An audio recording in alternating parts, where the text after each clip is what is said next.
Thank you so much. Honorable Matthews.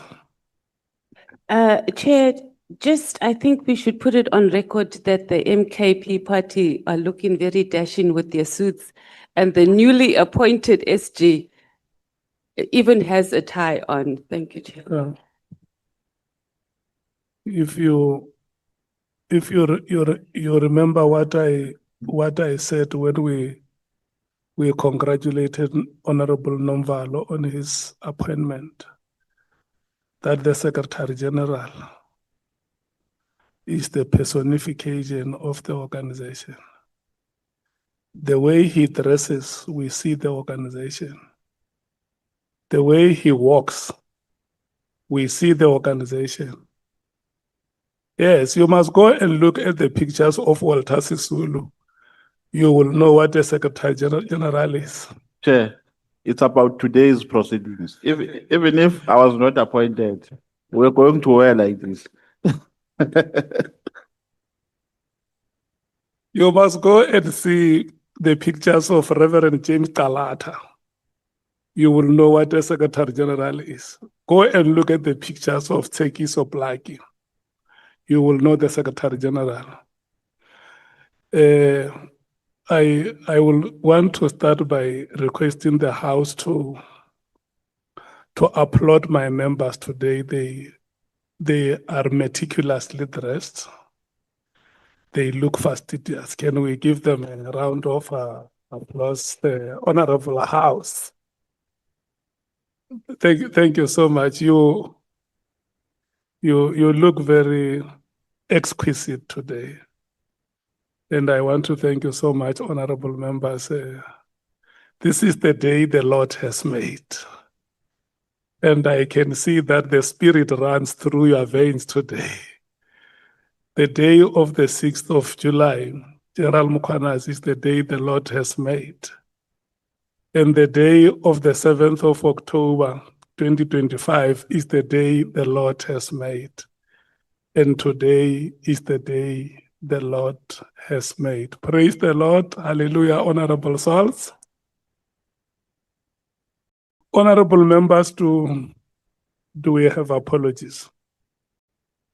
I know that we have the standing apologies of Honorable Chopper. We have the apology of Honorable Malema for this week.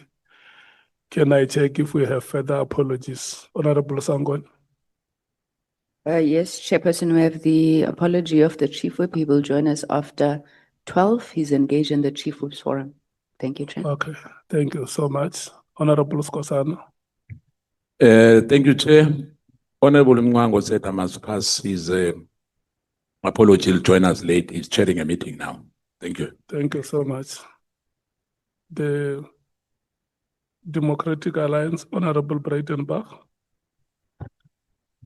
Thanks, Chair. We have no apologies except the Honorable Klopper. Okay. The EFF.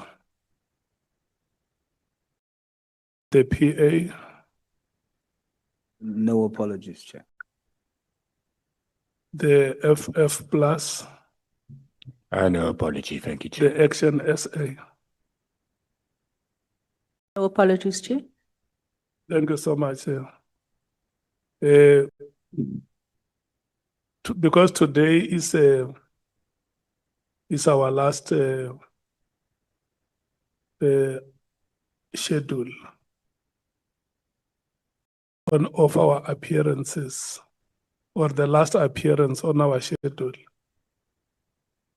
I'm going to extend my benevolence. I'm stretching my benevolence to the limit today. I don't want to spoil your excitement, and I don't want to spoil the mood. Because when you are on the terminus, on the finishing line of the race, your spirit is lifted very high. And I can see that today, each one of you has that feeling that we started there, and today we are here. So the chairperson can't spoil the mood. And so we are going to afford your time with the witness. And at the end, I'm going to afford each political party an opportunity to make a closing statement,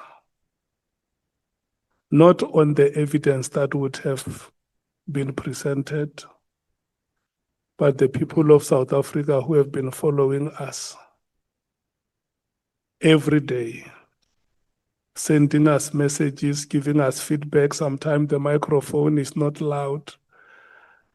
I think it's fair, Honorable Sangoni, Honorable Nomvalo, that you must speak to those people and thank them for their support, for their unwavering support and their tirelessness, because we have said it from the beginning that the work that we are doing, Honorable Souls, we are doing it in the name of these people and in the name of the Parliament of the Republic. So I must not ambush you. I must inform you from the onset that there is going to be that time graciously given to you by the chairperson to make those closing remarks. And also to thank the staff of Parliament and the staff of the political parties. They have worked day and night to support you and to make sure that you are relevant in your engagements to the statements that have been made by various witnesses that have come before us. And since we started, I have never seen any controversial report by the media. We want to thank you so much, members of the media, for the manner in which you have reported about the proceedings and developments in this committee. And lastly, honorable members, this one is on you. We are here today because of your efforts, and we are here today because of your wisdom. And for that, I want to thank you so much that we are on the last day of our proceedings.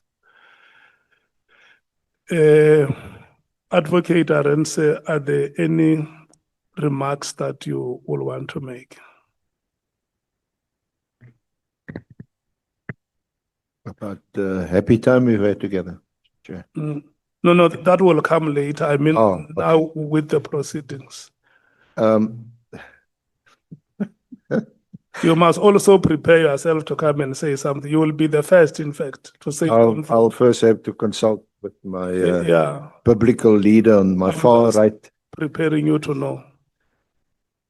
Thank you, Honourable Chair, honourable members. Today we do indeed have General Kunazi here, who also happened to be our first witness, our last witness. As we had discussed, and I think the Honourable Committee had accepted, that we will not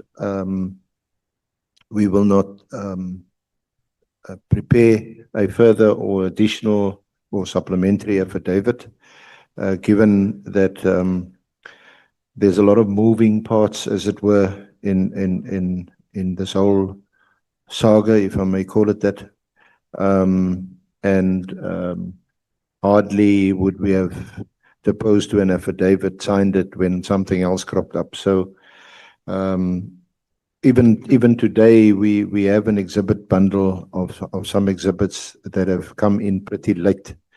So, Honourable Chair, we are going to request you to swear in General Kunazi as a witness, and then we will, as far as possible, of course, try and lead his evidence in accordance with a memorandum which we have prepared and made available to the Honourable Committee, a list of questions and themes that we intend to deal with arising or relating to developments that have taken place after General Kunazi testified and matters that have come to his knowledge since then. The documents have now been printed and are before the Honourable Committee. Thank you, Chair. Okay, Honourable Sols. Chairperson, given that it's our last day and it's our main witness, will we be reverting back to the model of time that we used at the beginning, where the responses of the witness does not eat in our time, so that we spend enough time and not rush it? What I will do is I will allocate you 30 minutes. And in case you still have questions or matters you want to raise with the witness, I will allow that to happen. Yeah. So I will get indication from the speakers after their 30 minutes has expired, how much more time they would need.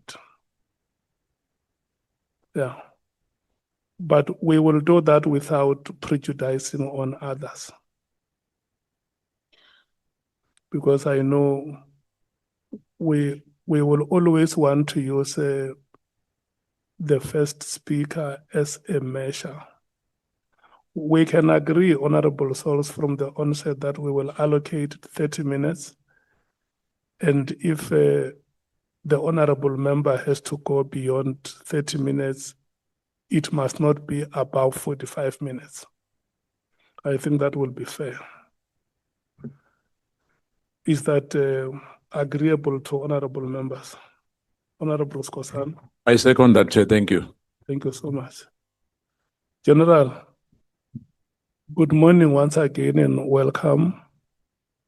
We must administer oaths, and the remarks that I'm going to make is just to remind you, because these are the remarks that we made when we saw you in previously, that this ad hoc committee is investigating the allegations that were made by yourself, General Nhlanhla Mkhwanazi, and that the information you give us here will help us in our oversight and investigative work.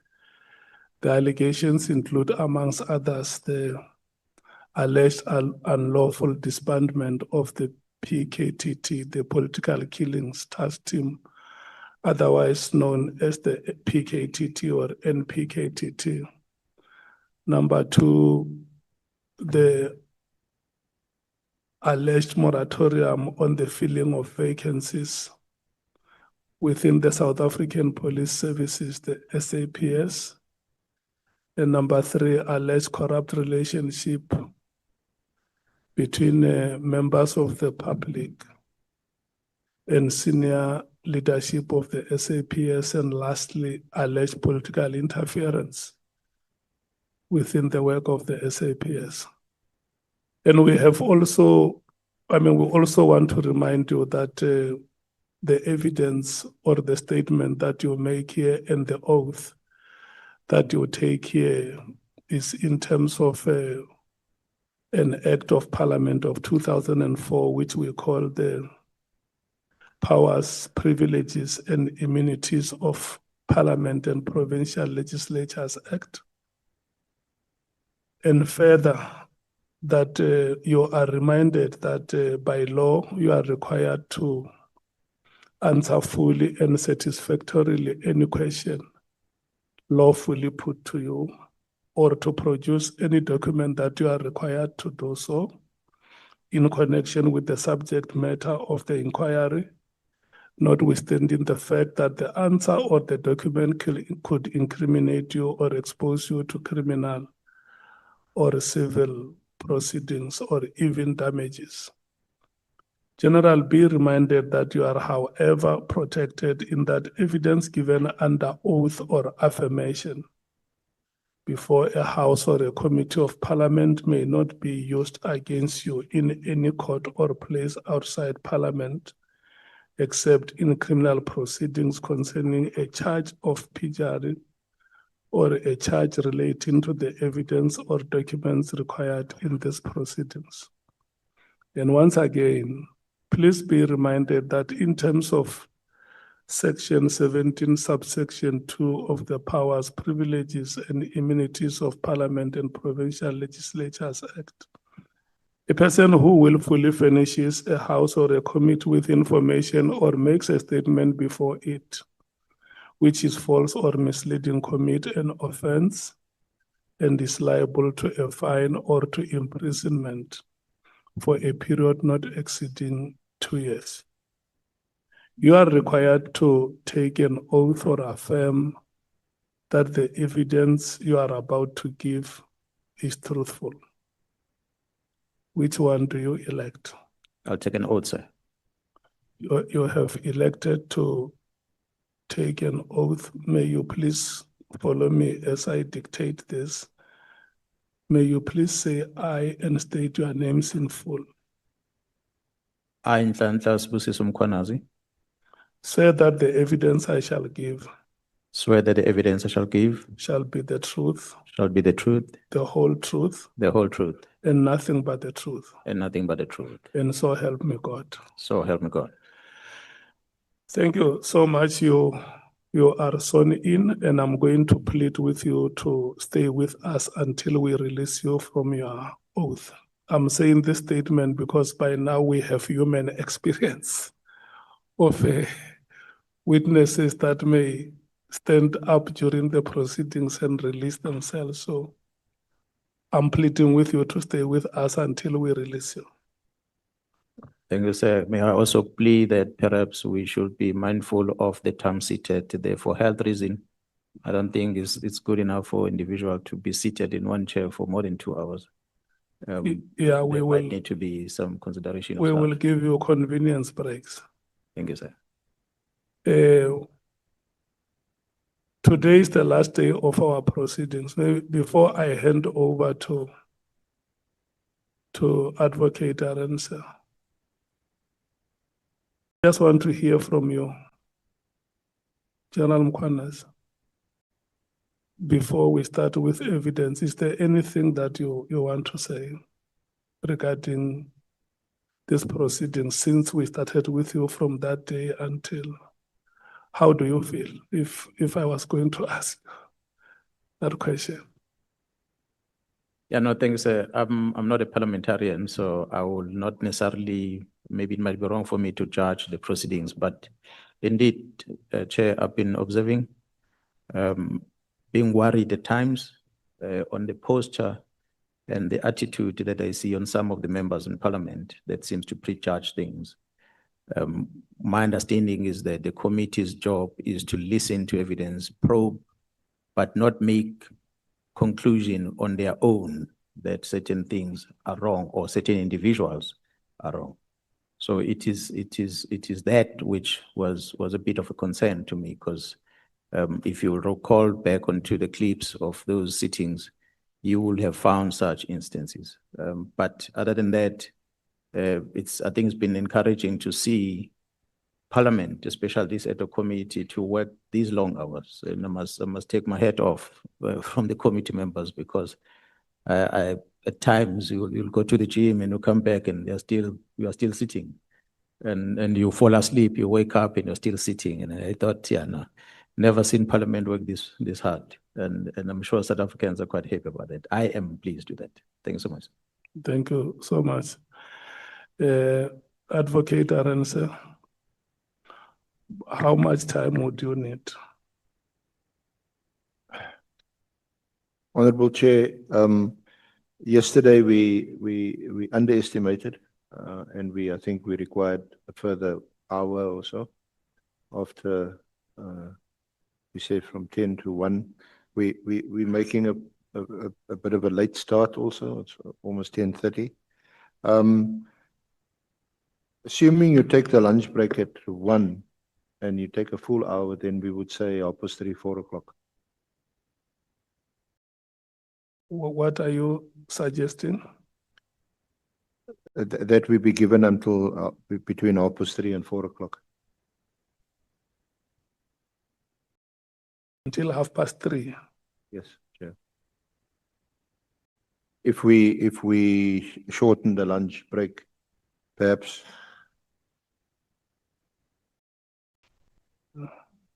No, what we should do is that we will break at 1:30. So you will have 3 hours between now and 1:30. And then come back at 2. And when we come back at 2, we can only afford to run until 3. Thank you, Chair. Yeah. But we can't go to 4.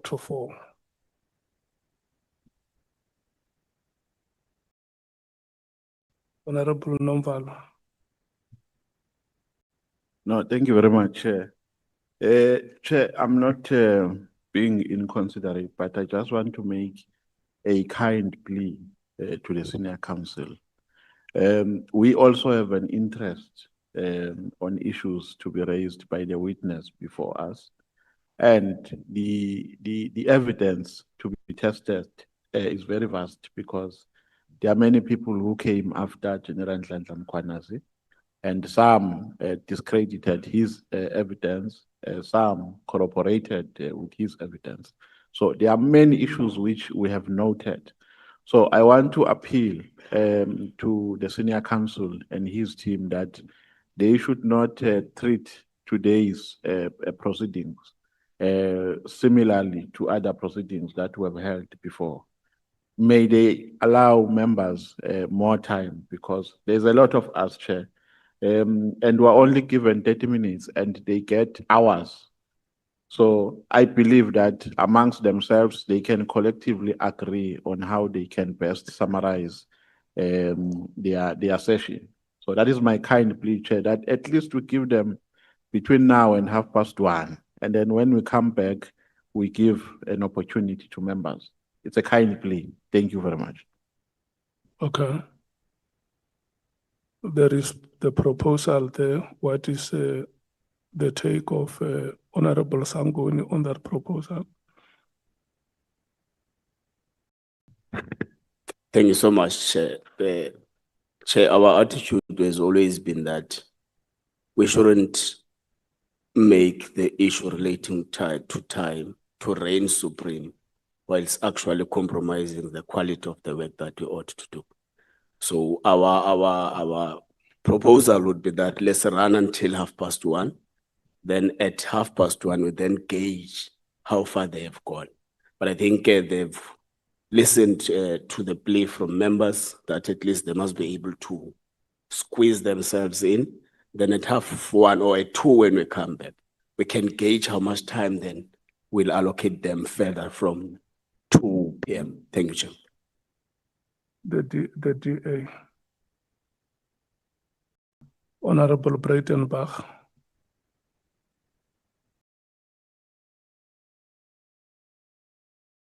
We have no objection to the proposal, Chair. The EFF.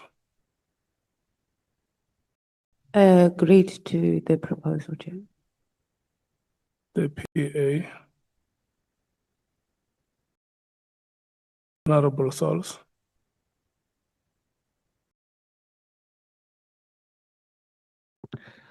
Chair, already we, as members, are seeking more time.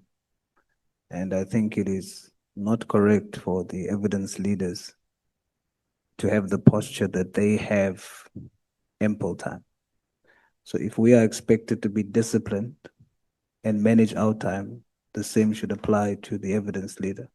My position is they have until lunchtime and not until 3 or 4. Okay. Lunchtime, we come back and then we start. Thank you, Chair. Honorable Vessels. Thank you, Chairperson. Agree with the proposal. Let's not waste further time. Let's continue. Okay. Honorable James. We agree with the proposal. Thank you, Chair. Thank you so much. Advocate Aaron said the overwhelming feeling is that let's do everything until 1:30. So I'm going to restrict my members not to interject you so that you are able to trot until that time. Thank you so much. Good luck to you and General Mkhwanazi. Thank you, Chair. General Kunazi, since you were last here, we asked you whether there was anything that you may have neglected to say or couldn't say or did say that you may wish to address before we commence proceedings today. And one of those issues related to an allegation you made that money was paid by Mr. Matlala to Minister Cibia. Do you recall that evidence that you gave here when you first appeared? That's correct, Chair. Yeah. And you will also recall that immediately after, I think it was during the course of General Cibia's evidence, you contacted me and you indicated that you wanted to make a correction and you apologized and I conveyed that to the committee. You recall that? That's correct, Chair. Okay. Now you have deposed to an affidavit where you do indeed retract that allegation and you give an explanation why you have done so. Honorable Chair, if I may just hand up the affidavit. Have we got the original somewhere? I think an electronic copy. Okay. The original copies with parliamentary staff, and I think the electronic copy has been has been uploaded.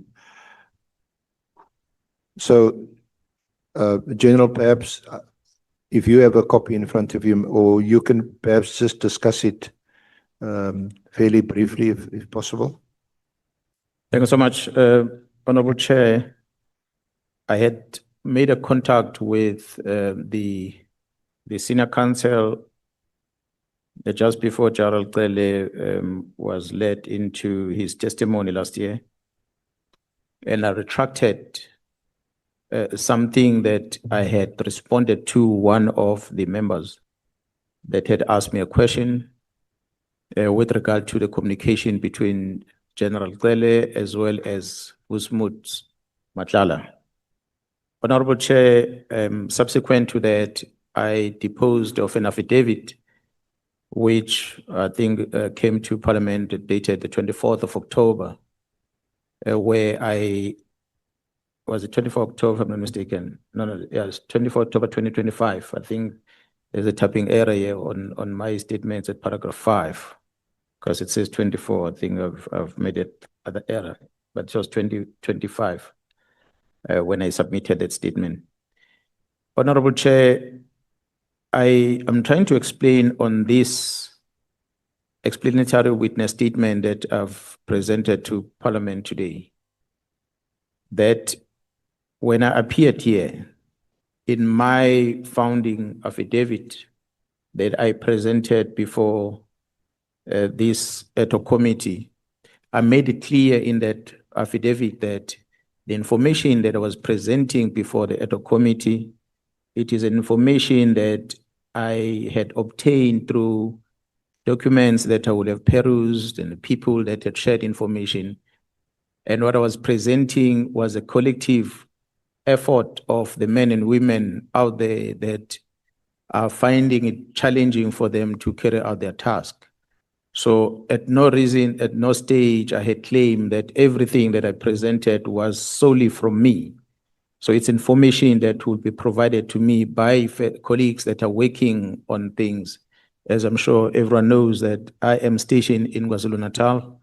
And the majority of the things that brings us here, and I must applaud Honorable James when I listened to her yesterday, drawing our attention from PKTT to the real problem, which is drug issues that is happening in Gauteng. That majority of what we were raising on the 6th of July was in relation to the activities that we're seeing happening in Gauteng province. So therefore, the members that were working close with that have got different expertise, Honorable Chair. And as I was presenting and preparing the statement, I will obtain information from them.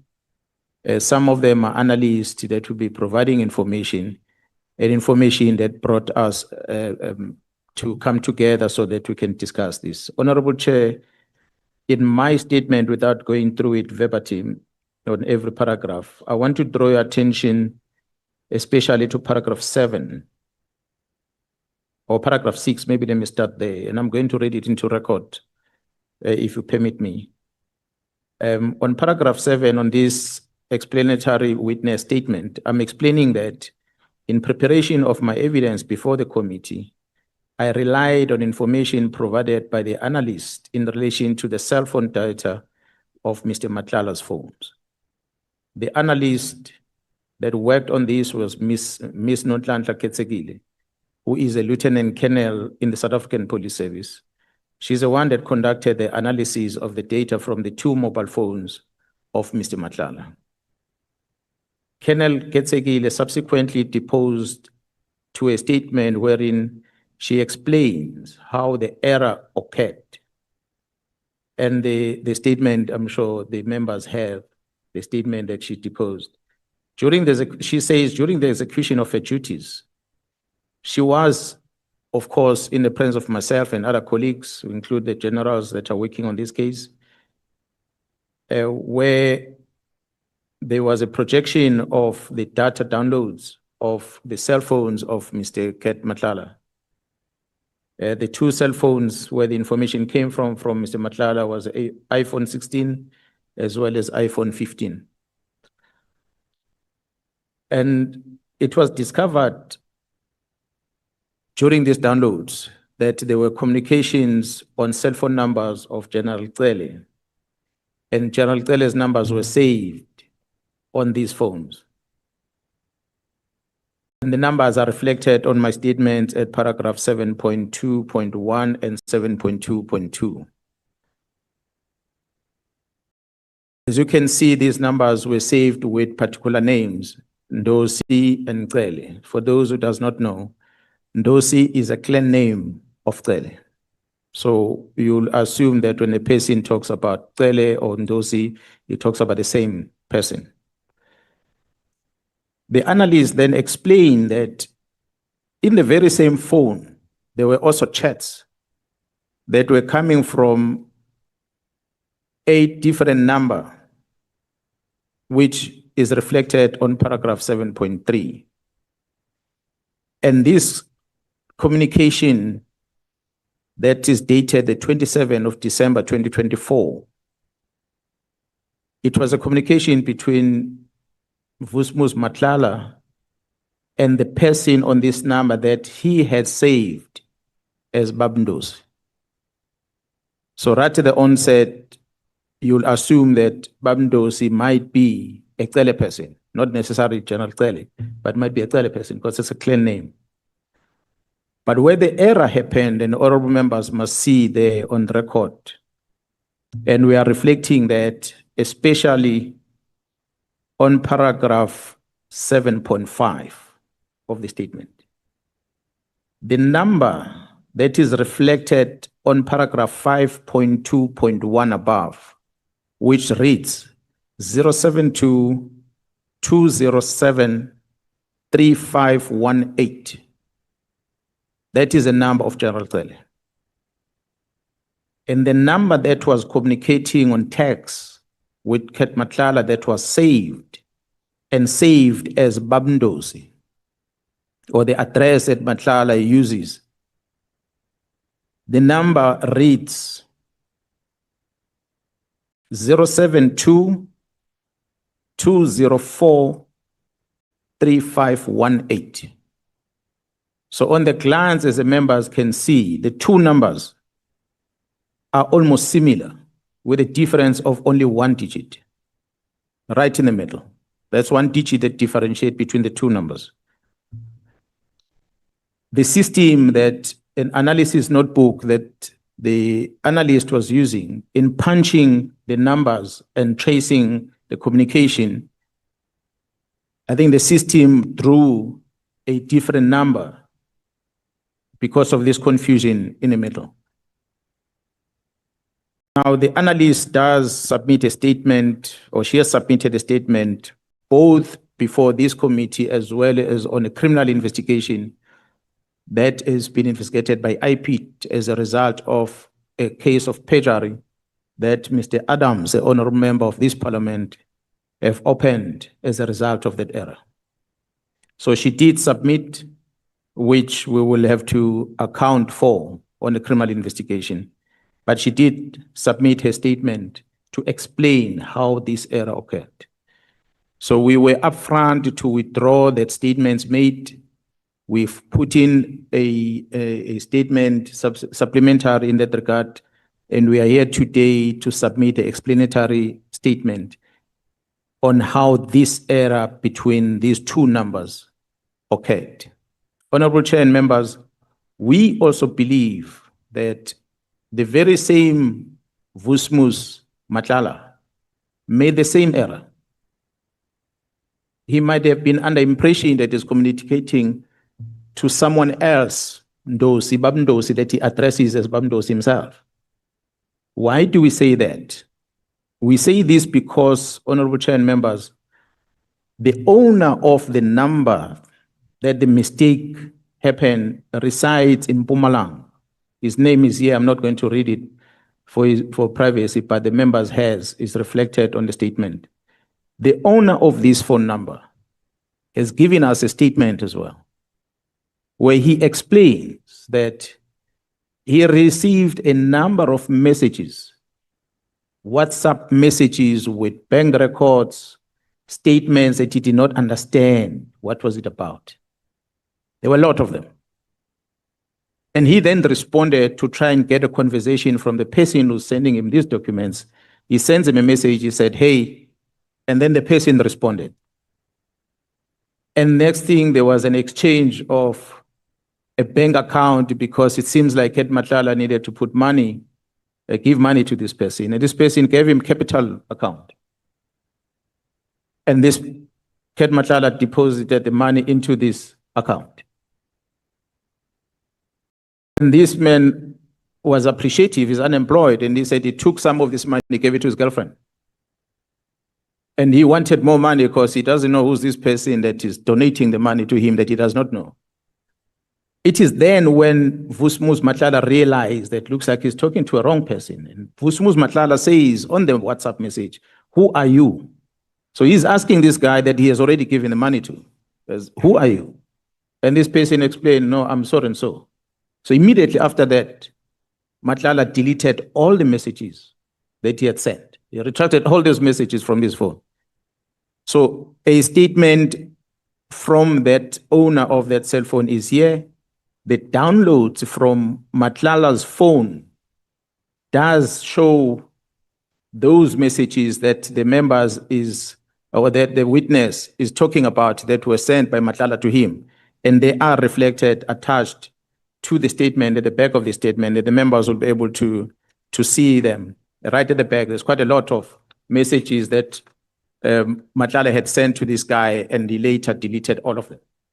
So we believe that Matlala made the same error, Chair, that we also made, simply because the number between this gentleman and Cele differs with only 1 digit. I think it's digit number 6. The other one has got 4, and the other one has got 7. The rest of the other numbers, they are exactly the same. So that is what we are submitting, Chair. It was not an intention for us to mislead this committee. It was an error that was made when the analysis team extracted information, which was discovered by the very same team when the investigation was conducted further, and when we established that, no, this is not the real person. And that's why we withdrew the statements that we made, which we had right at onset indicated that what we are sharing, it's any collective information that come from different colleagues in the service. So that's my submission, Chair. Thank you, General. But you do confirm that Minister Cele's number is or was on Mr. Matlala's phone? Yes, we do confirm that there's communication between Minister Cele, or the former Minister Cele, Gerald Cele, and Matlala. The only thing that we're withdrawing, it is the WhatsApp communication, and subsequent to that, a bank account and the proof of payment. And we had said, if I may add, Chair, that in our response here, we did say that there was a communication between the General and Matlala. But subsequent to that, there was a bank account that was shared, and the bank account belonged to a third person. And there was money that was moved into that bank account of that third person. And we were to investigate whether that third person is not associated to Gerald Cele. That's what we said on record. So it is that investigation that revealed that actually those two are not related. So the person who actually did get the money just thought that Christmas came early. He was getting a gift from some unknown person. Yeah, Not connected at all to Kat Matlala or to former Minister Cele. Indeed, he does tell us that he enjoyed that money and he shared it with his girlfriend. Is there any connection to the Ndosi number? And because you say Ndosi is a clan name for Cele. It is Kat himself that addresses him as Bamdosi. So that's why we believe that he saved this, and this person is got no relationship with Cele clan. He goes with a different surname. Without disclosing the details of the person, maybe I can indicate his surname. His surname is Nhlanhla. So you're nowhere closer to the clan of Cele. Now, apart from what on your evidence appears to be a genuine mistake, what made you believe in the first place that Matlala would have sent money to former Minister Cele in this fashion?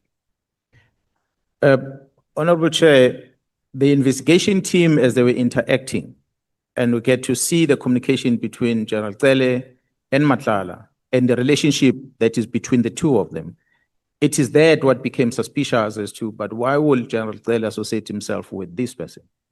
And further colleagues that we're talking to, of which some of them I spoke about, and we're going to discuss it later today.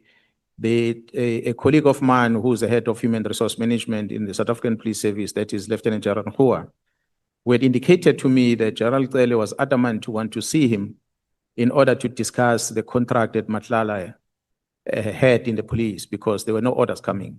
She said to me that this was after the Durban engagement with Matlala when I spoke to her. And she said to me, Gerald Cele was even so adamant that he wanted to travel to Velkom when she was in Velkom to come and meet with her. So it is that made us to realize that there was that effort from General Cele to make sure that Matlala is assisted to some degree. And of course, the generals going to the accommodation of Matlala in Pretoria, which has already been presented here, that is known. So those are some of the things that made us to feel that there is something that is questionable, the relationship between the two of them. So when the analyst then starts seeing this conversation, and on the glance, she can come and demonstrate how the system dropped this information that appears to be the General Cele that WhatsApp, the error occurred. We had no reason but to believe that there is something to be investigated between the two. And considering the fact that this contract, when it was awarded, we are not saying that there was any role that the General played, but when this contract of Matlala was awarded, Minister Mkhwanazi was not in, when the process started, Minister Mkhwanazi was not in the organization at the time. Gerald Cele was the executive authority at the time. So at least on the face of it, there appeared to be some connection, and so when you miss one digit on two numbers that look almost exactly the same, there's no reason to think that it was done maliciously or with some ulterior motive? No, definitely, there was no ill intention. Yeah. That's why we withdrew and made an apology upfront. Now the one person whose name does feature prominently in the WhatsApp exchanges between Mr. Matlala and Mr. Mkhwanazi is Minister Mkhunu. And Minister Mkhunu had handed up an affidavit that was deposed to by Mr. Matlala, where he says words to the effect that there's no relationship, no connection. I forget the exact wording now, but something to that effect. We'll find the affidavit and read it back to you. But words to that effect. Now, you had subsequently also been handed some information which indicates that that may not have been the case. The impression is created by the affidavit handed up by Minister Mkhunu that Matlala almost volunteered to give that information and deposed to an affidavit while he was at Kgosi Mapuru.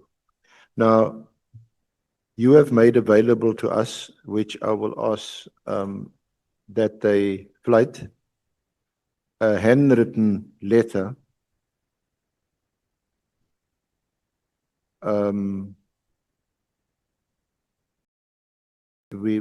it is in the pack, so honorable chair, honorable members, you can see it yourself. It seems to be addressed to Nhlanhla, NHLUMULO -FYI for your attention or for your information. And it's a handwritten letter. Perhaps first just explain how you got this letter into your possession and whether you know who this person is who wrote the letter or allegedly wrote the letter. Have you verified the contents of this letter? Have you sought to authenticate the letter? Just give us some background to this letter before we go to the relevant parts, please. Thank you so much, Chair. Honorable Chair, a cousin of mine stays in Johannesburg and she works in Johannesburg as well. She called me and told me that there is an information of someone in prison in Pretoria that wanted to see me and share information with me. But of course, I was in Durban and I could not just be in Pretoria, but I indicated to her that I'm going to be on my way to Pretoria. So if there's something that you want to share, I can meet up with you somewhere, collect whatever that you have collected and come and give it to me. And we made that arrangement. I traveled to Johannesburg and I met with her at, I think, Woodmead, if I'm not mistaken. And she gave me a handwritten document. And she gave me a bit of a background as to where does this handwritten document come from. So I took that and I was on my way to the Interpol conference in Morocco. I then thought I was going to be able to take time and read it and get to see whether what is written there can be of any assistance to anyone. So that's a background of how I got the letter. When I asked her how she received it herself, she said to me she got it from a gentleman who went to fetch this letter from prison, from a person who wrote it in prison. As you can see, the letter is not addressed to me. It's addressed to someone who I don't even know who the person is. I had to make an inquiry as to who is Nhlanhla.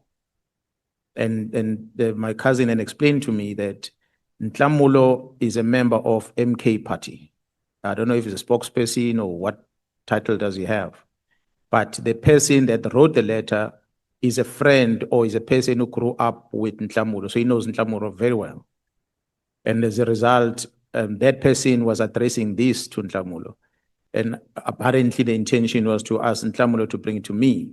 But it is said that Nhlanhla was not available. I think he was in Cape Town. And if I'm not mistaken, Nhlanhla would have sent his father to go and meet up with this person. And that's how the father collected this information. And that information was passed to my cousin, and that's how it got to me. So the person wrote like this, and I confirmed her whether can I present this thing before the committee, and he said, yeah, he's willing to testify. He's currently in one of the correctional centers in Gauteng, but no longer in Khosimapuru. And he had even put his name right at the bottom, because I thought we could redact the name in order to protect him. And he said, no, he doesn't mind. He can tell it as is. So that's why we have it here before us. And this is a convicted prisoner. I'm not sure of his status, but what I read from here, he said he's been in that, I think, in custody for more than 3 years. So whether he's convicted or not, I've never investigated. Waiting trial for 3 years, a bit long. There are a lot of people that can be waiting trials for many years in our facilities. Like in the Senzo.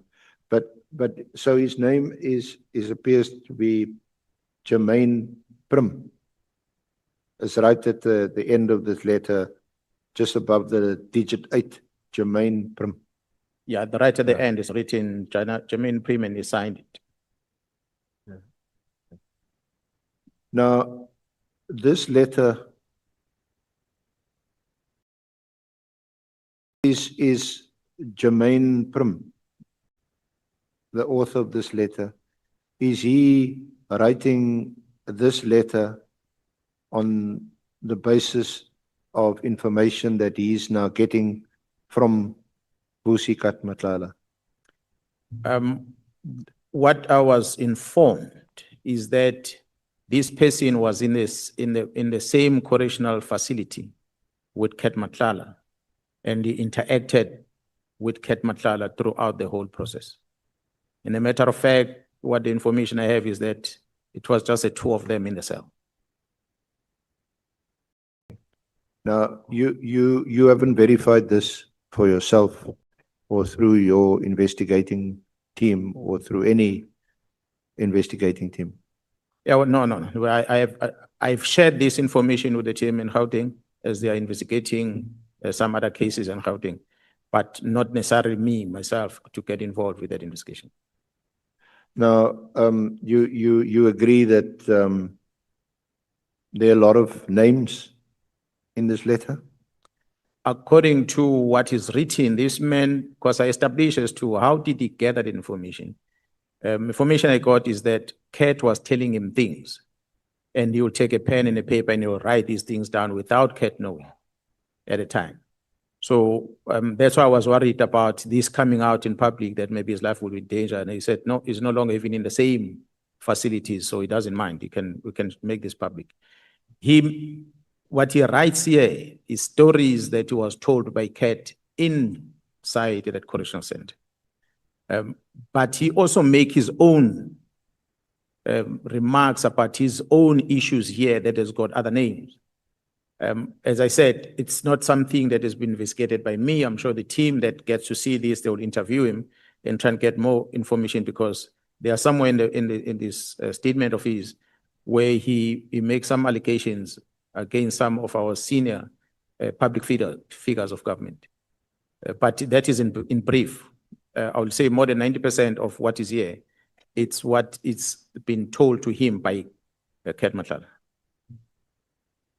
Now, what makes you believe that this letter or copy of this letter is authentic, and that is indeed what Jermaine records, what Kat is telling him? They obviously have a lot of time to do this sitting together in a cell the whole day. Honorable Chair, the things that are mentioned here are matters that some of them I was not aware. One of them is I did not know how the minister obtained Kat's affidavit that he came to present here. I did not know that, and I never investigated, but it was presented before this ad hoc committee. Some of the things that are mentioned here include the meeting that myself and Kat had in Durban. It's mentioned in this letter because Kat told him that. So this person wrote the things that had not been made public, both in this ad hoc committee as well as at Nhlanhla Commission. So it is there that made me believe afterwards that this person is legit on what he's talking about. The stories that he's putting out there from Kat, at least, might need to be considered and be investigated further, because we have already had some of these things that he's talking about. And this was before a lot of these things presented, and I think it's something that happened before even the minister came to testify, if I'm not mistaken. There's no date on the letter when he wrote it, but when I inquired, was that when the father of this Nhlanhla went to collect it, they gave it to me 2 days after collection of this document. So obviously it needed to be verified, some of these things, whether are there any facts on them or not. But it's stories that later, when testimonies are presented at the commission as well as here, they collaborate some of the information that is here. The issues of Ekurhuleni, amongst others. So we need to be clear that this letter constitutes hearsay. Yeah, it is indeed, until the author is tested on it. But from my side, it. The person gave it to a gentleman, the gentleman gave it to my cousin brought it to me. Sort of double, triple hearsay. Yeah, part of why I'm giving it here is because he explains the how part of an affidavit that the minister brought before this committee, how it was obtained. And then the relationship, it seems, between himself and the minister, there seems to be in a way direct, not indirect as we presented, because all along we've been seeing Minister Mkhunu as communicating with Kat via other people like Mkhwanazi and amongst others, but not a direct conversation. Yeah, I want to go to that part only of the letter that is relevant to what you're saying. But well, obviously it's up to the honorable members if they want to ask you questions or examine you on any other part of the letter, but it just seems to me to be almost irresponsible also to refer to other aspects where a number of prominent personalities are mentioned in this letter. But as you rightly say, this all needs to be investigated, or is maybe the subject of investigation, we don't know. Now, the relevant paragraph is the one, honorable members, it's marked number digit 2, it's circled. I think it's still, yeah, it's still on page 1. Do you have it, General? Yes, yes, I said. Is this the part? On the 22nd of September, that I received legal visit from my attorney,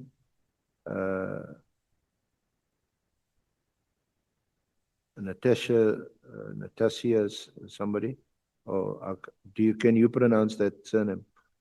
Oh, it's not. On arrival at the legal visit, I found Sona and Matlala there. There were 2 white guys there to see him, in brackets, lawyers, close brackets. They handed him a paper to sign. He took it and signed it and handed it back. He did not even read through it. He then left and continued my legal visit. Upon arrival back at the section, I asked him who those lawyers are, because I know Oudis, and it was not him. It was also definitely not Nkwashu. He then told me that they are Senzo Mkhunu's lawyers, and that they asked him to sign a statement saying he doesn't know Mkhunu. And then paragraph 3, when Vusi Matlala arrived in CMAX in July 2025, he told me that he funded Senator Mkhwanazi's election campaign as Mkhwanazi was campaigning to be the president of South Africa. He also said he gave him money for the ANC January, in brackets, I think January, and he's got 18 conference, which they have yearly. He said just for the January conference, he gave him over 4 million rand. I was shocked because I've been in CMAX for 3 years. We don't have radios, newspapers, or TV, so I didn't know all this was happening.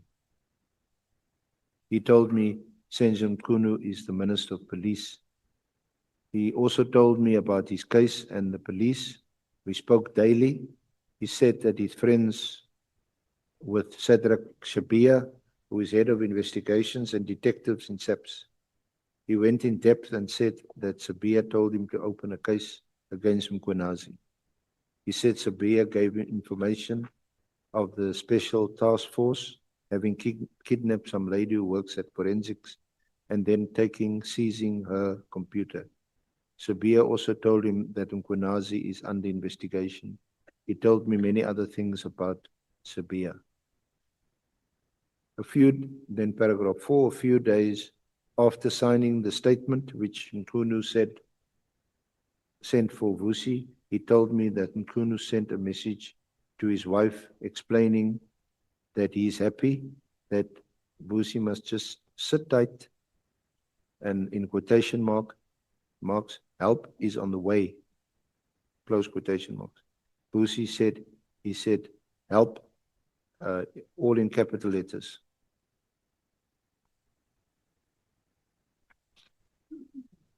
So, General, is that the part that you wanted to highlight for the purposes of this discussion about Minister Mkhwanazi?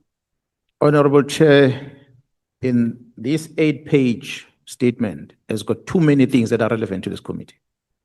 Too many beyond this one.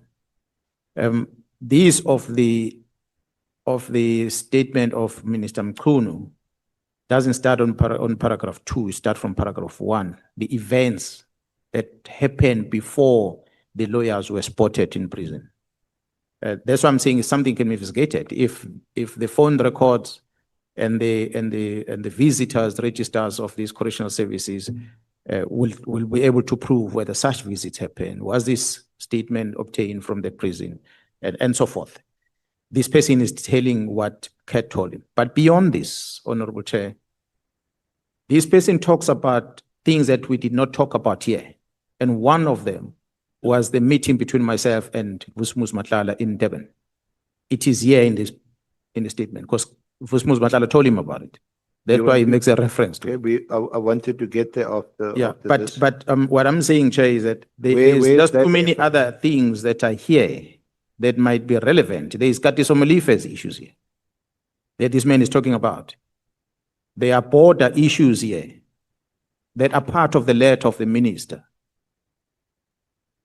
So there's drug issues that have been spoken about in this letter. So if we're going to only take one paragraph and exclude the others, we might miss something. It is something that sorry, I'm present. General, just a correction. It's Yeah. not what I can't tell you what to testify to, what to say. This is a document you've presented to us. Yes. If you want to go through the entire document and discuss it, then feel free to do so. Okay. I was honing in just on the one aspect, which is the letter, the statement. The statement of the minister that the minister had made to us under oath, and there appears to be some other version which is yes at this stage and which needs to be corroborated. But if there's anything else in the letter or the whole letter that you feel you want to discuss, then you must feel free to do that. Okay. Yeah, no, well, SC, you've touched on the events that this person is talking about, what he saw with his own eyes inside the correctional service. But what also transpired is right at the beginning on the 9th of September on paragraph 1, which I will also want to invite you to first take that part. And so after reading that part, then you can be able to link up with number 2. And that first part, and I don't know if you want me to read it. Okay, I'll read it. On the 9th or the 10th of September, there was a conference call between Shamila Batoy, Senzo Mkhunu, Lawrence Otis, Musi Matlala's advocate, SAPS General, which he didn't name. It's just an issue about which September they're talking about in the statement, because it's not detailed to which year is that.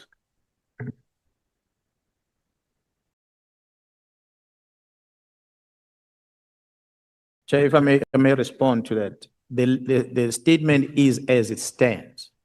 So the person who's an author, that's why I'm saying that this needs to be investigated further, because the person who's an author that wrote it like this. So the years honorable member is asking is not written, and I cannot say it is which year. It is my assumption that this happened when Kat Matlala was in custody. So if it happened when he was in custody, it might mean September 2025. But I'm not an author. I cannot guarantee. I don't want Honorable James to go to prison, police station again, and open a case against me. Honorable James. Adams, did I say James? My apologies, Honorable James. Honorable Adams, I meant to say. My apologies. Now, Chair, because you said no earlier on. Apologies, I have a clarity seeking question. General Mkhwanazi. Yes, ma'am. Did you profile, number one, you know what is concerning here? Did you profile Jermaine Prim? That is the first thing I want to ask you. Secondly, I'm thinking now if it's coincidence that all three these people, Kat Matlala, Bester, and Jermaine, are all allegedly in CMAX. So the only way that Jermaine can listen to conversations of Kat Matlala is if he's on a cell phone. How do you explain Mr. Matlala then having a cell phone in CMAX? That's my first concern. My second concern is that Tabu Bester is also in that same block in CMAX. We've now received correspondence from Bester, from Jermaine Prim, and we've heard from Mr. Matlala. I am worried. I have background, sure.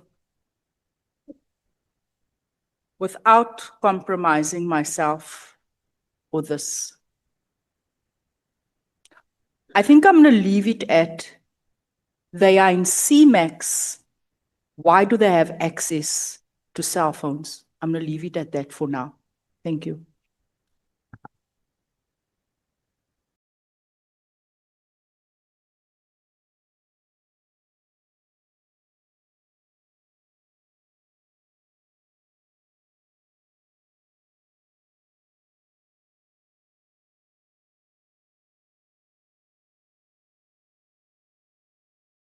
Honorable Chair, I'm not sure if I can maybe just make some comment, and maybe as a follow-up to what Honorable James is raising.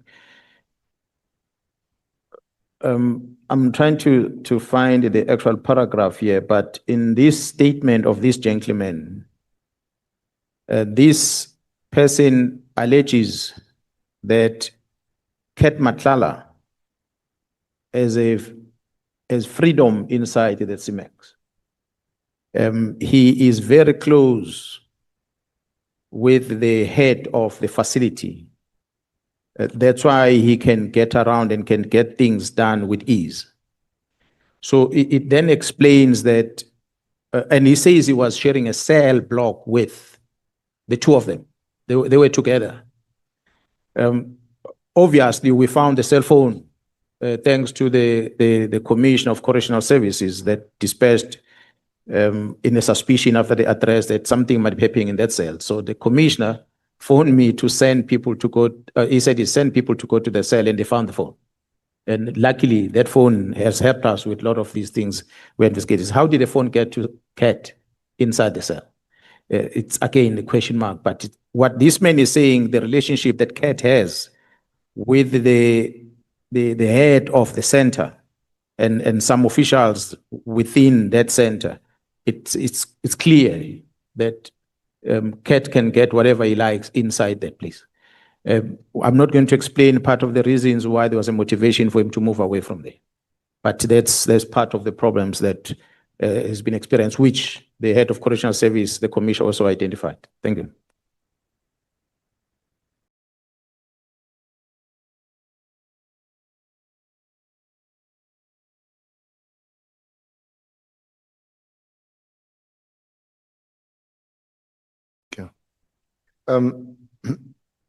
General, just as a matter of information, perhaps, well, you would know. You know that Radovan Krecha was also there at Kgosi Maphuru. In fact, he may still have been there when the Honorable Committee had a sitting there. You know that or knew that? Radovan Krecha was also at Kgosi Maphuru. No, I was not involved in Krecha. I know he was in custody, but I never pay attention until I get to know about the KZN leg of it. I'm saying this because perhaps the author of the letter was mistaken, because the name of Miss Natasha, I think the spelling is Otrebski, Otrepski. She is Krecha's attorney. And he was also there, and that paragraph mentions her legal visit. Also claiming to be his attorney, the author, Jermaine's attorney. Yeah, well, I think there's quite a lot of lawyers that are representing dodgy characters in our country. You just have to go in the system and check who is the lawyers ever appeared on behalf of both Cat, whether it's a Jermaine guy, whether is it Thabo Bester, whether is I know of a controversial lawyer that has also been part of the AKA murder in KZN, which are controversial figures. But I'm not a legal person to say much about it. It's just an interesting thing to notice as a police. So we went back to paragraph 1. It said on the 9th or the 10th of September, there was a conference call between Shamila Batoy, Senzo Mkhunu, Lawrence Odes, Vusi Matlala's advocate, and SAPS General, which he didn't name. Odes added victim Kwashu to the call. The reason for Odes adding Kwashu was for Kwashu to facilitate what was being discussed. The plan and reason for the call was to get Vusi Matlala to sign an affidavit that states he doesn't know Senzo Mkhunu. Apparently, Kwashu told him to first show good faith by granting Vusi bail. He then refused to take any part in it unless they signed or they granted Vusi bail. First, Vusi was quite angry that Kwashu refused to facilitate this. Vusi then explained to me that Odes and Shamila are good friends, and that Shamila and Senzo Mkhunu are also very close. That is why Shamila Batoy is trying to help Senzo Mkhunu. Vusi also said that Andrea Johnson was also part of the discussion and that she's on board. I also know that there were people from IDEC at the prison to see Vusi on more than one occasion. He explained to me that the purpose of the visit was for him to help them discredit General Nhlanhla Kunazi. He apparently said he was at Mkhwanazi's apartment in Umhlanga, and it's called the Pearls of, not sure what pearls of what.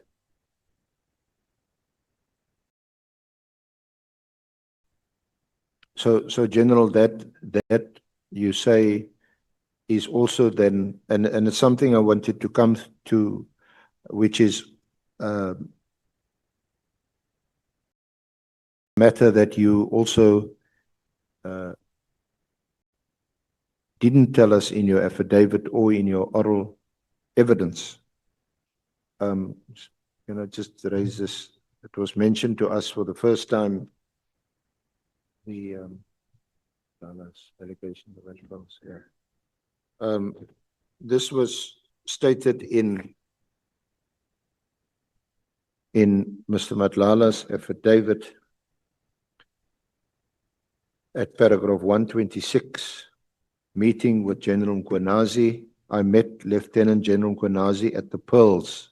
Is that the Pearls he's referring to in this handwritten letter? Yeah, well, this is, I believe, what this gentleman had told, was told by Nhlanhla Yes. even before the ad hoc committee went to hear from Nhlanhla himself. Yeah. That's why I have no reason to doubt some of the content that he wrote here. So Matlala said, I met Lieutenant General Kunazi at Pearls of Nhlanhla on 15 April 2025. Minister Tele had arranged for me to meet him. This was the result of my interaction with Minister Tele regarding issues with my SAPS contract. Minister Tele advised me that he knew Lieutenant General Mkhwanazi, but the person who was very close to her was Lieutenant General Kunazi. Before we proceeded to the meeting, I contacted Lieutenant General Sona, who is also the head of the Hawks in KZN, as I was not comfortable to meet Lieutenant General Kunazi alone. I first ran this by Minister Nkele, and he okayed it with Lieutenant General Kunazi. The meeting was scheduled at the Pearls, and upon arrival, we met him outside. He told us to follow him, went up in an elevator to what I assumed was his apartment because he offered us drinks that were in the fridge. During the meeting, Lieutenant General Kunazi told me that he had heard I had problems with my contract, but he also has problems which he needed to assist him with. He acknowledged that I had been complaining a lot about my contract and saying that they weren't paying on time and not sending enough purchase orders. He then said to help my contract flow, I needed to cooperate because he was very close to Lieutenant General Nkua, the head of human resources who oversaw my contract. Lieutenant General Kunazi essentially stated that Lieutenant General Nkua is a stumbling block, quote unquote, and is collaborating with the previous service provider, Metropolitan. He even claimed that she had purchased properties, converted them into bed and breakfast, and used money from Metropolitan, suggesting corruption because her salary could not cover such purchases. Lieutenant General Kunazi provided me with the address of her latest purchase, which was a house in Pretoria East. The message I got was clear. If I wanted my contract to proceed smoothly, I would need to, quote, work with her and give her money, unquote, or my contract would be terminated. He was indicating that police officers, even generals, could afford these things because they collaborated with service providers like myself. Lieutenant General Kunazi indicated to me that he knew I owned a property in Midstream Estate. He further indicated that he had a problem with a person in the same estate and asked whether I knew a person by the name of Ishmael Nangi. I informed him that I knew this person, but I was close to him, but I knew my son and his son attended the same school and my wife and his wife knew each other. I informed him I would request my wife to set up a meeting with him. So the reason why I raise this is also, that's also one of the issues which you didn't raise before us when you first appeared, either in your affidavit or in oral evidence. And so the question is, why didn't you do so? Do you dispute that such a meeting took place? We know from the evidence we heard, Mr. Matlala's evidence at Kgosi Mapuru about this, and also General Senona's role in this. So this is also an opportunity for you to explain why you hadn't mentioned it in the first place, and what is your version of what happened there.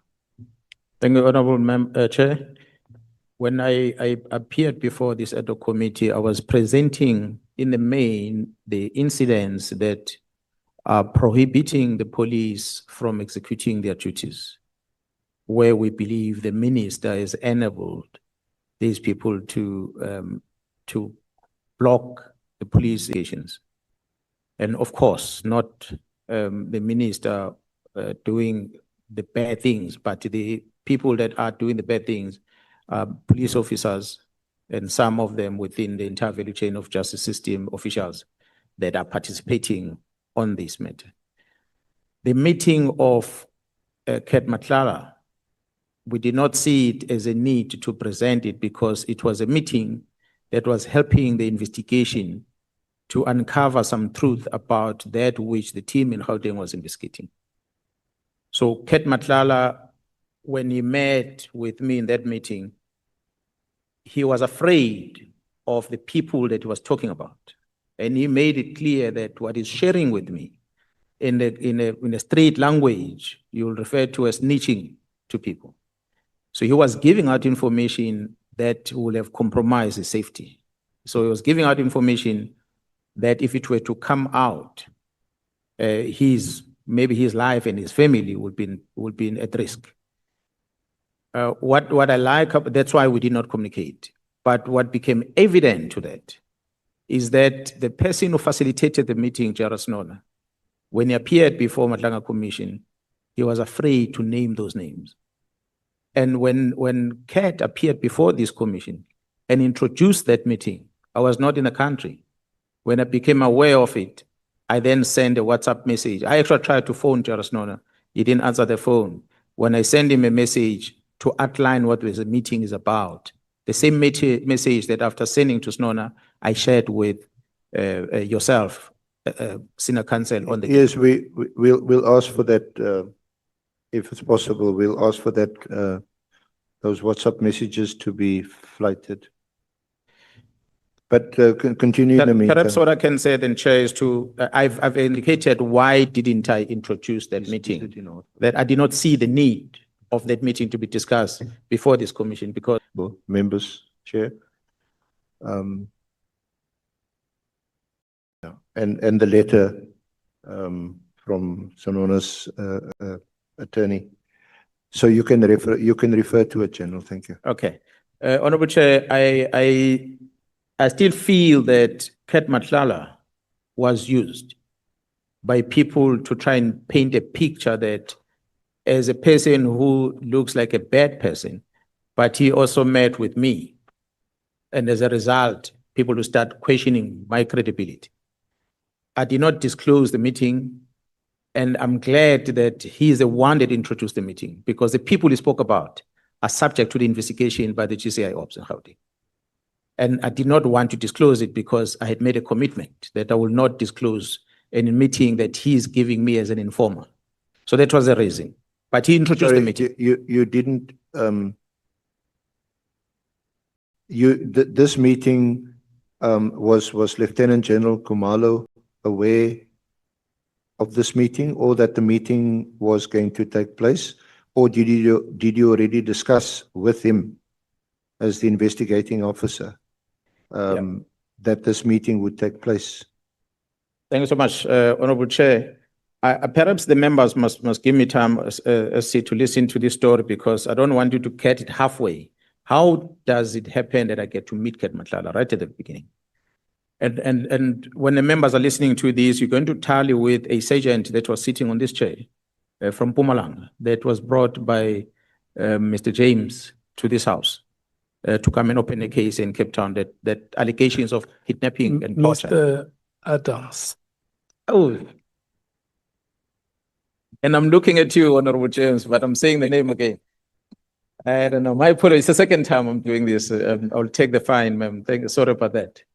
Yeah, Honorable Adams, the sergeant that came here and said things. So I'm going to link all these things together so that you have a clear picture of everything. I work in KwaZulu-Natal as the head of the police in the province. I report to the National Commissioner. I'm assisted by the colleagues from the national units. One of the colleagues responsible for the national unit is Snona. Snona is responsible to DPCI. DPCI does not report to me. They are assisting KZN, but they have their own specific responsibilities. And another one that assisted me back then, I'm sad that Mr. Adams is not here today because I wanted to talk to him. I'm sure he's watching the TV. Our parents must look at the screen. The one person that assisted me is Major General Chika. Major General Chika was the head of crime intelligence in KwaZulu-Natal during the time of riots. He was the one that Honorable James should be blaming for the failure, if any. Adams to be blaming for the failures of intelligence, if any, it is General Chika, because he was the head of crime intelligence in KZN. So I have crime intelligence, which is a national entity. I have DPCI, which is a national entity, and then myself in the middle. So from time to time, we're going to be communicating with colleagues. As when Chika is going on retirement, I'm away, I'm on his farewell, and I'm talking to the division to make sure that they fill up that post. The post that has since been vacant from that time to date has not been filled. But the National Commission told me that they are finalizing the process to get that post filled. That is 12 months down the line. We still don't have a head of intelligence. General Snona is a person who comes from Gauteng. He was appointed in KZN. So I interact with General Snona. But I'd already heard of a name of General Snona even before coming to KZN. There's one former warrant officer, Malinga, who used to work at Organized Crime Pretoria, who still today is undergoing court because of issues that he and General Snona were involved with while they were working in Pretoria. I don't want to get into the details of that, but there's a case that is dragging forever that does not end. So that's how I got to know, because I knew Malinga, and Malinga will tell me about General Snona at the time. So that's how I got to know about Snona even before meeting him. But fast forward, I'm in KZN, General Snona is the head of DPCI in KZN. I will not remember, Honorable Chair and members, the exact date, but it will be 2 or 3 years back. General Snona approaches me, and one of the conversations we're having, he says to me, hey, I'm thinking of resigning from the police. And I ask him, when you want to resign from the police, where do you want to go? He says, no, I'm going to join a security company of my friend. And this friend of mine is from Mamelodi. He's got a very big security company, and it's Matlala that is in charge. And I said, no, well, I stayed in Pretoria. I've never paid attention of the security companies like that one. And he says, no, this guy is big. There's a lot of police officers that are working for his security company and so forth. He has just got a contract in Lesotho. So he wants me to go and run his project in Lesotho. So this is Nona talking to me. So I then discouraged him from resigning. I said, but you are left with 2 years before you go on retirement. If this is your friend, why don't you retire after 2 years? And thereafter, you then go and work for him. Remember, I don't know who this Matlala person is. And then he took that advice, and he said later afterwards, said, hey, no, I took advice. I think I must wait until 2 years is over. But fast forward to that. A kidnapping case is reported of KwaZulu. And a Muslim guy is kidnapped from the mosque, and it disappears, and nobody traces him. They don't know where he's whereabouts. Such cases are handled by DPCI. So DPCI is involved. The team of DPCI has some members, technical team from the province, which is TRT, that works with them. And some dog unit members, flying squad, they will form a team. But it is DPCI that deals with it. And these other members will just be in support. So then they say to me that there's an incident that has happened where the family was called, and the ransom demanded, the family was called from a number in South Beach in Durban, next to the beachfront. When the team followed up, they discovered that a person bought airtime and loaded it on the phone and made a phone call. And they could identify the person that went to buy airtime on cameras, and they followed that person. The person said, the person who gave me asked me to go and buy airtime, gave me 50 rands as a payment. So the person was paid 50 rand to go and buy airtime from the tax shop and give it to this person. And this person was sitting in the car, and the car was parked in this place. So the team followed that car. They discovered that it's a white bakkie with no number plate. So they started following the movement of that car through cameras in the assistance of security companies in KZN, because they're very good with these cameras they put out there. They have the team to trace the movements of this car. So until the car disappeared in the area of Mayville, Katomena side, they couldn't locate it. So then they went back to check all the other cameras in Durban to look for this car, if there's somewhere the car was picked up early in the day or afterwards. So they picked up the car, stopped at the shop somewhere. And this individual got out of the car, they entered that shop.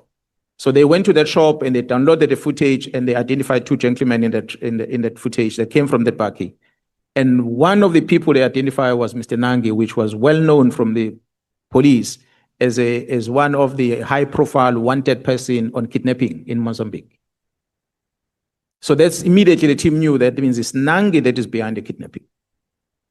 And Nangi lives in Gauteng. So they went to trace the movement of the car at Marankin tollgate and all the other tollgates on the entry. They discovered that indeed this car had drove past there. And Nangi was driving and he would be one passing the tollgate and paying. And they were easily, because I would ask them, why you say you identify that it's Nangi? So he's got a funny eye. I don't know how his eye is like, but that's what draws attention on the team. So the team then moved to Gauteng. From what they are briefing me, they're updating me, but it's not my case. They arrive in Gauteng, they trace this information in Gauteng, they found Nangi, and they downloaded, took his phone and they opened his phone. In his phone, they found, which was a shocking thing, a person whom yesterday Sergeant Nkosi presented before the Madlanga Commission to be known as an expert in kidnappings. Nkosi spoke about him yesterday. They found a communication between Nangi and this gentleman. And in actual fact, money transfers between Nangi and this gentleman, 300, 200,000 rand, a lot of money. And to the team, they were shocked and said, but the person is known as a private investigator dealing with kidnappings. How does he have a relationship with Nangi, who's known to be a kingpin in kidnapping? It could be that the person who's a private investigator is linked to Nangi. Because if you go back on the return members and check, majority, 90% of the time, well, this is a 90% I can talk about, maybe not the one of Jara Kumalo that you were fighting with them about. Majority of the people that are kidnapped are Muslim people. Majority of them, because they've got cash in their shops. And almost 100%, majority of the time, more than 90% of the time, there's a lump sum paid before they are released. And the person who's part of the negotiation is so-called expert investigator, private investigator, will always encourage the family to pay a certain amount. Not the full 20 million rands they're looking for, maybe half of it, but there's always payment. So here's this person who's known to be the lead expert in kidnapping, is exchanging money with Nangi. The team got worried and they said, it means we have an enemy within, because this gentleman is this tight with the General Khan and the team that deals with kidnapping. Is this tight with Seabir, who's in charge of the investigation in the police? This gentleman. I'm talking about the private person. So the team picks that one up and say, this is something not right, doesn't add up here. As they were interrogating, I don't know the how part, they discovered that the kidnapped individual is kept in a house in Mpumalanga. They traveled to Mpumalanga. They arrived in Mpumalanga in a particular house, and there was no one there. And when they engaged with the community around, the community said, we've been suspecting something dodgy happening in this house. But before you arrive, there were a lot of movement, cars that drove out with speed and they left the place. And the owner of the house is the sergeant, the police sergeant. And this police sergeant stays in another house somewhere.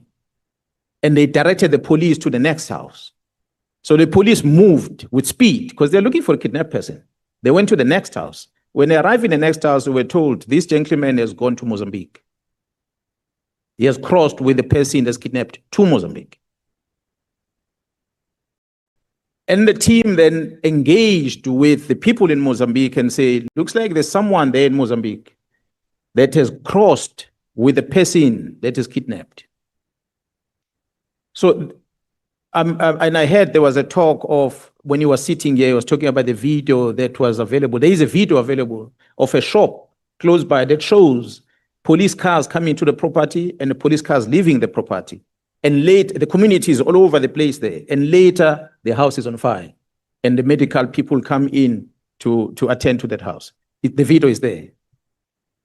Yeah, they're not just property. The house that was identified initially as a place where this property, this one was kept. So his story on a confession that Molotra made when the police got him confirms this arrangement with Nangi. But Molotra then is found, eventually is brought back into South Africa. The How Party, remember, I'm not involved in this. And is taken with Nangi and everyone else. The team transport them to Devon for the case at KwaZulu-Natal. But what I don't know what happened in that case, because the DPP contacted me and said, this team that was investigating this case, they messed up this case. And the DPP wrote a complaint via the NDPP to the PCI for disciplinary steps to be instituted against these members that were working on this investigation. So that's how the case was withdrawn from court. And this Nangi and this Molotra guy left. They were released because of that. So that's how the Nangi story comes about. Well, obviously, internal, the organization will have investigated. Just the pause there, General. The Nangi story, you can deal with it maybe a little later. That's not gone yet because there's now... It's gone. It's coming back into why Sona. Yeah, we end up talking to Kat yeah. about it. So remember, I said Kat, Sona talked about Kat when Sona wanted to resign, to join Kat. Then subsequently, there's this incident of kidnapping. There's the incident of a case not being finalized that involved Mlodra. And eventually, after they are released, there's a case open in Johannesburg by Nangi and Mlodra team. They open a case of stealing of Rolex watches and many other torture, amongst others, many other things. It's registered in Joburg. I have no clue because I'm not part of it. Sinona comes to me. And he says to me, General, there's a case open against my team. Remember, it's his team. It is DPCI's team. He said, there's a case open in Joburg against my team. And the case is opened by Nangi and the people that are with him. And I took note. I said, oh, well, what is the case about? He said, no, torture and all those things. And I said, but was he tortured? Were they tortured, these people? And he said to me, no, they were tortured in Mozambique. This guy, when he was arrested in Mozambique, was tortured and so forth.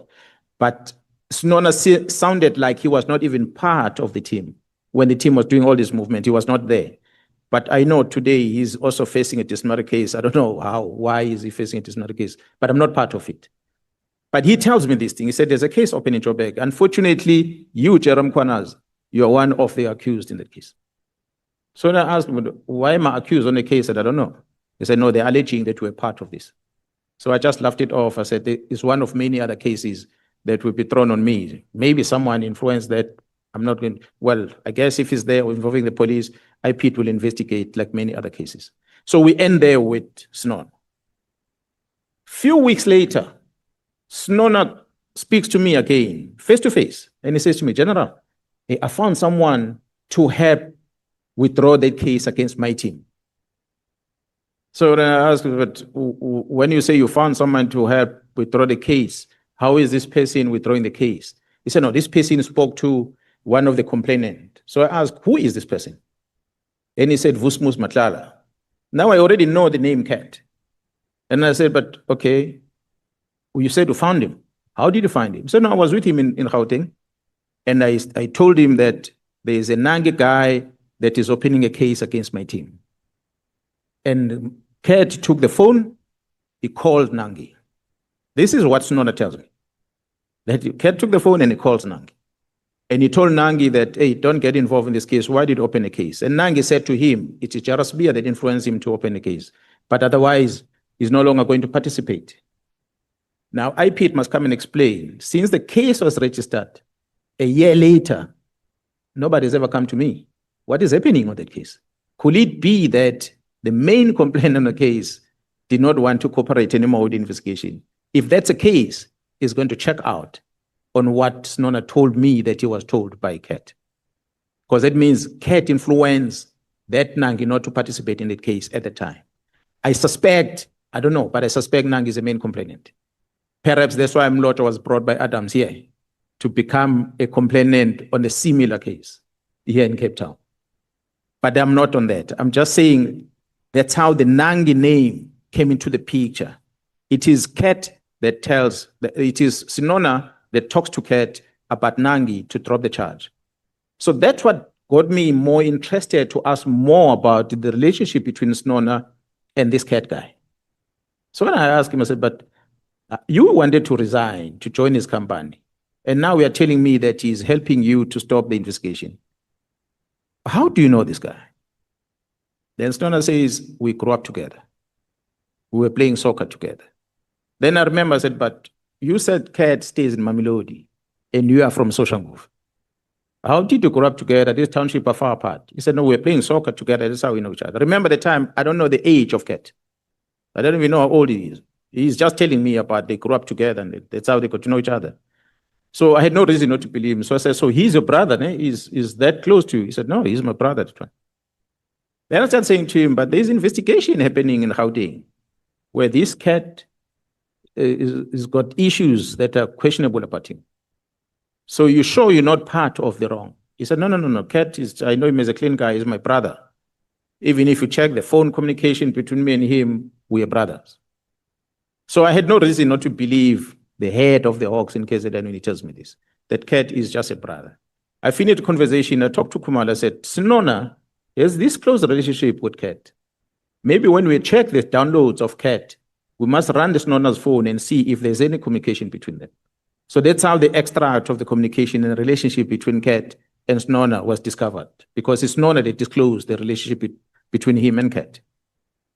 Fast forward from there, Sinona comes to me and he says, hey, you remember the guy I told you about, Cat Matlala? I said, yeah. He said, that guy's got a contract in the police of health contract. But he's struggling because police are not placing orders. Now he wants to reach out to talk to the end user, which is Nhlanhla. And when they establish the people that can link him with Nhlanhla, they discover that you're the one of our entire management of the SAPS, you're the one that is closest to Nhlanhla.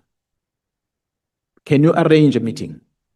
So now I said to Sinona, but why must I arrange a meeting for Cat Matlala and Nhlanhla? For what reason? And he says, no, but looks like Cat has an information that can assist Kumalo and the team with their investigation in Gauteng. So that what drew my attention, and I said, but he's got information. What information? He said, no, the role that Cibia plays in this whole criminality happening in Gauteng. So that got me excited. And I said, okay, well, we'll confirm the meeting.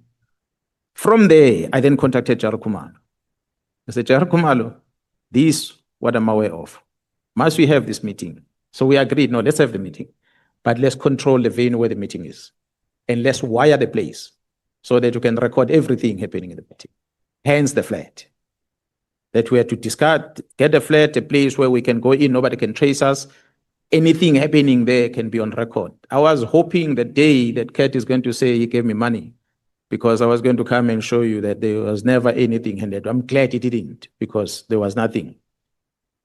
So the meeting then is arranged, and I go back to Sinona. I said, tell him to come. Then Jara Sinona invite him to come. And I said to Sinona, I know this guy moves around with bodyguards. When he comes to see me, he must be alone and you, just the two of you, nobody else. So you're going to pick him up, or you pick him up, you're going to bring him to me. Then he said, okay, we're going to meet at Nhlanhla. The meeting is going to be around Nhlanhla. They met at the hotel. Mr. Adams is not here. I'm sure he's watching at home. Oyster Box. Oyster Box is a very expensive hotel in Durban. That is where they met. Cat and Sinona. Whether inside the hotel or at the parking, I was not there, but they met at the hotel. Because after that, Sinona, first time I saw Sinona driving a Polo car. You know, this one is driven by these Uber boys, the small car, VW. Sinona was driving that car. He called me, he said, I'm with Cat. We're driving this Polo. We are getting out of Oyster Box. So I said, okay, come up because I'm in the vicinity. He gave me a description of the car. I spotted the car. Then I said, okay, I see I'm driving this car in front of you, the Mercedes-Benz. Can you see it? He said, yeah, no, we can see it. I said, okay, follow me. So I drove them down towards Pavilion, not Beverly Hills Hotel, around into Pels. There's a parking at the bottom there for those that knows Nhlanhla, towards the beach. So we enter in there, into the boom gate. I show my face, the boom gate opens. I go in, I tell the security to open for him. They open for them, and they followed me. Some 50 meters we park, we walk, we get out of the cars, we walk into the lift, into your apartment. Honorable Chair, that apartment from where we're seated in a 3-seater dining room table, a glass table, can only sit 3 people. Where I'm sitting, at least a meter, is the wall. Behind me, a meter, it's another wall. On this side, it's a lounge that will be at least maybe about where Honorable Skosana is seated. That's where the TV is. And on that corner, on that side, which is a good 4 meters or so, is an entrance into the apartment. And on my right, open plan, Honorable Chair, up to where the podium is, which roughly about 4 meters or so, is the sink at the end of the kitchen. So for Sona to say he was busy drinking somewhere, he couldn't hear anything. When we are here, you're talking, a person on TV, a person here can hear everything. It's just the 3 of us, nobody else there. So we said, we spoke. That's when he then gave me this information. The information is about Steve Mutsume. Steve Mutsume is a name that the 68 million people, excluding the independent podcasters, they are the ones that got guts to talk about Steve Mutsume. The rest of media houses in South Africa don't want to research about that person. It's a name that has come out so many times, Steve Mutsume. He told me about Steve Mutsume. He gave me the address of the house of Steve Mutsume. He told me about activities of Cibia, how the Cibia is collecting money. He told me about the property of Cibia that I didn't know. He gave me the address. He told me about the impalas he bought for Cibia. This is all coming from CAD voluntarily. I don't have a clue about all these things. The properties in a townhouse in Sentin. So I take note of all these things. And then he asked one thing, but the other one was just a comment which we couldn't do much about it. The first one was, I've got this contract. I've got so many people that I should be paying that I haven't paid, but the police not placing an order. Can you get Gerald Nhlanhla to meet up with me so we can discuss and get to hear what is the issue? Then I said, well, I'll talk to Gerald Nhlanhla, but I don't know anything about the contract, but I'll talk to her. The feedback will come to Snon. That is 1. 2, what is the next thing? The next thing is that I hear that there's investigation in Gauteng on an attempted murder of his ex-girlfriend. What is happening on that? I said, no, don't ask me that question. I'm not in Gauteng, I'm here. I can't even answer any question. If you have issues with it, Gerald Snona is your brother, must talk to Gerald Khumalo and establish what is the issue there. That's how the meeting ended. We left. After leaving, I pick up the phone, I call Gerald Khumalo. I said, Gerald Khumalo, this is information. Here's the address of Mr. Mutsume. Mr. Mutsume has got a house, standalone house somewhere in Sentin. I just don't know the address now with which I can say, but from the American High Commission in Sentin, for those that know Sentin, if we drive down towards the western side, but we go down the road, Steve Mutsume's house is there, the one that he alleges to be Steve Mutsume. It's a very big house. It's there, because I saw it on Google. He came and said, that's a house where Cibia collects money. Because I was not satisfied with the information about Cibia, he says Cibia collects money there, but using the police vehicle and the police driver. And mine to him was, Cibia cannot be arrested then, because when you arrest him, he's going to say the money belongs to a driver, not to him. But if he uses a police car to go there, we'll be able to get that on investigation. We need more information about Cibia. He said, no, he paid 2 million rand towards his plot. He bought him impalas. All the impala stories came with me, but nobody asked, how do I come up with impala story? It's because of that meeting. When I spoke about these impalas, I just did not elaborate where I got the stories of the impalas in details, but the impalas come with Cat. The townhouse, Cat says he didn't even know about the townhouse himself, but another foreigner told him about the townhouse. He went to see the townhouse, he saw Cibia's cars there. He confirmed, but Cat did not know about the townhouse. So he told me all these stories about Cibia, Steve Mutsume, and that fact that Steve Mutsume's property is at Waterfall Estate in Midrand. I've never been to Waterfall Estate. Can we hear Honorable Sangwana? Thank you, Chair. No, I just wanted us to acknowledge the presence of Honorable Adams. I think Honorable Adams left the TV so he could be here himself. Thank you, Chair. General Mkhwanazi, Yes, sir. behind Honorable Skosana. Behind Honorable Skosana is seated Honorable Adams. Thank you, sir. Thank you so much. Thank you. At least I see him now. I can talk directly. I was going to ask a question. Mr. Mutsumi, is he also alleged to be one of the big five? I had said, Honorable Chair, with respect, Councillor, as a legal person, you'll know that we cannot, as police, pronounce of people that are not before court. But it's a character that the police officers are afraid to even call his name. It's a character that even the judge at the Nhlanhla Commission was concerned about the police being so afraid. It's a person that I spoke this morning to Sergeant Kosi, who was sending the communication between me and him to the very same person. So Steve Mutsumi is such a character. I'll leave it there. I don't want to go into details. You can read between the lines. Yeah. Now, when Mr. Matlala conveyed the fact that there was this meeting that's now a fact that took place between you and him at the Pearl's apartment, his evidence was that he was going to the meeting, brokered by Sonono, but it was going to be in exchange for information that he would give you. You were particularly keen or interested in hearing information about Lieutenant General Cibia, and in return, the quid pro quo for him that motivated him to go to that meeting was that you would assist him with the Medicare contract, which was now being stalled because he wasn't getting any purchase orders. And you, the one who knows Lieutenant General Nkua, who's in charge of the supply chain management. Well, Now that sounds quite plausible, even from what you're telling us. yeah, well, he was frustrated with the contract. That's why he approached Nona. But in my memory serves me well, it does not say that it's Nona that arranged the meeting. He says it's General Clearly. That's a lie that he told. He wanted to protect Nona. But it's Nona that facilitated the meeting. So the meeting was held as per his request. Obvious, when the meeting was held is because I'd already spoken to Khumalo about the investigation they're busy with and the purpose of what the meeting is all about.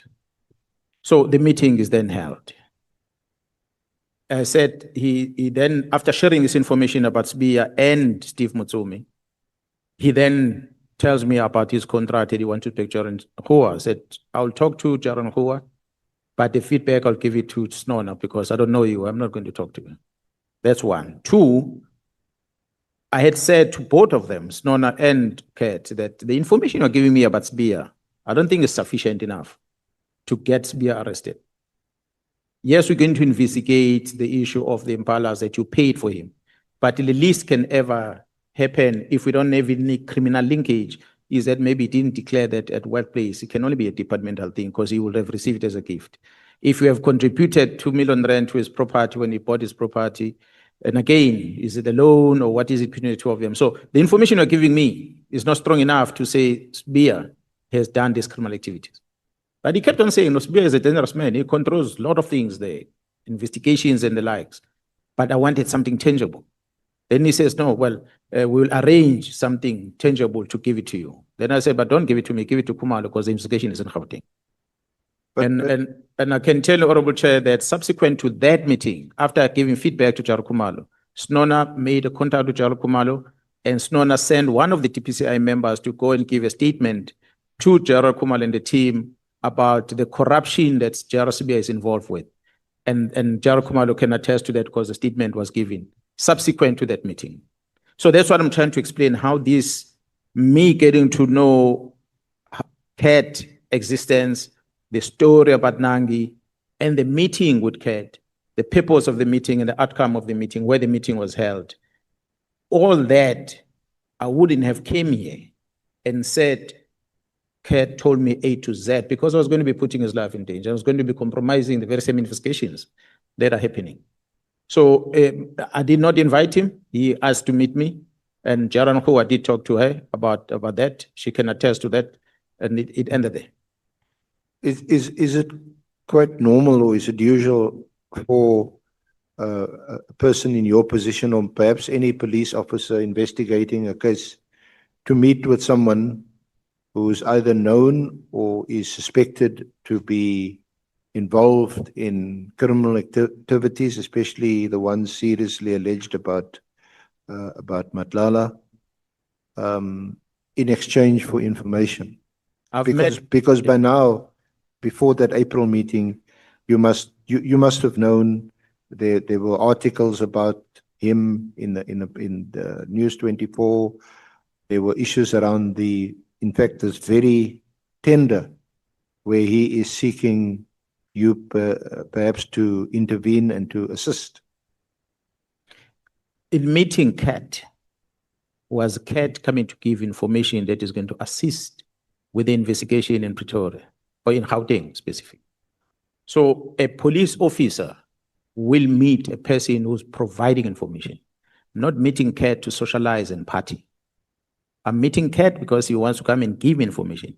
So I've met a lot of people that are, some of them in custody, arrested, and some of them not arrested yet. Some of the people come up front and say, I was part of a crime. I'm here to give you the facts.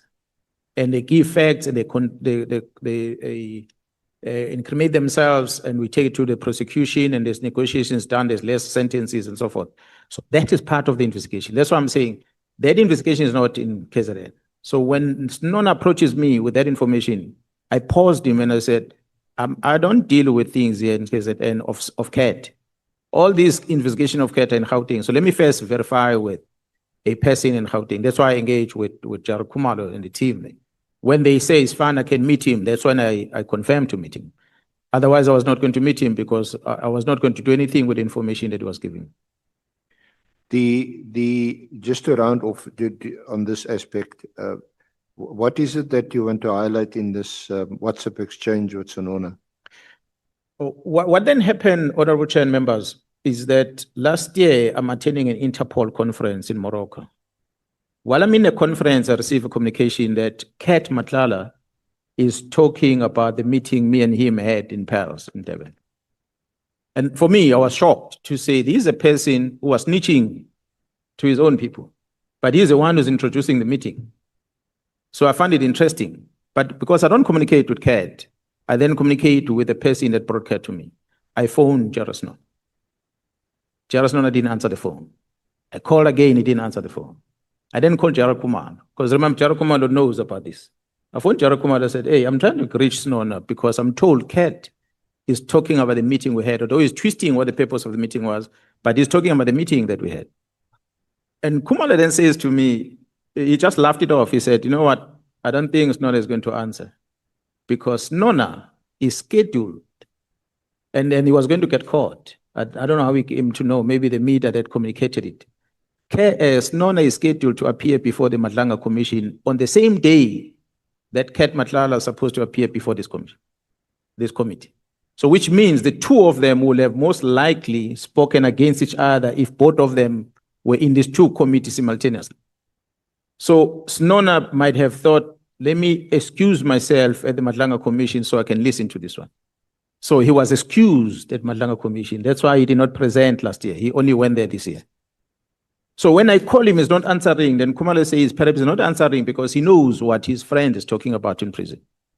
So then I thought, okay, if they're going to try and make up the story, let me write something to him so that he can be on record. I wrote him a WhatsApp message. And I told him about how he used to tell me about Kat, how he knows Kat, how he facilitated the meeting, what was discussed in the meeting, how he exposed his syndicates that he operates with, including Seabir, in that meeting. But then I closed my message by saying, I'm still going to go to the Ad Hoc Committee and I'm going to come and present this thing on record. I left him like that. to date, Jairus Nona, who's my colleague, who works in the same building with me, who talks to me anytime he wants to, has never called me, has never walked into my office, has never confronted me about that call and the message I sent him. Until in January, when it was a week or two before he goes to the Nhlanhla Commission. And then his lawyers, and this letter is in the exhibit bundle. There's a letter that his lawyers write to you on the 9th of January. It appears as if the meeting was also recorded. The lawyers write. Have you got the letter? Yes, I do have. Well, I know what I wrote there without even having to worry, but it's part of the exhibits.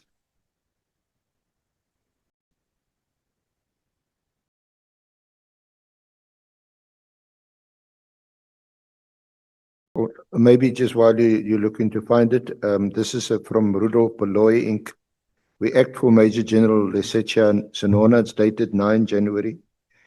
We refer to the WhatsApp communication on 26 November 2025, which you addressed to Major General Senona, wherein you claim to be in possession of a recording of a meeting held between Lieutenant General Kunazi and Usumuzi Kat Matlala on 15 April 2025 at the Pearls Hotel in Nhlanhla.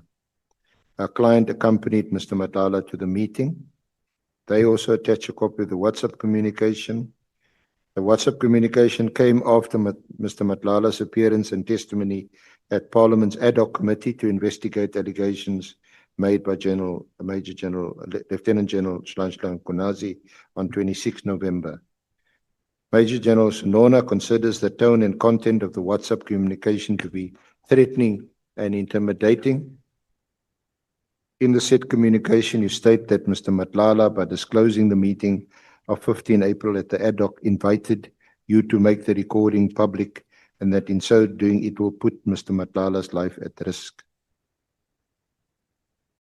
In the course of consulting with and preparing our client's response to the Nhlanhla Commission, I'm just stating it briefly, Rule 33, notice dated 9 October 2025, it became apparent that the recording you allege to be in possession of is essential to Major General Senona for the purposes of finalizing his response to the Nhlanhla Commission, which is due on 16 January 2026. In the circumstance where we hereby instructed to demand, we hereby do that you furnish the office with a copy of the alleged recording between the meeting between yourself and Mr. Matlala on or before the 13th of January. Yeah, no, that is correct. The lawyers on the 9th of January wrote me this letter. What I'm grateful for is that they had attached the WhatsApp that I wrote to Gerard Snowden. Honorable Chair, when I wrote, after writing this WhatsApp, I forwarded the same WhatsApp to the Senior Council for record, so that the Senior Council is aware of what's developing. And I think it will have happened when someone was I don't know what case was, or was during Matlala's time, I don't know. But I did send it. Yeah, it was while we were at Hosimapur. Yeah, I did send this WhatsApp. In this WhatsApp, Honorable Chair and members, without having to repeat everything that is written here, what is of an interest on the WhatsApp, if I were to summarize, is what I said earlier. The information that Kat Matlala was giving me about Mutsumi, Steve Mutsumi. I still don't know how the surname is written, but the pronunciation, it says that Steve Mutsumi and Cibia, and the property in Sentin somewhere, or properties, and the property in Waterfall Estate, and the property in Centurion, and the Imbalas, and everything else. This is information coming from Kat Matlala in the presence of Gerard Sinon, his brother. They are sharing this information to me. After writing this, Snona had never confronted me about it until the lawyer sent me this. And the lawyers, if the honorable members were to check, they are not interested in disputing the content of this. The lawyer's interest is to finding out whether do I have this recording that I say I have. They're interested in the recording. They want to find the recording. I did not respond. In me not responding to them, Gerard Snona then goes to the Nhlanhla Commission. He says he was drinking during the meeting. I had invited the Nhlanhla Commission to go to the same pairs to go and investigate what time did we come in, what time did we leave, what would have got Sona drunk. He was driving a car coming in, for him not to hear what he's talking about. Inspection in local to be done in that apartment, so you can be able to see how far is this kitchen that Sona said he kept going down, up and down, where he couldn't hear, because I've demonstrated how big the place is, or how small the place is. So what was interesting for me is that when Sona, after writing this thing, he copied the Nhlanhla Commission, which was a good thing for me. I had not presented to them because we did not discuss it there. I presented to the SC because Matlala spoke about it here. So when the Nhlanhla Commission became aware of this, they contacted me about this, and they had to lead Sona on his testimony at Nhlanhla Commission, which include this WhatsApp. When it was time for Sona to read out the names of the people that they were snitching on, him and Matlala, he refused. He was afraid. His lawyer said, you can Google it and go back on the record of Nhlanhla Commission. His lawyer said, these people are very dangerous, that Sona cannot read out their names. One of the very dangerous people in this message is General Cibia. These are words from Gerald Sona with his lawyer, that he cannot read out his name. I'm the author of the WhatsApp. His was only to read the WhatsApp, because he did not write it. I wrote it. But because he knows the content that is the fact, he's afraid to read out the names, because this Mutsume is going to know that Sona and Kat, they were snitching on him. Therefore, he might have to deal with him somehow. That was the only reason that made Sona be afraid to read. That took the judge at the Nhlanhla Commission to overrule and forced him to read the names. So he read the names under duress before the Nhlanhla Commission. So, honorable members, this is a clear indication that the content of what is discussed at Paris, I put it on the WhatsApp that will be read by Sona, as Sona was afraid to read them. If he didn't know Mutsome, if he didn't know how dangerous Bia is, what would have made him to be afraid to read this? Because this was the actual fact of what we discussed on the day. So that's what I was giving it to him, that he must not lie before the commission, because that's what the meeting is about. In actual fact, I preface this WhatsApp by saying, if I were to quote, you made arrangement that I meet this guy, Kat, because he's your friend and brother, and he needed my help to speak to Jaron Hua to place orders on his contract. I don't hide that. It's there, because that was a main thing that he wanted to come to me. And then he volunteered information about a house in Sentin, where Seabir collects money using the state vehicle, and that he, Kat, paid over 2 million rand towards Seabir's purchase of a plot. And he also told me about Seabir's townhouse. The fact that he's the one who introduced this meeting at the committee, so I go on and say, he invites me to come and make this information available before this committee. And he therefore must not accuse me.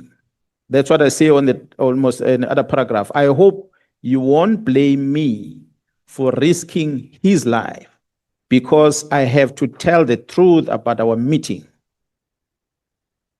I was well aware when they were giving me this information that they were snitching on their crew. And one of their crews, it's Gerald Cibia and Steve Mutsumi. They were snitching on them. And that's why he was afraid to read these two names on record before the country watching. Well, he's not the only one. We had even the judge made remarks, being worried because another Shibiri who works under Cibia was afraid to read another name before the Nhlanhla Commission. That tells you that there are powerful people out there that they've been feared by the top generals in the police. That's why the judge even was concerned about it, that if the generals are afraid, who then is going to protect the citizens? So this is a background behind why I had to write this. It was because I wanted to put on record clear that what Matlala was presenting before you was not the facts. These were the facts. Kumalo, subsequent to this meeting, will show you the affidavit and the member that was sent by Seabir and the communication between Kumalo and Seabir after this meeting as a follow-up and a further information out of this meeting that was provided. I'm not privy to that. I don't have the details about, but I know they met and they provided further information in this regard. So that's all about the meeting at PALS that I might want to explain, and not unless any further questions. These allegations, especially the ones against Cibia, have they been followed up? They've been investigated? Why is he not? He's under suspension. That's his current status, is it? The jurisdiction, almost everything that is presented to me, I said what information was going to bring me are activities happening in Gauteng. So the people that I know they are part of that investigation is that Gauteng organized crime investigation team, the counter investigation team that is in Gauteng. So this information must go to them for further investigation. So if I get information, I'll only share with them.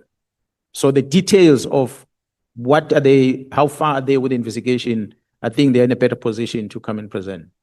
I'm in KZN, I can tell you, Honorable Chair and members, that 200 million rand worth of drugs were lost in KZN. And that worried me. But that case docket is with DPCI at the national office also. But on my own digging on the side, I've discovered things. That's why I'm engaging with the DPP about it.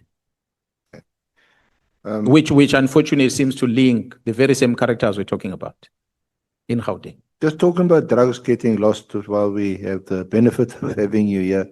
There was also, and your reference to Honorable Adams, there's also, do you know of a Cape Town case where there was also seizure of a substantial, I'm not sure what the amount was, maybe over 200 million of drugs, hard drugs, I think Mandrex, seized.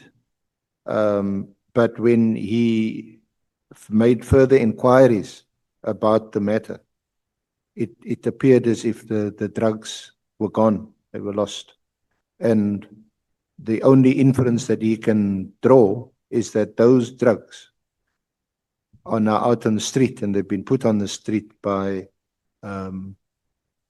dishonest SEPS members. Honorable Chair. Maybe you can help us with what's Honorable happening. Chair, I'm not in Western Cape, so I will not necessarily have the details, but in having listened and watched this commission on television, the Honorable Mr. Adams, when he presented here, when he was asked the question, how did he know about it? He said he was told. So the moment the person says that, but is 100% sure this what happened, it's questionable. What I said before, and I'm going to say again, South Africans must know, you must know, that drugs in the main that are found in crime scene, me as a provincial commissioner, I cannot guarantee 100% that entire consignment that is found in a crime scene is the same consignment that lands at forensic. It's the same consignment that is destroyed. Firearms are found in crime scene. On register, they are destroyed, but the police find the same firearm in another crime scene. So if it can happen with guns, the likelihood is that it can happen with drugs. The belief, the intelligence we get is that the information at hand, the honorable members that are within the police committee can tell you, the police does not test 100% of the consignment we get in our forensic. We don't. Do you share the view of Lieutenant General Kumalo that some 90% of SEPS officers in Gauteng are on some or other payroll of these drug syndicates? I might not talk about the percentage, but what I can talk about, honorable chair and members, that I've said before, we have three categories of employees in the organization. We have the hardworking ones that are straight to the point in the fighting crime. We have the corrupt one in the opposite that are participating in the wrong. And we have the missing middle who don't want to act and just turn a blind eye on what is happening, the lazy ones. So some of them are influenced by fear and for them not to act. So if you fail to act where you're supposed to act as a police officer, you're as good as a bad one. So those are categories of employees we have. I don't have the figures. I cannot talk about percentages, 90% and so forth. But by and large, the biggest problem of wrong that is done by the South African Police Service in the country, you'll find it in all provinces, but mainly we'll find it in Gauteng, and mainly you'll find it in the borders. The border police, good percentage of the members working there, they're not good. A big percentage, I won't put a number. In Gauteng province, majority of the members that are working there are not necessarily doing good things. But I'm the one that came here and said, 2 junior members, sergeants, they started this chaos, if we call it a chaos, but they uncovered these problems that we've been talking about in Gauteng. Those are the 2 members that invited Jara Kumalo to join them and his team. It's those 2 members that led into other detectives and other members to join them. Those 2 members that led me in KZN to become involved. Unfortunately, they are still sergeants.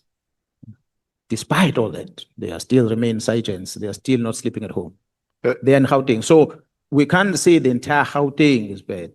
And we can't say the entire Gauteng is good. We must accept that we have quite a lot of bad apples amongst us. Yeah, General Masemola yesterday described it as perhaps as an exaggeration, but he also said that as far as he was concerned, most of the police officers are honest and hardworking. But you also added another category, the missing middle. I gave you 3 categories. Not all of them are hardworking. Yeah. A good percentage, yes, but there's also a good percentage not. So to what percentage it is between the 2, I cannot tell. But I know, and I'm going to demonstrate here in these next few hours about the connections that Mr. Adams has that led into him finding himself in prison in KZN to come and give you a statement from an arrested person. It's a testimony that's coming. That's a bad thing in KZN. Yeah. Now, if we can just go to the briefing of the 6th of July, and you've got the memorandum which we also made available to the committee. During the press briefing, you made these allegations: an organized crime syndicate, drug cartel is infiltrating the criminal justice system. Is that still your view? That is correct, Honorable Chair. Then you say the incident that triggered the disbandment of the PKTT was the arrest of Mr. Katiso Molefe on the 6th of December, who is believed to be one of the members of the syndicate. Is that still your view? That's correct. Senior members of the security cluster who are associated with the crime syndicate issued instructions without the authority of the National Commissioner for the removal of case dockets. That's a reference to General Cibia, is it? That's correct. A potentially corrupt relationship existed between an alleged associate of the Minister of Police, named as Mr. Mkhwanazi, and the Minister of Police, Mr. Mkhwanazi. Is that still your view? That is correct. A potentially corrupt relationship existed between Mr. Matlala, who was awarded a police healthcare contract of over 360 million rand in 2024, Mkhwanazi and Minister Mkhwanazi. Is that still your view? That is correct. That a member of parliament used potentially classified information that was passed from crime intelligence officials to register cases against crime intelligence officials. This member also sent communication to the Minister of Police and requested him to refer the matter to an independent investigative body to investigate these matters. Is that a reference to Honorable Adams? That's correct. And the reference to the independent, that's a reference to the matter ending up with IDEC that then resulted in the arrest of Lieutenant General Khumalo. That is correct. Then you also say unnamed prosecutors in Gauteng are part of a crime syndicate, which also involves politicians, law enforcement, that includes SAPS, Metro Police and Correctional Services, judiciary and is controlled by drug cartel as well as business people. That's That's correct. still your view. Yes. These unnamed prosecutors, are they unnamed because of classified information that you have, or are they unnamed because you don't know who they are? Either you've been told who they are or you suspect who they are, but can you not share it with us? Well, it is known who they are, some of them, but we cannot share because this investigation is conducted. The same apply to politicians. Well, we've named some politicians that are part of this, that are enabling it. When I mention the role of politicians, and maybe, I don't know if you want me to qualify this in some instance. Honorable Chair and members, I had spoken about Honorable Adams, I spoken about Honorable Kola Barnard, amongst others, that are politician, Minister Mkhwanazi. But I must indicate that our leaders of society, which is our politicians, might not necessarily be involved with the bad things at the beginning, but because of the corrupt members within, they capture these leaders and they use them. And to extent that when the leader then is used, it either becomes aware but continues doing the wrong. If he's not aware, once this thing is made, is brought to his or her attention, and that leader is expected to pull back and then start asking questions. And a classic example of that is me saying, yeah, that Minister Mkhwanazi was new in the organization. I believe, I'm still saying, yeah, Honorable Sangol, that Minister Mkhwanazi was captured to end up writing that letter. But he doesn't accept that. He owns it. Yes, I understand. He typed the letter in his own iPad. The iPad that when he came here and the others said the information was deleted because they went to erase, when the information was taken by the team that was investigating, gadgets were taken. The gadgets were taken, and when the gadgets were analyzed, the information was deleted. All of them are deleted. Minister deletes information from the government document. They delete it. But as I said before, you delete, we retrieve. So we have the information. We know that indeed, he's right. He is an author of the letter. He wrote the letter. He typed it himself. He sent it to his chief of staff.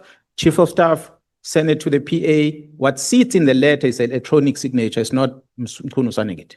It's a secretary that placed the signature there. The document comes back to the minister. Minister instructs that distribute. And the chiefs of staff distribute. We then feel, okay, that's how it lands to Mkhwanazi, because while it's distributed to the official email address, there's a private email address where the same document is sent to by the chief of staff on the same day. So I still believe, I'm still convinced that Minister Mkhwanazi was made to do what he did. He was made to do what he did. So it's many other leaders that are made to do what they do. But some of them, then they find joy in it and they go with it. But when we put here the issue of politicians participating, it's because politicians become enabler. Because in the instance of the minister, is controlling the organization. For the minister to write a letter and stop the filling of vacancies, and suddenly a year down the line, we have no head of crime intelligence because of that letter. If the minister decides shut down this team, and the process is undertaken to shut down the team, that will compromise investigation. Honorable Chair and members, when Kumal and them were arrested, that entire CGI ops operation came to a standstill. Those junior members couldn't sleep at home, could not get paid, could not do anything because the money and resources needed to come from crime intelligence, and they put a stop on it. Honorable Adams is not here now. Millions of rands were spent by crime intelligence from the secret fund account between the time Kumal was arrested and the time when they came back. That they are busy auditing now to try and justify before the Auditor General when the Auditor General is going to come and audit. So that shows the extent of the problems that we had. So the investigation were frustrated by that arrest. Until they were released, allowed to go back to work, then they continue working. So without going to details, Honorable Ms. Kona, she's the first to get a phone call when a member of crime intelligence was arrested, Gerald Shaba, comes back from prison straight back to work. The members of crime intelligence, because they did not want them there, they pick up a phone and they contact the honorable member. The honorable member is quick on the pen. She writes a question from Parliament. National Commissioner, why are you violating the court order? Why is this man doing there? What she did not know is that Lushaba did not receive the court order, which was similar to Kumar. The magistrate was sober. He said, me as a magistrate, I'm not going to prescribe where must go. I'm releasing you on bail. The state did not oppose this. So go back to work. He landed in the office.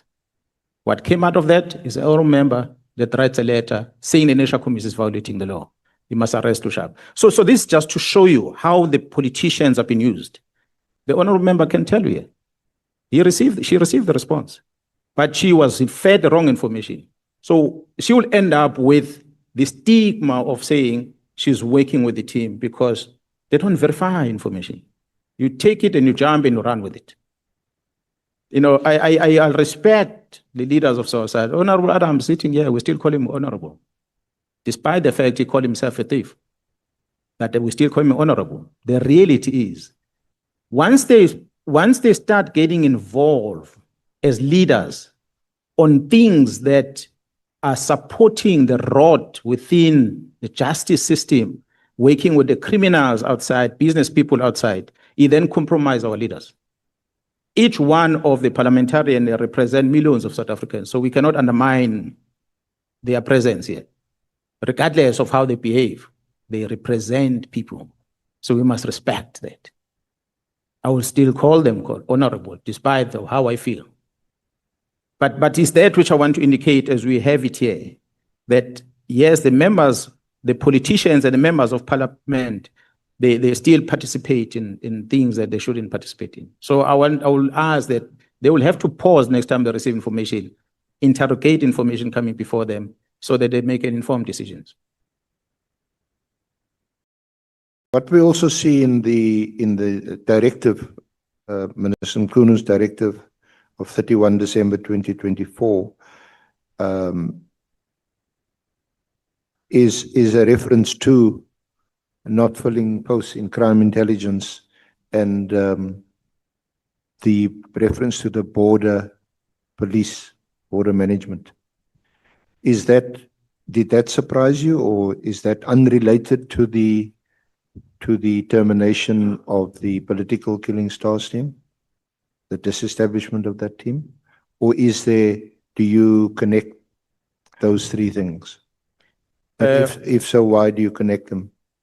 Yeah, Honorable Chairperson and members, I think we're going to maybe when we, SC, talk further, be able to dissect the whole letter with those topics. Yes, I'm asking you now because I may not get there. Yeah, PKTT is disbanded. The filling of vacancies at crime intelligence and the border issues. On the first, when I looked at it first, what affected me as a provincial commissioner was the first one, the PKTT, because it operates in KZN, nowhere else. That's what worried me. I said, but why would the minister come and dispense something that is here, that I'm in charge of, without talking to me? So it is that investigation that we started doing, because right at the onset, I'm a disciplined person that wants to talk to the minister to try and establish, Minister, somebody might have fed you the wrong information. That's why I reached out to Ngabinde and said, hey, can you get the minister, the three of us sit down, so we can talk about it, so I can establish exactly what's happening. But instead, what I get, I'm being recorded as if I'm threatening the minister. I'm glad that recording was played here. So you have to tell me as lawmakers that it's clear the minister is the one who instructed Ngabinde to record.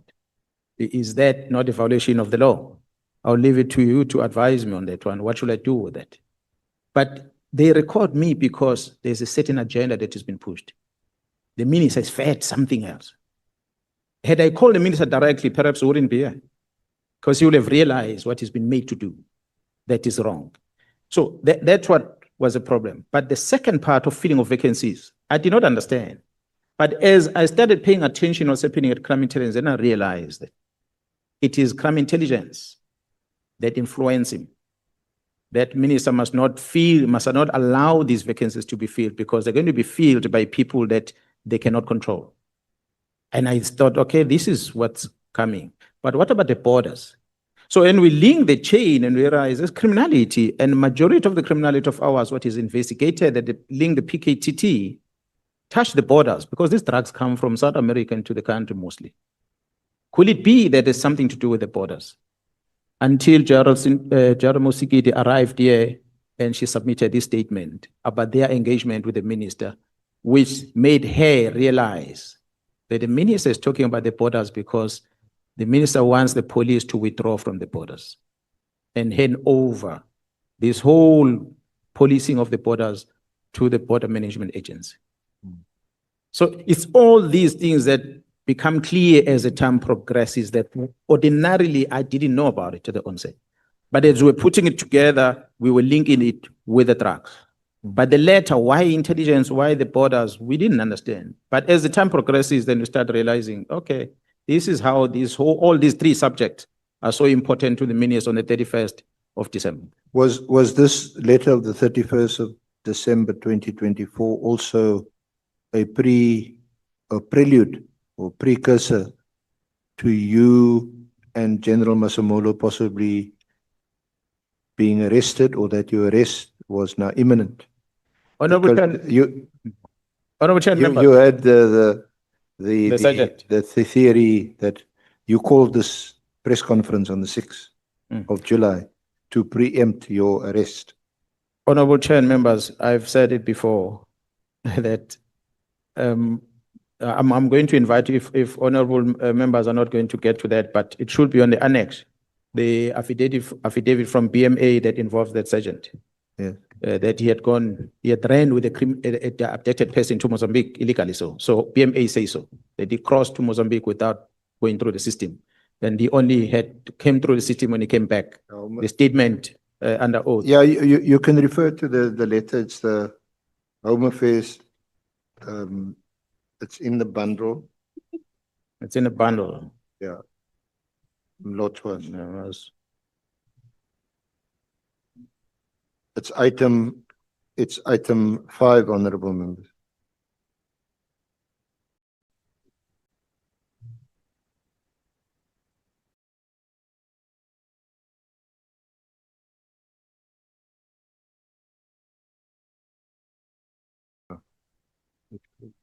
I'm not seeing it here on my bundle, but honorable Chair members, if you do have in your bundle, then it's fine. I know of an affidavit that was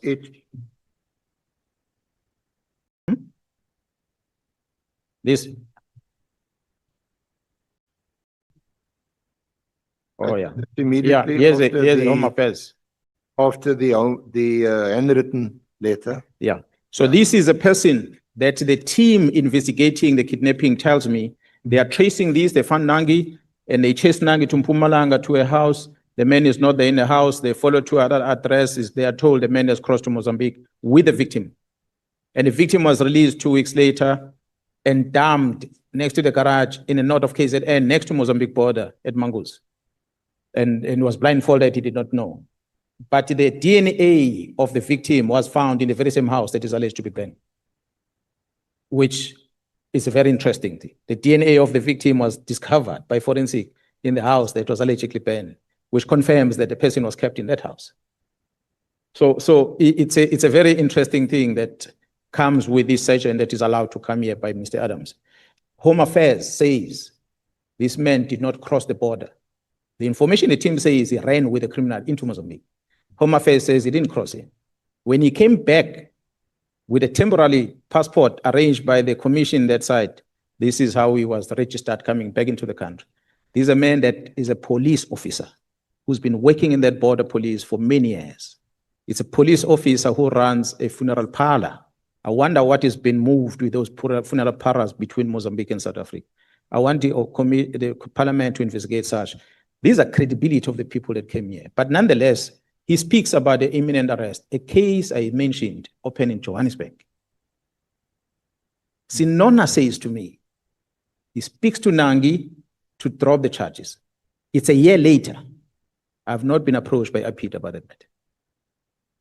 He comes with Mr. Adams to Cape Town to lay the same complaint that is registered in Johannesburg. Hoping maybe there's going to be a different team. I won't be surprised if that case is now with IDEC. Because it seems like Mr. Adams has found a different way of making sure cases are investigated. But when he thinks that I'm going to be arrested, I would have been arrested a year long before that. But I was still there. The reason for me talking on the 6th of July had nothing to do with that, but it was the effort that one had tried to communicate, to try and find intervention. Maybe in our communication, Honorable Cameron will say, you did not present clear during the 5th of March meeting of the Portfolio Committee, the issues that you were worried about. Maybe the committee will have acted differently. Well, we can take that. Perhaps we did not present it. But I felt that now I've tried this and I was afforded an opportunity, I've tried it. The minister is still denying knowing Brown and all sorts of things. It's clear something's happening here. Fortunately, the very same IDEC with members that are inside IDEC that are sharing information with me, I was able to know before Khumalo is arrested. I told Khumalo that when you leave Cape Town, when you land at the airport, it will find you there. And that's exactly what happened. When I got information from IDEC, the Retraction Commission, when you touch down in Cape Town, they're going to arrest you. The plan now is to put Cibia as acting. So that's information I had to share because it was coming from the people that are investigating, that have been told, do this now, do that now, do this. Because they had failed to get Cibia at DPCI because of his age. And the next plan was, let's remove the Retraction Commission so that it can take charge. Not because there's a legitimate case, but things were going to be alleged. But that was not the reason for the press briefing in the main. Okay. As can you pause a little, can you take Honorable Sangoni? I'm sorry, Chair. No, it's just been bothering me a lot since the morning. General Mkhwanazi keeps saying that witness Mlotshwa, who was brought here by Adams. Can I just get clarity? I thought Mlotshwa was a public participation witness, or is that evidence that's still going to be led? Mlotshwa is from Mpumalanga, honorable members. Mlotshwa, since his arrest to date, he has never seen the doors of his office. He's a member, has been booking off sick ever since. His last sick note was in last month. He's still been on sick. But Mr. Adams brought him in one of the corridors here of Parliament with a television. While you were busy inside, they were having a press briefing outside. I think days before he came before you. So he was brought by him from Mpumalanga to come here. From after the press briefing, they went to the police station to open a case on that assault that he was talking about, which is the same case that was opened in Johannesburg. So they went to police station to open a case. Fast forward, he come and sit on this chair. So it's a person who was arranged for him to come and talk bad about Joram Kunazi. That's how we landed here. So the evidence is that Mr. Mlotshwa would have used the procedural process of Parliament to appear. Because I think what is bothering Honorable Sangoni is that it may appear as though that he is a witness that was submitted to the committee by Honorable Adams. Honorable Chair, Acting Chair, I will take that. I cannot prescribe because I do not know how the members decide on listening to a person. I like to believe that you are presented with a witness by someone else who brings this person to you, and then you deliberate and you accept the person. But for the person to come to you, be presented before you, he had arrived in Cape Town a few days before that. And public officer, a police officer was off sick at his workplace, and his address is in Mpumalanga.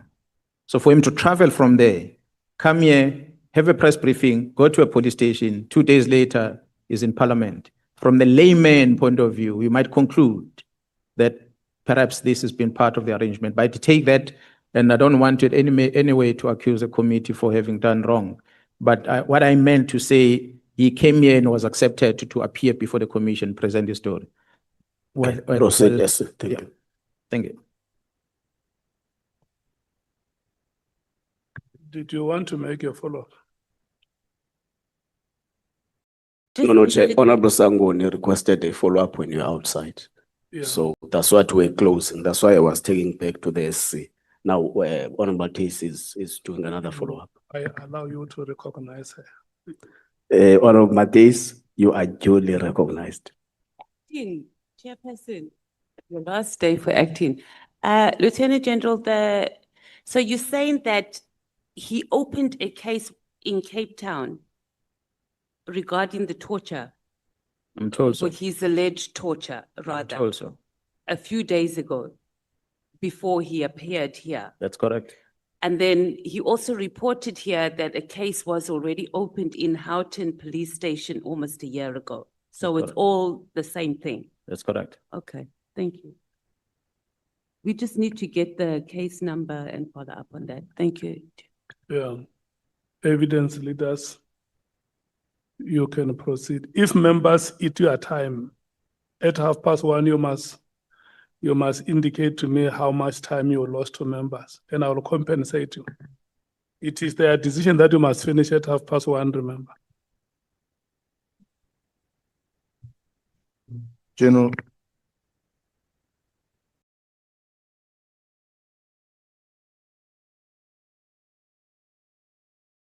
Sir? yeah, we were just going through the list of items that you mentioned in your press briefing. And at 6.8, you refer to unnamed judges, magistrates as part of the crime syndicate, which again also involves politicians.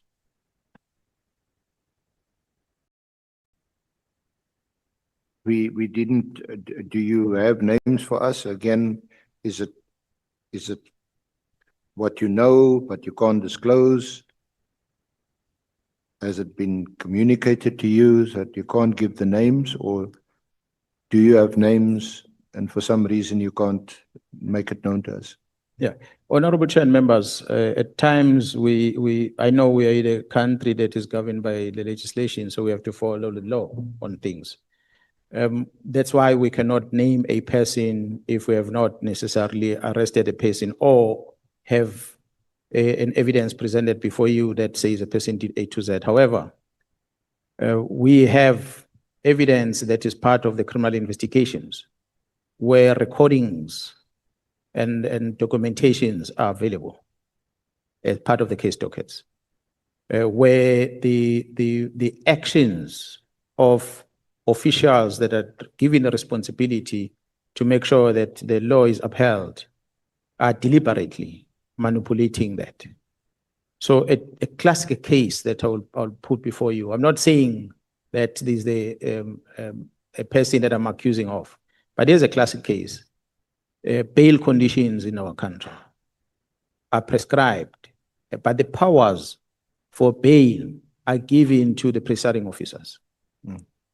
So when a presiding officer abuses the powers that they're given in order to benefit certain individuals, the only recourse that a person has is to go through the prescribed legal process that might take time.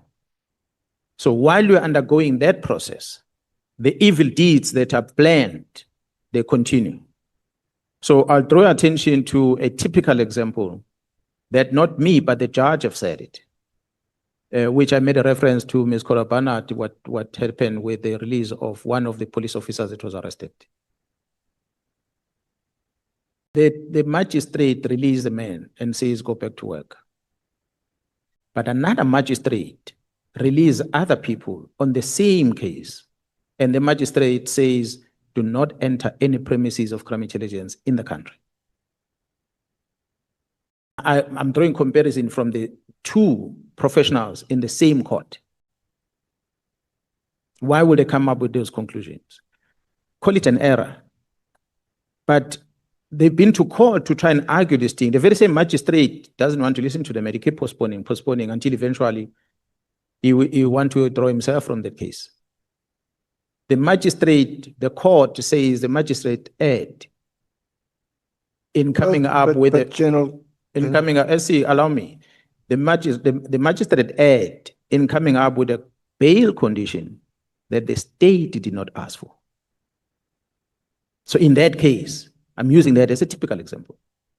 Yeah, but is that enough to infer No, that, but that these magistrates or judges who make mistakes, they make it all the time, every day?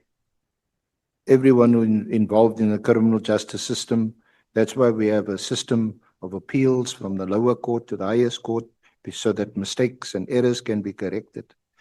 But my question is that sufficient for you to draw a conclusion or an inference that these magistrates, where one differs with the other, even in the same court, the same set of facts, that they are necessarily involved with crime syndicates or that they corrupt? Honorable Chair and members, SC, I said the information in writing, information in recording of people talking is part of the investigation in criminal dockets that have been investigated. But the evidence that we're bringing to you is that typical example. Here is the team that is investigating drug squad in Gauteng. The team that get arrested on cases that you and me, you'll agree that at the first place, they should not even have been arrested. But they get arrested. As if that is not enough. This team is barred from entering crime intelligence offices in the country. Let it sink in, SC. It is a magistrate that exercises a bail condition that the state did not ask for. What does that do? It puts on hold the entire investigation in Gauteng. I told you that these junior members are not sleeping at home. So they have to be paid for in accommodation, not a 5-star accommodation that has been alleged. But they must be paid accommodation where they must stay. They must get subsistence allowance where they are staying. They've got labor rights to work overtime and be paid. So they need resources. They're not getting this. Simply because the court decided that they must not participate in those things. I don't think if you get what I'm saying. Call it a mistake of the magistrate, but it's a deliberate to frustrate this part. And it becomes clear. So we don't need to say you have been part of this, but your action is assisting this. Oh, and I'm going to repeat again, see, maybe not getting me. We did not say Mr. Mkhwanazi is part of the syndicate. Remember we said that. We did not say that. We say he's an enabler for the criminality to thrive. We want to bring it to his attention. He does not want to listen. Instead, he's allowing this criminality to thrive by his action. So it's that what we are bringing to the attention of this parliament, that not to say that everyone that we've named have 100% contributed to this, but majority of them are the enabler of the wrong. So if people come to you for assistance and you help them, you are participating. Yes, the end result of a person to move drugs from point A to point B is to make money with drugs. But you're a police officer of the law, you hold a roadblock on the road. If a person says, make sure there's no roadblock and he gives you money, it doesn't tell you what the reason why you must not have a roadblock is, because it's going to be moving something. It just simply say, make sure there's no roadblock. Or if there's a roadblock, tell me. It ends there with you. And you do that. You share that information, there's a roadblock at that point. That's enough. This person knows I must not go that route, I must take another route. You are participating indirectly. So these presiding officers, we cannot say they are making honest errors, because we've seen that I'm not a lawyer myself. I'm a police officer. So some things just don't make sense when the courts or the presiding officers are exercising their judicial powers on decisions that they take. Yes, I know the recourse of that is to launch investigations. But while we're launching investigations, things fall apart. And what we're on the verge of doing in this country was to hand over the country to the people that were going to control it. Honorable Chair and members, had the National Commission been removed for whatever reason, Cibia would have become the acting National Commission. That one I can tell you. Members of IDEC that were investigating told me that. Now, the bail conditions of Lieutenant General Khumalo, they were set aside on review. You don't have or didn't see the judgment of the reviewing court that set aside that decision, because the reason why I'm asking is that that court, if there is a written judgment, would have indicated the extent of the magistrate's errors, if they were errors and whether they were honest errors or whether they were deliberate oversights or whatever. You don't have can't give us a reference to that judgment. No, I do not have. Okay. Now, if we can move on from there, we've dealt with the 6th of... In actual fact, maybe honorable members who can allow me, I'm sorry to interject, see. A week before the court made that ruling, I had traveled from KZN to Pretoria, and I pleaded with my boss to allow these members to go back to work. Our legal head is here, he can tell you that. I pleaded with him. I stayed in Pretoria until midnight. And the National Commission allowed them. He wrote letters and he gave it to them. A week before the court came with the ruling. Why did I do that? It is simple because the employer had already cleared them. The employer had already cleared them. So I did not see the reason why they are not allowed to do their work if the employer have cleared them. So, but they said not doing the work long after they were cleared. So it was that what frustrating me. But more than them going back to work, it was about the junior members that were being frustrated on their investigation because there was no leadership to support them during that investigation. So they were frustrated sitting on their own after having sacrificed their lives in exposing this rod, but they were not getting the support from management because the people that supposed to support them were told or were barred from entering the premises of intelligence.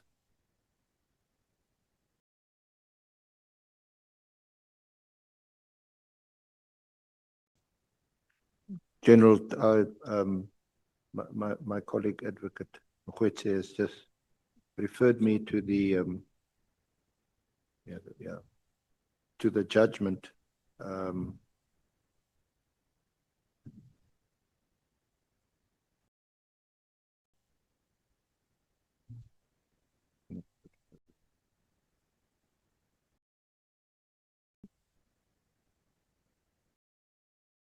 I'm just looking for the part where the court criticizes the analysis. Yeah. No, what they say about the court.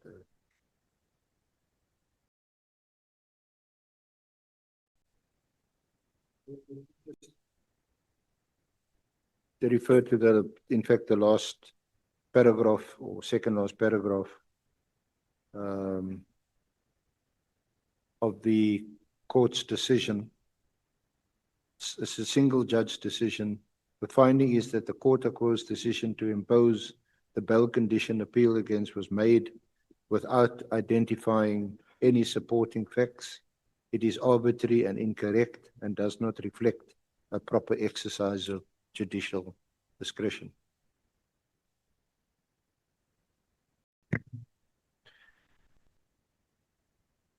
So for you, this is an example of where a presiding officer makes decisions not supported by the facts, exercises a wrong discretion, and this enables the people involved, the drug dealers, the cartel, to continue operating? Yes, indeed, Honorable Chair and members.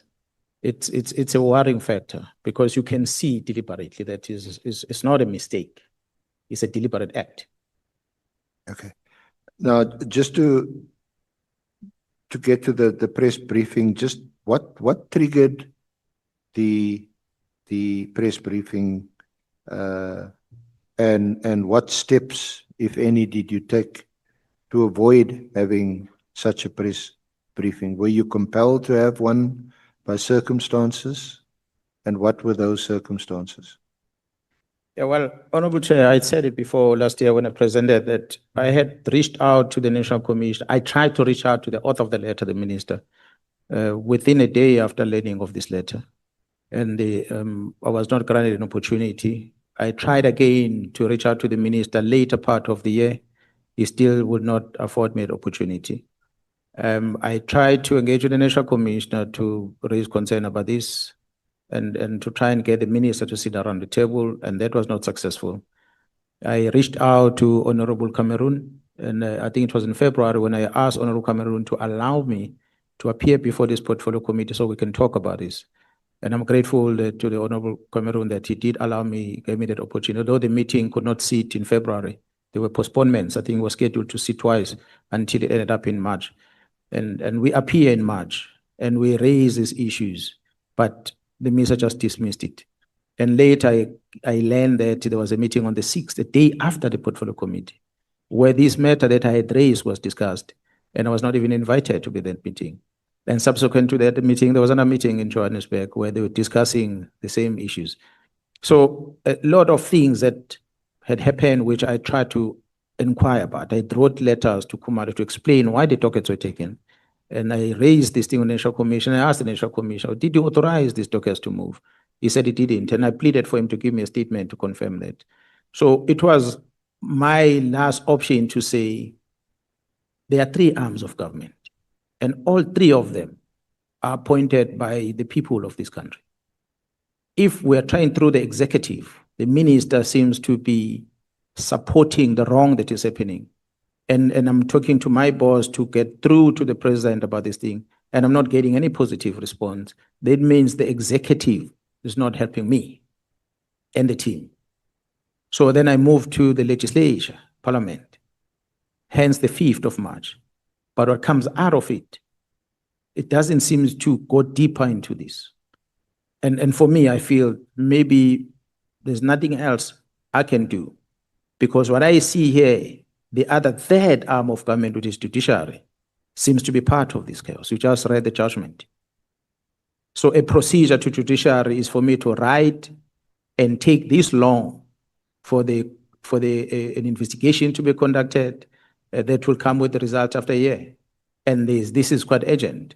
So what else do I do? Let me then tell South Africans that the three arms of government that supposed to help guide against this wrong, it seems to me that we have failed to convince these three arms of government to deliver or to assist us. It was in that's why I cannot blame all of them, because Parliament can only engage with one committee out of hundreds of committees here. Majority of members sitting maybe didn't have a clue about what was going on. They will say if they were in that committee, they would have dealt with it differently. I agree. In executive, it was the minister that we're trying to reach out to, but via the National Commissioner. I didn't go to the president.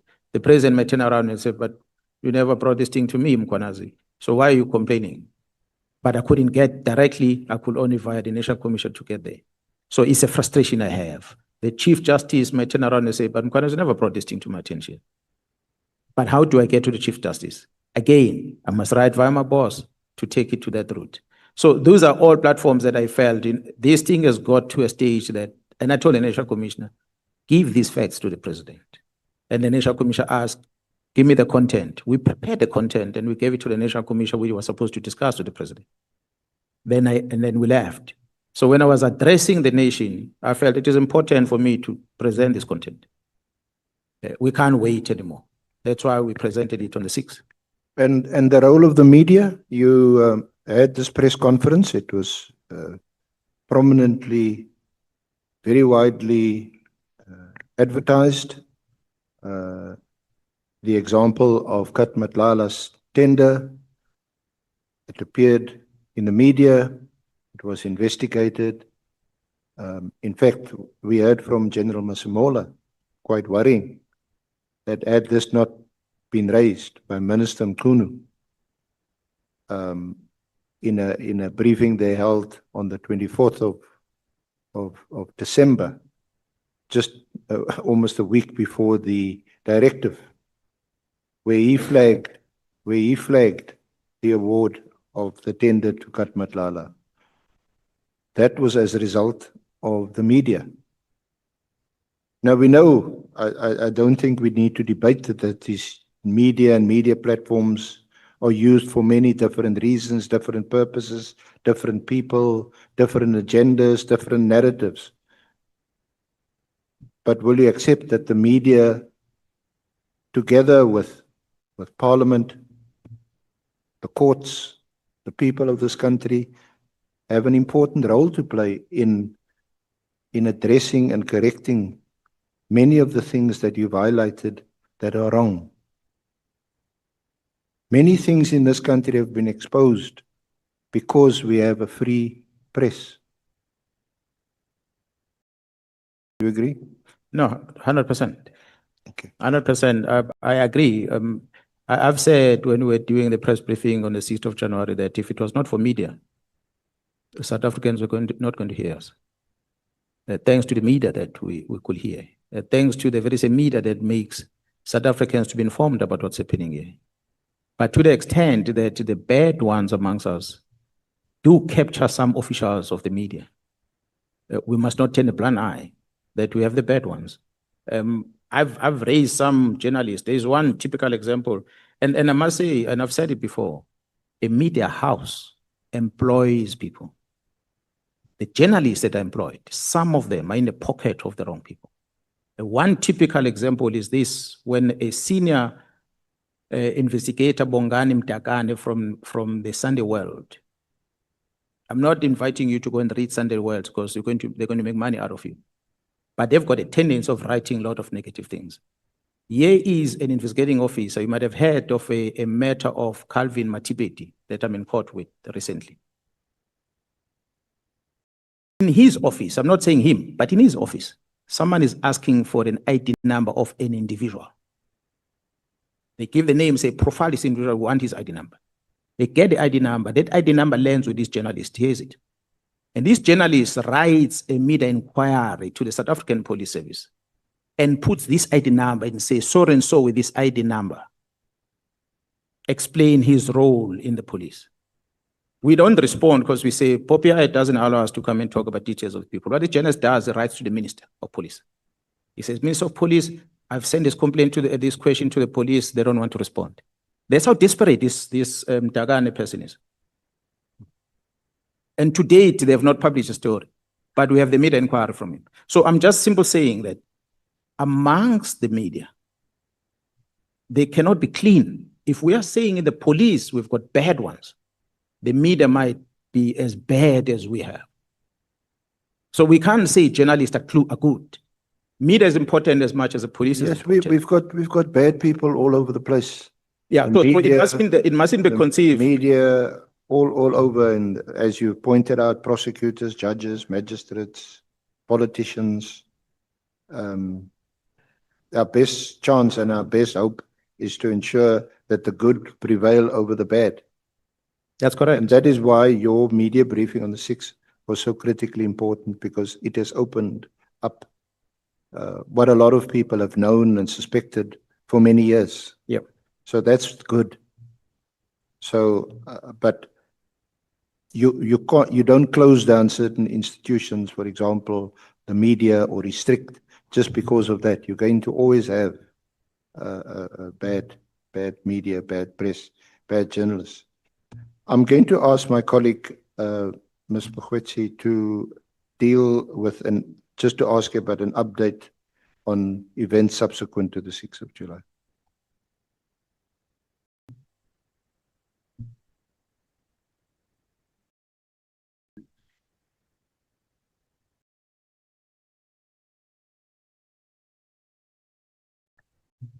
Good afternoon, General. Yes, ma'am.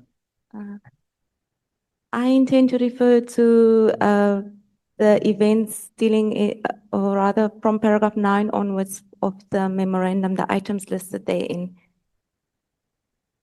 And in doing so, General, in that paragraph, those paragraphs, you deal with an update of subsequent events that followed after you made the press briefing. And you refer to the establishment of the Nhlanhla Commission and the Ad Hoc Commission. Now we know in the Nhlanhla Commission as well as this committee, you had a graph where you made reference to the Cartel and where you refer to the various role players that were involved in the implementation of the directive, like Mr. Nkabinde, Minister Nkunu, and also General Kalen. You had a graph where you indicate the respective roles that they played. I'm trying to get the diagram thrown up so that when you provide us an update of events and to the extent that you can, speak about your subsequent investigations and the outcomes thereof. Chair, if I can just be assisted to have the diagram, there's Mr. Romano now, to just put up the diagram so that General Kunazi can just speak to that.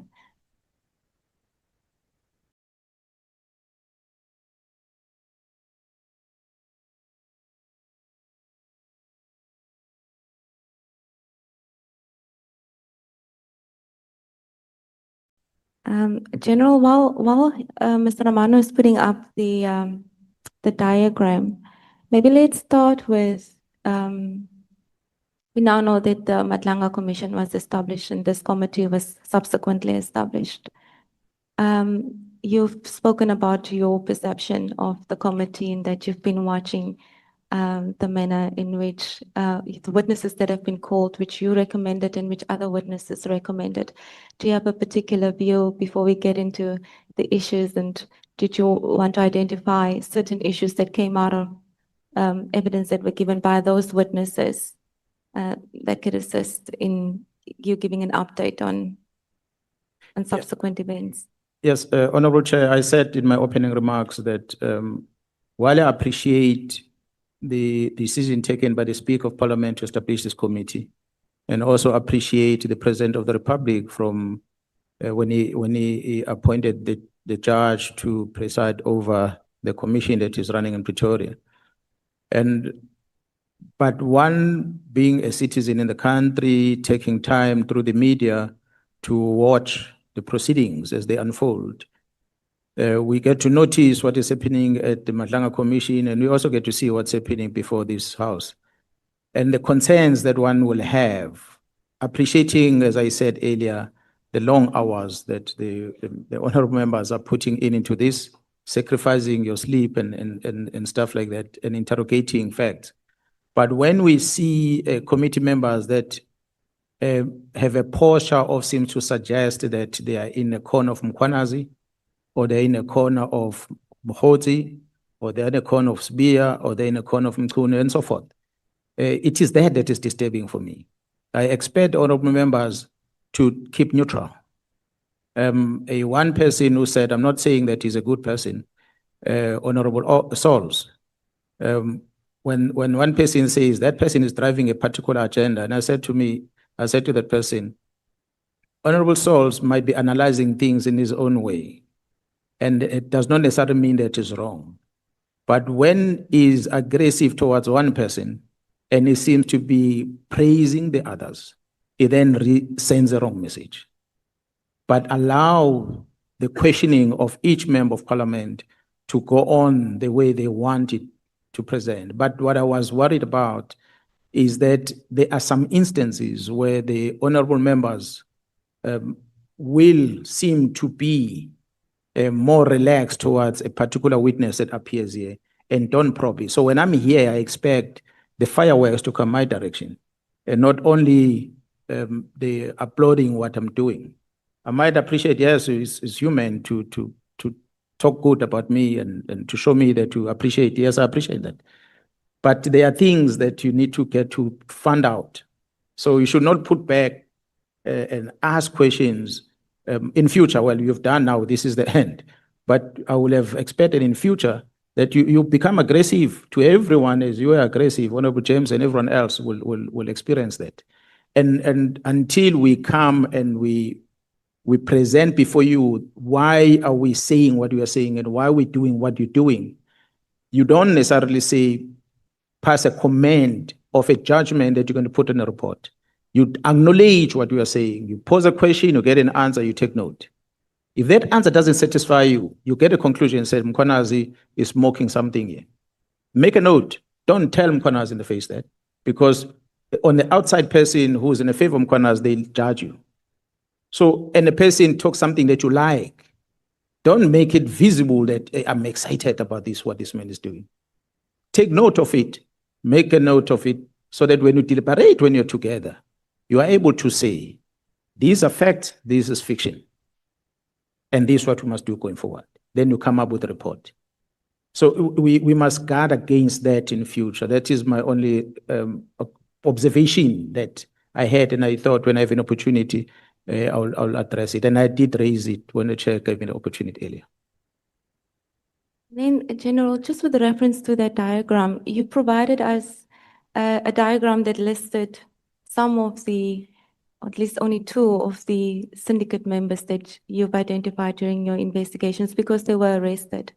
So my question is to you, is there an update on some of the investigations, and can you maybe inform the House whether, because when you came here, you came on allegations, and we understood that all of these things were still subject to further investigations. So what have you since discovered in relation to the issues identified here in this diagram that could assist the committee when it looks at the record, and where could we find the evidence in support of that?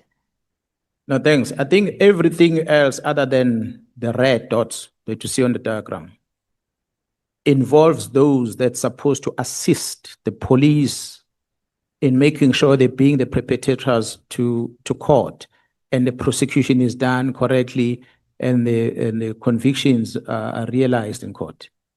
All those other than the red dots. So whether you're a government official in the police, whether you're a government official outside the police, you're a private individual, you're part of the media, you're a parliamentarian, executive authority, on whatever role that you play, you're supposed to be assisting to catch all the reds that we see. But our frustration, honorable members, was that these officials that's supposed to help are connected one way or another with these red dots that we're looking at. And they play different roles, each one of them. So that's what we were trying to reflect on this screen, so that you get to see that we have identified each entity and the role played. We didn't give more details. We were talking about journalists. When we say agents of misinformation as a typical example, that's where you're going to find the medias. You call a professor, or a doctor, or Miss Merity Haas. I don't know what title she moves with now. Mr. Or Miss, she's not a professor. You find the Merity Haas in the black square. You're going to find the police officers. So all these people that are peddling information, that are creating problems, they are in there because they've been used and they participate. We are showing the security cluster, the top right corner. They're supposed to help us to win. But when you have the likes of Mr. McBride, that Nkabinde came to confirm his role. Remember, he said, Nkabinde told me these things about IP. Nkabinde was here, and he presented exactly what he told me. So, and now McBride has been elevated to state security. It is McBride that facilitates Mr. Adams' transportation with blue lights police cars to the prison in KZN through his cousin, using blue lights of the state. So these are the things that we're concerned about. We're highlighting it here. Members of this particular this ad hoc committee, they know for a fact that there's a case on the Louis Vuitton. Mr. Paul O'Sullivan came here and said, no, I heard it from the media. The case of Louis Vuitton is sitting at IDEC, I'm told. Cleared or not cleared, but it was at IDEC. How did it land at IDEC? It's a question, because it was an IP case.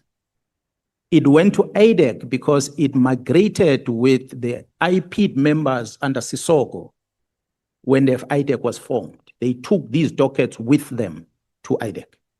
Is that what the parliamentarians wanted IDEC to do? It's a question. So these are the role players that we have in our mix. To date, you heard of the minister opening a case against me at IDEC, at IPIT.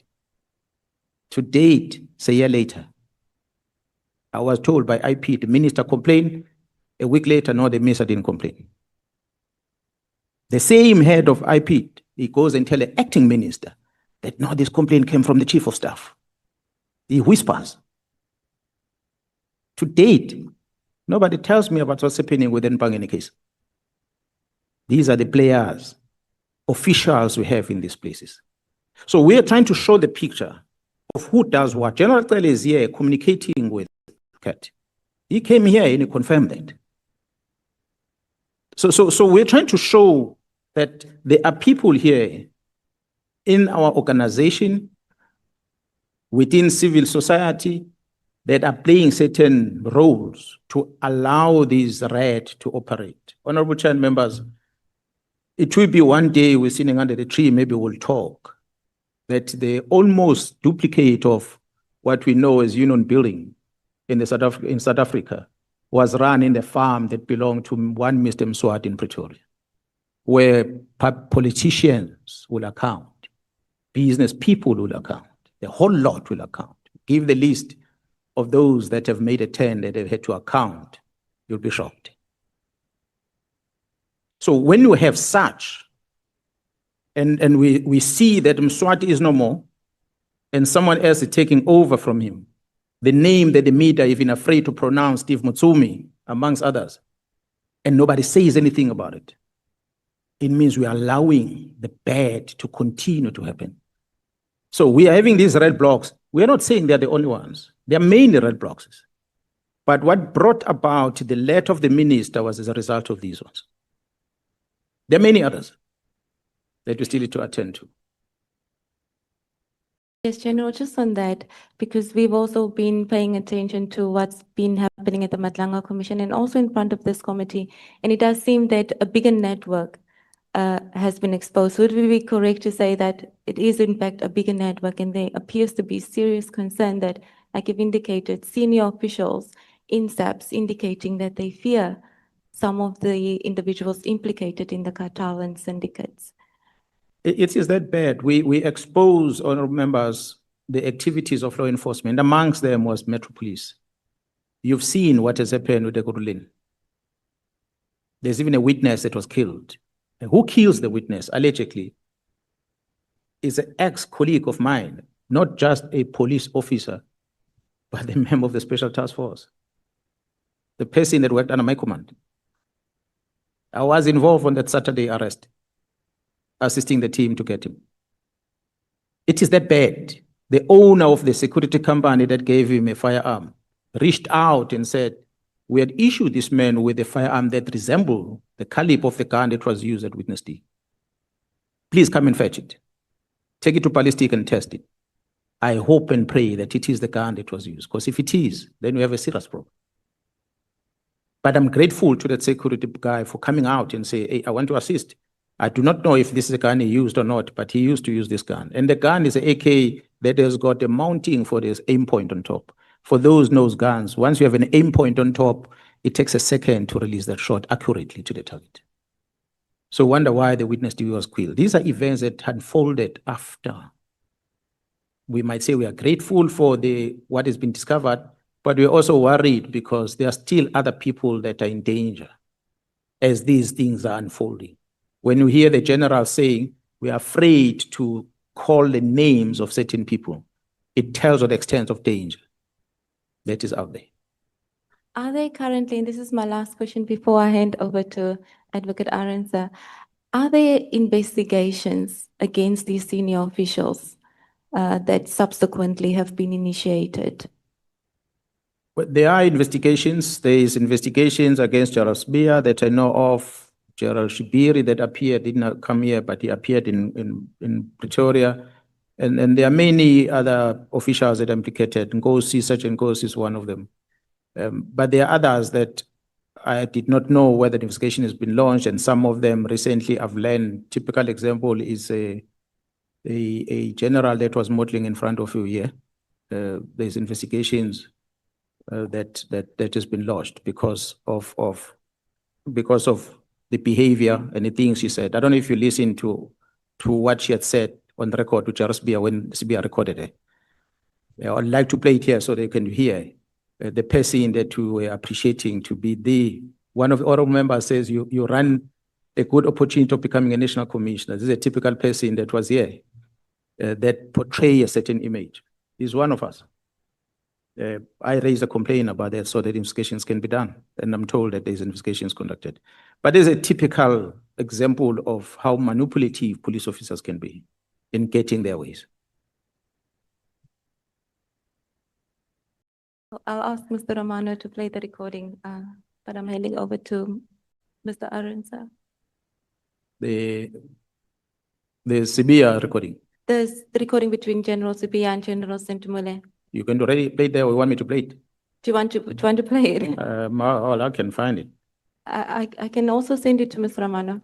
Yeah, please do. Okay. Please play it there. Okay. So this is, honorable members, just for you to see that everyone that appears before you, don't say Mkhwanazi is 100%. Honorable Saul says even Mkhwanazi got holes. I agree. We all have got our downfalls. So, but put a straight face, throw questions, don't celebrate, we walk out. You make your decisions. That's what I'm asking for. So Sentumule comes here with their own things. And when she walks out here, she's more like a celebrity. And even some members are even thinking that, oh, this is a potential person. I removed her at Crime Intelligence in 2012. Nobody asked why. Just so you know, her history. So he's a person who acts to be doing good, but when she speaks to Seabir, you can tell it is not a good person. When I presented, I said, I had experience of manipulation of resources of crime intelligence back in 2012. And there's not much change to date. Not much of the change, except. So there are many other things that we might not raise, but yeah, we can talk the whole day. Do you have the video? I've sent it to Mr. Romano. He's going to play it just now. But just while we edit, General, you said nobody asked why she was removed or that you have in fact removed her from crime intelligence. Now that we have you here, would you be able to tell us why you removed her from crime intelligence? It is all because of this abuse of secret fund account. Attending functions and parties, church gatherings and stuff like that should not be attended. Using the money. Honorable Chair and members, in 2011-12 when I was acting, I asked the entire management of crime intelligence to move away temporarily while we launch an investigation. Unfortunately, I couldn't finish that because JRPH came in and she put other people in there. There were a lot of wrong that we saw at the time that we're trying to deal with, that we didn't get to. There are many crime intelligence officials that are benefiting on the wrong.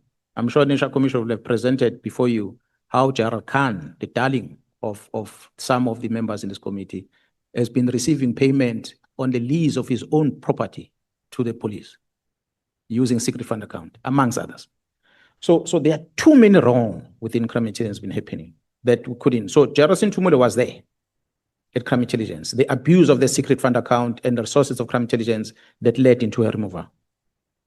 Without getting too much into details about it, but I'm the one that removed it.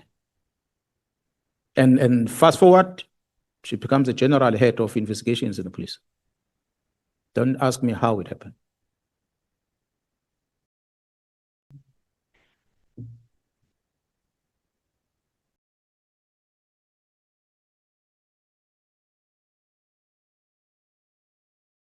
I must say, honorable members, that clip is not in English, so I'm not sure, Advocate, whether you were able to, for those that can hear Zulu, because in summary, it is Gerald Sentumule talking to Gerald Cibia on the phone call that Gerald Cibia recorded.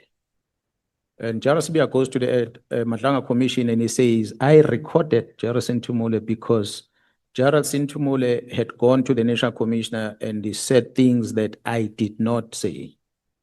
So now that I'm talking to Sintumule, I want to make sure that I can trust this person. That's why I'm recording it. That's what Cibia said.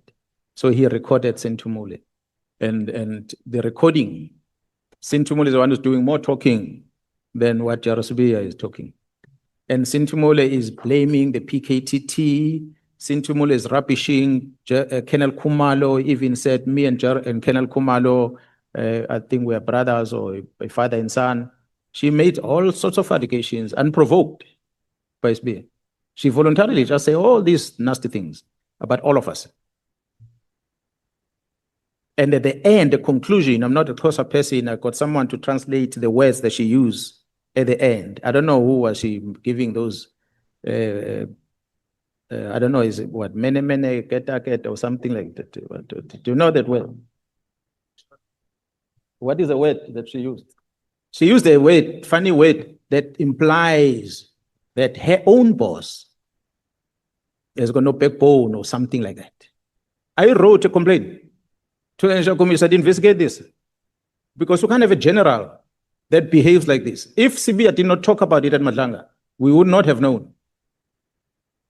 And she acted as if, no, she was trying to, she is an intelligence person, yes, she comes from intelligence.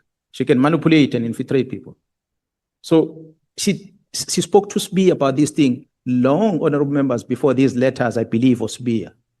She was in support, 100% of it. She can't turn around and say, Cibia wrote these letters, I didn't agree with it. But when you listen to her on the recording, it tells you that she was in full support. She even said Kumalo was moving around with Lucky. Lucky is me. Even Seabir asked, who is Lucky? I said, no, Jarum Mkhwanazi. This Kumalo has been moving around with Mkhwanazi, was a driver of Mkhwanazi, is this and this is this of Mkhwanazi, all the way. This is the general that came before you. That's what I'm saying. Before you can say Mkhwanazi is a good man, listen to Mkhwanazi, take notes, make your conclusions. Because you're going to come and applaud Mkhwanazi in the presence. So you turn around, someone is going to walk in and say, Mkhwanazi is this and that, like I'm doing now. So this is just a plea to the parliamentarians that in future, anyone who's in front of you, trust them as South Africans, trust that they're honest with what they're telling you, but don't show that much support in your face. Until you go back behind doors, you analyze what they were telling you, gather other evidence, you make conclusion. Then you'll know this one, no, it's not to be trusted. That's all I'm asking for. Good, General. Honorable Chair, can we break at this point? And hopefully we can get the recording up and running. And then immediately after lunch, we would require another 30 minutes. Look at the honorable member behind you. You can shake your head again. He's looking at you. Show him that you disagree. Honorable Skosan. Chair, thank you very much. I'm just worried about time, Chair. I know that the issue of time, that we should not rush anything here. You, in your benevolence, you said you're going to give us 45 minutes, 30 to 45 minutes. Now, I'm looking at the time, and I'm looking at all the members who are here. I know that we scheduled for 2 days, but we said we want to finish today. But if it means last time, some members complained about that we are knocking off, we are no longer productive if we are kept here until the early hours of the morning. Now, I'm not sure about other members. If they are comfortable, it's fine. We can go up to 4 o'clock, but which means that we'll be out here around 1 in the morning. Thank you, Chair. Yeah, I want you to break for lunch, and during your break, you will talk between and amongst yourselves. And then you will come back at 2 and tell me if you are granting the evidence leader a further 30 minutes. Yeah. When you come back, I need a report from you, honorable members. you are under the leadership of the chief whip here. When I make a decision here, I must make your decision. You please stand up and leave the chambers and come back at 2 o'clock.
advice of the chief whip is that we are granting the legal team 30 minutes to conclude.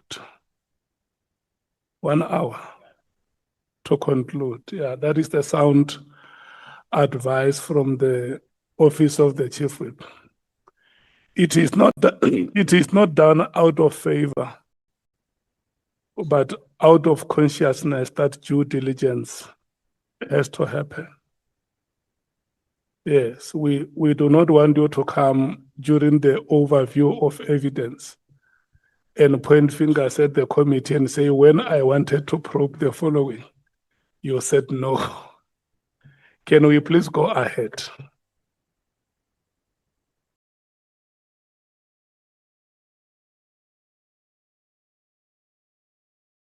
Banana. Oh, you are playing it.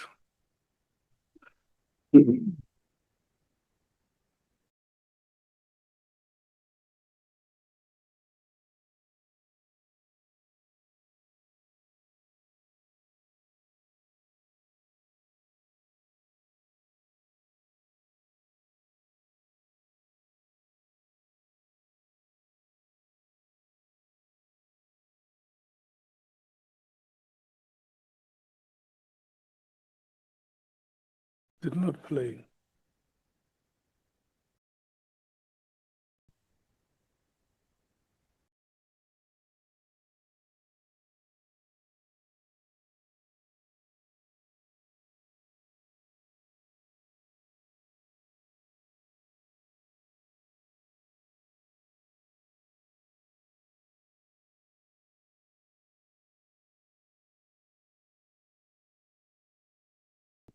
Honorable Chair, we're just waiting for the recording to be.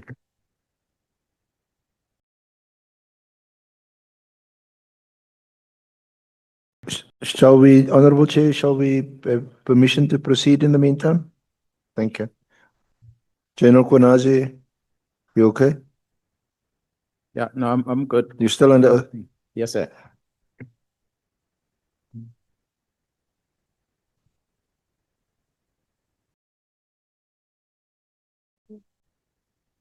General Mkhwanazi, a number of witnesses came before this committee, and we will now deal with the ones we have not dealt with in your earlier evidence.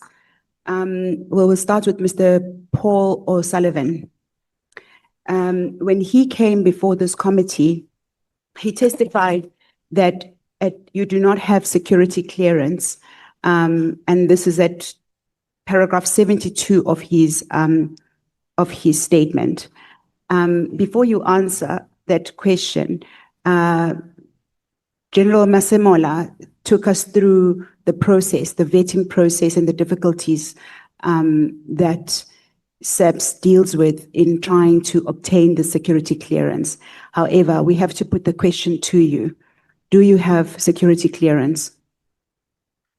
The answer is no, I still do not have. Could you perhaps tell this committee when was the last time you had security clearance and what is the status? Honorable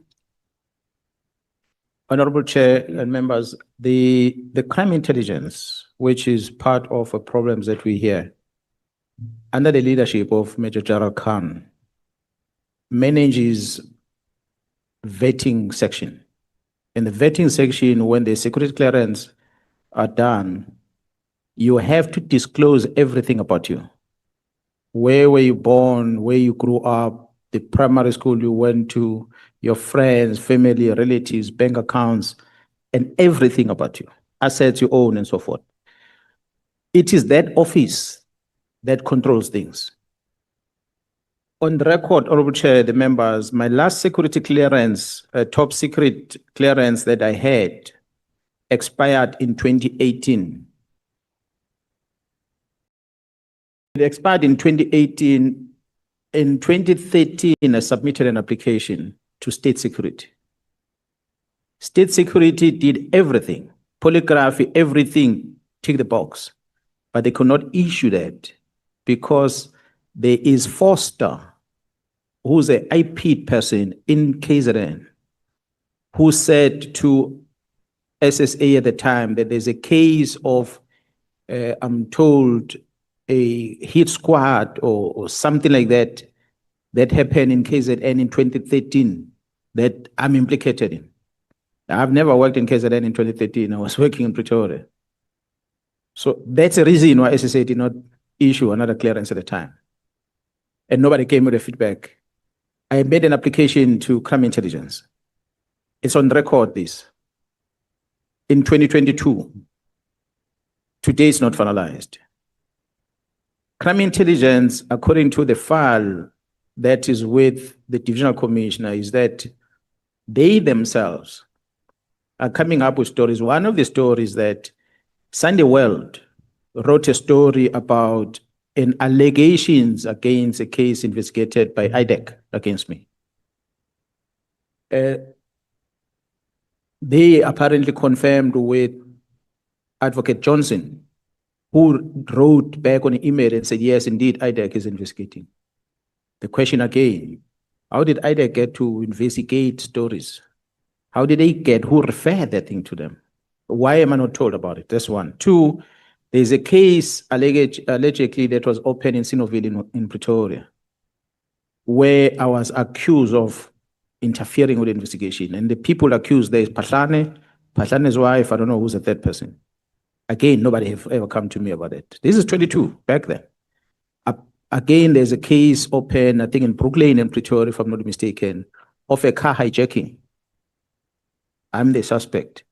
When they went to check, I was not even there when it happened. So these allegations of cases that they say they cannot finalize the clearance because of these pending. I'm told that the division have written to IPIT more than 3 times to ask them to explain these cases. So once there's something flagged, it's a reason not to give you a clearance certificate. So that's a deliberate thing done within there. And it does not affect me alone. There's many of us. It is that office that Gerald Khan was controlling, is still controlling, that does vetting, that will make sure. That's why Paul O'Sullivan is going to know about it, being an outsider, that there is no clearance certificates because they are feeding him with that information. Yeah. Thank you, General. So General, it looks like these cases are, this issue that you have is a historical issue. It dates back to 2022 and we are now in 2026. What is the status of that case? And is there possibly anything that you could do or anybody can do to assist you with finalization of those cases? Because surely it cannot be the reason why you still don't have security clearance. I'm not in charge of the organization, but if I was in charge of the organization, I would have removed the whole lot that is sitting in that vetting section, starting with Khan, because they are the ones. The whole file of Gerald Patlane that started that criminal investigation on the house was initiated from the files that were stolen by McBride's girlfriend from that office. So it's a dirty office. So we might want as parliamentarians to start asking yourself a question. How honest is the office of vetting in the police and many other entities? How honest that office is? Because the officials working there, you give them information, they verify, they interrogate you, they bring you for polygraphy, they throw you questions, and they satisfy themselves that you're a good person. They make recommendations. But when these things are supposed to be finalized, someone stalls it. They stole it because a Sunday World published something. They don't have to verify it. As long as they can't issue. And you write to IPIT, IPIT won't respond. So maybe IPIT must then explain. For all these reminders, because from what I know I have no case. They just threw my name in it. So it looks like my name is just flagged. That's why even Nangi's case, I'm there. I was part of the torture, I was part of, so they threw cases all over. That's how the system operates nowadays. Thank you, General. The follow-up question to that is, if you don't have security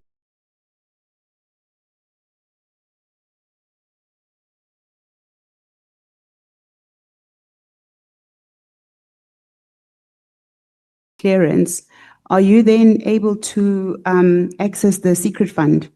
That is at paragraph 73 of Mr. O'Sullivan's statement. What does he say on the paragraph specifically? He says that you are not permitted to operate, to access the secret fund without security clearance? You know, Police What is is your an old comment? man. And I mean, as a Zulu man being cultured from the rural areas, it's not going to be a good thing to speak bad about an old person. He was fragile when I saw him sitting here. He's an old man. But the things that comes out of his mouth is problematic. Serious problematic. I'm prefacing the response to your question that how does he get to know about these things as a civil servant? That's a start. But number two, I do not work at crime intelligence. I don't get involved with secret fund at all, zero. In a matter of fact, when I was acting in 2011, 2012, the Joint Standing Committee of Intelligence only got to see me on passages. The first time I ever walked into the office here of the Joint Standing Committee of Intelligence, it's now after this whole saga of July 6th. Before that, I never interacted with them because it's not my role. It was never my role. I respected that the head of intelligence is the one that must account there. Head of intelligence is the one that must control the farms. Head of intelligence is the one who must run the operations of intelligence. I've never been involved with secret fund account. I've never done it. And I said to Jaru Kumar, maybe inviting the committee, talking to your colleagues at JCI, because he speaks about a 30 million rand worth of vehicles that were bought, and he calls it luxury cars in 2012 when I was acting. Those vehicles are the sedan, small cars that were bought for operational members. The sedan, the luxury vehicles that he mistaken with are the luxury vehicles that I collected from people that were not supposed to be driving. Generals of the police, Q5s, the late Minister Mtetwa, the ML with a wheel at the back. A whole lot of those cars. I took all those, I gave it to Task Force and TRT because they were used. Luxury cars were bought, used by people that are not supposed. Then we took the money and we bought it for the operational members on the ground. So he's been fed information, but he interprets it wrongly. Okay, thank you, General. Just still on the secret fund, for the basis of clarity, are you able to, you've testified that you're not in crime intelligence, but is it correct that one cannot access the secret fund if they don't have a clearance certificate? I must repeat again, I don't work at crime intelligence, but I can give you the real fact of the situation that we have in the SAPS. A security clearance certificate is valid for 5 years and it expires. The rule that we currently have in the police is that the post get advertised, you apply for the post and you go for interviews, you complete that form for you to be vetted, you get appointed pending that vetting. In some instances, people start working without the vetting being finalized. In some instances, you don't work until your security clearance is issued. It depends where you're at. But after 5 years, even after you've received it, it expires. It means you must then, at least a year before, submit a new application. But because of the demand in the organization, over 100,000 members that must be vetted, the resources that crime intelligence has in terms of human resources that must conduct investigations on these applications is not enough. It's not sufficient.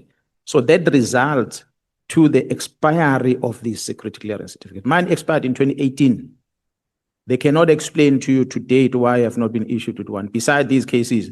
But just to process that administration process, it has taken that long because of the delays, the workload that they have. They can't keep up with it. It causes a delay. So once a person working at crime intelligence, like Gerald Khan, his vetting clearance certificates, as I'm talking to you now, have expired. But as I'm talking to you now, he's at crime intelligence. I like to believe he does have access to the secret fund account. And he's not the only one. There are many of them that their vetting have expired, but they do access. The how part, how they manage that, I'm sure JCI can explain it. I can't explain it because I'm not in that space. Thank you very much, General. Now moving on to the last question from Mr. O'Sullivan's statement. There's an allegation that you recruited a number of young men in KZN through a man called Baba Mutetwa. That affidavit, that statement of one of the recruits has been made available to you for your consideration. In that state, it's a redacted statement, so we do not know the identity of the young man. All we know about him is that he's a young black man. He was recruited to be part of an operation that you were doing. Some of the allegations that he made was that he was taken to an unknown location to himself, where he was, they got some type of training over a 3-day period. He was paid on 2 occasions amounts of 50,000 Rand each. And finally, the third amount was 120,000 before doing any sort of work. Thirdly, they were then together with a group of other boys men that would have been recruited, were given police uniform, which on them do not have police rankings or identity of a police officer, but the uniform mirrored the police uniform. One of the operations that he says in his statement they had to do was in Umlazi, where unarmed it was a drug operation, unarmed young teenagers were killed. And they then had to leave, but before leaving, you arrived to come and assess the situation and plant evidence. What is your comment to that allegation made by Mr. O'Sullivan? Honorable Chair and members, as I say again, Mr. Paul O'Sullivan is an elder, but is saying a lot of wrong things. I saw that redacted statement, and we then requested from the Provincial Commission to investigate whether was there ever a case open as such. The member that commissioned that statement gave her own statement to indicate, yes, there's a gentleman that came with Paul O'Sullivan and asked for the statement to be commissioned, which she did. And from there they left. So, but he cannot even remember the name of the person and stuff like that. That was, I don't know which day it was. He comes here and he presents this thing before you. He doesn't go to a police station to open a case, so he doesn't encourage this person to go and open a case on those allegations. What I did after that, I contacted with the station commander of Umlazi to confirm these multiple matters, because there's been a lot of shooting incident that has been happening in that police station over time. And the station commander said in that month of August, there was only one multiple murder that was registered in 2024 under the case number. And it does not correspond to the story that this Paul O'Sullivan and his unknown complainant saying.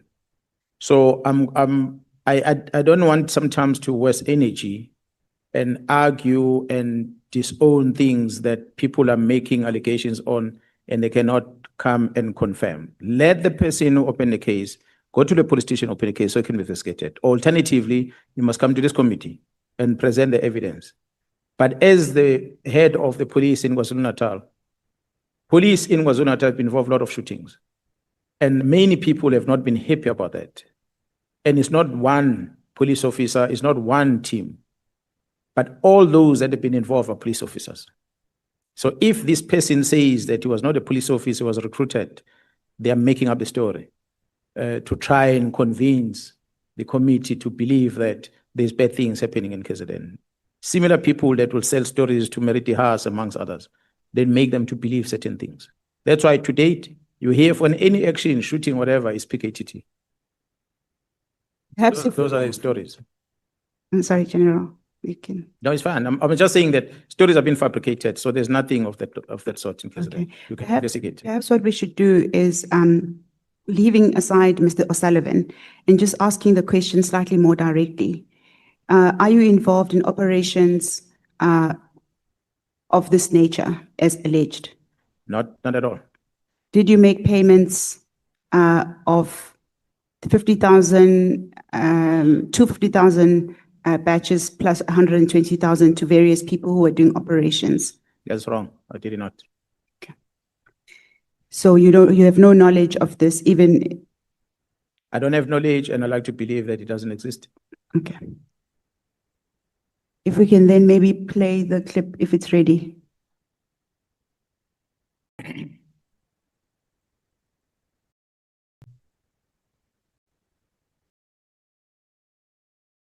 Nah, yes, and then I'm giving you my honest opinion, unfiltered. Ne? Yeah. Let him yabo. Igijima ngento ezirong. Yeah. Under the guise of this task team. Nathi sikhona lapha Honestly. siyaphandwa lapha siyaphenywa lapha. Yeah, General. And ngiyacabanga ukuthi eNatali, I'm sure we're busy because this is where these things are cooked. What I find embarrassing, and when I talk to people, sometimes you are complicit to crime being committed. Yeah. Which have been complicit because ngicala ngalomfana lo wakakhuma lo sebenza nabo. Yeah. Ne? Yeah. Le mfana bekayi constable nini ngise-HRD. Ngoba warrant, ngoba captain, seka colonel, but uhamba la khamba khona uLucky. Oh, uLucky ulomuphi? uLucky Mkhwanazi. Oh. So at some point there was into ngathi bayarelate baze bayafana futhi. Futhi ngathi they relate. Oh, fana noMkhwanazi. Yeah, kakhulu futhi. So and uyena lo suspect ukuthi uthathe imali. Hayi ukuthi suspect uye lo uNPA ethatha imali but ngithumela uShabalala. Manje into engayi understand ne ukuthi abakhuma lo like bakhuluma ngathi benza into eziright like mina bese mina kuthi generally ngafunda ukuthi uba isilima kuyanceda yabona ngoba mawusuka ubabonisa ukuthi uyabona kula wenza khona izitha so rather abacabanga ukuthi uhleli la abacabanga ukuthi uhleli khona but it's the same young Khumalo uyo busy. I asked him the other day ngimbonise ngathi ufunani la bathi kimkuthathe ngathi ungacishe ngawo cishe ngathi hawu so uMkhwanazi ukuthumele ngala ugijima ngami lo so uthunyiwe because trust me at some point he was his driver ne mana ukuthi nje yela ungambona ufana no Lucky at some point I can't remember wathi no ngathi bayahlobana yabona. So I understand ukuthi le team wayengakhona ukuba sorry but it is because khona udoti nje abawuphushayo that I can tell you because yini into enzima that's why ngithi mina tomorrow sibize ukuthi ama docket if I say court there's no need for team ukuthi hlali yenzani if I case ya court niyabizwa niyasapuna nama witnesses you understand niya on that day hayi ukuthi kumele lihlale ngathi nilinde. I think uConsult no Lucky wathi no amadoketo amalethela kimi but akakwazi angisho kune instruction general ukuthi aye kuwe. Yes yabo so which is why ngithi mina yabona ukuthi without ukuthi siveze ukuthi mina ngime kuphi asiyenza official ukona usibize nje uthi hayi mina instruction general sinthumule give me feedback yabo. Yeah ngizombiza but angithi uzongitshela nje akunikeza iexcuse ukuthi akekho local or ukuphi angithi ubonile ukuthi yena siya attend wonke umuntu uyattenda yena akavele ufonile nje ubalasha ama documents ngathi mina sonke base size khona John ukuba wathi yena hayi ucela ukuhlala office ngathi mina kumnandi kuba ngoba wena uvunyelwe yabona. Yena ubusy uyazi ngokutshela babusy bagijima ngame left right and center hot monitoring bazama amafoni wami ngapha nangapha ngiyathola konke lokho yabo. But into ebuhlungu general ne ukuthi umgodi mina ngafunda ukuthi umgodi mawugubha akungeni lo mgubhela ngena wena. Iproblem ukuthi ngihlala nomphathi wami ongathi akazi lutho kodwa uyazokungiya. Ngicela ukuphendula lokho lengenayo tu. Okay general umene tekele sharp general.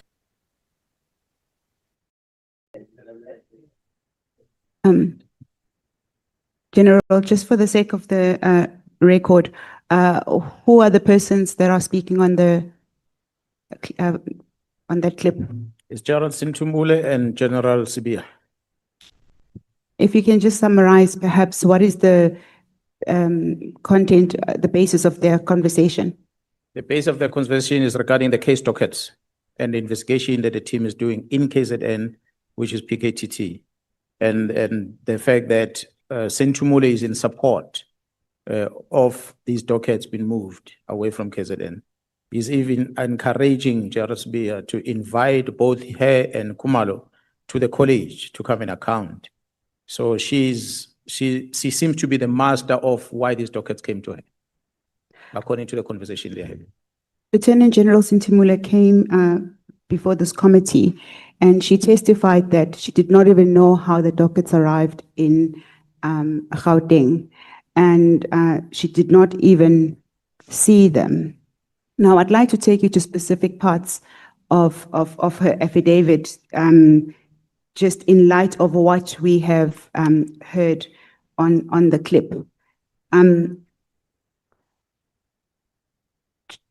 General Sintimule was responsible for the disbandment plan that related to the dockets. And part of the plan was that the dockets had to be transferred from KZN to Gauteng.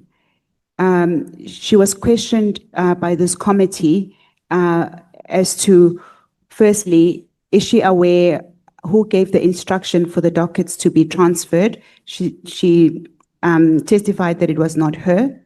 She also testified that you were quite unhappy, and this can be found at paragraph 60 of her affidavit, where she says, accordingly, on 24 April 2025, I telephonically engaged Lieutenant General Mkhwanazi and requested that we arrange for the handover of the PKTT dockets to the murder and robbery unit in KZN. Lieutenant General Mkhwanazi was, however, confused by the request, as he was not aware of what I was talking about. I informed him about the disbandment of the PKTT and that one of the actions on the implementation plan was that all the dockets under investigation should be handed over to serious and violent crimes in KwaZulu-Natal. She then further stated that you declined to accept the dockets. And one of the things that you are said to have said is that waze wangimoshela ilanga, General. Are you aware of this conversation with General Sintimule? And what are your comments in relation to what we've now heard on the clip? Yeah, well, General Sintimule did call me, and understand that they had tried to get the members under my command, to collect these dockets. And those members said, we're not taking anything, not unless the provincial commissioner tells us that. And she then contacted me, and she informed me that there are case dockets that are in Pretoria that must be brought to KZN. So I inquired, as what dockets are those? And she said, it's PKTT dockets. And so I was surprised, and I asked, but how did these dockets get to Pretoria? Who are they in Pretoria? He said they're in their office.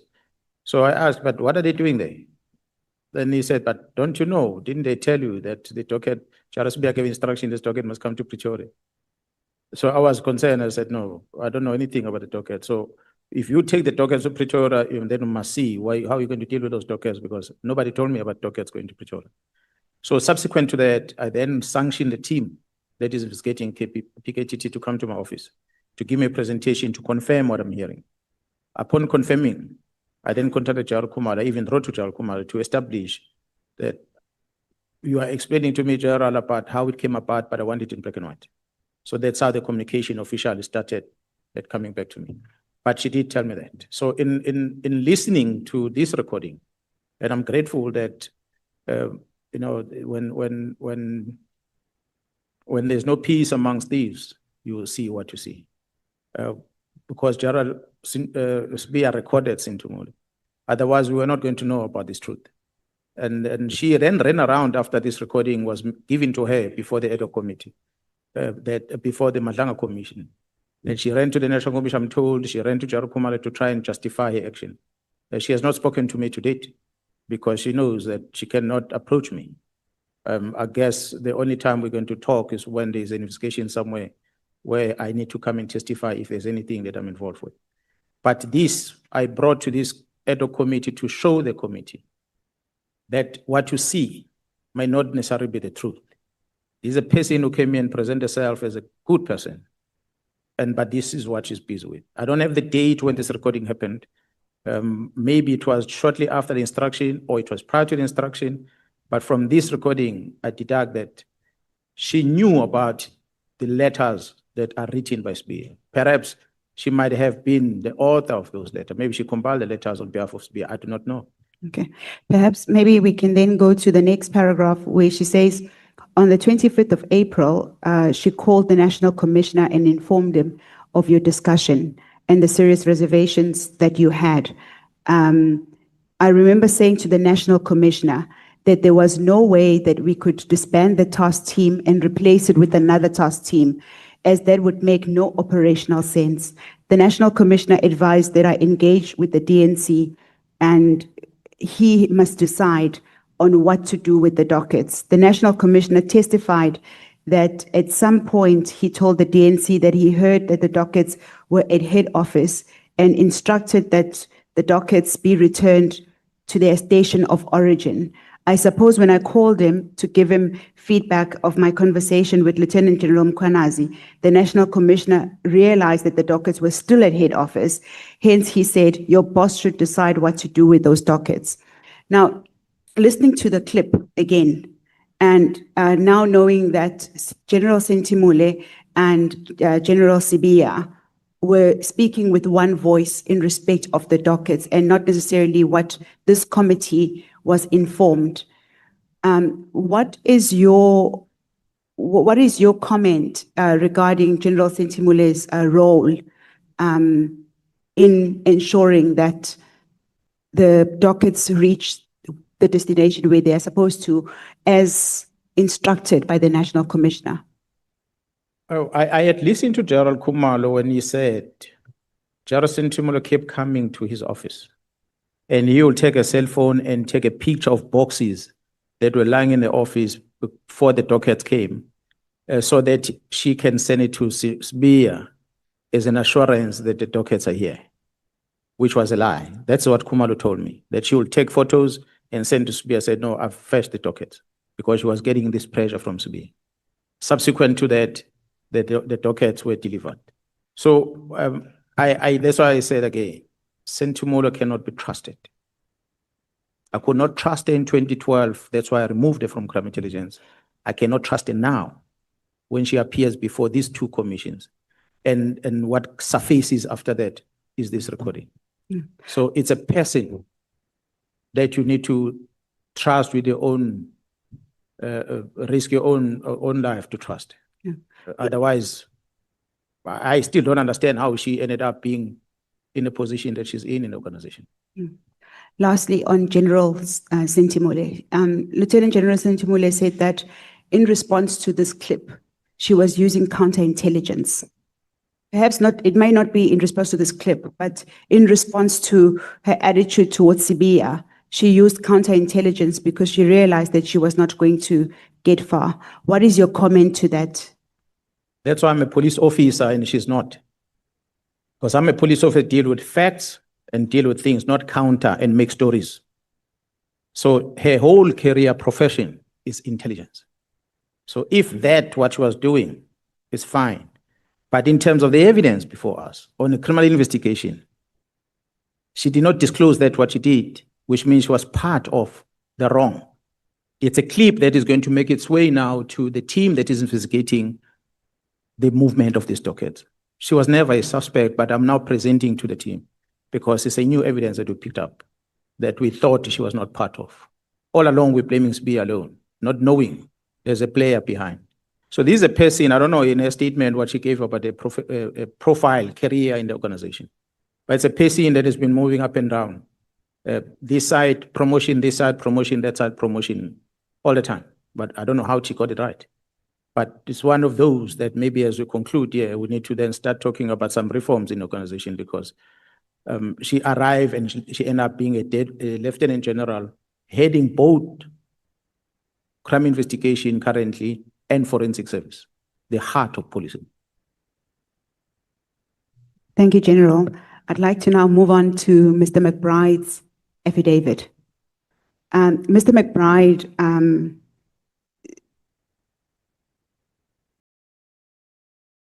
testified that Mr. Nhlanhla and Mr. Kuba, who were IPID investigators, they submitted a statement to him regarding your involvement in trying to get him out of IPID. The allegation there is that you wanted these two investigators to frame him of wrongdoing so that he can be removed from IPID. What is your comment to that? It is false. And there are a lot of false things that Robert McBride came and presented here. One of them was that I was not even in a funeral of the late Nhlanhla. So it's a story that he made up out of his own, because he just didn't see me talking in a funeral. To him, I was not there. Maybe you should ask Ms. Wakembole where I was. Okay. Before we get to the funeral, General, because that was going to be my next question, perhaps let me give a little bit more detail regarding the statement.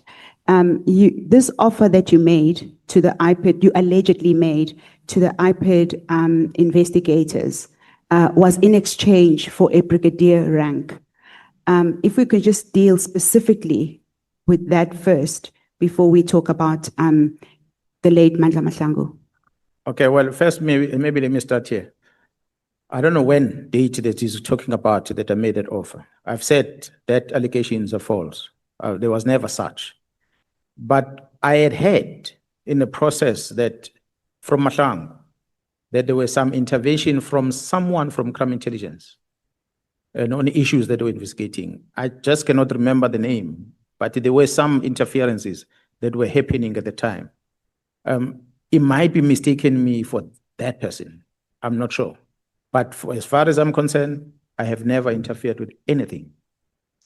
Amongst the cases that you testified about, which are at IPID or IDAC, has there been a complaint regarding this very thing that we are talking about? You know what is strange for me is that there's not even a single of any of the case where Mkhwanazi was ever invited to give a warning statement or being interviewed on anything. And these cases, they date back more than 5 years ago. The story is about the case against you, but not a single person has ever come to me and say, Mkhwanazi, give us your version. What happened here? The least I could say, I know of investigation.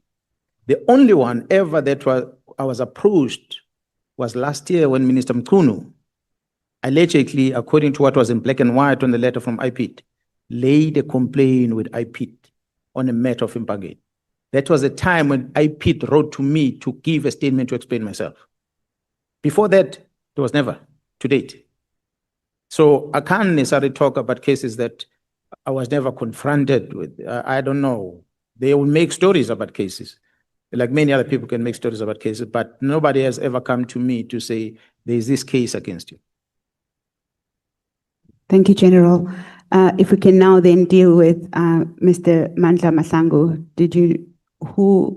How did you know Mr. Nhlanhla? You know, the late Nhlanhla, may so rest in peace. The sad part is that we're talking about the person when he's not here. And it is a culture of the intelligence community to always make reference to the deceased because they cannot talk to for themselves.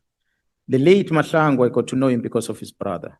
I met his brother at TUT when we were studying there, who was a brigadier in the police. So we were close with him. He was working at DPCI one stage until he left the police. So I got to know Nhlanhla through him. That's how I got to know Mandla. I got to know Cedric Kabinde through Mandla because I was not necessarily friends with them. My friend was their elder brother, his elder brother, who was in the police at the time. So the incident of Nhlanhla then happens. The brother is working in Mpumalanga at the time. The incident happens in a plot. I don't know the plot. I was never been in the plot. So the brother calls me and he says, my brother has been shot. He gives me the location to come and attend. It is driving from Mpumalanga coming in. I lived in Montana in Pretoria at the time. So the plot is not far from Montana. So I drove from Montana to go to the plot, to the crime scene. That's how I arrived at the crime scene. I didn't even know where the place was. Fast forward, the members of the National Intervention Unit, they assisted with the investigation of the arrest of a person that was identified to have been a shooter. The person is arrested.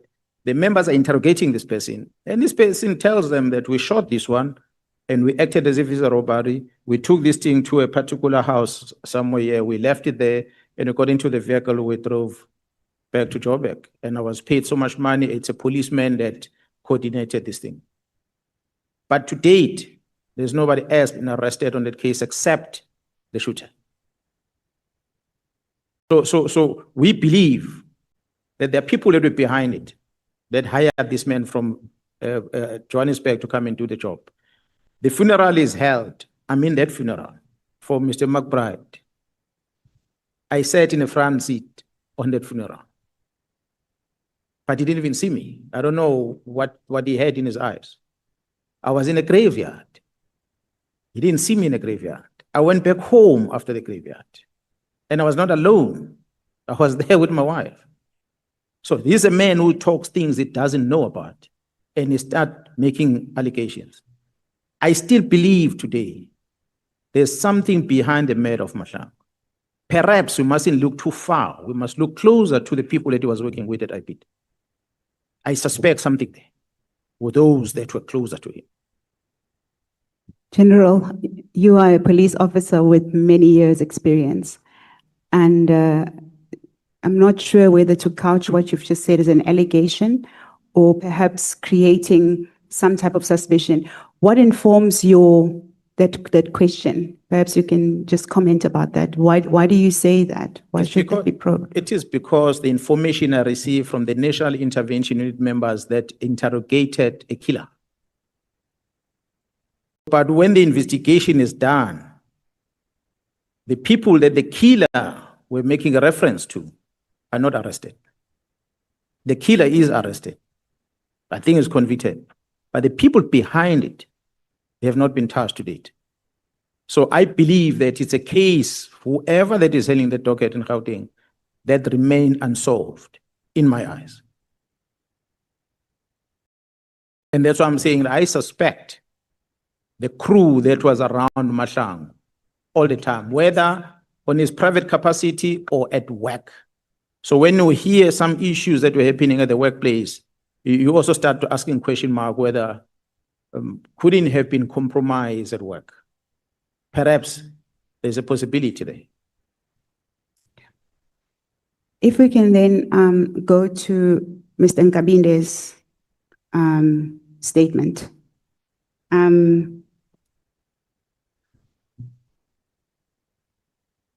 Ad hoc committee has heard that Mr. Nkabinde participated in meetings where the disbandment of the PKTT were discussed.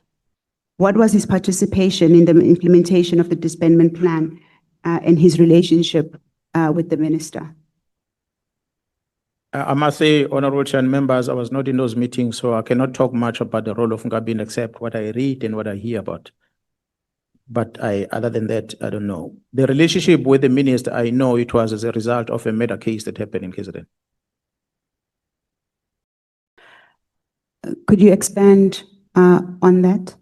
Mr. McBride testified that whilst he was at IPID, he did an intervention. He visited the minister. He was not the minister at the time, Minister Mkhunu, together with Mr. Cedric Nkabinde. Is that the complaint you are referring to, or are you referring to something else? That is the one that he talks about, that the two of them went there, because that's what Nkabinde told me. What is your comment to that? I strongly believe, Honorable Chair and members, that there is something criminal that was hidden by IPID that might have implicated the minister. Underline my words, might have. I'm not saying it implicated him. But I believe, why do I say that? It cannot be that the police walks into your door They come to investigate. And from there, you become friends in a manner that Nkabinde and minister are this close. From that, it's unbelievable. They are operating completely different levels. It made me believe that what made the relationship between the two of them, it's what Nkabinde told me, they became close as a result of that visit. There might have been something that might have been a cover-up. It is a murder case that involved one of the protectors of the minister when he was a premier. The person is killed. His exhibit are found. One of the exhibits is a cell phone. The cell phone is kept as a deceased property at the police station. It is alleged that a protector of the minister, another protector instructed by the minister, went to collect that phone because the phone had some evidence in it that might link other people. So he went to collect that phone. So when there was a complaint about that, it is that complaint that led to IP'd, because a police officer has defeated. The case is open against the police officer, not against the minister, against the police officer. The police officer packs his bag, he ran out of the police. It disappeared because he should be charged. He goes. So when this investigation is given to IP'd meets up because they pick up that this member, when he went to fetch this place, he was told, he was tasked by the premier at the time. That's why they went to the premier to say, Premier, we are told you're the one that gave instruction. The relationship is built from there. But that case doesn't go anywhere. A police officer that had left the service, when a minister becomes a minister at public service, the man will come back into the police. He's currently working with him. You'll see him one day when he comes in. The evidence that you gave just now, General, contradicts what the head of IPID, Mr. McBride, testified when he was here in relation to that case. His testimony, even though I'm paraphrasing now, his testimony was that they had visited, he was in KZN for something completely unrelated. And because he was already in KZN, he was asked by Mr. Nkabinde if they could go and see at the time, Mr. Mkhunu, I think he may have been the premier or he may not have been in office, in Mpangeni at his home. But the issue was regarding his protector who had passed, and there was no progress on the investigation on the passing or on the murder of his protector. He subsequently hired a private investigator to look into the matter. And in looking into that matter, I think the Hawks may have then got involved in the matter, but it had nothing to do with a cell phone. Is this now the evidence that you are giving this committee to say, in fact, there was a cell phone which was removed and it led to a case of defeating the ends of justice? Is that what we are now, the evidence that you are leading? Honorable members, when I was here last time, I told you about the relationship with me and Kabinde, how I got to the minister's house. Kabinde came here, he tried to twist how we got into the minister's house. I testified about knowing Kabinde and Kabinde, how he was appointed at the minister's office.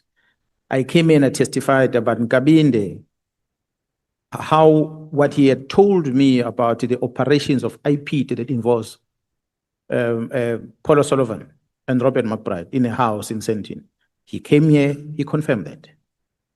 So all the things I've been telling you is what Kabinde told me. And two of them, at least, we can say now comfortable, he said with his own mouth. What was not asked on him is about this case. This is what he told me. I was not involved in the case. I don't know the details about it. I still don't even know the case number, but that's what he told me. Because the question was, how did you become close to the minister? He said, we were investigating. And I asked, then what happened to the investigation? He said, no, we couldn't find anything wrong with the minister. But that's where the relationship started. That's what he told me with his own mouth. That led in one stage to invite me to go and meet with the minister. Later, he says we went on a boys' trip. You know what is an interesting thing, Honorable Chair members?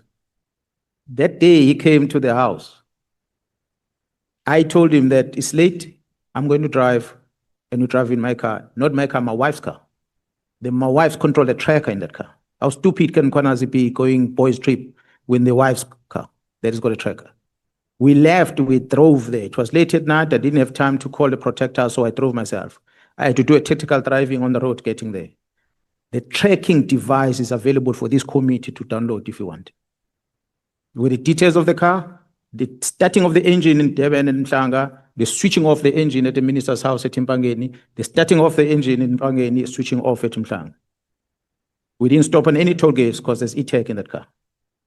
So for Kabinde to come here and try and justify that we were going somewhere and we passed at the minister is false. Tracker records would prove that. It's a car that belongs to my wife that I was driving. So it's just an indication that people would fabricate things. So Kabinde said to me, we flew with McBride, landed in Durban, and we drove to Mpangeni to see the minister. The date when they traveled probably was using a state budget. If we go on records of IP, we should be able to get the records, whether did they travel on that day, what the state paid, the flight bookings. If McBride says he did not fly, we will be able to get evidence. So I'll invite the committee to go and investigate that. It's a record. If the state mandate was used, bookings of flights were done, and if McBride had traveled before that, he must indicate how did he travel. And to throw those records, you'll be able to get the truth. Thank you, General. Just lastly on that point, is it common for an executive member, like the head of IPED, to visit a home of a complainant in dealing with the matter? Well, I don't think there's anything prescribed in writing that you may or may not. So I like to believe as a head of investigation at IPED, you might have all the right to visit the home of or visit a complainant in any other place where he wants to meet with the complainant. You might assist with investigation and so forth. I don't know. Okay. And I think my leader has taken you on this regarding Mlodja, Mr. Sergeant Mlodja, who was here, and Mr. Nangi. I don't intend to take you through that evidence. The only follow-up I have on that is regarding the house, the guest house that belongs to Sergeant Mlodja, which was burnt in Mpumalanga. In relation to that, Mr. Mlodja testified last Friday that police officers from where he lives, I just need to find the exact name, were sent over, and they did find officials who said they were from KZN, even though they don't have the specific names of those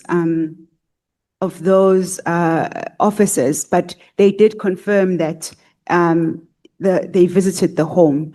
So that's not really in dispute. And I think you also confirmed same that Sona did tell you that his team went.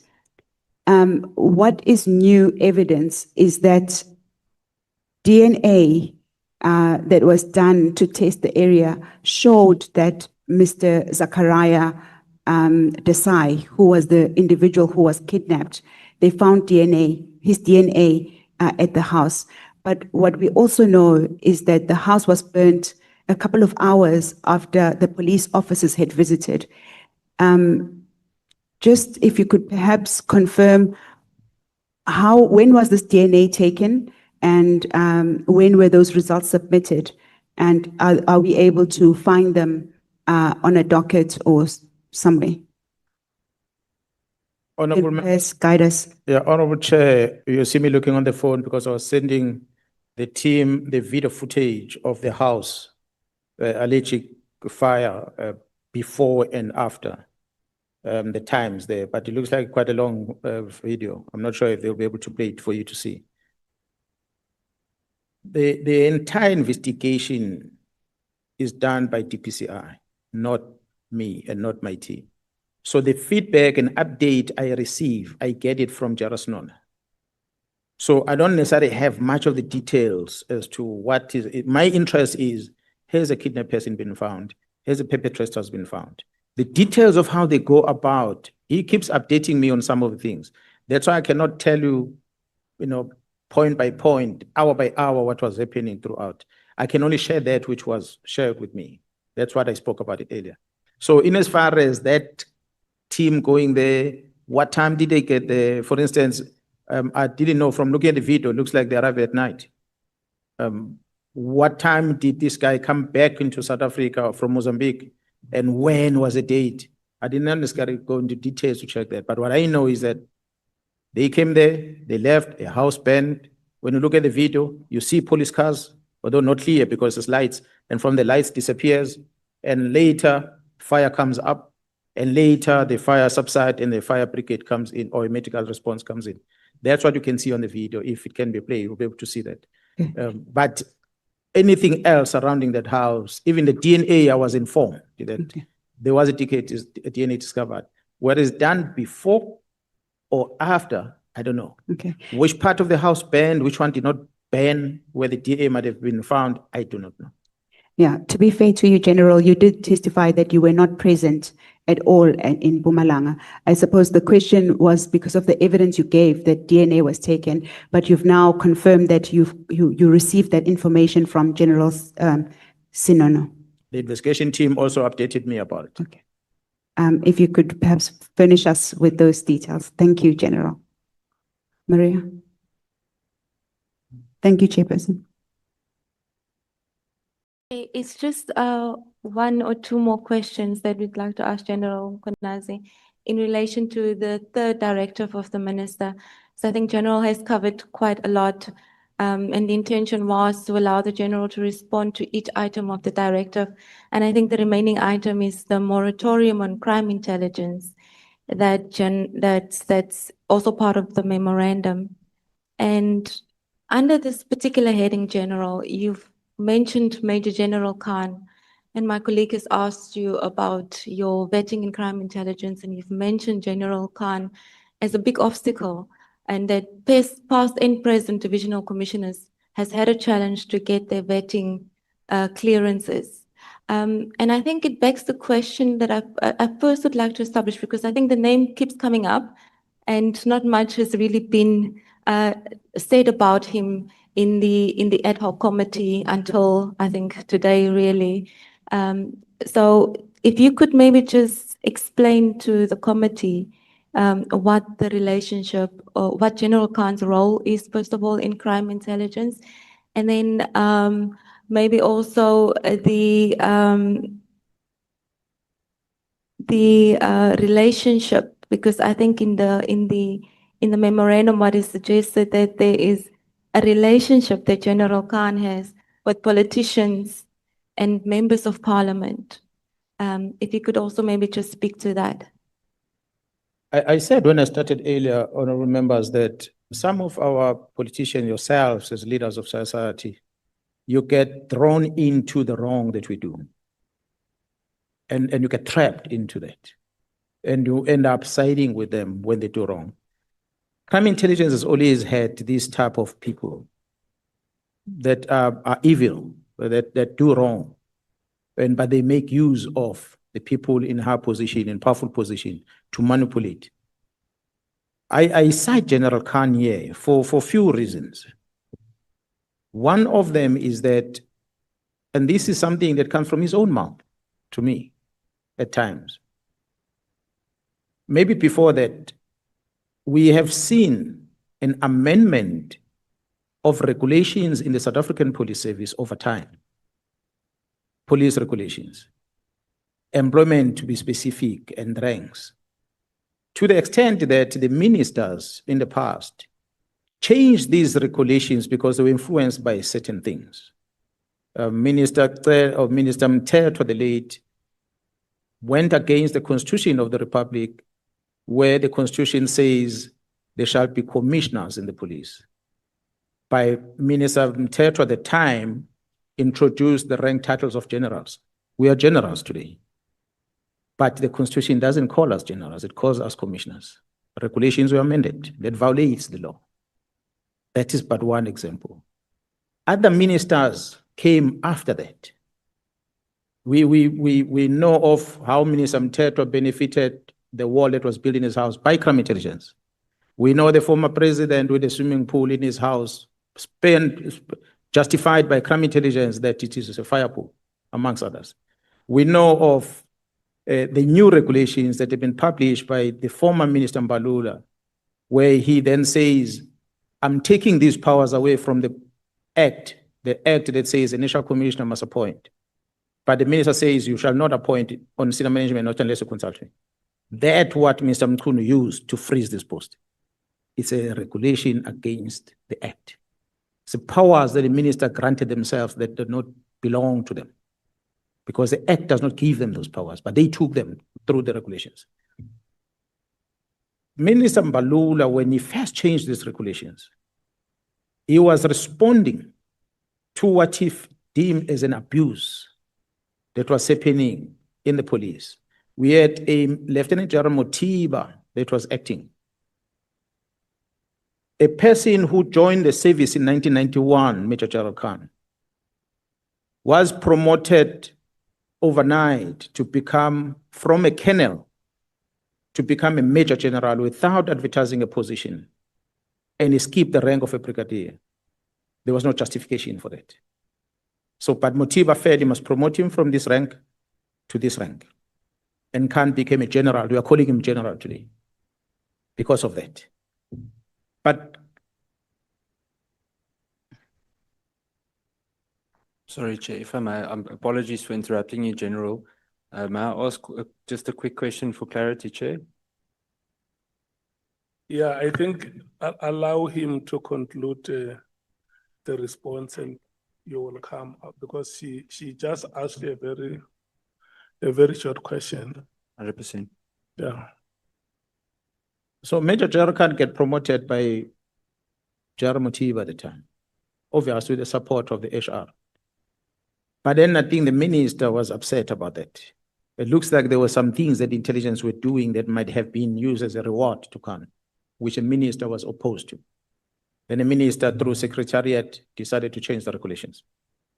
And from that time, we had to then go via the minister for us to fill the vacancies. Again, changes because of Khan. He had worked in different areas until this PSS division was started and he became part of it. It is there where he became closer to politicians.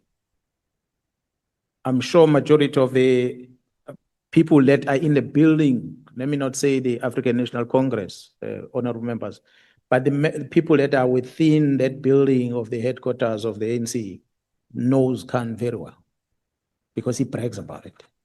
He moves up and down that building. Members of EFF will come and say they know Khan very well because he's very tight with the lead of EFF.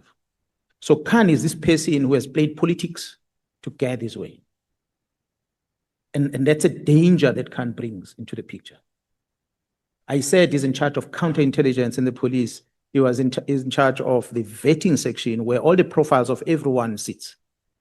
So he's a person who's been that powerful.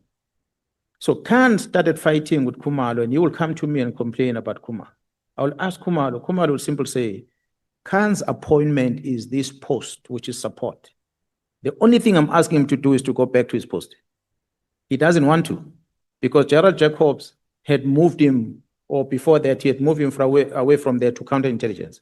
Counterintelligence is where activities are happening. And he wants to stay there because that's where the investigation of these hijacking, kidnappings, drugs are happening.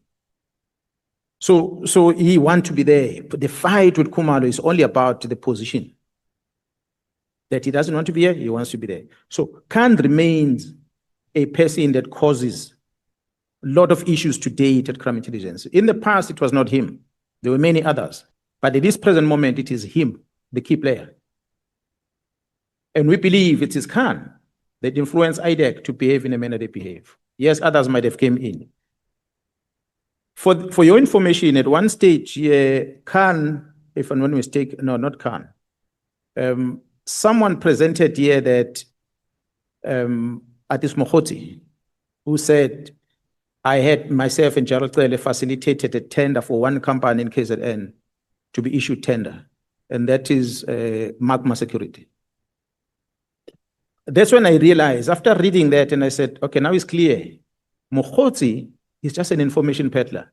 He gets told by Kat about our meeting, but he thinks the meeting is in the Provincial Commissioner's house. He doesn't know where the meeting is. He claimed to have been following Matlala for that.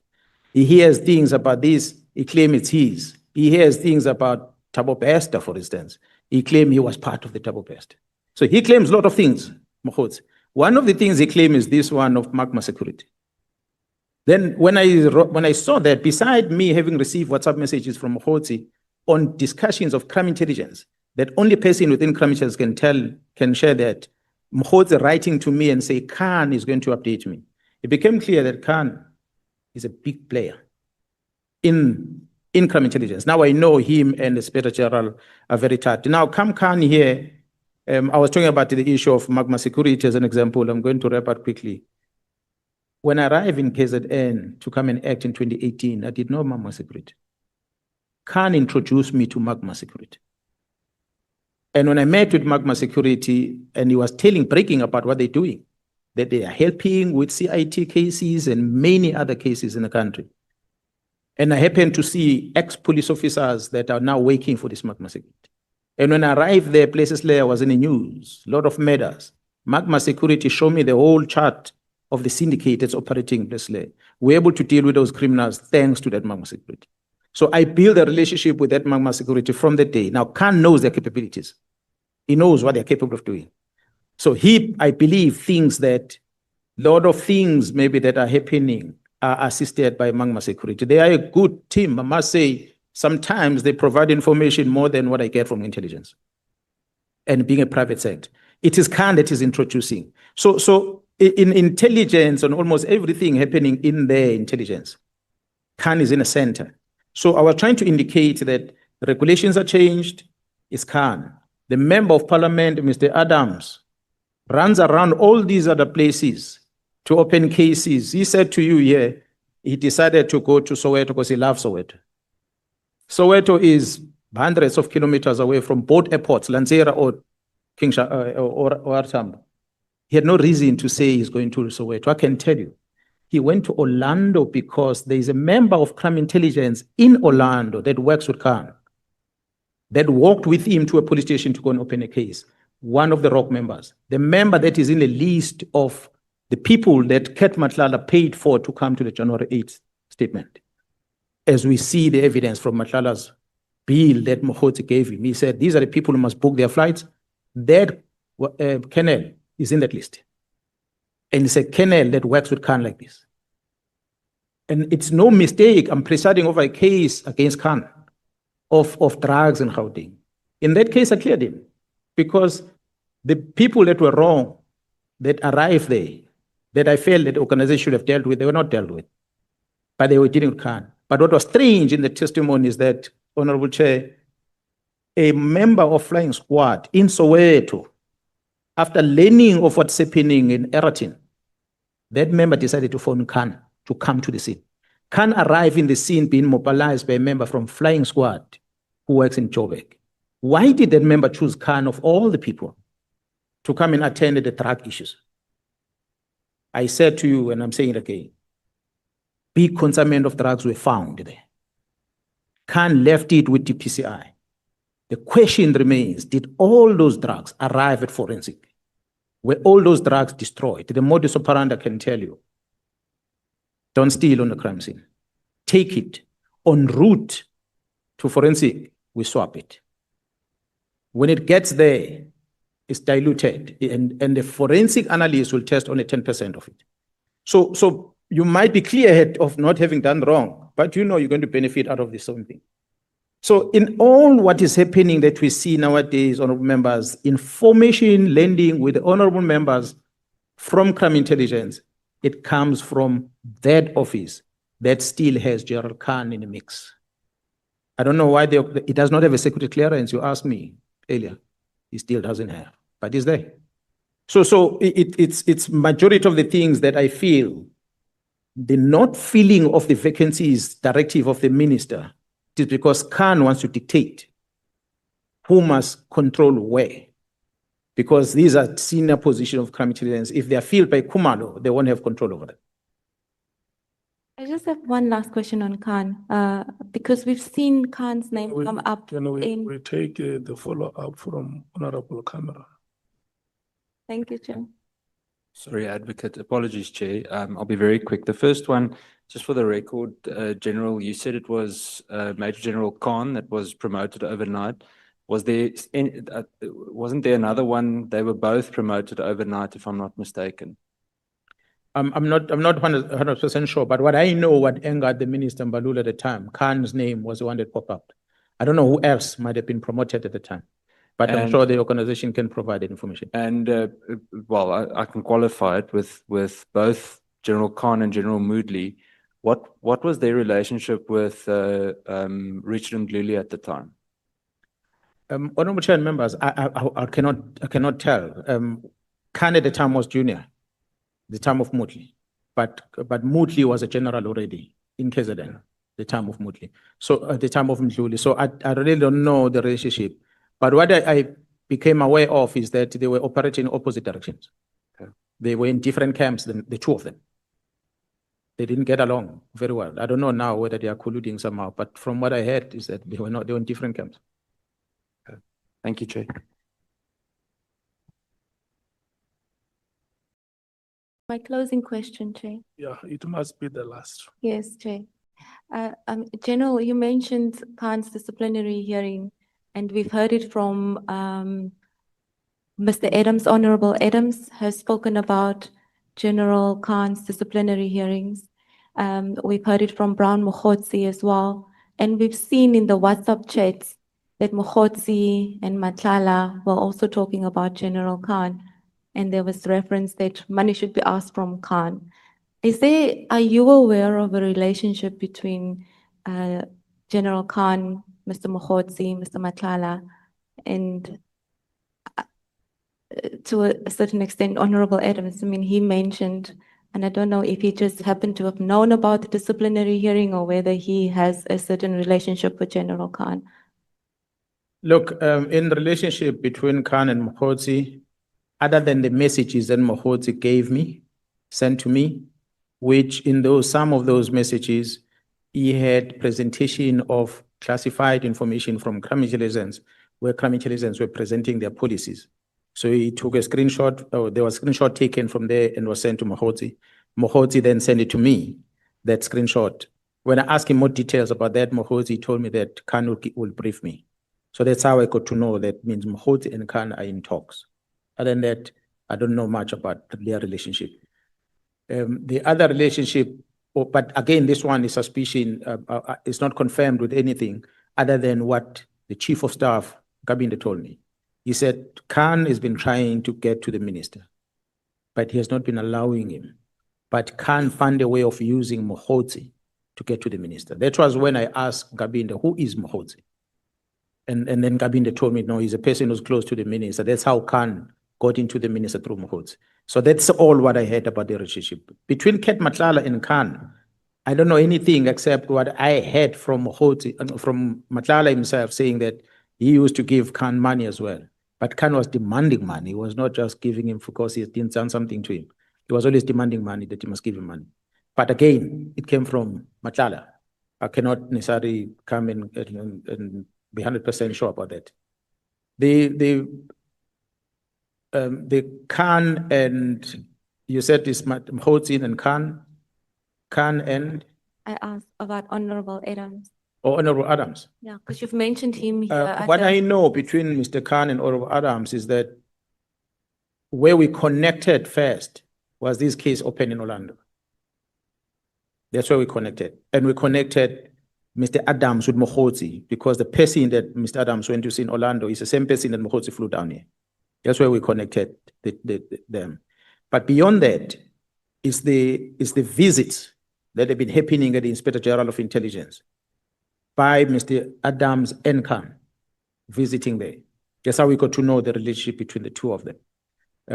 Those are the relationships that I could confirm that I know of between them. Other than that, Honorable Chair members, there will be a lot of connection from members of crime intelligence with other players that might be associated with Mr. Adams. I made mention earlier of Mr. Adams having traveled to KZN, the facilitation and the whole trip, how it came about. It involves people from this intelligence community and the police. Thank you, Chair. Thank you so much. The person that you must thank is the chief whip behind you. Because you know that before he arrived, the honorable members have said that you must wrap up at 1:30. So he was, through the charm of his office, he was able to convince honorable members to allow you to the time that you had earlier requested, between 3:30 and 16 hours. We have now come to the end of presentation of evidence. We are going to take just over 10 minutes break and come back at 15:30. The members of the committee are going to stand in front there for a photo session just outside this building. And when they have taken their photos as a committee, they will be joined by everybody who wants to be part of this memory. Can we immediately stand up and go to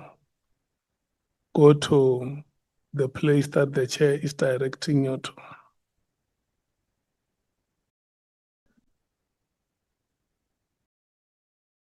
I'm saying this because I'm looking at you, how you are dressed today. I see that if there is any valuable award we can give you, is to take a group photo.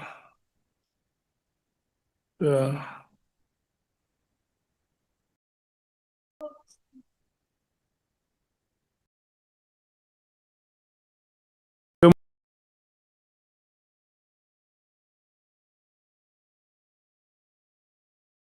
Must have a sense of occasion. You don't have to be told by. You don't have to be told by anybody. You must just have a sense of occasion.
Honorable members, we must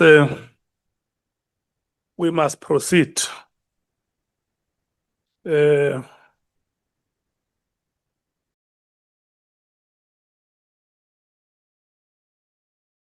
We must proceed, and we are going to proceed this way. When we take the next break at because we are going to take the next break at 5, and the other break will be at 7 or 7:30. When we break at 5, the support staff of Parliament and your support staff from caucuses have raised a grievance with me that honorable members have taken pictures that exclude them. And they are the ones who support you every day. They are the ones who make you. And they further said that they even suggested how you must come dressed today. And so now you disappointed them because you just stood there for a minute and you left. So I said I will come and plead on their behalf, and I see that all of you are agreeing that at 5 o'clock we must go and correct that mistake. Thank you so much.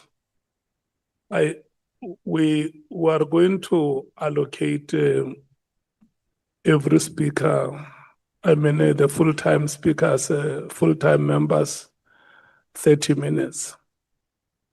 And we have said that if there is an overlap, it may not go beyond 45 minutes. We are allocating, we're allocating alternates between 20 minutes and 25 minutes.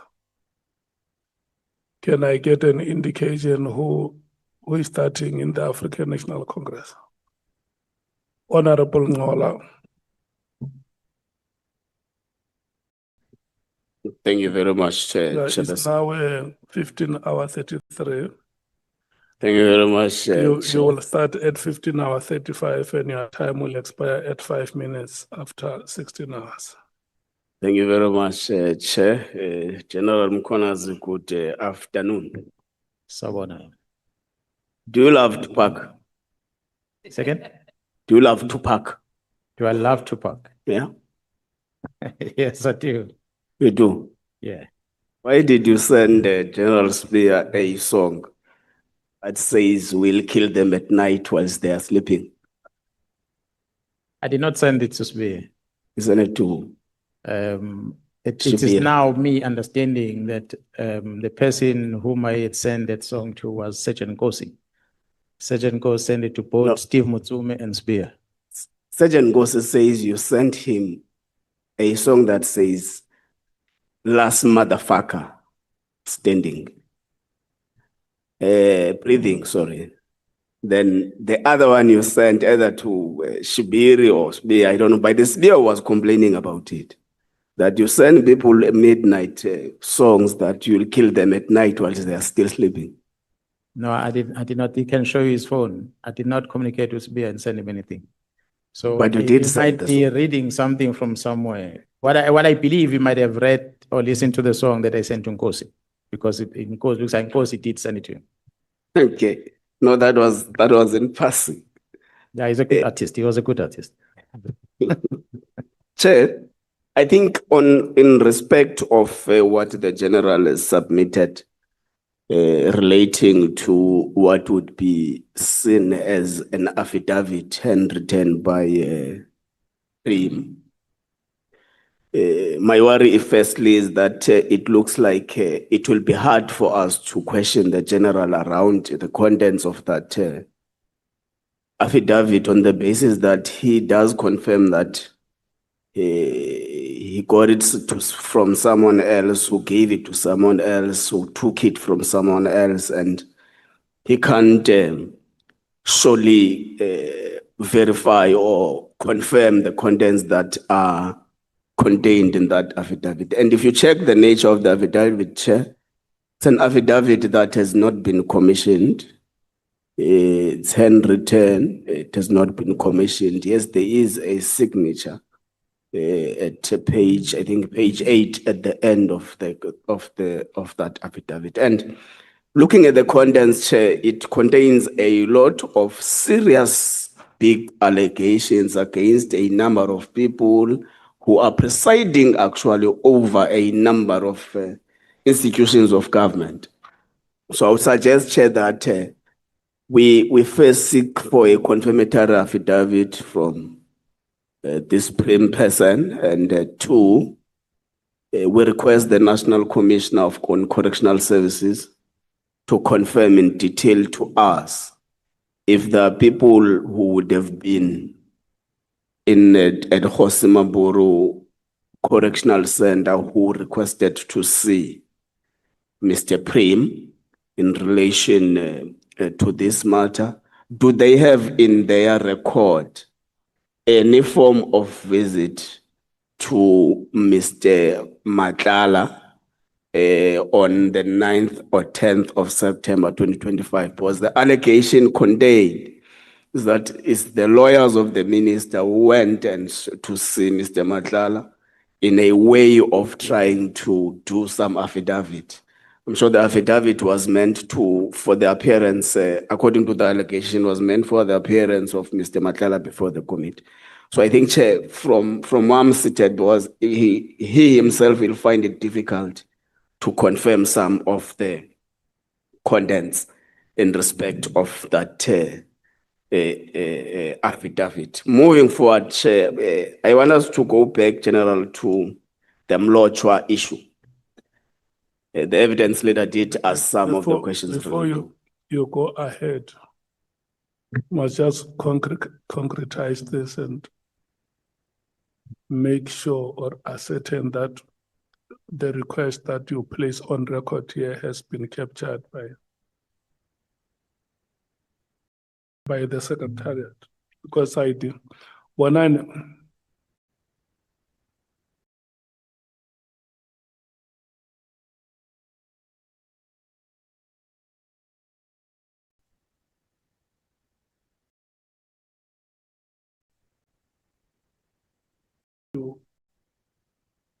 when you were still out, the honorable member has placed a request on record for some information to be requested from correctional services.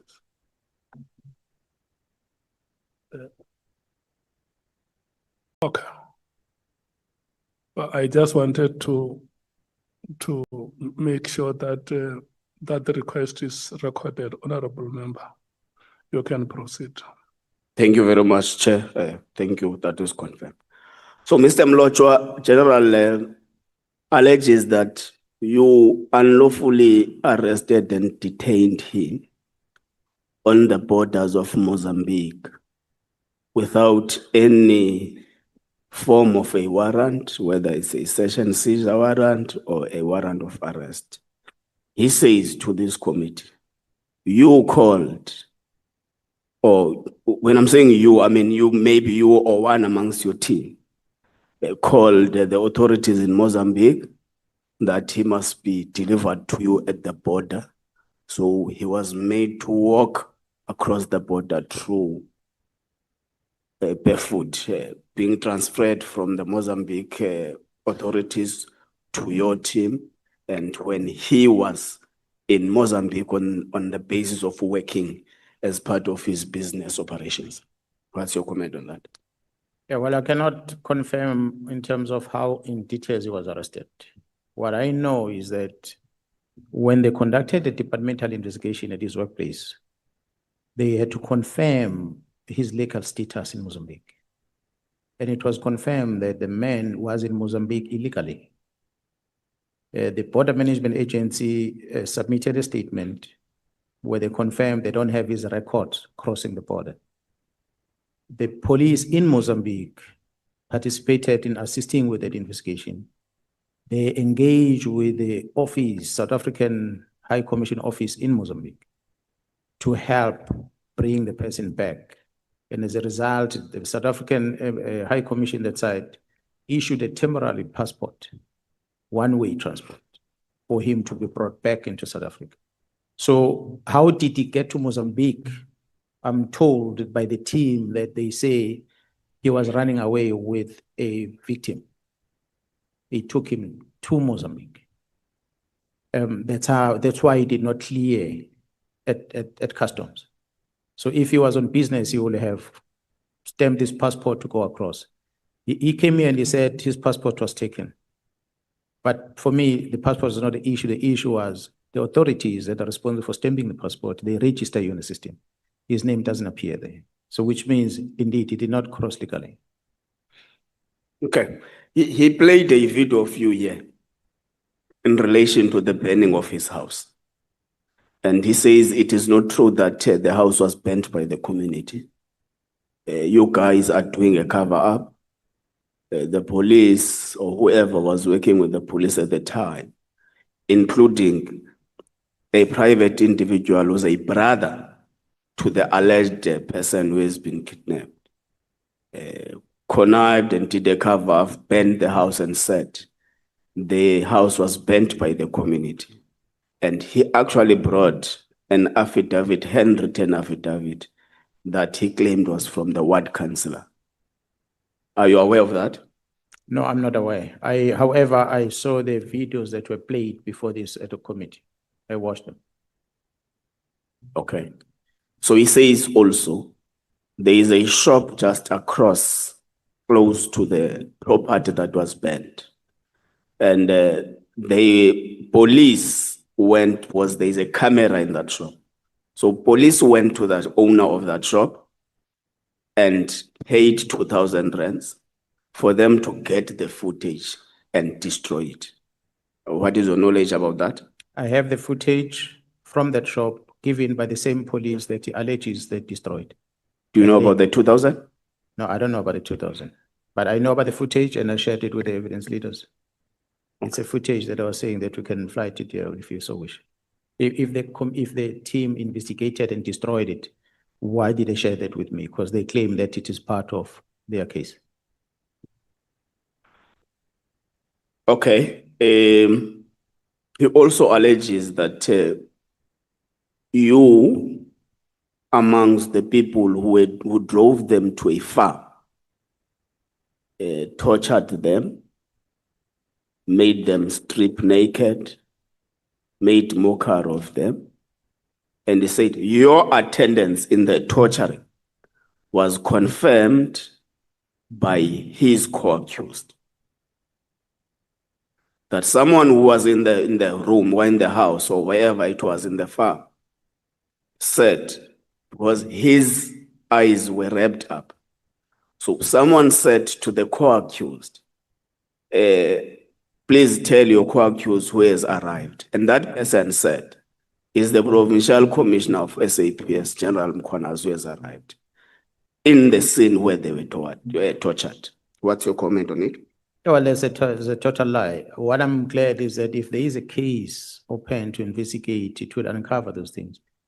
Because from what I was told is that I was implicated to be with the team the entire period, not only in one area. From what I gathered, that I was in the burning of the house, and I was in the arrest in Joburg and every other place. But as I said earlier, the case is investigated by DPCI. DPCI.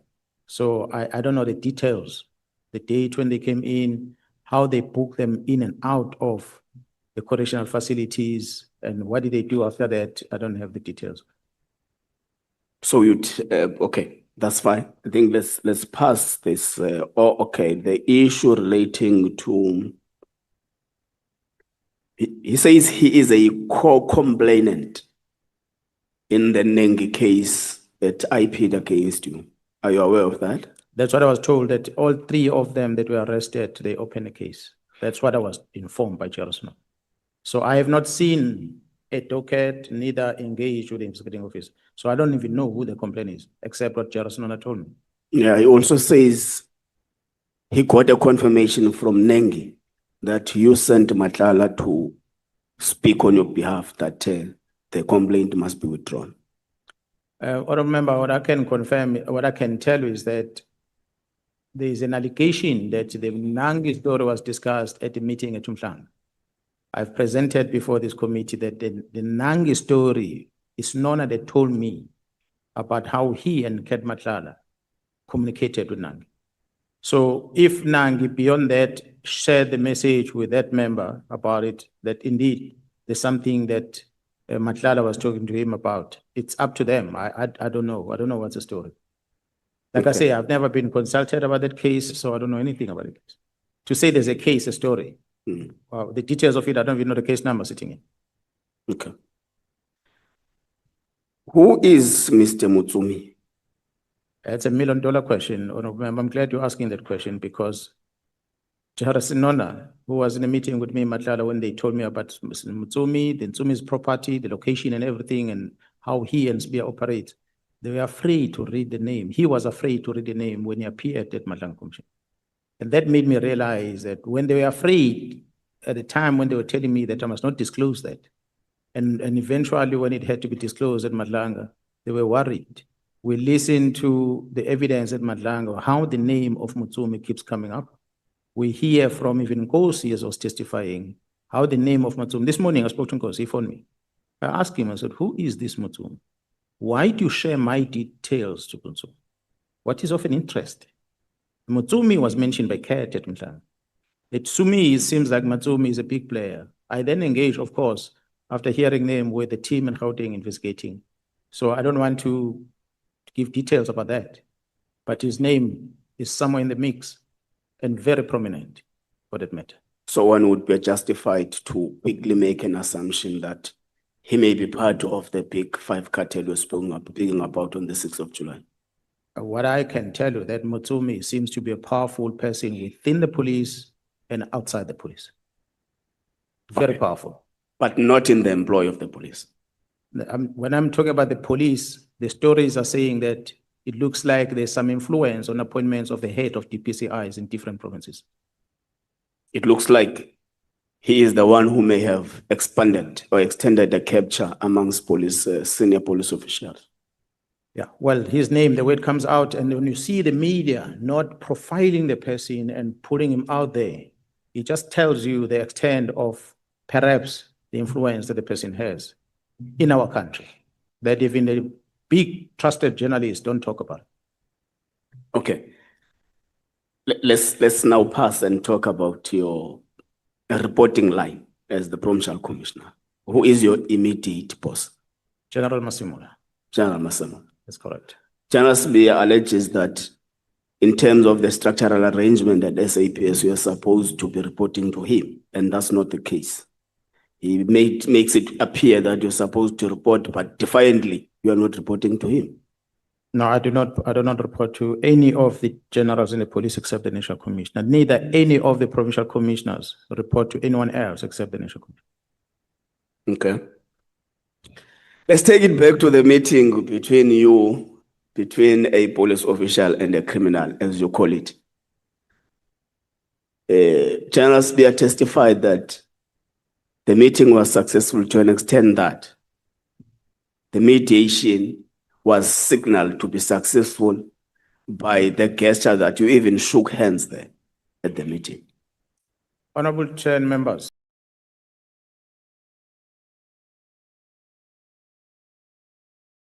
Months after we hosted the Interpol police chiefs in KwaZulu-Natal in Durban, when they came to celebrate the police day with us in January. You are now a few months later inviting us to come and forge a peace between me and Cibia. The Cibia that I was hosting in KZN in January, sitting, I even took him on an excursion on a boat, sitting with him next to the boat to give him comfort in the water, enjoying the refreshments that was provided. He was talking to me, all was good. For every other meetings that we meet at the POC, we talk.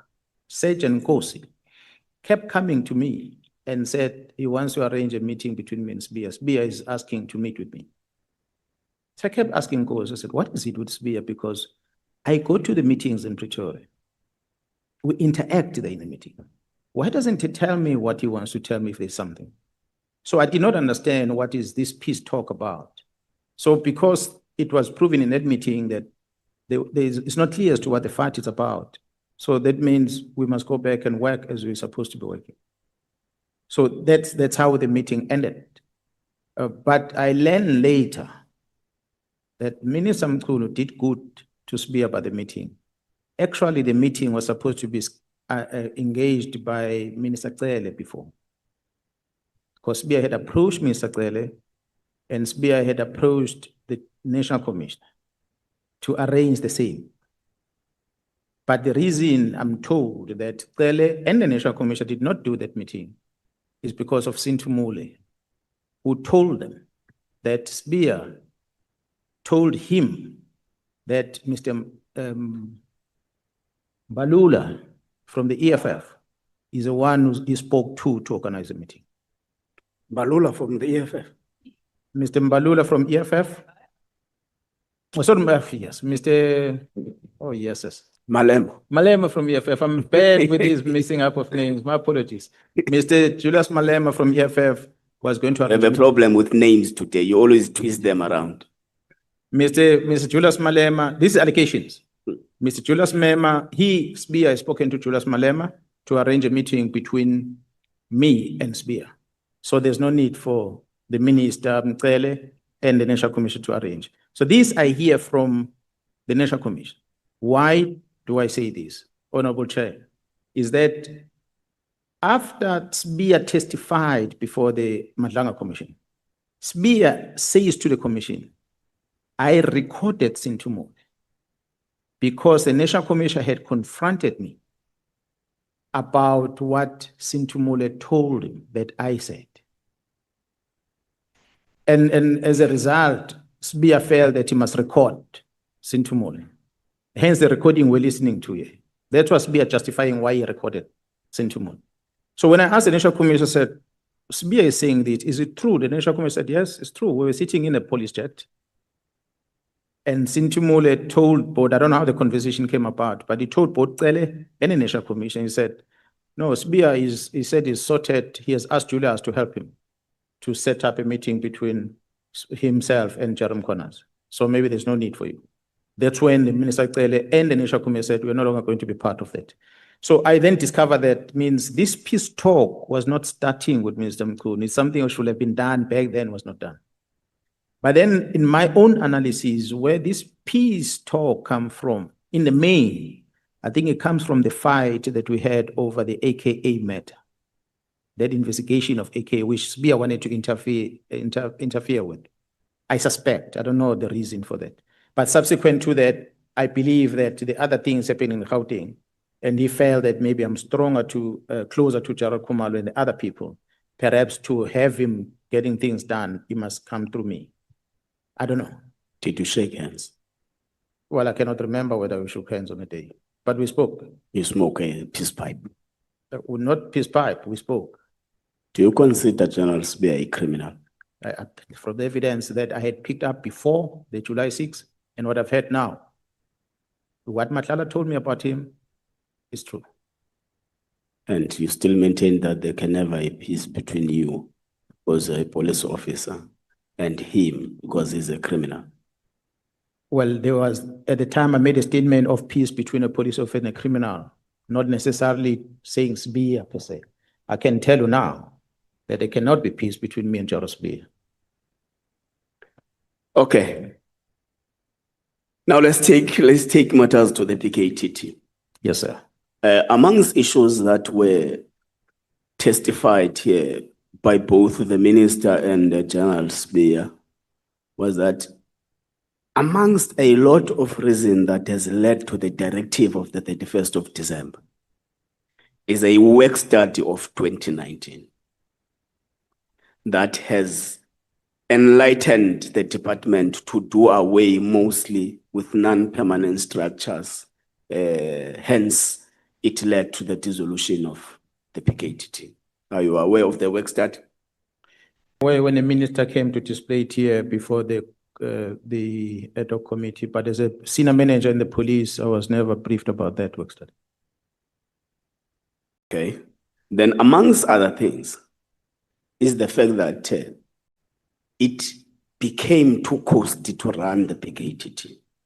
And amongst issues that were cost drivers was issues relating to overtimes, issues relating to subsistence and travel, issues relating to laundry, even laundry, issues relating to accommodation for members of the PKTT.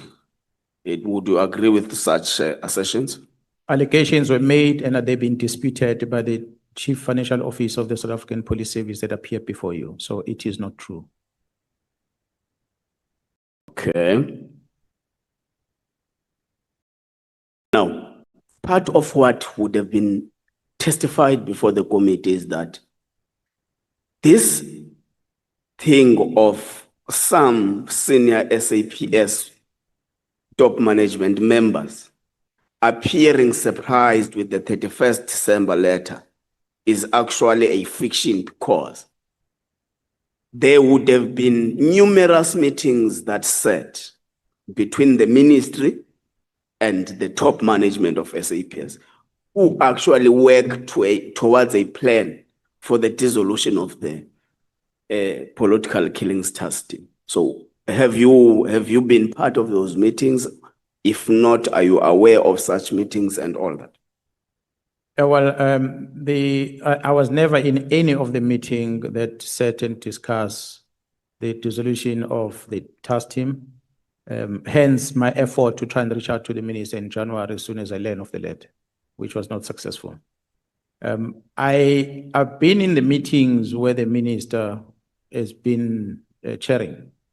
One significant meeting that drew my attention, and I started because of the past experience, where I started questioning the motive behind, was a meeting that was held in Pretoria at Kivitsgrund. That meeting, when it was sanctioned, I think it was a Friday in November somewhere, 21, if I'm not mistaken, the date. I was in KZN with the Minister of Public Works. There was a event at ICC. The minister was there. When that meeting ended, the minister then spoke about this meeting that it was going to be in Pretoria. And I told him I'm not going to attend. And he pleaded with me that I must come. And I said, no, but I need to be in engagement in Pietermaritzburg. Then I cannot go there. I was summoned to be in Maritzburg. Otherwise, I'm going to have a problem. So he then asked me to negotiate with those people not to attend. And I still said to him, but minister, you want all the generals there, but the two generals are in China. And I think they're coming back on Thursday or Friday. They won't be able to attend the meeting. Then he says, no, well, he's going to check. And he came back to me and said, yeah, no. The two generals are landing on Thursday, and on Friday, they're going to be there in the meeting. So I then also got a permission to be excused in the meeting I was supposed to attend.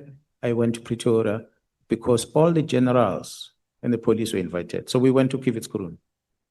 The surprise that happened at Kivitsgrund is that other generals were there where the minister was there. When General Kumalo walked in, next thing the instruction was all those generals from head office are not needed in that meeting. They were excused. He is one of them.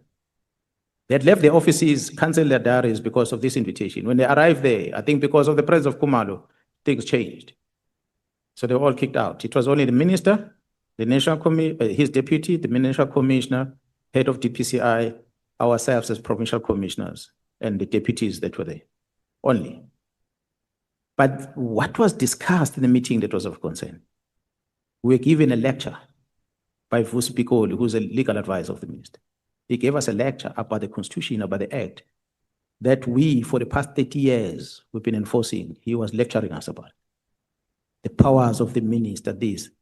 Because I had been part of these transitions in the police over time, I could tell that something is coming. I concluded that something is coming out of this. And I'm going to invite the ad hoc committee to invite the DG, the Director General, who's responsible legally that you have created a structure of government to oversee and guide the Minister of Police in the writing thing. And there's a DG at the Civilian Secretariat, Mr. Sboy. In all what you're talking about, there is no DG in part being involved, being consulted, being engaged, advice that he gives. There's nothing. But you go to the Police Act, you find the Civilian Secretariat supposed to do a certain functions. Minister has not been engaged in them, including the letter of December. That DG doesn't know about the letter. And yet legally is appointed to give this advice to the minister. But the only person was directing the minister was Advocate Pikoli. So that lecture, that meeting indicated to me there's something coming. But beyond that meeting, I don't know, up until eventually the letter came out, which itself was not sent to me. So the lecture did not indicate that it's preparing for the dissolution of task teams or a task team. No, it didn't. The emphasis on that letter was to remind us about the powers of the minister. That was the point that we were driving. The minister has the powers. The section of the Constitution gives the minister powers. This is the powers of the minister. These are powers of the minister. So at all time, that was a message that was cutting across. That's why I could conclude that I was the senior manager in the police from 2012, or from 2011, actually. So I've seen it all. I could read that something big is coming out of this, although I did not know what it is. So later, when the letter came out, I then started wondering that could it be the build-up to this? So you're also not part of the 1st November and the 22nd November 2024 meetings? No, I was not there. You're also not part of the meetings that were dealing with the organizational structure of SAPS? Honorable Chair and members, the disease that we have in the South African Police Service, again, is that the Police Act gives the powers to the National Commission to organize the service, not the minister. So for the minister coming here and say he was part of the structural thing, he gives himself powers that he doesn't have. So the discussion they were having, I was not part of. And I'm sure all the provincial commissioners that are there in terms of the Constitution, they were not invited to be part of it. The only engagement we've ever had regarding the new structure, which the minister was referring to, is when we invited in Pretoria the Board of Commissioners. The person who was presiding over the meeting was Gerald Musikiti, if I'm not mistaken, with Cibia sitting on the high table. The rest of us were in that conference. What was presented in that meeting was the new structure. A new structure that my comment was, we cannot just keep on restructuring without applying our minds. You created division because you want to please someone. A lieutenant general, you're going to pay 2 million rand salary plus the vehicles that you must have, plus the staff in the office. The cost of one lieutenant general, it's a lot of money. So you can't keep on creating structures, blocks that are not well informed. So that was engagement. I'm sure you can find minutes of that. That is the only time where we engage on the structure. But we said, in any way, we are talking about the structure that only National Commission has the powers. The structure presented to us is already signed. So we are just discussing after the fact. We can't do anything about it. So what led into that structure being the blocks is put and the National Commission signing was preceded by a meeting with the minister, we were not part of it, at least provincial commissioners, I can speak on their behalf. Okay. Now, the evidence leader asked you about a funeral of Nhlanhla, whom you regarded as your friend and a brother. Were you very close to Mr. Nhlanhla? I was not very close to Nhlanhla, but I was close to his brother, his elder brother. I happened then to get to know Nhlanhla, but to the extent that we can say we're close, not much. Were you the first? When I have a typical example, when I go to a soccer stadium, I'll go with his brother, not him. Okay. Yeah, so he's not a person that I was having that relationship, but I knew him because of his brother.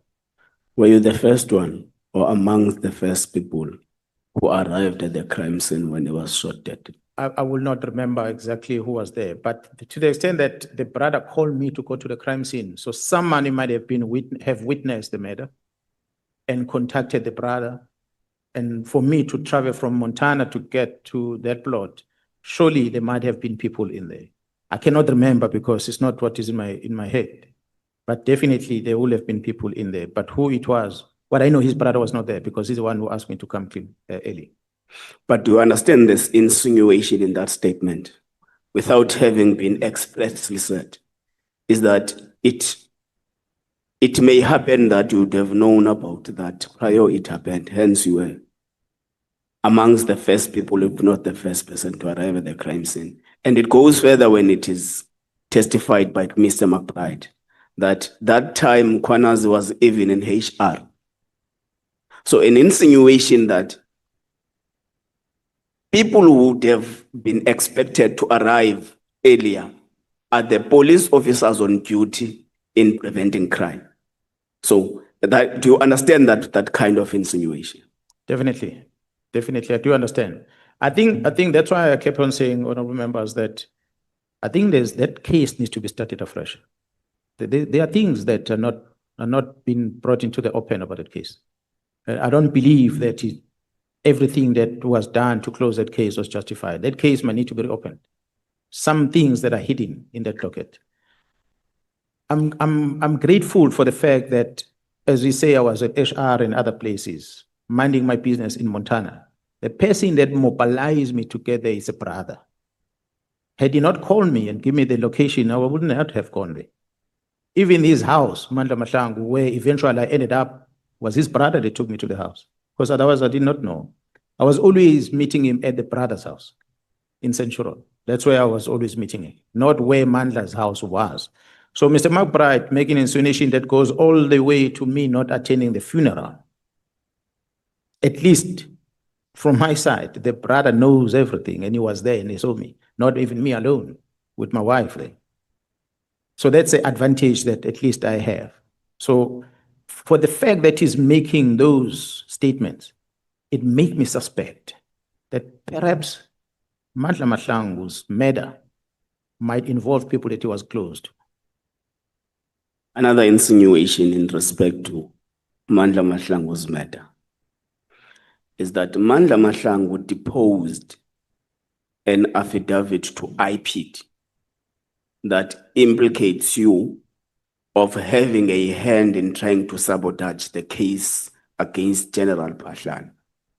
And he was later after that killed. Another insinuation in this assertion, which was also said by Mr. McBride, is that there would have been a dialectical relationship between the deponent or the statement deposed to IPID against you and the murder of Nhlanhla. Do you understand that insinuation as well? I do very well. What is your take on it? Well, the question is why to date Mkhwanazi has never even at least been brought to be questioned about that by a person who claims to have led the investigation and is still part of the security cluster. Why to date he has never been caught? So for what he's saying, if there was a statement, might have been fabricated. If there is a statement, perhaps there's not even a statement for that matter. But it doesn't surprise me because one, I get the information now about why crime intelligence is not finalizing my security clearance. One of the things I mentioned in that reason is that there is a case docket open in Pretoria against Phahlan and his wife and someone else, where I'm implicated in it. It is that docket that makes crime intelligence not to issue me with the security clearance. That is many years back. To date, nobody has ever come to me to ask me questions. So it might have been maybe the case does exist, maybe there was a statement in there that was fabricated, but I've never been involved with anything on Phahlan. Phahlan was the acting national commissioner at the time. He became my boss. But other than that, we will only meet at the gym in Montana. That's all I knew about him. No other relationship. Lastly, did you submit the video or the record of your meeting with Mr. Matlala and General Sona to the evidence leaders? No, I did not. Can you please assist us with that? I will have to speak to the investigation team because when we conducted that, it was part of the criminal investigations that we're busy with. Okay, noted. Thank you, Chair. Thank you very much. I will allow my colleagues to pursue where I might have left. Thank you. Thank you so much. See, I'm disciplined. You have used extra 5 minutes. Kuse, do you want to come now or later? No, I'm deploying the Secretary General of Umkhondo Sizwe Party. Umva-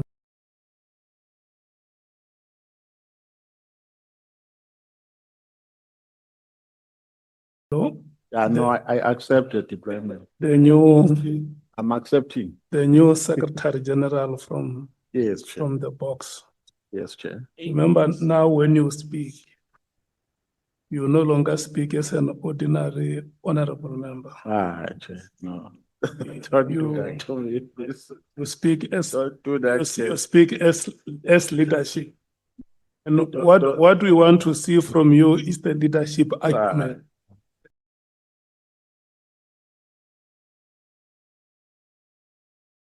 Don't patronize me, Chair.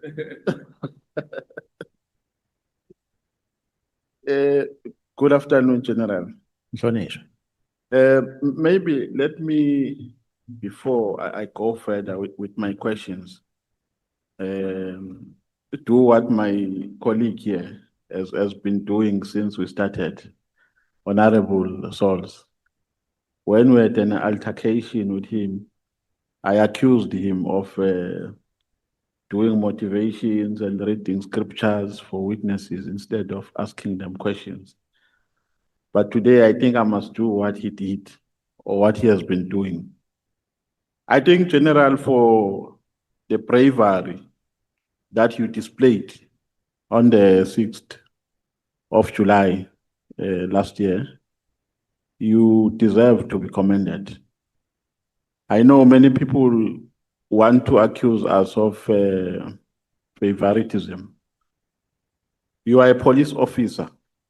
You are not a prosecutor. You are not a lawyer. I mean, you are not a lawyer. You are not a magistrate. You are not a judge.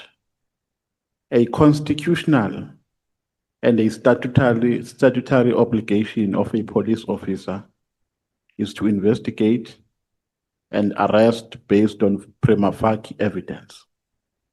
In this country, we have prosecutors who have taken dockets on the basis that they have prospects of success. And when those dockets go to court and get withdrawn, and some don't make it in court because some cases get dismissed and so on, that does not mean that they do not know their job. So your job as compared to a job of a prosecutor and a judge is very minimal. So you must never be demoralized when people accuse you for what you did on the basis that we have not been able, as this committee, to prove some of the things further. You did what you were supposed to do as a police officer, and subsequently, because of what you did, some explosive revelations have been made here before this committee. If it was not for what you did, the country wouldn't know, would have not known the deep-seated rot in our justice cluster. Our country would have not known that Begitele, because it's an allegation that has not been challenged, received an amount of 500,000 from Matlala. Since that allegation was made, Begitele has never contested it. So it remains the only version that is at our disposal. If it was not for the bravery that you expressed, we would have not known the deep-seated rot and the shenanigans that are finding expression in IPIT, because the overwhelming evidence presented here shows that IPIT, to a greater extent, has been captured and has been criminalized. We would have not known the shenanigans that are happening at ITEC. we would have not known the extent at which the relationship of between Mkhwanazi and Matlala, the extent at which their relationship impacted with the running of SAPS. So I'm saying for all those things because we shouldn't behave like here you have a responsibility of being a police, a prosecutor, and a judge at the same time. You are a police officer. And on top of that, you are a human being. So if there are mistakes that you made during your press briefing, that cannot be used to characterize you as a dishonest person. That cannot be used to characterize you as a person who lacks credibility. You did what many people have been wanting to do, but because of fear for their jobs and for their lives, have not done. So this country must commend you for that. Because this country, or the justice cluster and the security cluster in particular, is highly compromised. And that has been expressed as evidence before this committee. So you must go to your home from this parliament. You must go to your family, knowing that you did the best for this country by what you did on the 6th of July. Thank you, sir. So I thought it's important, General, and I'm saying this without any fear of contradiction. Many things have been exposed here. All those things were not going to be exposed had you not taken upon your shoulders to go to the media briefing on the 6th of July, 2025. But I think when I ask you questions, I must start here, General. I know some people might think that by asking this question, I'm going beyond the confines of the terms of reference.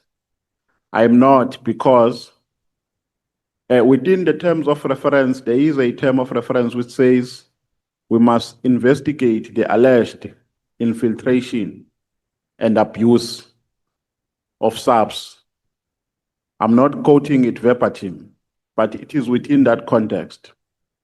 Now, the question I want to ask you about is a question about a man, a businessman in KZN, a man called Kelvin Matibeli, who made serious allegations about you. I know that you took the matter to court, but I think the matter did not deal, the court did not deal with the merits.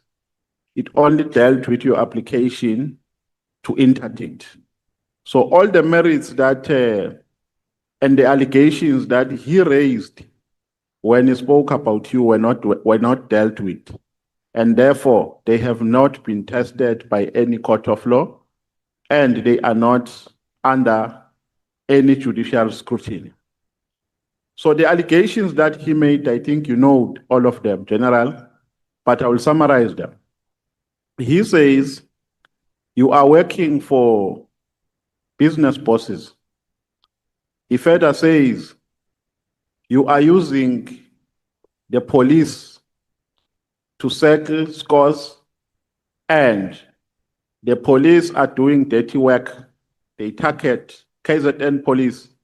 They target certain individuals, and they pretend to be conducting investigations with an intention of killing those individuals. What is your reaction to that? How is your reaction? How do you react to that? Honorable Member, Mr. Matibedi, I did not know him. He believed one of the business people in KZN like many others.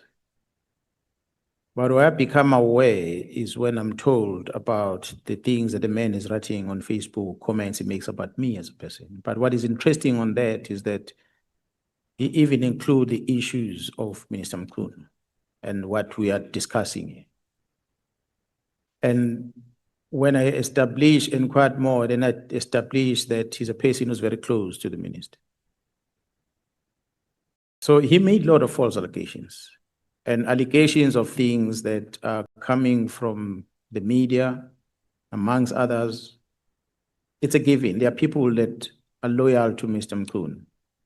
The press briefing was in no way to make Minister Mkhunu as an evil, but it was a person that was an obstacle for the administration of justice, and we had to come out with that and make it clear.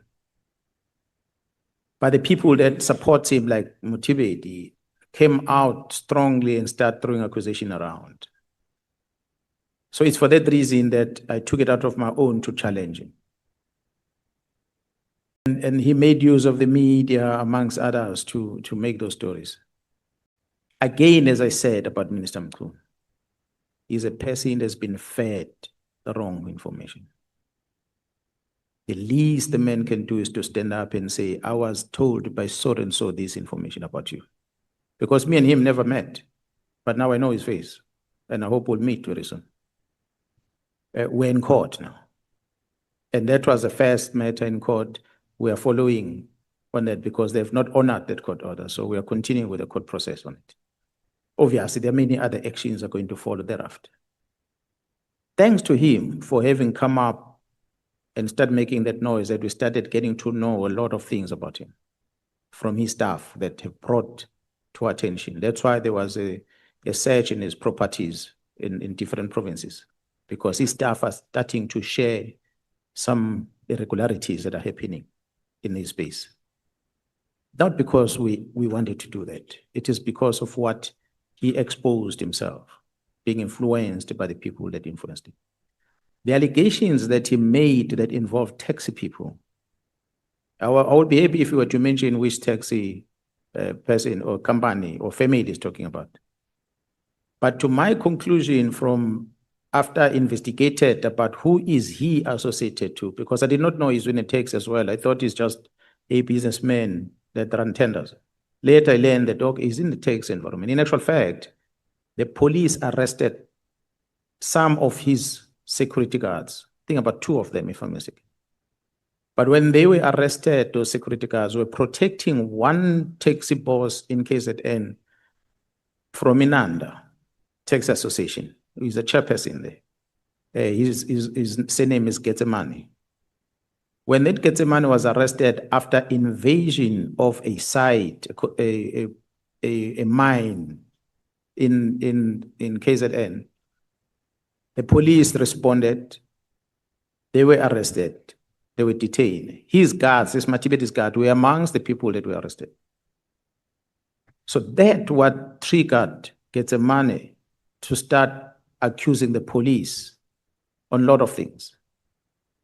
But I learned later that Getsemani has issues with other families in the taxi business in KZN, which is historically between them that dates back to, I don't know, 2013, somewhere about. So I then believe that that means Motibedi being very close to Getsemani, maybe because Getsemani has issues with another family. It perhaps Motibedi assume that I'm associated with the enemies of Getsemani. So that's my conclusion. But other than that, I have no issues. All the taxi people I engage with, I was there last weekend, Sunday, Saturday, with another taxi companies before coming down here. I'm not associated with any of them. So whatever he made out there is not the truth. Yeah, maybe I should have declared that I also know Mr. Kelvin Matibele from when I was a member of the ANC. So we used to be very close when I was still in the ANC. I think it's important that I declare that, but that is not my interest. My interest here is finding the truth.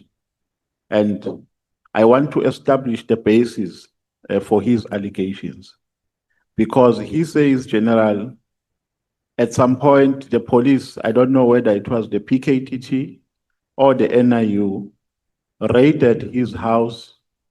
They wanted to arrest him without a warrant or with a fake warrant. And he established later that the warrant was fake, was not authentic. Do you know that story? Yeah, no, I do.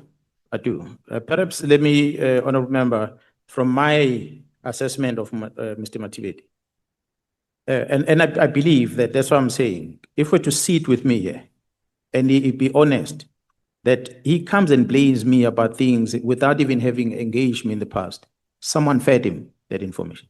That's why he went out public to do that.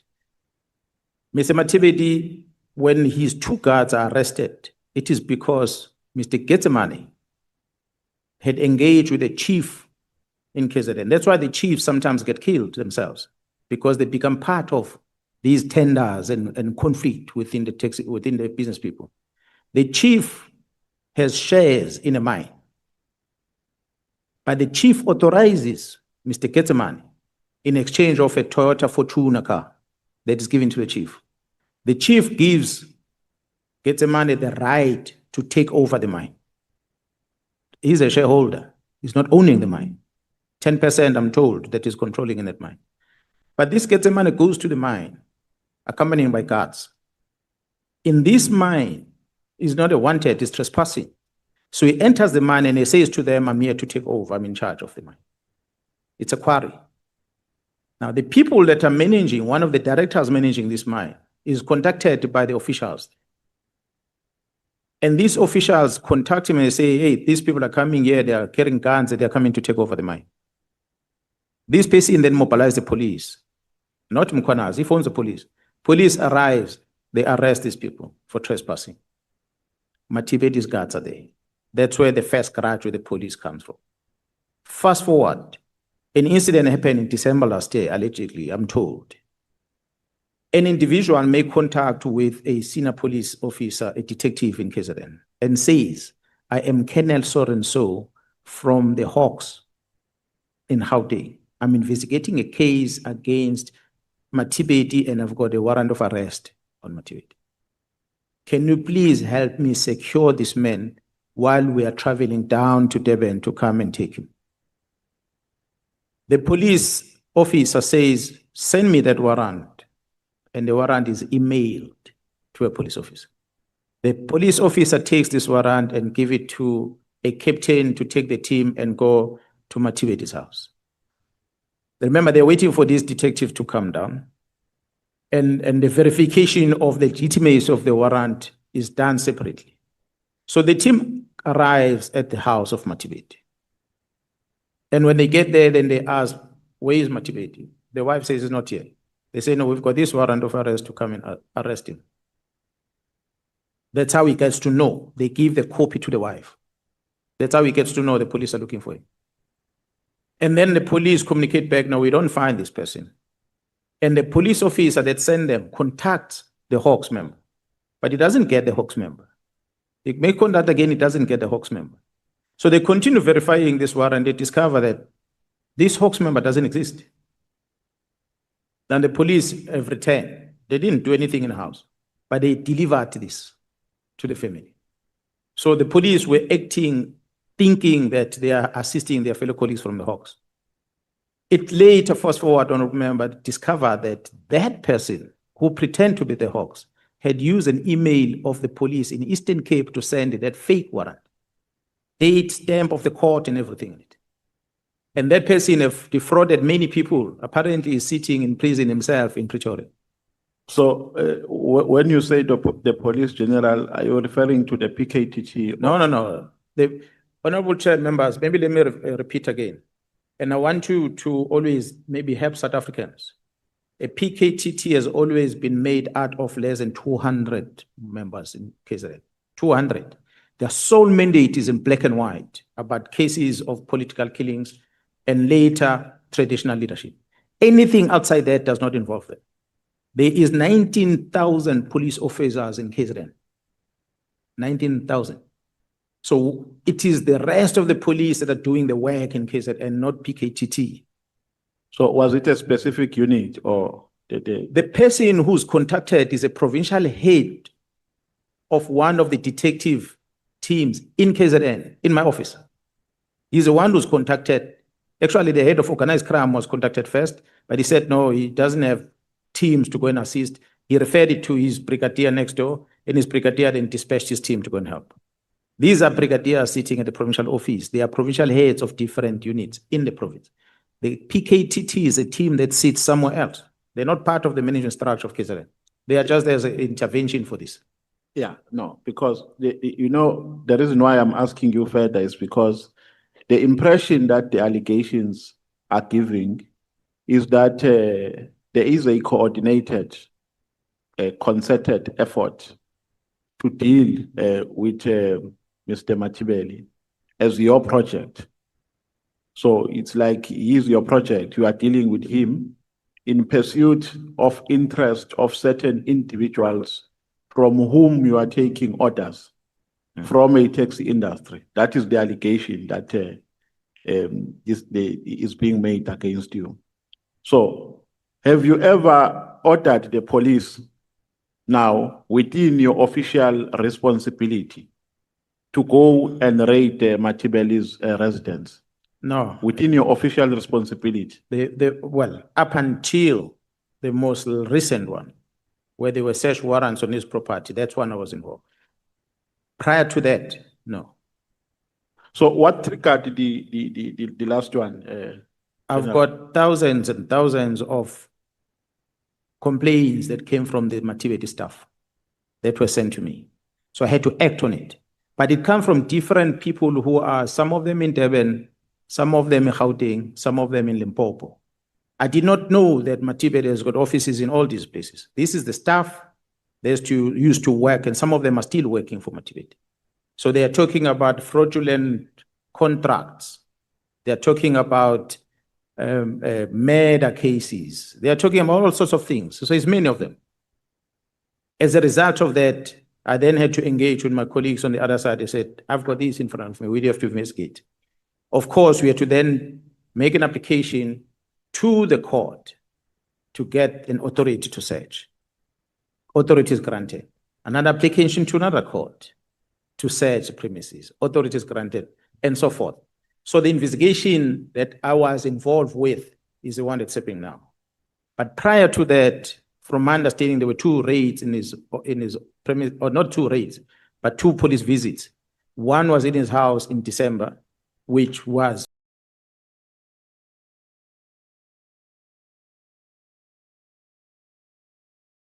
as a result of the fake, I can confirm it is a fake arrest, warrant of arrest. Well, he's got the legal recourse if he so wish to engage on. I can't stop him. He's got all the rights. But they were not sent by me. It was communication between that person in prison and the police officer, and they sent a team there. That is one side. The second one is happened, I think it was the 13th of February. I'm busy with the operation in Durban on that same day. On a Monday, I'm told that on a Friday, I sent a team to his house. I had no clue. When I started establishing who was there, I discovered that the people that were there were from the head office that came to do farm inspection at his premises. I didn't know about it. But he's the one I'm the one that is blaming. So that's why mine was, well, I couldn't just phone him and say, hey, sir, you barking at the wrong tree. I had to go to court. So please remind me, General, the last raid, did it happen after you took each other to court? After you took him to court? Yeah, the last one happened. The last one. Yeah, after. So do you confirm that it was not a reiteration? No, it's not. That's why I can show my phone the complaints that came to me for people I didn't even know. And why I would not just sit back and not act is when I see the team is going to fight me on this one, because I'm now going to declare some of the things that are part of the complaints that are there. Is that a tender is completed. In this tender, there are certificates, and these certificates must be commissioned. Now, when the person who commissions a document is sitting in Limpopo, he commissions a document, is taught how to commission a document as if he's a police officer. Okay. How to write a rank, how to put a personal number. The stamp belongs to a police station that he has never seen. Yeah, He's done this thing in the office. No, That's what I'm saying. I think, General, Is those type of complaints. I think it's because it's still under investigation. I don't want to jeopardize your investigation. All right. I just wanted to get the gist of this altercation. No. Yeah, well, between- prior to these recent searches that happened in all four provinces, I did not even know him. Okay. For that matter. General, my observation and my conclusion about the National Commissioner, General Masemula, is that to a certain extent, he also abdicated his responsibility with regards to the disbandment of the PKTT. If I can use a silly language, I can say he also slept on duty because he was on leave. A decision is taken by the minister. When he comes back, he does not contest it. He implements the directives.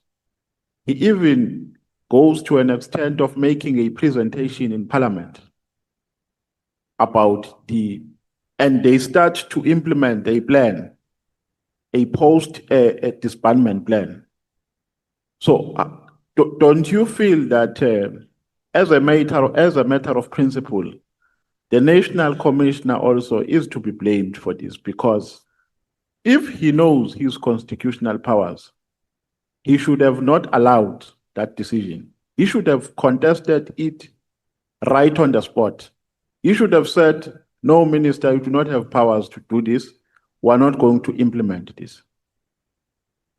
So don't you think this is a fair criticism? I mean, if I was a National Commissioner, I was not going to allow the minister to do what he did. I was going to tell him right in his face that, Minister, you don't have constitutional powers. I am the only person who is the accounting officer here with operational responsibilities. So the National Commissioner as well participated indirectly in violating the Constitution. What is your take on that? Honorable Member, the National Commission and myself are different. His approach on things will not be the same as me, and I'm sure yourself as well. Someone will have asked me, why do you go out public and make these pronouncements that involves one of the things was spoken here, presiding officers or judiciary? Why didn't you complain through the structures that exist? And my response will be, the procedure of complaint is there, but it was going to take long, and I did not trust the process. That's why I felt it is important for me to approach it in this fashion. The National Commission might say, in my approach of things, I was going to get into the same outcome as Jerome Mkhwanazi, but coming in a different way. Yes, I was frustrated, I must tell you that. Because for me, I needed action and action done fast. That's why I took it out of my own to phone the minister in January and to also send him a message in April. Because I felt that I need to engage him directly. But that was not successful. So I've engaged National Commission numerous times, pleading with him to engage the minister and even take it to the president. But of course, he will come back and respond. He's a person that's different than me. I'm sure you've realized that. He's a bit of a calmer guy, which is different than me. So I cannot say what he neglected his work by doing what he did. He might have not agreed with the minister, but not wanting to go directly. Perhaps that's why the reduced way of closing down the team, which is a winding down approach and so forth. And I must say, Honorable Chair members, that the likelihood is that had the minister granted me an audience in January when I asked to meet him, and perhaps the minister convinced me that although it's not immediately, but we might want to get rid of this so that we can move it like this, perhaps I would have agreed with the minister, and if he had that opportunity to sit down with me, listen to me, and we engage and we agree on how we should go about it. But that opportunity was not granted. So for the National Commission, he had an opportunity to engage with the minister, how they engage with each other, how he was able to persuade the minister to say, let's not shut it down immediately, let's have a plan of closing it. I cannot say he was sleeping on duty. Okay. You know, General, when you were making the explosive revelations that you made, the first thing that came into my mind is that was phaguling news. I don't know if you understand that language in Zulu. More phaguling news, ziyaphuma zonke zize kuwena. So that is why you need to hide your face. And that thought came from the prevalent fundamental decay within our institutions. Ukuthi kubolile, corruption is everywhere. And we have seen good men and women in this country trying to expose corruption with no success. Some have been victimized. Some have been killed.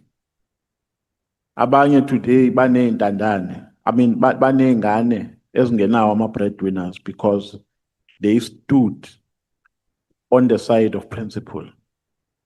So, have you not become vulnerable since the revelations? Have you not been attacked?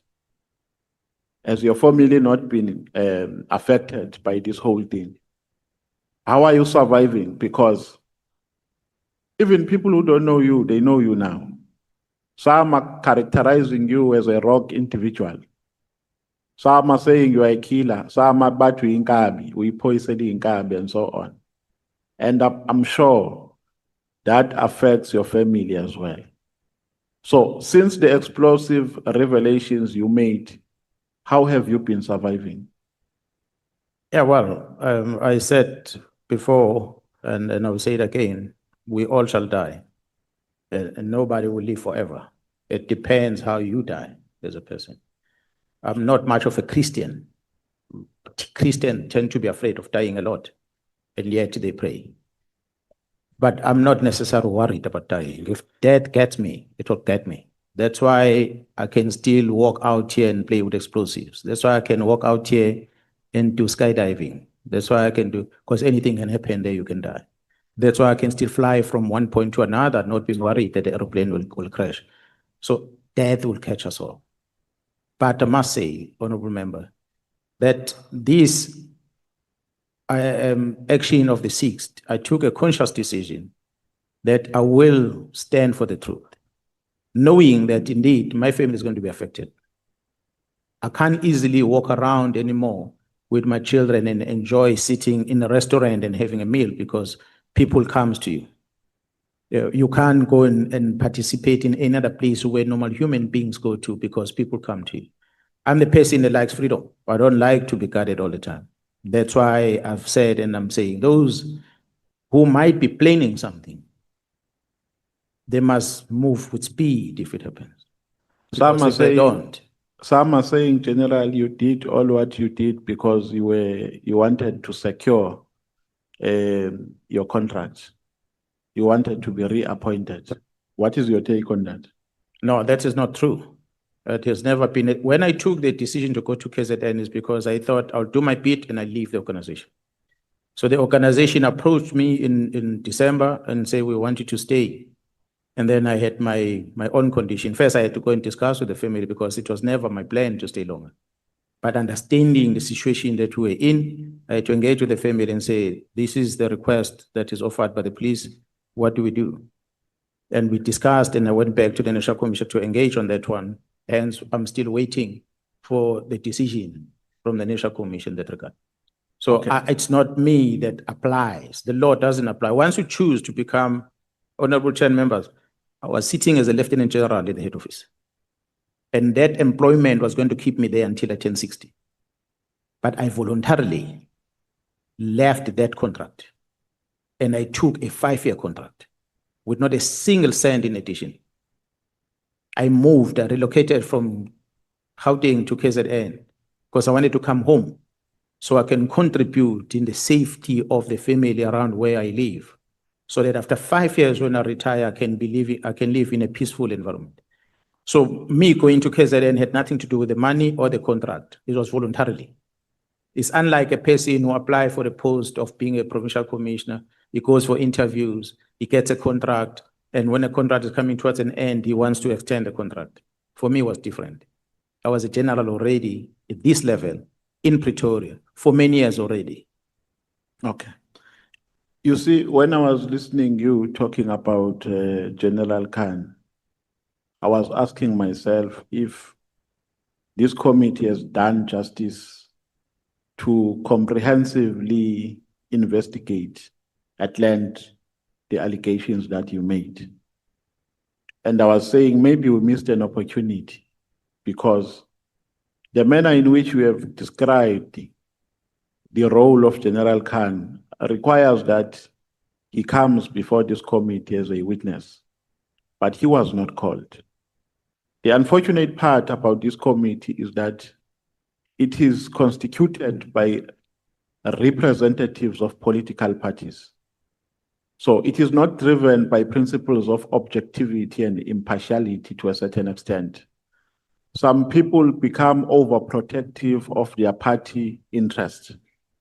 Some become overprotective of their personal interest.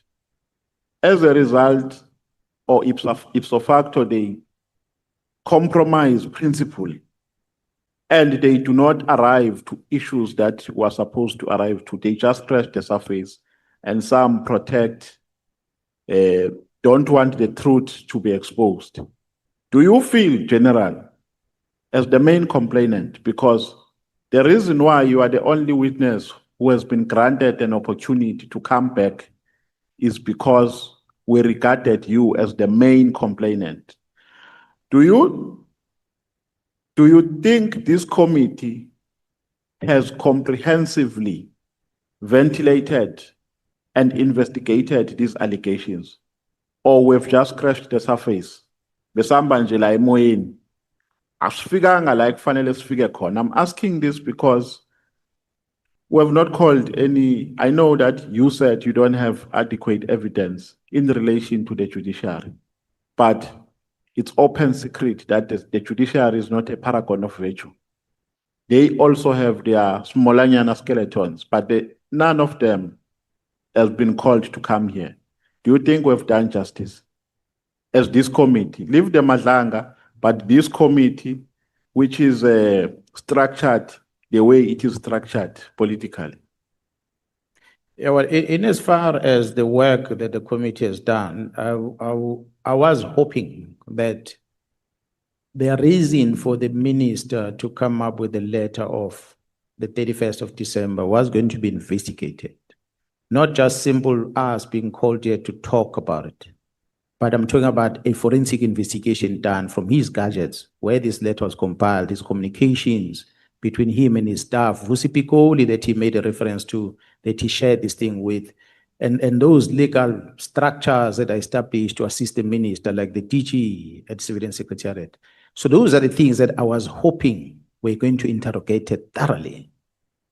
And I feel they were not thoroughly interrogated. There are 3 items that the minister raised on his letter. And the majority of the time the committee spent was on the first one. The second part of it is just moving below the radar. The third part of it, which is border security, it's even more of a concern for me because that's a gateway for the bad things coming to the country. And I don't think the ad hoc committee have done justice to establish exactly what's happening there. I hinted on some weaknesses in these areas, but I thought the committee was going to even do inspection in loco for that matter to test what we're saying.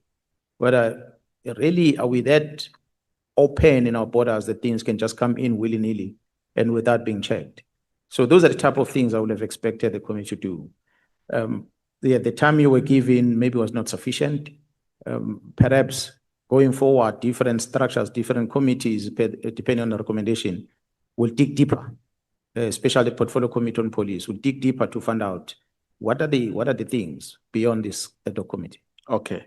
Please bear with me when I cut you because there are questions that I would like to pose to you, and I'll be very flabbergasted if we finish without asking these questions. Evidence has been tendered here about the misuse of the so-called slush fund in the Secret Service account in crime intelligence. What is a systematic shortfall? And how the slush funds are being run? Are there any gaps which are opening loopholes or which are opening a can of worms. And if there are systematic gaps which are attracting corruption to the Secret Service account, if they are, then how do we close them? It's going to be difficult for me or a member to talk about Secret Service account because I'm neither a member of crime intelligence nor understand exactly the details of how they do business there.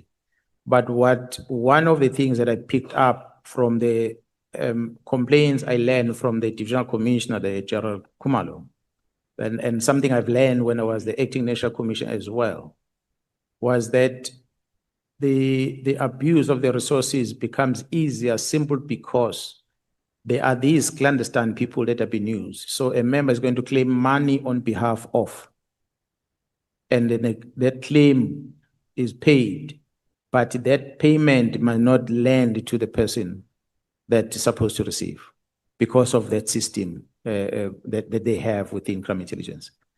Because they have to do things covertly.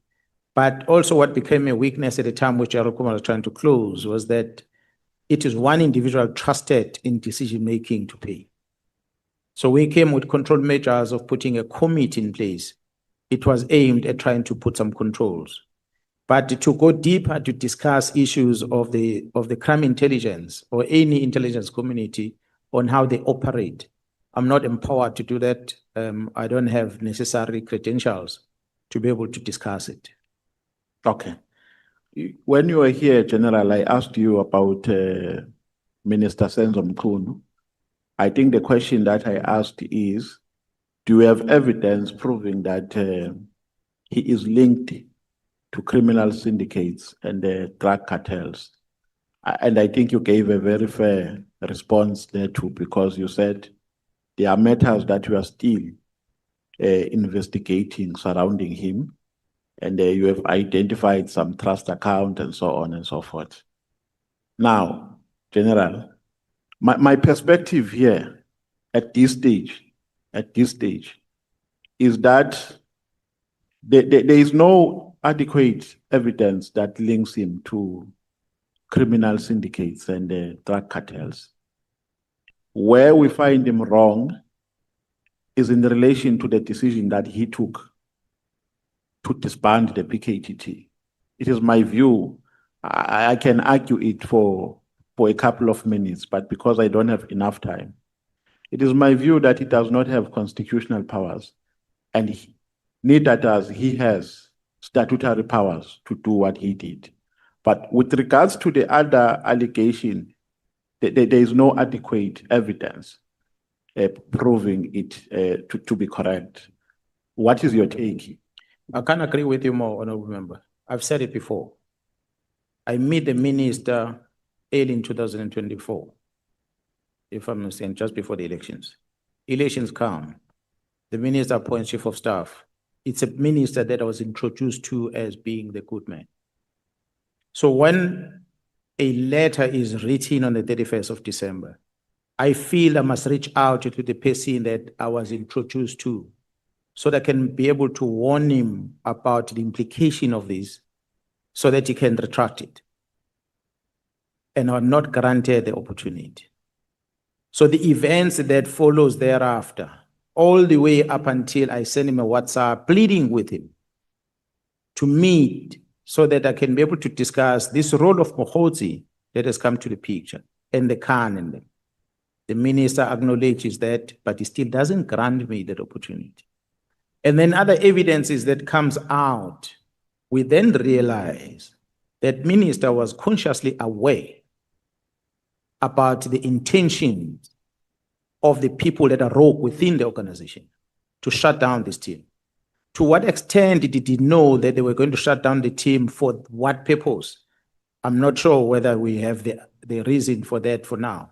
This statement of someone that comes from prison that seems to suggest certain things, and the witness E at the Nhlanhla Commission that recorded the minister when he was pleading with him to give a statement, and the presentation the minister made here regarding the work study investigation, amongst others, it made me conclude that the minister is protecting people. He's using justification that does not exist CFO disputed, everyone else disputed what he presents here as the reason for the letter. So it then leaves me with one conclusion. He was assisting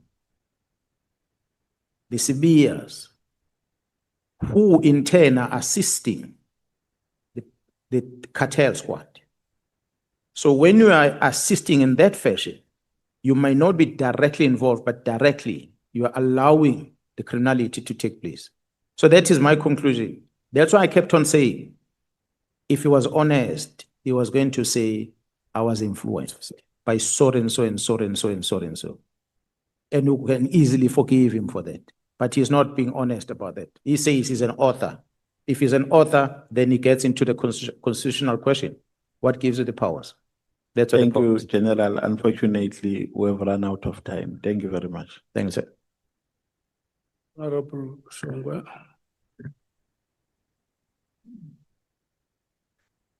Chair, can I give my chance to Boss Kosan? I really need to restructure my questions.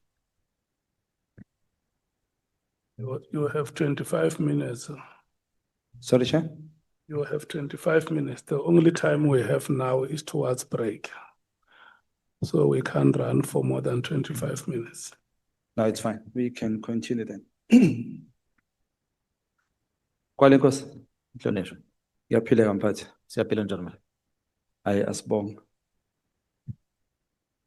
Ndaba ezithi angiqale la waqala khona nawe owakwenza. Waya ebantwini emva kokuthi ubone ukuthi ikomiti lamaphoyisa lenza ngendlela efanele. Angiqale ngokuthi ngicele ebantwini base South Africa ndaba ezithi futhi thatha ithuba lokuthi ngibabongele ekubeni nesibindi esingaka. Thatha umndeni wakho, thatha freedom yakho uyifake kule nkinga engaka. Cabanga ukuthi nathi sibasha la eParliament sithole sikuleso simo leso sokuthi uma sidibana nezinto siyibuze ukuthi ngabe sizela isalary la eParliament noma sizela ukuzothi izwe lakithi ngalishintshe ngeinqumo esizithathayo. Ngithi angiyibongele kakhulu Nkwale Nkosi South Africa. Ngicabanga ukuthi uhleli lapha uyona ingelosi futhi awuyena umuntu owenze ukudlula abanye kahle. Kodwa okwenzile kuyisiqalo sokushintsha izwe lethu ukuze lithathe i-direction right. Siyabonga ndaba ezithi. Ndimandi. Sibonga. Ngifuna ukuthi ngicele ke baba uMkhwanazi ukuthi iSouth Africa nama ngibuyele kuyo ngiyokhala kuyo. Ngoba sekunenginqumo engiyithathile nezinto engizenzile zisifaka enkingeni futhi eyifaka ukuphila kwethu engozini. Umehluko kweyiko lokuthi angigadiwe njengoba ugadiwe wena. Kodwa sizokujika sofela khona. Angicela ama-South Africans ukuthi akwenze ukuthi asi-assiste thina nawe namaphoyisa njengawo ukuthi ekugcineni siwathola amandla futhi asithume ekuthenini sitshintshe ama-policies nemithetho ekuvimbile ukuthi usheshe ufake abantu evenini. Ngoba ngibonile ukuthi kuyi-constitution somewhere la ivimba khona ukuthi la ngabe sowungenile uqedile kodwa kubuye kuchitha isikhathi kusibambezele. Ngiyakuthembisa ukuthi uma singathunya kwale Nkosi abantu nabangalalelisisa kahle kahle sokwenza lokho.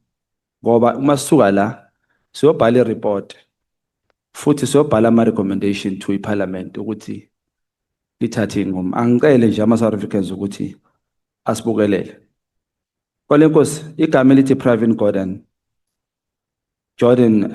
Johnson, Batoyi, McBride, Sullivan, Padiach, Khan, uSibia, Mkhunu, uJulius, uGeneral Fan, uSenthumule.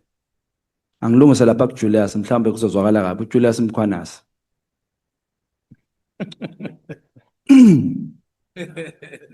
I'll fix the error. Bengizoqhubeka ngikhulume ngabo. Kodwa kamanje nawo umbuzo wami.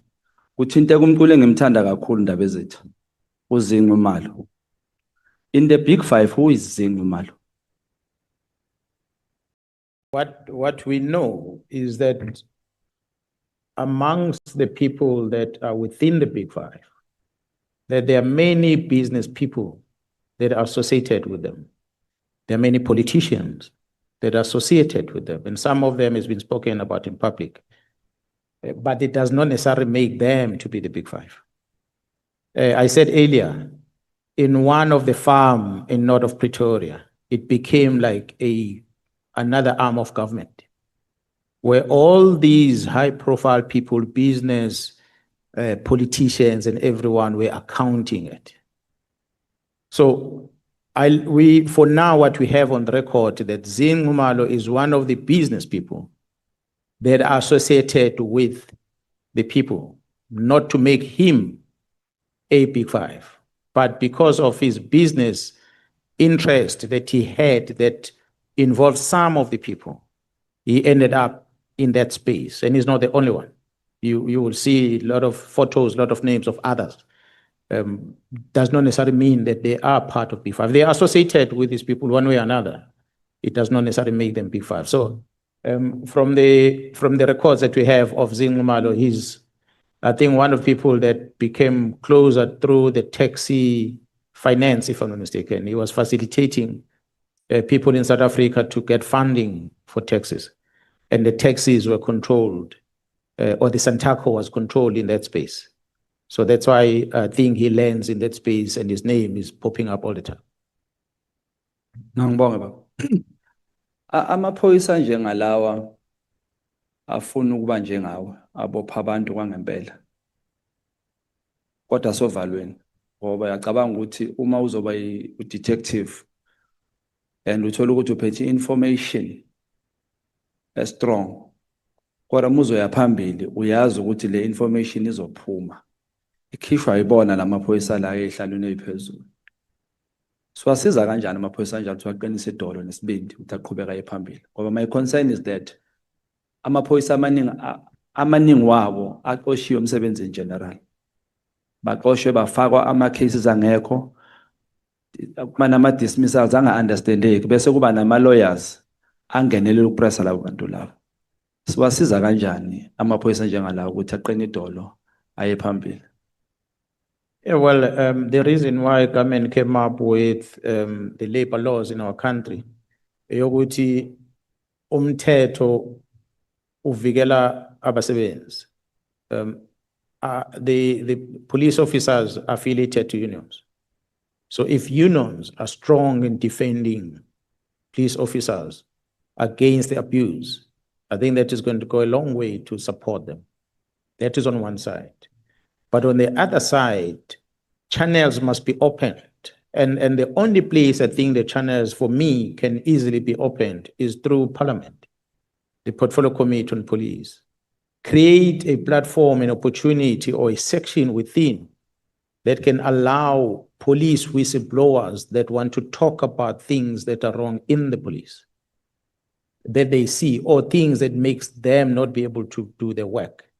But it must be an organized structure in such a manner that is going to receive complaint and be able to investigate these complaints and find them to be legit and be able to then take necessary action. They can take action by making a reference to IP to investigate such behaviors, reference to the IDEC to investigate such behaviors, or in many other structures. But if the individual committee members are going to be receiving calls from police officers and they don't investigate, you write a question in Parliament that goes in, is not a solution. The question in Parliament will not solve the problem of a police officer. So we as senior managers might be doing something wrong that the junior member is aware of, but is afraid, as we are saying, to speak out because it's going to be reprimanded. We're going to charge and discipline and dismiss. There must then be a platform, at least in a secured environment, which I think the Parliament might be one of the secured environment, where this police officer is able to depose of his challenges, because IP is created for that purpose. But we've seen a number of cases that IP has in their position where there's no traction in terms of investigation. I don't know the reason. We're hearing of the bad things that IPs are doing nowadays. which then creates a doubt about their capabilities. So Parliament must be then the place where one can cry. Presidents have created a complaint structure there, but a complaint comes in, they just dispatch to different departments. What I'm asking for, if we create a structure in Parliament, it mustn't be receiving dispatch. It must be receive, investigate, and then make a referral. Maybe to follow up on that, as parliamentarians, in your view, what is it that we are not doing, Masenzi oversight, that we need to be doing? I think that's a good question, Honorable Chair and members. The oversight role, well, I'm not in Parliament, I'm not the lawmaker, so it might be difficult for me to criticize much what you do. But I see in how ordinary living government works, you will have debates about the subject, but that debate might just be a debate as a tick of a box. If a decision is taken, it stays. So same with the oversight. You might find something wrong in a department, but what are the legal things you do as an oversight body that holds an accounting officer accountable? Shouting and screaming is not a solution. You can bring a person and shout at them in a meeting, but it's not going to, they're going to leave here and go aeroplane and go away. How do you make sure that there is action taken? I don't think there's ever been, I'm not saying that you must start now, but perhaps it might be an opportune time. Provincial commissioners are appointed by the National Commissioner in consultation with the executive in the province. When the executive who represents society feels that the lead of this police is not helping in fighting crime, that executive have a platform to send a communication to the National Commission and request for a fitness board. It is the executive of the province that has that legal authority. The portfolio committee of police in the province or security, I don't know, community safety portfolio, they don't have that right. Whatever oversight they might do, they will have to write to the executive and raise those things. In Parliament, the person who accounts is the head of the police in the South African Police Service, the National Commission. And since the dawn of democracy to date, I don't think Parliament has ever initiated the process of a fitness board against the National Commission. It becomes a decision of the president to say we're dealing with this one or we're not dealing with. But the Parliament who does oversight, who see the wrong, who have asked for the report, presentations, make suggestions, and there's total ignorance on the things that the law says we must do. There's never been any opportunity, or as far as I know, a time where this portfolio committee will write to the person who's responsible for this accounting officer and say, this accounting officer is not fit for this job. Take action. All the departments, DGs, are appointed by the president. I'm not sure whether the past president and the current has ever received anything from Parliament that says, Mr. President, we are asking you to take action against this DG or against this National Commission, against this general. So I think those are some of the things that we must start want to look at. Because if failure to do that, it means you do oversight over an institution where you really don't have any say on it. You are just calling them to shout at them and they leave again. They come back tomorrow, they leave again. It's the same thing. You'll do that and you become famous to be a very active parliamentarian, but the person you are active on remains in the position. Or the institution that you're doing oversight on, they still do the same things, same way. No changes. Uchaza ukuthi into esiyenzayo ukujwayela kahle sesezinto ejwayelekile nje ukuthi kuhlale kwenziwa kanje but we are not effective. But let me appreciate that. Asikhulume nalo daba. What is in your view uma kukhulunywa ngawe nebag ye-Louis Vuitton? Why did you feel the need to speak out ngayo wena usukela usuka khona uchazela abantu ukuthi kukhulunywa ngebag ukuthiwa wayithola? What prompted you to do that? Honorable Chair and members, I'm glad you're asking me this because this Louis Vuitton has a history. The history is, I think, majority of government officials suffer the same thing. They fall victim of the similar thing. Mkhwanazi gets on a trip to France where there's a big exhibition to look at different equipment that we use as a police. We are there for a week. In one of the days, as we are walking and person is tired of being walking in this place every day, I come across a plate. I take this plate, I'm a task force trained person. Mine is guns and bullets. So when I take this bulletproof plate, it feels like a paper.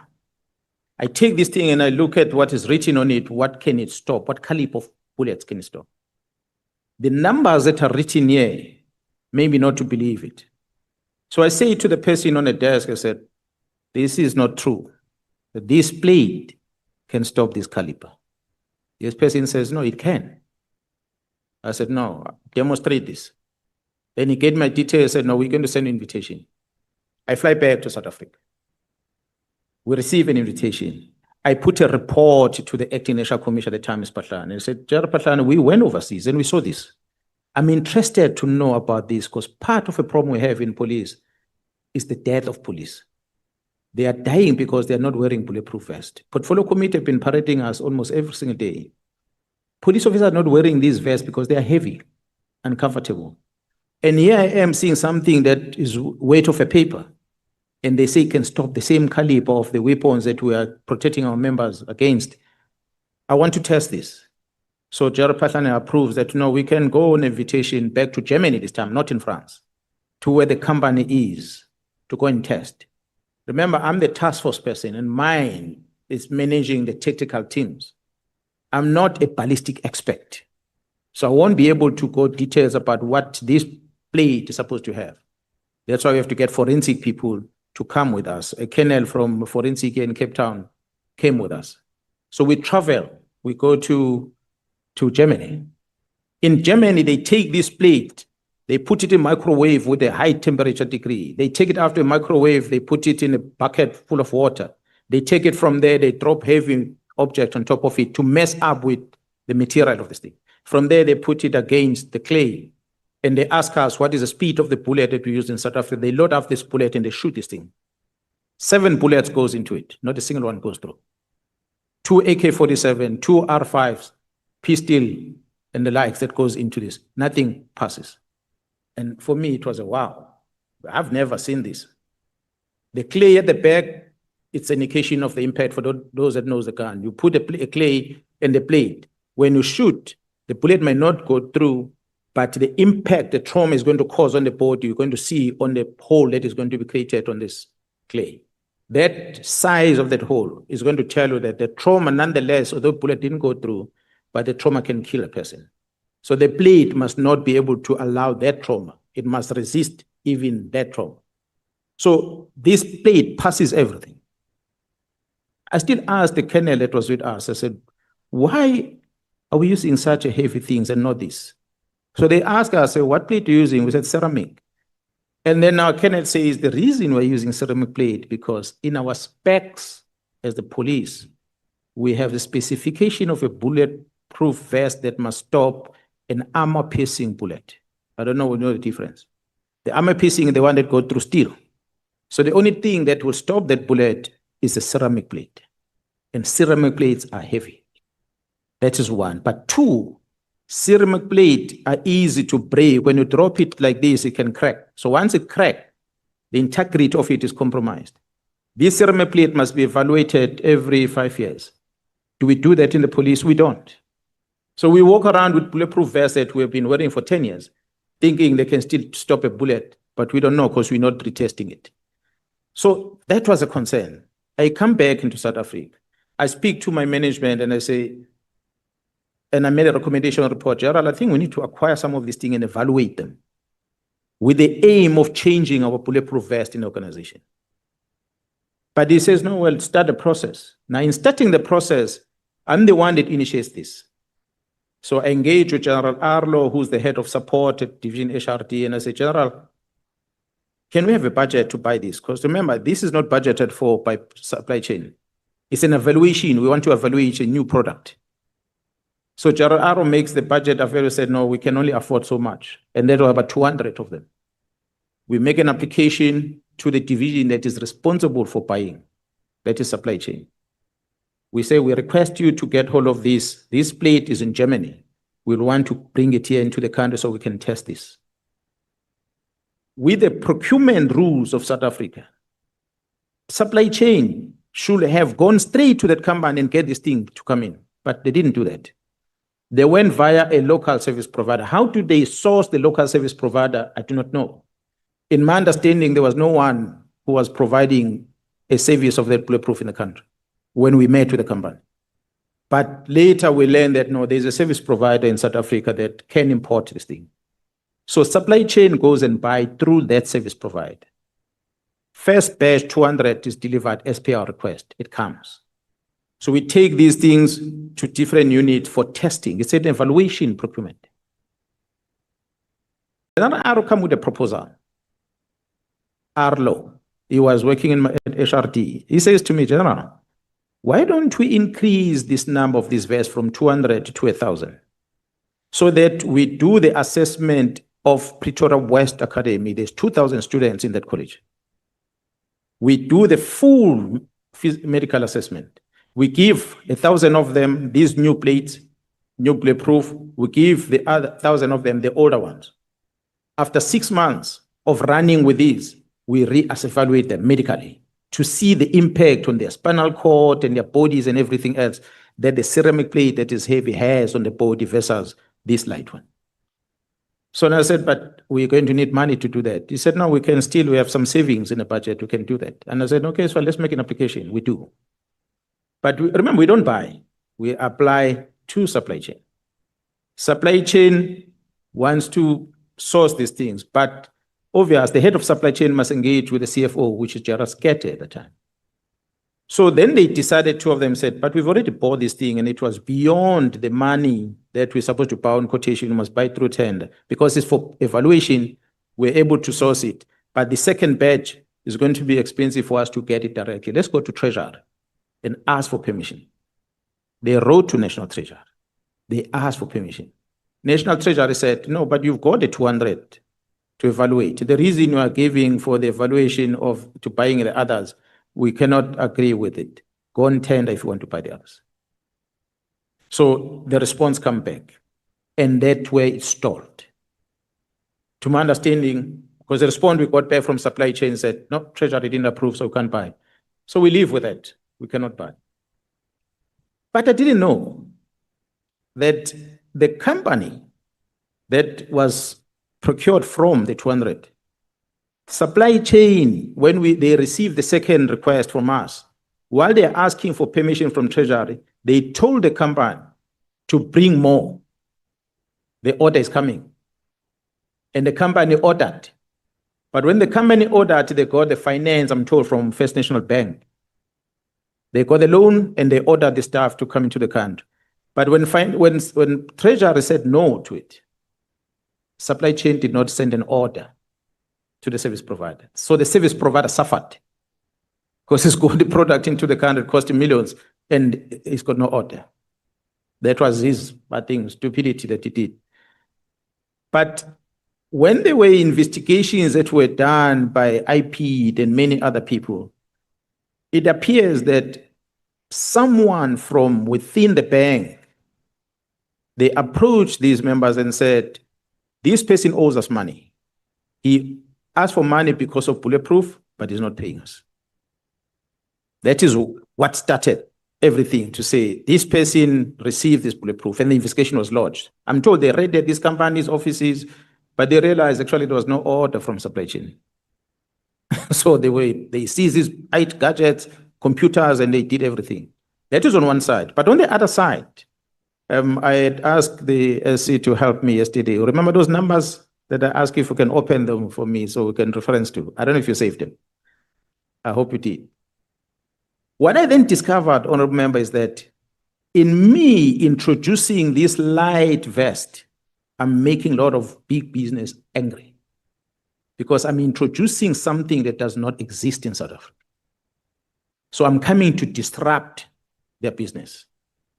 And out of curiosity, then I started investigating to say, we are forced to stick with this ceramic plate, even if it doesn't work for us, for all these years. Who are these people we are buying from? Then I saw the list.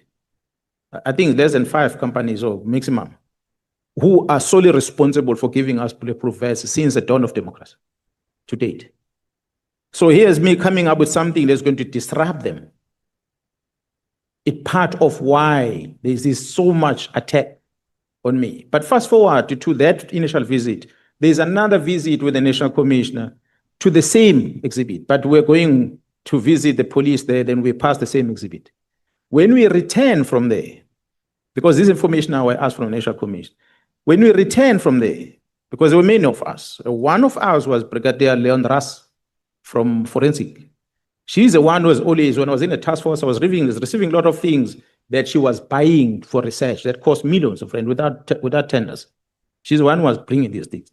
The drones were the first to have drones bought by her, cost millions without going through tender because she was doing that job at Forensic. She was with us on that second trip. We were about 5 or 6 of us. On our return, allegedly, from what I hear, is that she received a gift from someone. We are there for a week. When we part ways, you go to the hotel, you don't know what the person does. Others go shopping and this and that. Apparently, she received a gift of a bag, Louis Vuitton. They say it's a clash bag, from what I'm told. She comes back, she declares that. But none of us are declaring anything because we're not getting anything. It is the case based on that to say there were Louis Vuittons that Leon Ras declared, the others didn't declare. So which means that's why Paulo Sullivan will say, I don't know what he did with Louis Vuitton. That means he gave it to his wife because he knows that it was a clash bag, it's a woman's bag that was given to Brigadier Londras. The rest of the men that were there, myself, I know I didn't get anything. So when the story went out, I asked the National Commission, I said, what is the story about this Louis Vuitton? He said, no, they approached him to ask him about it, but there was no Louis Vuitton. To date, nobody has ever come to Mkhwanazi to ask questions about it. But Mkhwanazi is out there in the media. So this goes to show that it was a fight back that I believe come from people that were disturbed on their business. On one side, for honorable members to know, the price of it cannot be the same as the price of a bottle that you buy in South Africa. If this bottle comes from abroad, there's taxes and everything that is going to make the price of this expensive. So it was a given that vest is going to be expensive simply because it comes as a complete unit. I wish I can present it before you so you can compare both. I'll invite the Portfolio Committee of Police to tell us to bring that bulletproof vest, old one, and that we found that site, bring the ballistic report, the member that was there to show the difference between the two.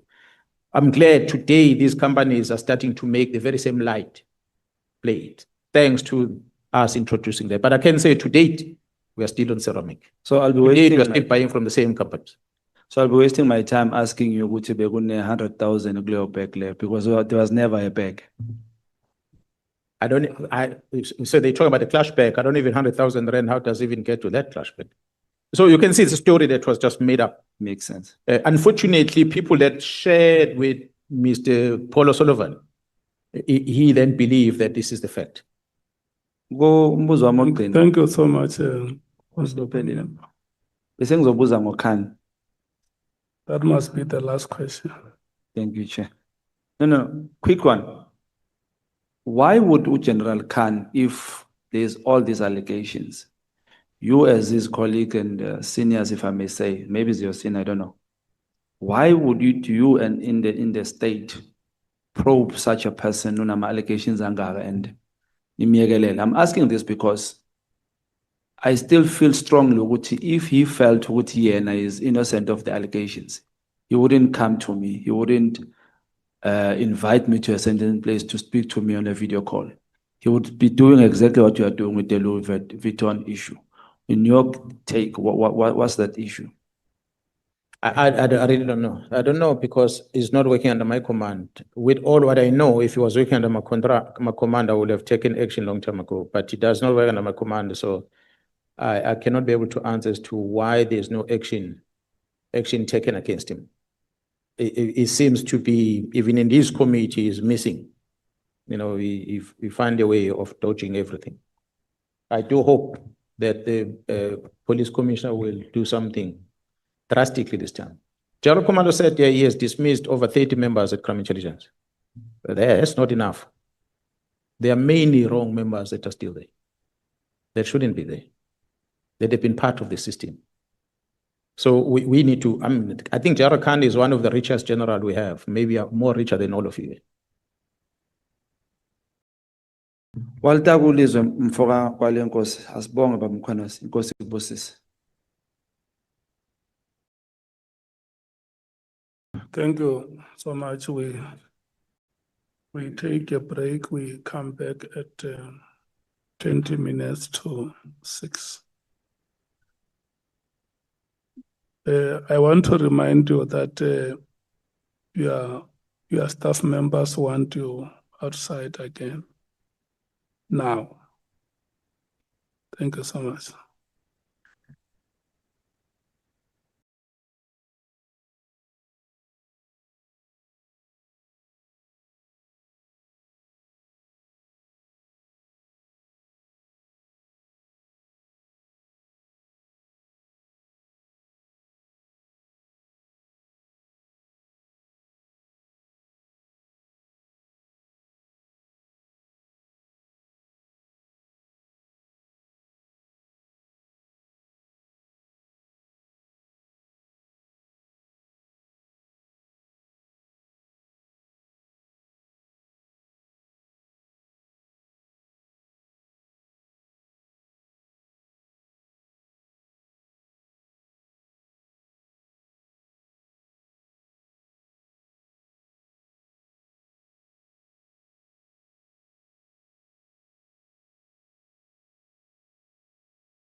Okay. And so I may have missed some stuff.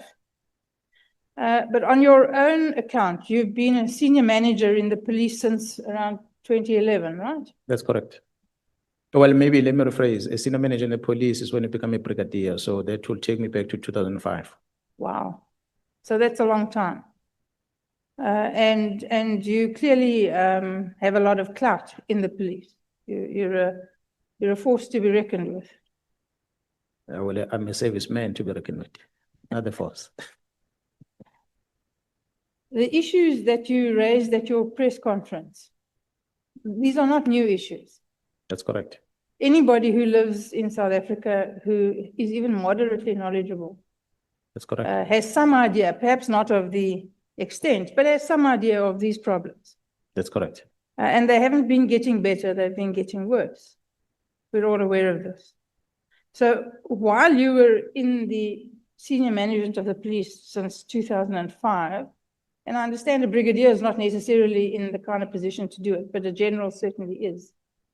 What did you do to address these issues, to try and change the trajectory of the police service, which we must admit has been a downward one? Honourable Member, in my past experience in the police, in different levels where I managed, I've dealt with a lot of bad things and I've corrected them myself in those extent, but not to the bigger scale of the entire organization. That was within the space where I was operating, from the unit level all the way up until I was a task force. I left the task force and I became a component head. The former divisional commissioner, Lamour, who was once my boss, Gerald Motiba, who was my boss, Gerald Mawela, who was once my boss, they can attest to that I will challenge things while working as a brigadier and as a major general. No, I have no doubt that you challenge things, General.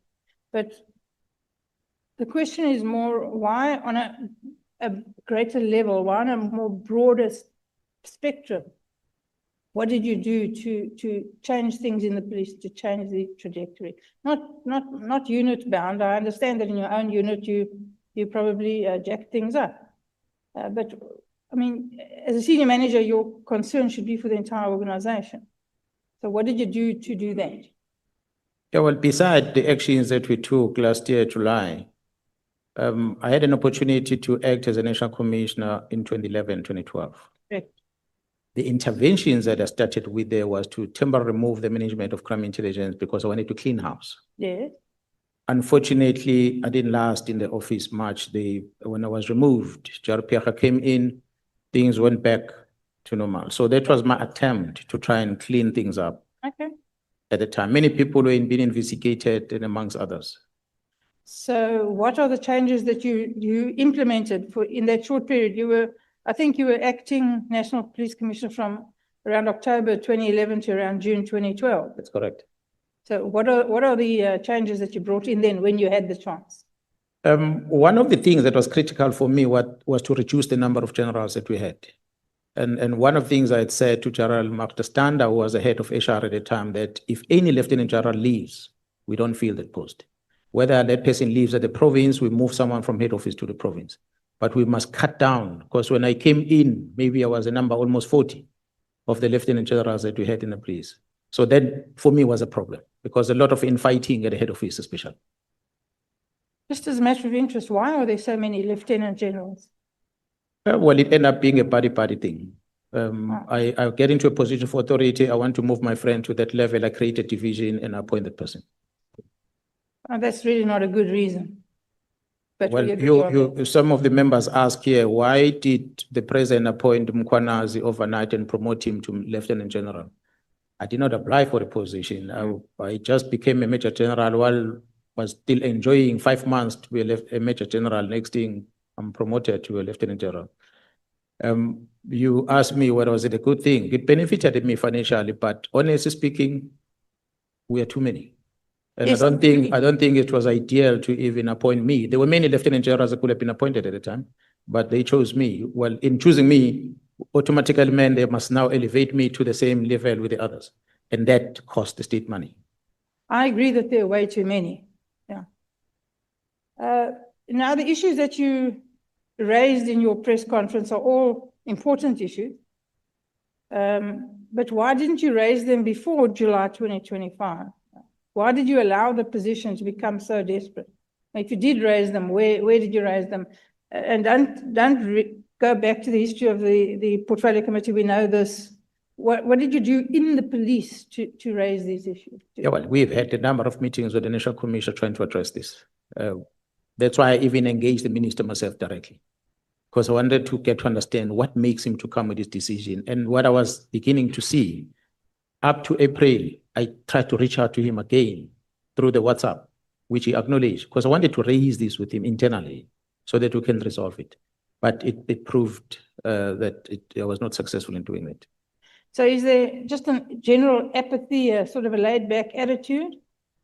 Or is this, something that's done on purpose? I wouldn't know, Honourable Member. I must say the actual press briefing happened immediately after I was given a statement by the National Commissioner that distanced himself from what was happening. Because I kept on saying, General, these dockets are gone. Did you authorize? There are many of these things happening. Did you authorize? He says, no. I said, statement. And he hasn't given me a statement. So I kept waiting. I kept asking. And I ended up saying to him, we need to go public now and tell South Africa about what's happening, because it looks like we're not finding a solution. And when he said, we can have a press briefing, because I said, I want to have a press briefing about the PKTT work. He said, oh, you can have a press briefing. And I said, but before that, can you help me to clarify this issue of the PKTT through the statement? Then he said, okay, take a statement. When I got that statement, that's when I said, now I can move. Nobody will turn back on me. So yesterday, General Masemola said he thought that you went a little overboard with your press briefing. Yeah, well, he knew the things that we're raising over time. He had committed that he was going to address that with the president when he returns from Brazil, because I've heard that stories many times. That things have been addressed, I felt, no, I don't think it's ever going to happen. Let me. While we're talking about the press conference, and then I'll move off it, just as a matter of interest, why did you feel the need to dress the way you dressed, as opposed to wearing your normal uniform or a suit? As I said, Honourable Member, when I was talking to the members before, that as things were building up, as we're assessing what is happening and assessing the danger that we are facing, I then engage, and most those behind me are task force members. Yes. So I started engage them, and I said, I think there's some kind of a takeover of government that is happening.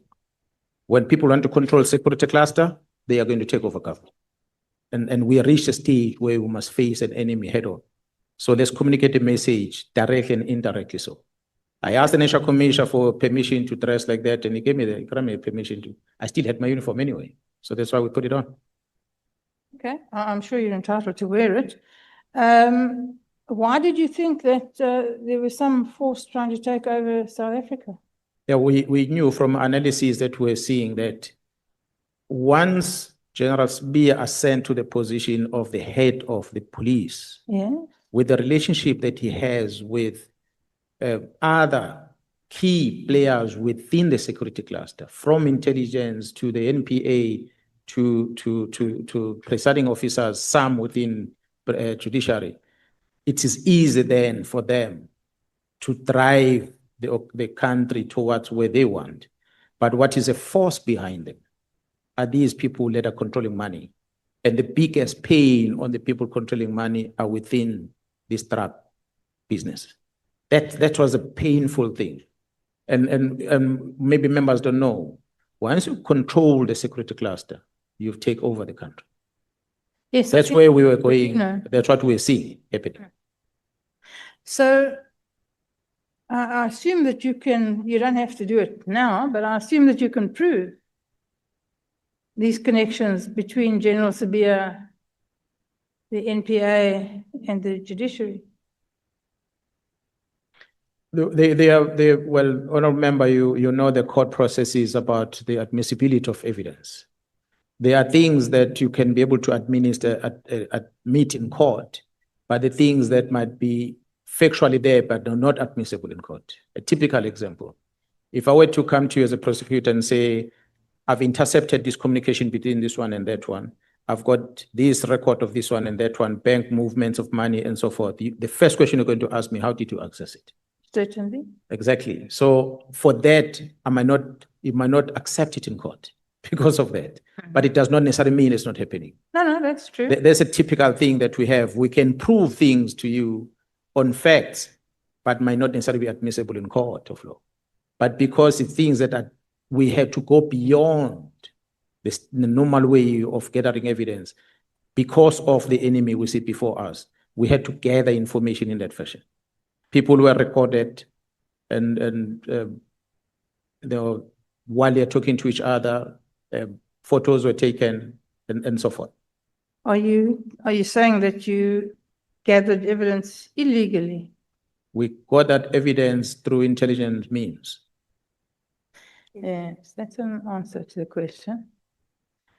In your view, General, what are the changes and reforms that are immediately essential in the police and in the wider criminal justice system to correct the trajectory of the police and the criminal justice system? Honorable member, when I appeared here before, I raised something that majority of members seems to be warming up to it, except one member, Honorable Julius Malema, also not totally objecting, but he said we still debate. This country is big. The Constitution written gives the powers to one person to be responsible for your safety in the country. That is this big. To the extent that all the powers are centralized at the head office, that on its own increases the risk that this country is facing, what we are talking about today. I might not be in a good position to say you must devolve this from the national office to the provincial office, but it is my own conclusion that we have to, or government must look at this monster of an organization and do benchmark internationally. There are many countries that don't have the size that we have. One person overseeing almost 200,000 people. I don't think it's good. That's why there's going to be shortfalls. There's going to be a lot of shortfalls in between. Performance will be compromised, and then infiltration of the bad people will happen because there's not close supervision. Yes, we might trust all these managers that we've employed, but there's going to be problems that we have. So for me, I feel we might want to look at the risk mitigation measures against what we've seen that has happened or almost happened. Because if you have a wrong person as the head of this organization, a wrong person as the head of DPCI, a wrong person as the head of crime intelligence, then we are doomed. Yes, I agree with you on that point. Now, your contract, whether you're aware of it or not, is, according to the newspapers, about to be extended for another 5 years. How do you, if it is extended, how do you propose to use this platform to effect the changes that you want to see done? How are you going to do that? Honorable member, I'm a provincial commissioner now. If I'm going to be one next month, I will still be one. But the provincial commissioner is given powers by the Constitution. And the Constitution says this person must account to the provincial executive. But at this present moment, there is not a direct accounting to the provincial government. I inform them as and when they need to know. They can't hold me accountable for anything. The fact that the citizens elevate this leadership in a province to be in charge, and the citizen says health, safety, social, and everything that we need to be provided with education. When it comes to security, there's limitation that that executive in that provincial government can do. Whereas the Constitution says that provincial government must contribute to the appointment of these men and women to be a provincial commissioner. It ends there. Be part of the appointment, but when it comes to the accounting part, they are not involved. I think that's part of the problems. I might be a provincial commission, wish that I can do A to Z, but I've got so much limitations that I cannot do it. So most look at this present moment. We have vacancies. I've said before, I cannot appoint a brigadier in the police. In my own province, I cannot. I must write to my colleague at the head office and seek permission. My colleagues will advertise when he or she feels like, and will bring that approval to me. I do shortlisting. I send the names to them for verification. And they decide to approve or not approve the shortlist. They bring them to me. I do the interviews. I submit 3 names recommended. Doesn't matter how best is this one. But if they feel because of the color of the skin, equity or otherwise, we take number 3. Sure. It doesn't matter how I feel about it. Number 3 is going to be appointed in that position. So these are all the limitations that the provincial commissioner has. While you want to make a difference, but there's this limitation which I've engaged with the provincial executive. I've been talking to the police management that please devolve some level of authority or powers to the provincial office so that it's a provincial commissioner with a provincial government that might say we have a problem in that place. We need a police station there. That the provincial commissioner doesn't have to write to the head office to ask for that police station to be there. He can just create that structure, obvious following the prescripts that are there. So those are limitations that if I were to be still granted the opportunity to be a provincial commissioner, I would still cry for. Because it doesn't have that you have the rank, the title, but no authority. Okay, then there's another story during the rounds that I must have misunderstood somehow. There's a suggestion that you are suggesting that there was a sort of a second shadow government somewhere in waiting, a union building somewhere on a farm. Did you discuss that? And if so, what is that about? What I said in the past, honorable member, is that there was a gentleman that was very big in the taxi business. He's late now. He had a game farm in north of Pretoria. Talk about taxi bosses, talk about business people, very prominent one. Talk about politicians, very prominent one. Will all make a turn in that place. I had conducted a peace talk in KZN on the taxes. He came there. I think he did not appreciate what I said in that meeting. When he left, I had this thing from people that are close to him. One of them is this Sergeant Nkosi, because he grew up with him there. He was his father. Where this man says, I want Mkhwanazi to come to the farm. If you can't bring Mkhwanazi to the farm, that means you don't have control over Mkhwanazi. Because he believed that if you come to the farm, it's a sign of respect to him. So everyone, that means they walk into that farm or drive into that farm, they are subjecting themselves to his authority. So this person was that powerful, that man. So many people are associated with him. That's why I'm saying there was that parallel kind of managing the country that was run in a farm. And there are many people of his, some of them brought us here today that were attending this gathering. So that's why I'm saying the majority of the politicians know him very well. And so he goes, he passes on, other people want to take over from him. So that's why we had to stop. General Cibia says at one stage, communicating to Matlala, that I don't have anyone else to look after me except you, Matlala. Mswati is gone. So when you have a general saying that, he's handing himself over to Ken Matlala by that communication. It's a worry. It tells you that we were almost having a problem. But it's something that was there for many years. Okay, we keep hearing about the Big Five cartel. So now we know that at least Katie Molefe and Kat Matlala are apparently members of the cartel, and you today told us about Mr. Motsumai or Mr. Motsuma, who I assume is a member of the cartel. And we don't know who the others are.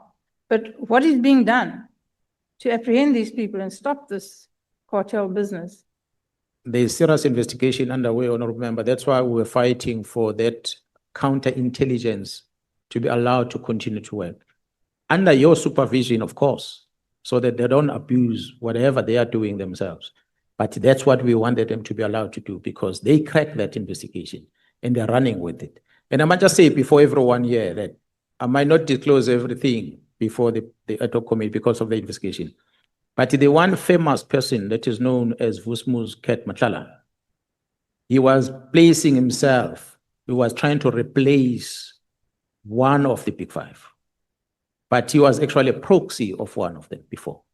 So in this scheme of things of the big five, he's nothing. He's a non-starter. So he's a small fish in a pond. Not sure he'd be happy to hear that, but Yeah, he knows it himself. He knows it himself. There are big bras that generals are afraid to call their names about. now you say you removed General Sentimela at Crime Intelligence. Was that while you were acting commissioner? That's correct. And that's why you had the power to do it? That's correct. Where did you move her to? I sent it to HRU, Human Resource Utilization. See. But after that, she became the head of many different departments. Yeah, that's correct. She came from into the crime intelligence as a brigadier. From there, she went to DPCI as a major general, and shortly after that, back to crime intelligence. I sent her to HR. Next thing, she got promoted and became a divisional commissioner of crime detection. And next thing, she's an acting national commissioner, or she's a deputy national commissioner. And why did you only remove her when crime intelligence was and is still I must be honest. driven with corruption? I must be honest, I could only deal with senior management. So I removed all of them. But I must say, not all of them were removed because they did wrong. It was a temporal arrangement to make sure that investigation is done without being compromised. And one of them, who was a good man at crime intelligence, was General Henkel. He was among those people that are temporarily placed out. But when General Pierre came and placed General Ngobo there, General Ngobo transferred General Henkel amongst others permanently out. And the reason used is that he's got no security clearance. And General Stolle was investigating. He came to me when I was kept at home. I said to General Stolle, Ngobo does not have powers to remove General Henkel permanently because it was temporal. Number one, he's an acting divisional commissioner of intelligence. He's got no powers to move someone to another division without the division receiving. That's one. Two, Ngobo himself has got no security clearance. So how can you not have a security clearance and you want to remove someone else that has one? Because you're alleging that he received it fraudulently so. So the road continued at the time when Jarapia came. It just went on. Ngobo came, did his things. Myself, Kumalo, we became a target of state security and SSA because it was alleged at the time that we were keeping this very secret document that was going to compromise the former President Zuma at the time. So we were enemies of intelligence community from that time. Thank you, General. Thank you, Chair.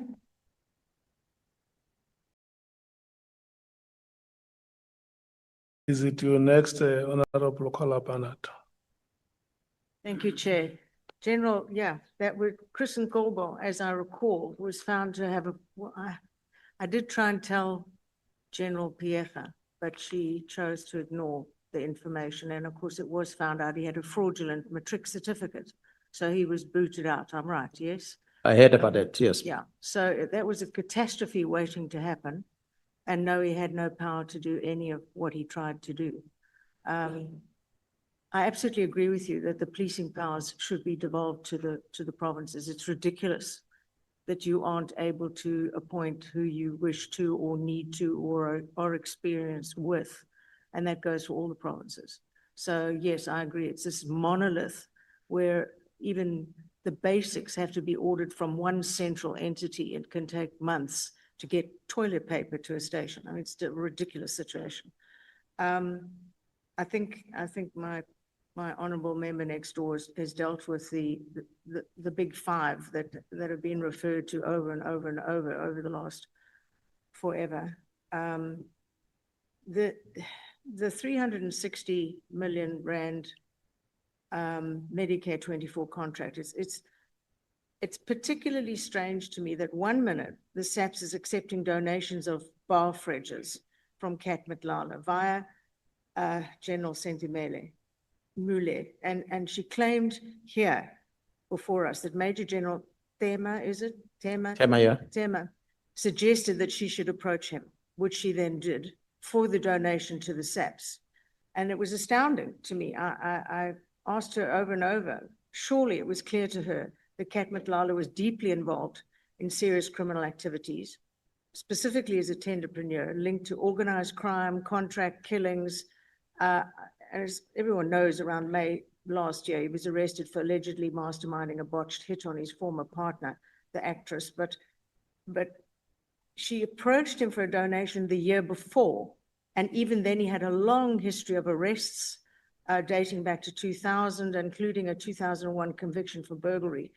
And then, of course, came the 2025 arrest, the tender business. I mean, it was all out there. He was firmly established as a major criminal suspect. And I asked her, don't you look into someone before asking donations of them? How many times must a person be arrested before the SAPS distances themselves from him or her? And her answer was basically, oh, my bad. I was gobsmacked. It really shocked me. How does that sort of thing happen within the SAPS? Well, it's a deliberate.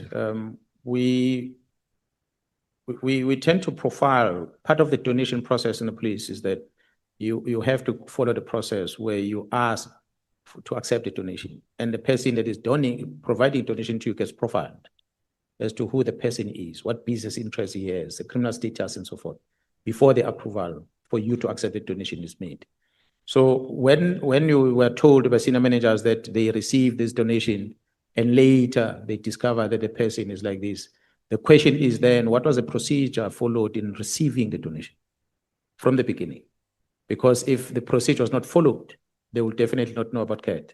But the procedure was followed for that person to be profiled prior to accepting a donation, you were not going to miss it. I must say I was facetious. I told her that Google was her best friend. It was inconceivable to me. You did say earlier that you removed her. I figured it had to be when you were the acting National Police Commissioner. Yes. But if she was removed from there, why wasn't she removed from the SAPS altogether? Of course, that would have prevented the 360 million rand tender drama. When I removed the honorable member, I appointed Jaron Munu to conduct investigation at crime intelligence.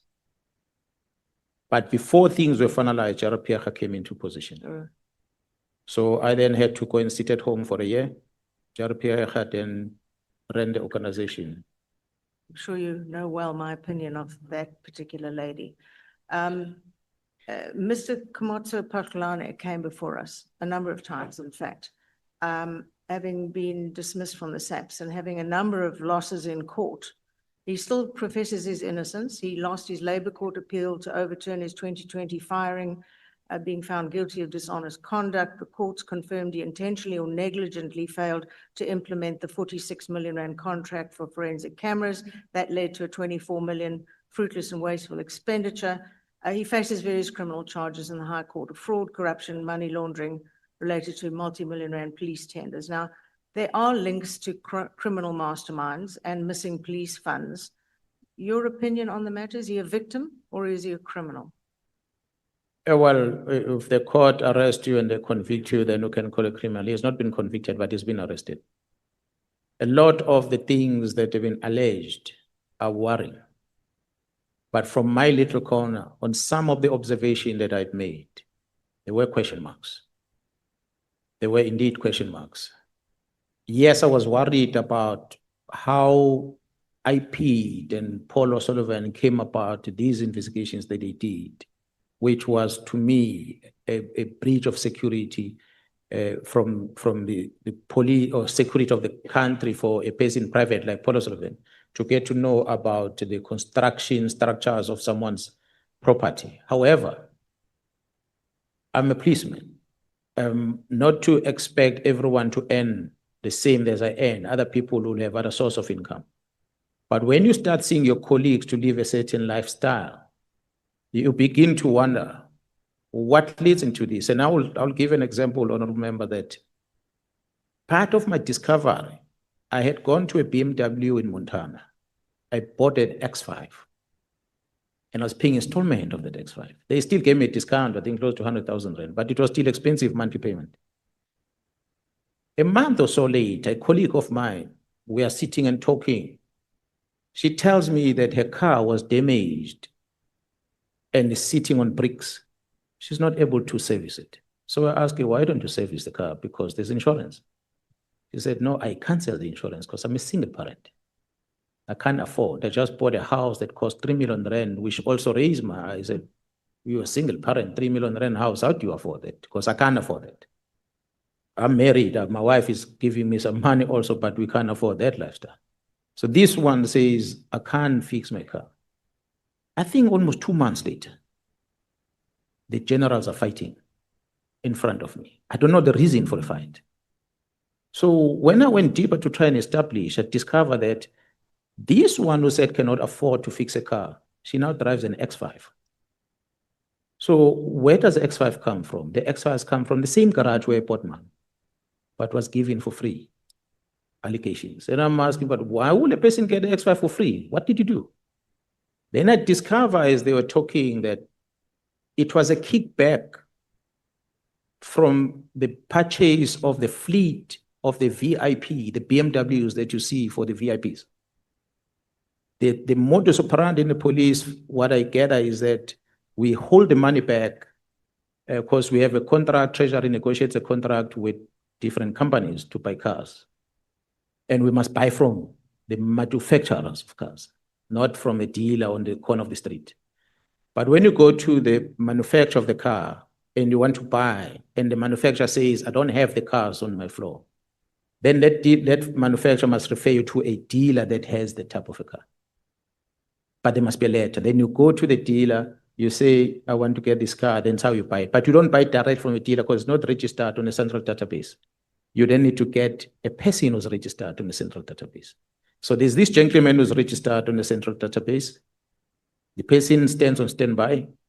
A dealer in Montana goes to BMW South Africa and order 50 plus X5s and put them in a basement in his garage and don't sell them. The police, PSS, wants to buy a fleet of cars because you've changed the ministers and so forth. We need new cars. There's budget. We go to BMW, we said, BMW, we want to buy cars. BMW says, X5 is not made in South Africa. We don't have them yet. We have to import them. But because you need them now, they check on the system and say, that dealer in Montana has the fleet. They give you the letter. You take the letter, you don't go to BMW, you go to this guy on standby who's a service provider who's registered on the database. We say, place an order, we need 50 X5s. This guy goes to BMW, he collects these 50 cars and he gives it to you, you pay him.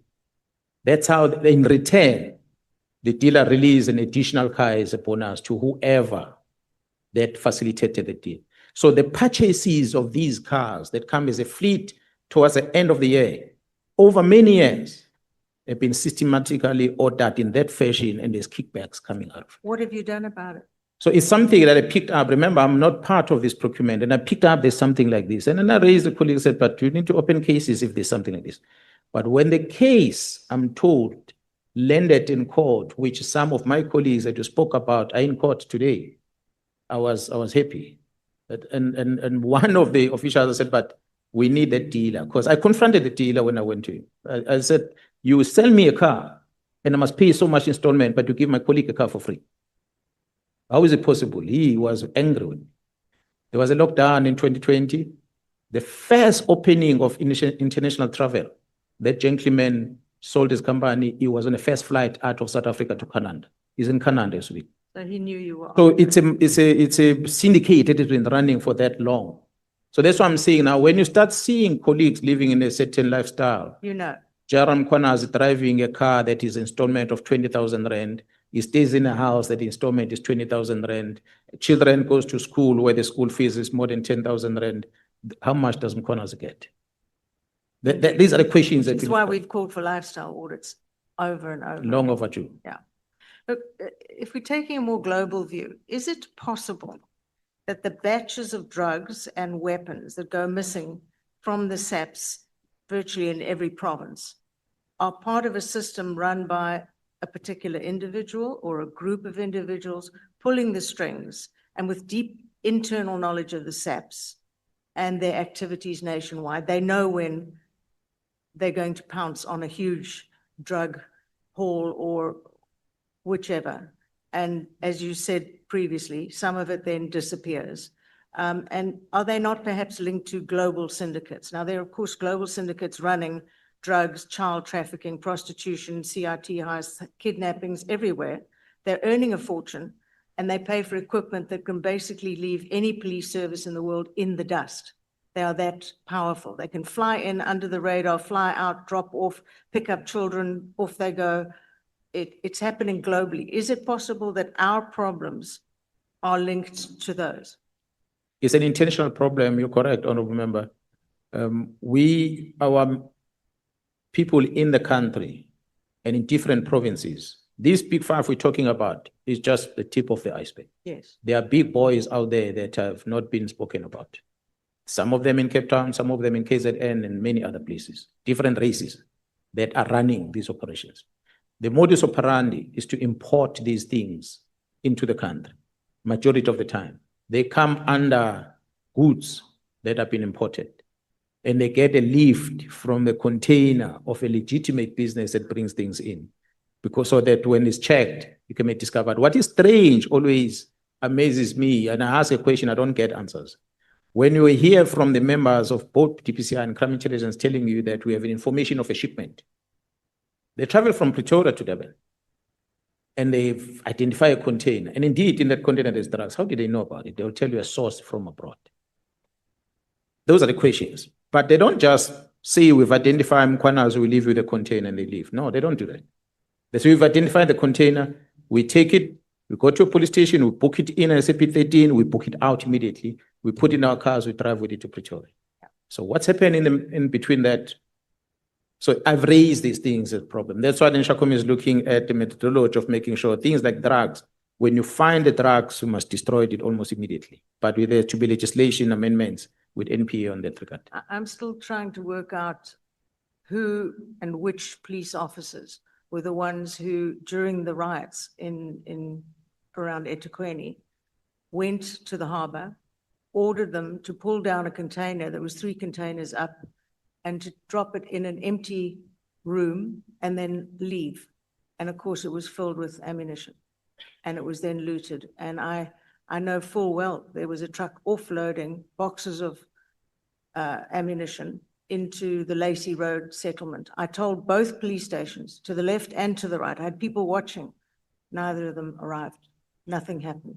So someone is running something, and they were running that, and it's hugely concerning because nobody, it seems, has ever been arrested for doing that from within the SAPS.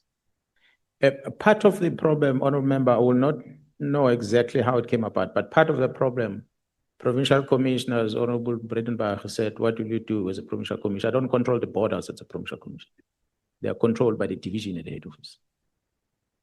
But what I was told is that, and which I learned later, Durban Port, as you see it, it's not like the precinct of this parliament where you have the gate entrance, then we're in a precinct. When you leave this gate, you are outside. The Port of Durban is not like that. Yes, there are control gates to come in, but the storage of the cargo that is still under customs is kept outside the premises, offsite. So that container is one of those that came in and moved from the ship to the truck. The truck took it to a warehouse that is outside the premises of the port. It was kept there. So when that looting then happens, the opening of it, someone knew that there's ammunition in there. They would not have guessed that container out of thousands of them. But there are many containers that are still under customs that have not been cleared. In other ways, they're still within the port. They've not been released. But in the true sense of things, they are not in the port. They are sitting 5-10 kilometers out of the port. Are you satisfied that you have sufficient evidence against Lieutenant General Shadrach Cibia to have him arrested, charged? From what the case I opened in KZN, I'm confident with that. And from what I gather from the team working in Gauteng, there's quite good information that they have already. In your opinion, did the Minister of Police, Senzo Mkhunu, commit a crime? What crime would that be? Was his order to disband the BKTT illegal in terms of the law? From me as a complainant, it was illegal in terms of the law. What law? Defeating the edge of justice. It is action that led into what transpired after that affected investigations in KZN. You have spoken out about investigations probing a specific trust account belonging to Minister Mkhunu in order to identify the source of the funds. What is that about? Is the investigation part of a broader inquiry into allegations of corruption and whether the minister, he is still a minister, I think, has links to criminal syndicates or tender tycoons, and how far along is the investigation? As someone, well, you say there are criminal charges. You know, as a parliamentary committee sitting here, these members do not have forensic audit capabilities. I know you would like to think that we do, but we don't. We're not SAPS members. And if there are investigations, criminal investigations, they have to be done by you, not by members of parliament. So what is the status of the matter that's being investigated about him? Although without getting much into details, I remember, and I'm talking not necessarily being directly on that investigation, but from the information I'm getting, a briefing from the colleagues, is that part of why we end up talking about the trust fund account is because it extracted from the communication from the Matlalas and the other people about having moved money into a trust fund, BMWs and the likes. That's what made us to be aware that it's a transfer. We didn't know that. It comes from communication. We didn't communicate everything that we've received from the communication. So there are typical things that also you'll know about, honorable members, which I will want you to probe. We are talking about the lifestyle audit. A chief of staff gets appointed in August, somewhere about. Before December, he drives a Viano Mercedes-Benz and he stays in a 5-point-something million rand property, and. How does he afford that lifestyle? The information I'm getting is that there was a big tender that was contested in the water affairs in KZN, Mgeni Water, which ordinarily the highest bidder was supposed to be 5 billion rand, but that highest bidder lost the tender because the one that won a tender came at 7.2 billion rand. So it's some of the things that members should not just let it loose and must be able to check it out. That how is it possible that some things like this can just happen? And finally, please put something to bed for me. There are seemingly endless complaints from members of KZN SAPS, not crime intelligence, SAPS members, saying they have to repair their own cars, buy their own tires, literally feed their own detainees because there's no budget. We all know that SAP's budget is massive, massive, massive. Is it not going down to the provinces? I mean, there's obviously, they make claims, oh, but you take all the budget and send it to the PKTT. So there's a lot of envy there. So is it true? Isn't it true? Why is the budget not hitting the ground at station level below that? Honorable member, I'm glad you're asking the question. As yourself being at a committee and also as a police portfolio committee, it's one of those questions that you can formally ask me to respond to on my official capacity, where I give you a breakdown of the entire budget of the SAPS in KZN, how the money is being spread. The person heading my finance is Brigadier Mutli, and I think she's doing a wonderful job in managing the budget on our behalf. The garage problems remain the biggest sore point for us. There's a shortage of artisans. There's a shortage of equipment in the garage, but then there's also corruption within. So you'll have a vehicle that should be serviced in the garage and come out, but that vehicle is not serviced in the garage. It gets referred to an outside person. Some of them are foreign nationals. And this outside person is contracted by a company that has been employed and given a contract to service cars for us. So the car is there. Some of these officials might be involved in servicing that car. Eventually, the car comes back in and is fixed, and it goes. A month later, it comes back. Then you ask yourself a question. When it leaves and it comes back a month later, what is the problem? Diagnosis is done, and they give you a different problem on the car. So every time the police car comes to the garage and it leaves, it leaves with another problem. So it's a system internally that is not working. So for us to correct that, we need to have these in-house services, cameras every corner of that property, so that nobody goes in with things and go out with things. Perhaps we might start seeing cars being repaired properly. The parts, vehicle parts, that are being procured, being safely stored in those places. If we run our garages, proposal I made to management at one stage was that if we're employing Mr. RNC to be a service provider, we must say, Mr. RNC, we're giving you a contract of servicing cars. In your garage, you're going to service our vehicles for this period of a year. No other car goes into your garage. So that is held accountable for cars coming in, get service, and they leave, and the quality of those cars. He then be accountable for that. At this present moment, what we do in our contract, we give him a contract, but it goes and outsourced to other people. Outsources. And when it's outsourced, those people will strip, send a quotation comes in this amount, sometimes inflated. And when it's inflated, the budget is not there to pay for that part, which becomes part of the problem. So there's a whole garage management that needs to be addressed in the South African Police Service. Again, honorable members, that these things are centralized at national office. Be it a I saw- contract, be it yeah. everything is centralized. I saw it happening. It started, I think, under Ria Piecha. There was a person who'd supplied SAP's tires nationally. The system was working. The tender had to then be reapplied. He put in his tender. It was low. We knew he had the ability, but in fact was ignored and went down to the third chosen tender of two gentlemen who had no factory, no background, no ability, and she ensured it went to them, as I recall. And of course, anyone trying to challenge something for not receiving the correct tender result, they have billions of rands against their own kitty, and they just end up backing off and leaving. And that was, I think, one of the start of the dramas that has ended up with these vehicles who sit around month after month, even years, not serviced, gathering dust. Yeah, it's that problem, or remember, and plus a problem of a police officer as a driver.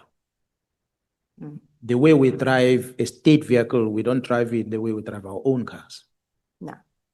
We don't even respect a speed hump on the road on a police car, but we respect a speed hump with our own cars. So what do we expect when the car is driven like that? It's going to break. A lot of things are going to be damaged because of how we're handling it.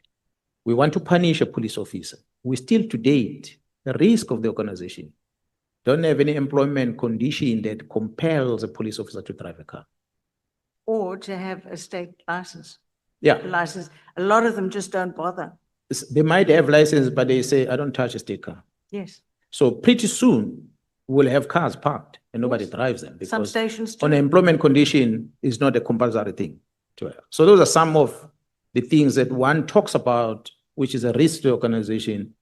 But yeah, we hope If the management. powers were devolved to the regions, to the provinces, you would be able to deal with situations like that. Exactly. Thank you, Chair. Hello, sir. Thank you. I'm done. Yeah, I was shocked. No, you are exactly on the dot. It's now 5:30. Thank you. It's already at 5 minutes past. So your 25 minutes have ended. Honorable Matthys. Don't have any questions, Chair. I'm joking. Imagine us not having questions. Good afternoon again, Lieutenant General. Good evening. We wrote to the President to respond to some questions that have arisen through our proceedings, and he's responded. And in particular, he responded to our question regarding the disbandment of the PKTT. I'm not sure if you've been privy to it, because you seem to be privy to a lot of things. No, I have not seen that response yet. But anyway, the President indicated in his response that he was not aware of the Minister's directive to disband PKTT.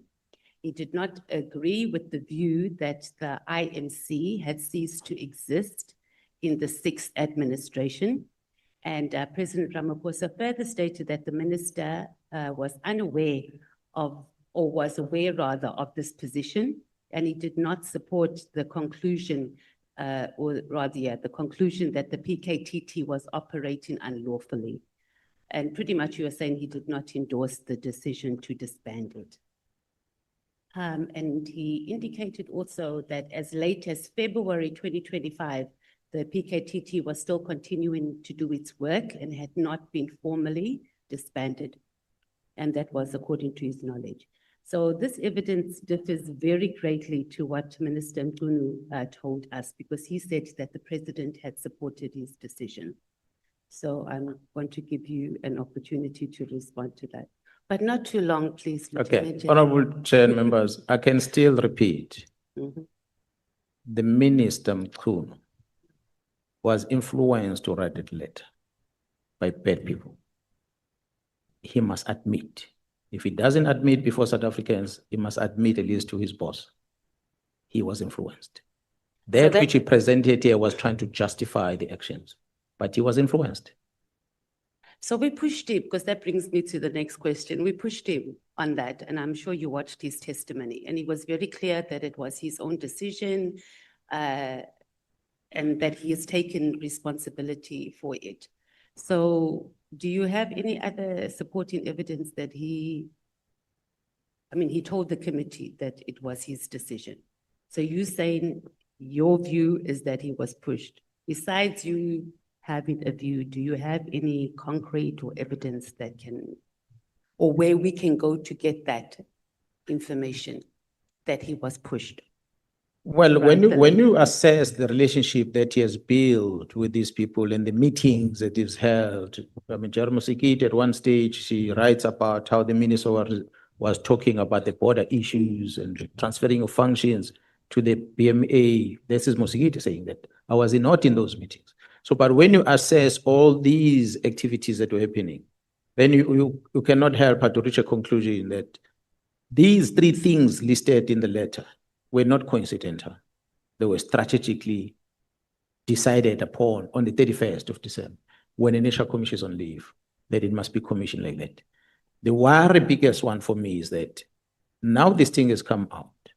Now there's search and seizure of these equipment, these gadgets that they used. Then the minister does not avail himself. The team was sitting at his property at Matlambandov. The team told me that we know he's inside there. Can we jump and go in or break this case? I said, leave him. There's no need for you to break in and go and do anything, because you're going to cause a problem. Eventually later, he brought these gadgets. But guess what? They are wiped off. And the team had to then go deeper to to retrieve this that has been deleted. They uncovered these things that were deleted. So you then ask yourself a question, but why would a minister wipe off information from a state property? What is there to hide? So it is those things, and one of the things he said there, that it was Vusi Pikoli that he communicated with. And we are not seeing to date any communication between him and Vusi Pikoli on a day. What we have is between him and the chief of staff, on record from the downloads that were retrieved. So again, it's the work study documents, the cost factor has been disputed, but the CFO and the investigating work study officers were not invited here, but National Commission says it was written to him, this work study, not to the minister. The Act does not empower the minister to interfere with the structures of the police and so forth. So there's so many things been presented here before this ad hoc committee that proves the minister's reasoning that he put in, it was after he's taken a decision, trying to justify. One of them was the president. President has distanced himself.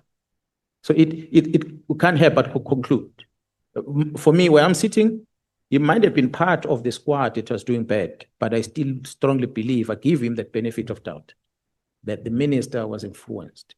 Being new in the department, doesn't understand much, like many leaders, they get captured by these members and they make them to do things that they shouldn't do.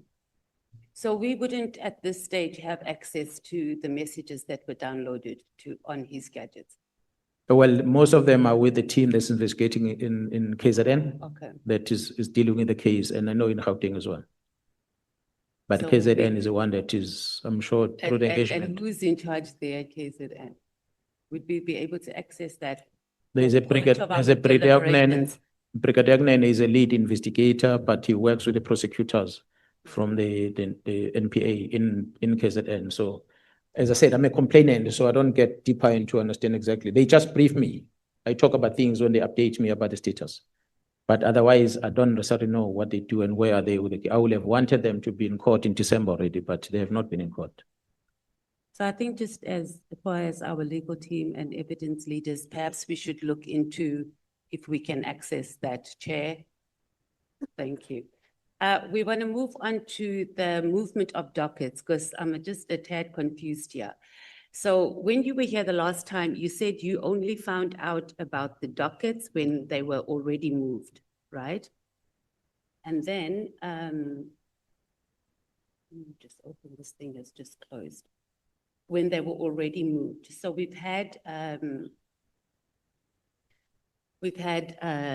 National Commissioner, we've had Kamalo, Lieutenant General Kamalo, even Cibia and Sentimule say that they did not communicate with you regarding the movement of the dockets.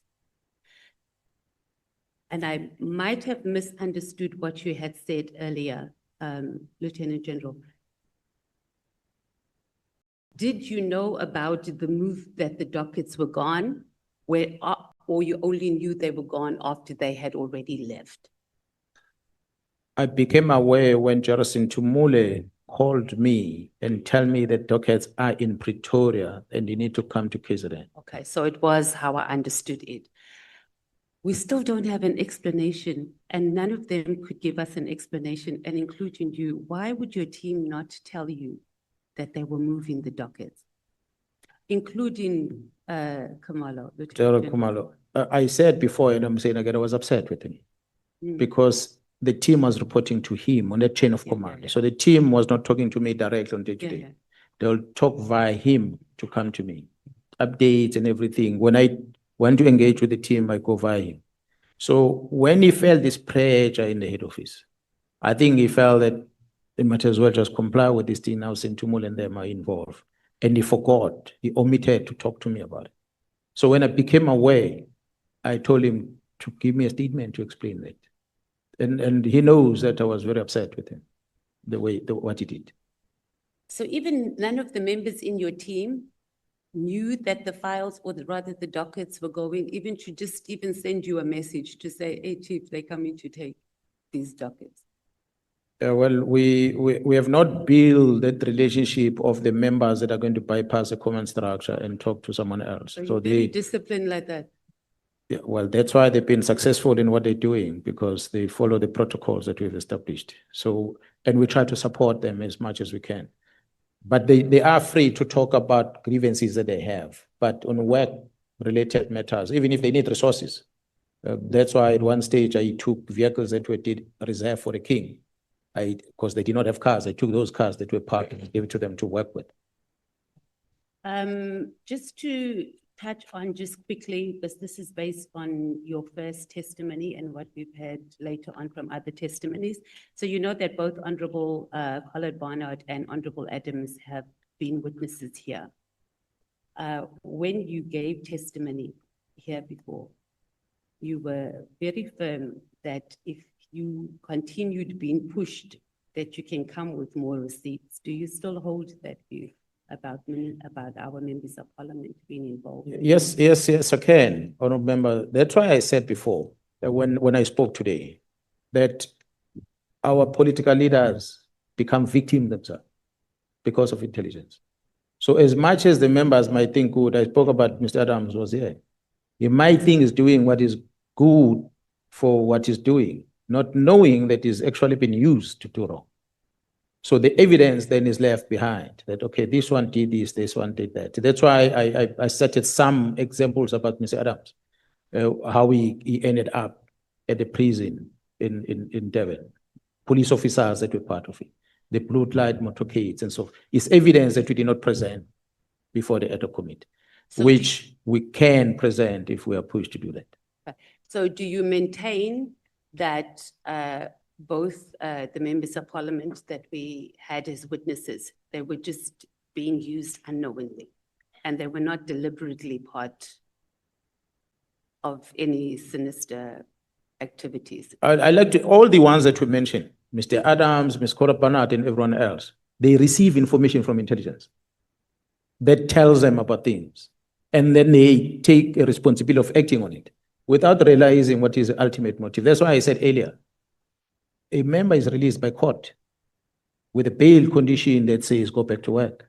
But the members of crime intelligence calls the honorable member and say, these members are not supposed to be here. What happens after that? The honorable member writes she takes a posture of saying that National Commission, that means it's violating the law. When the response comes, she only learned later, that time, that, oh, these members were wrong.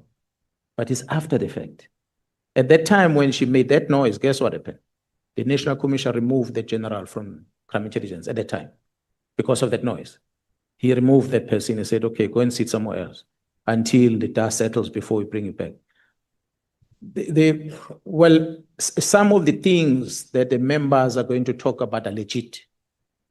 They are wrong things we're doing. But let me give a classic example against about the same general we're talking about. He was arrested twice for different cases. The latter one was with the crime intelligence team about the appointment. But the first one, he was alone on some questionable behavior that he had. But when the members are making noise about that, I cannot say they are wrong because it must be answers. I also had question marks about it. I said, how do you interact like this that leads into such thing? But such must be separated. You understand? You mustn't say because this one is wrong here, it means it's wrong everywhere. So it is that which members get caught. They get caught into such things. Surely, Mr. Adams, I don't think he even knew where the offices of the Inspector General of Intelligence is situated. So I don't think he knows where Orlando is.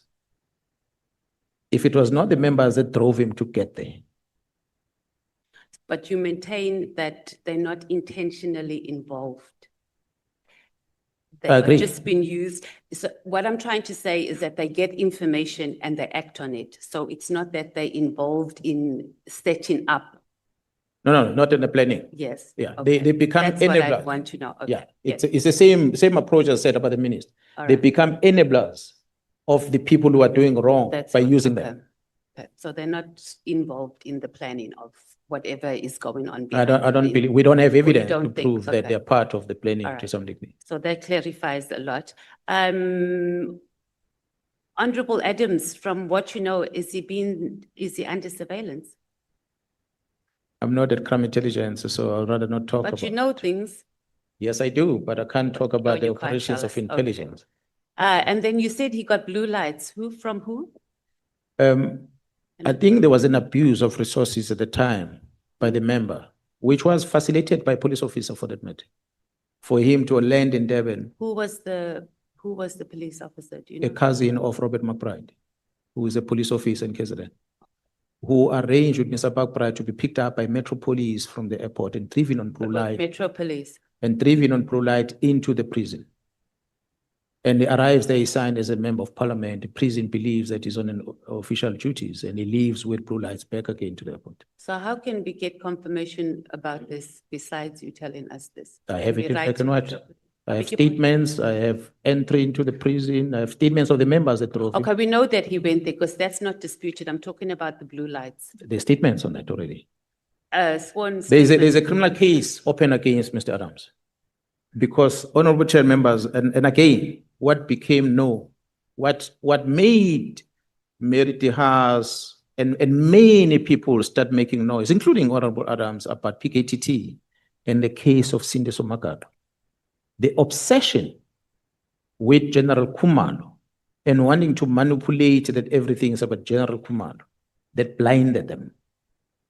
Khumalo arrested the criminals that killed Magado, that planned and organized and killed Magado. He arrested them. Khumalo discovered that the resources that were used came from crime intelligence. A parallel investigation is running for that purpose. But Khumalo is blamed for the death of Magado.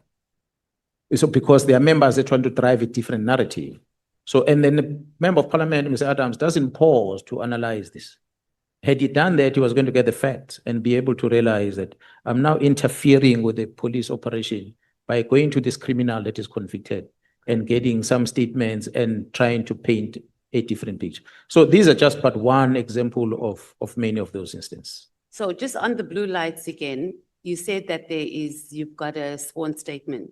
That's correct. So is there anything else? Because Lieutenant General, the number of sworn statements we have here with one person saying the sky was blue on Sunday and another one saying it was orange on Sunday at 12 o'clock.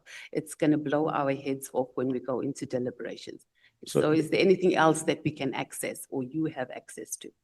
Well, these statements I'm talking about are part of the criminal investigation. So I don't necessarily, I won't be able to bring it here. They're in a docket, but I was briefed about it.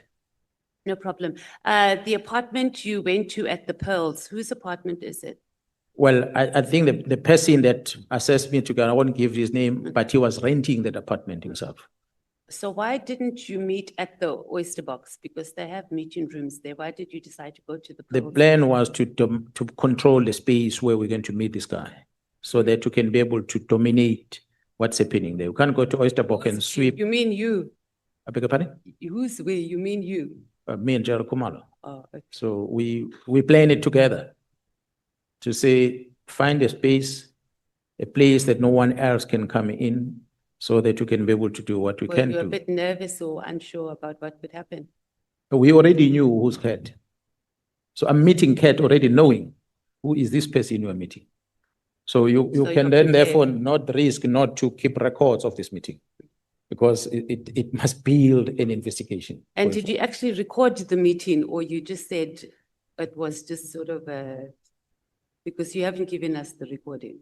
Yeah, well, I have not given you a recording, and I'm glad that the meeting, I've explained and I've disclosed the meeting, or what was the content of the meeting, and I did not want to take whatever that we did there with intelligence and give it to Parliament. But for me, I was saying to him, I said to him that we dominated the space, so whatever activities that took place in that place, Sona claiming to be drinking. Once a criminal investigation unfolds, there will be evidence on it. So besides what you told us today about what happened in the meeting and what you had written in the SMS or the message that you sent, there was other stuff that happened that you can't tell us? No, there's no other stuff. We came in there, we sat and we spoke. It was only about. And you spoke about what it is you reported to us today. There wasn't anything else. Everything that we spoke about is what I wrote in that message. So why wouldn't you give us the recording as well? No, well, remember, I said some of the things when we do from the intelligence point of view might not necessarily be admissible in any investigation. So the how part and all that is with Gerald Kumalo. So I don't want to, because it is them that had to prepare the room, intelligence to prepare that room for us to meet. Okay. Why did you believe that Mr. Nhlanhla needed to be protected? That because you didn't tell us initially about the meeting, why did you think he needed to be protected? Oh, no, he is the one who said to me, the names that he's giving me are people that are dangerous, and he wouldn't want those names to be known. And he wouldn't want them to know that he's the one that told me about them, because he gave me their properties where they're located. Now I know Steve Motsume stays in Waterfall Estate. Now I know Steve Motsume on the property there down Sentin side. I know Cibia's properties. So the fact that he was disclosing such personal information about the people that, according to him, are heavily involved in the wrong, that they might harm him. That's why I wouldn't have. The only person that I could tell out of that was a team that is investigation. That's why I sent Kumalo, this is information, take it further, which they did. So the only time I'm mentioning this, in actual fact, remember, I did not even say it in this committee, nor at Matlala. The names of the people and the things that we spoke about, I wrote that to Sona, and I copied that to the Senior Council. It ended there. But Sona took it to the Matlala Commission and was forced to go and pronounce on that. Why were you confident that he was not managing you? So what if him and Lieutenant General Cibia had plotted? So go and approach Lieutenant General Kunazi, and then you must give him information, because what we need from him, the most important, or their objective, was that they needed you to intervene on a payment of a tender. So why were you confident that it wasn't them just managing you? No, the intention of him coming to me was tender. He was made clear before he even arrives that he's frustrated with his tender. So I knew that up front. But our worry was knowing the person that he is. We cannot risk it. Tomorrow I'm going to meet him. He's going to take pictures of that, or someone else in the corner somewhere take pictures of our meeting, and that pictures is used for wrong things. So let's control and dominate the place where we're meeting.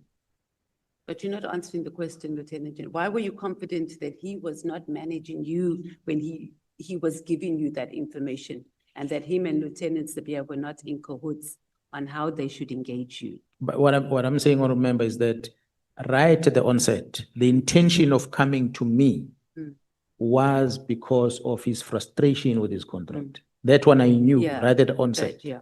But to make me help him to meet up with Jordan Hall, he's going to give information. It's the information that I did not trust.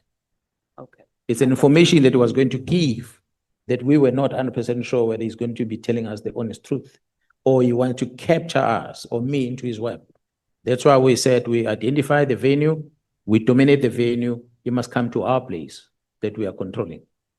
Did you threaten Major General Sanoa that you were going to inform Steve, what is it?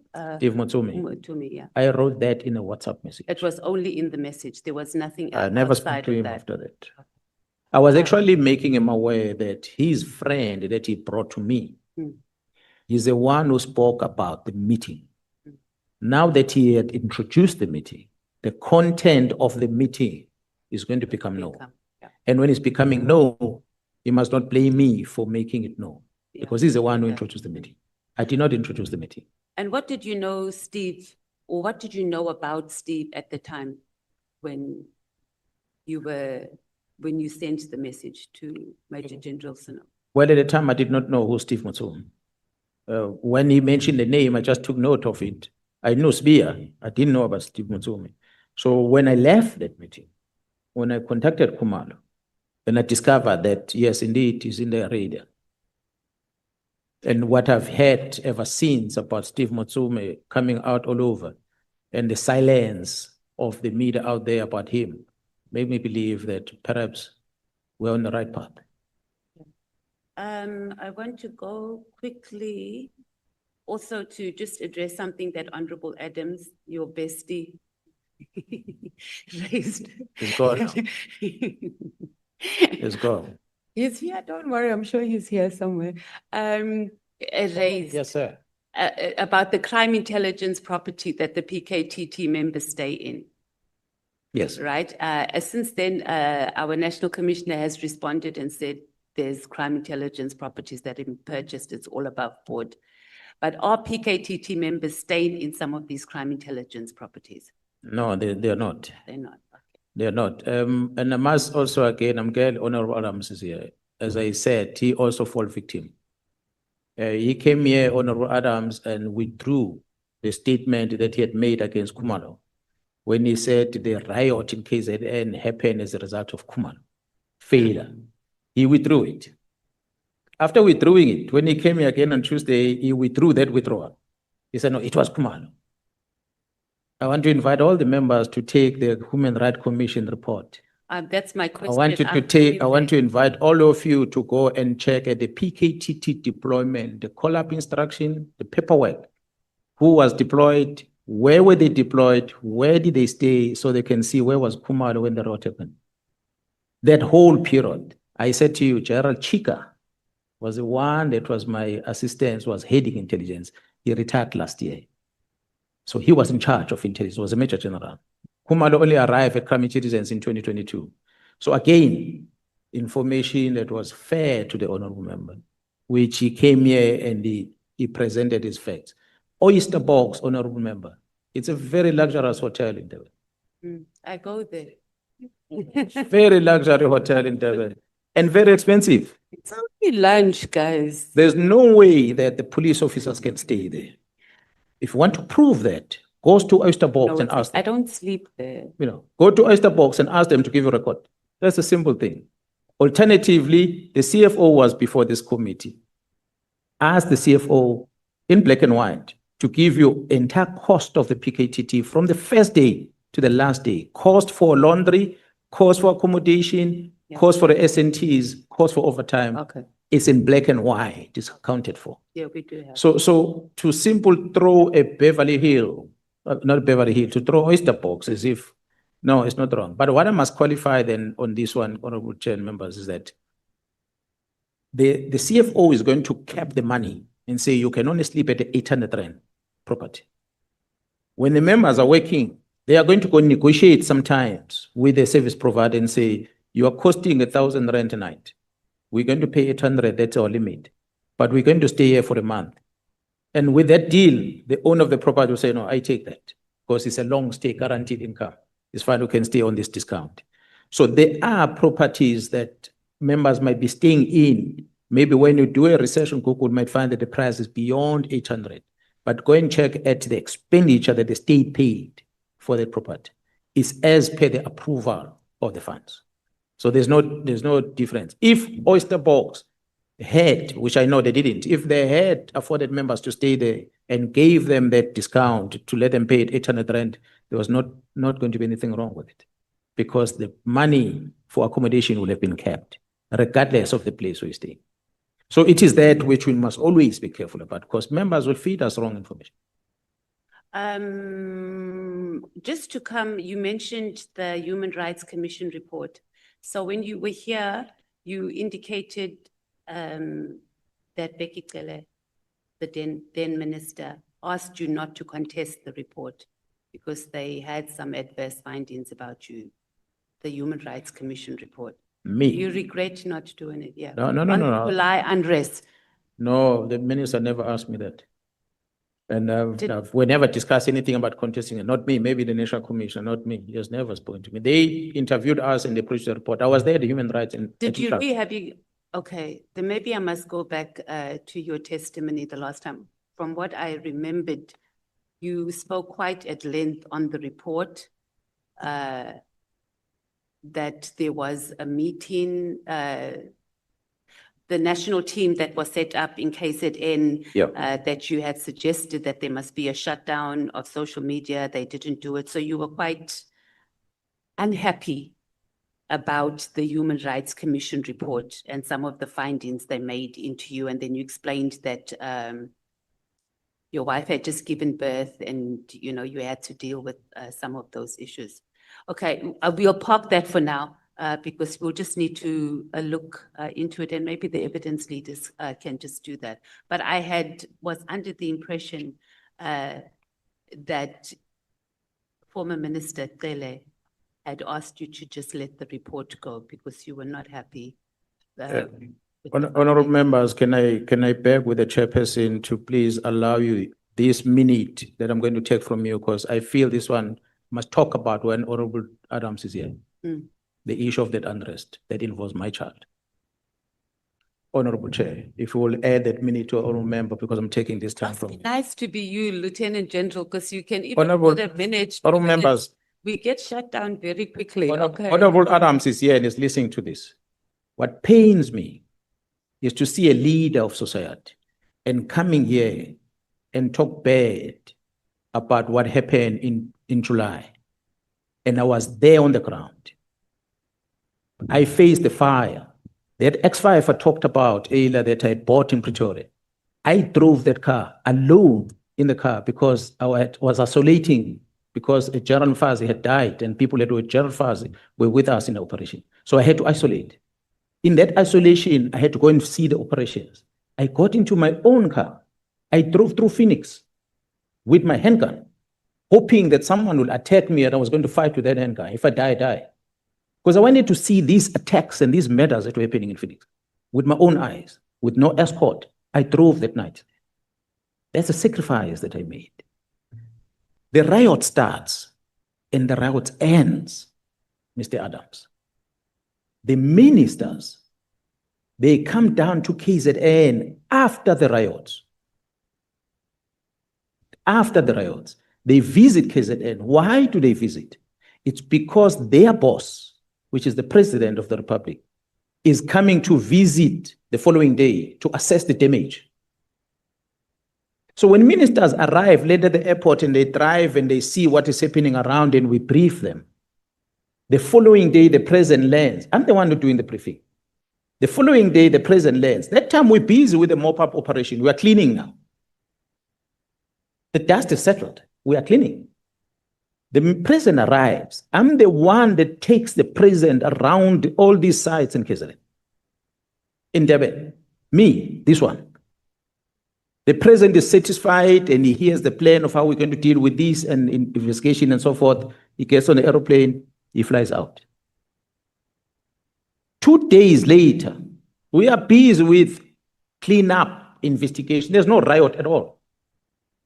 I then get into the car.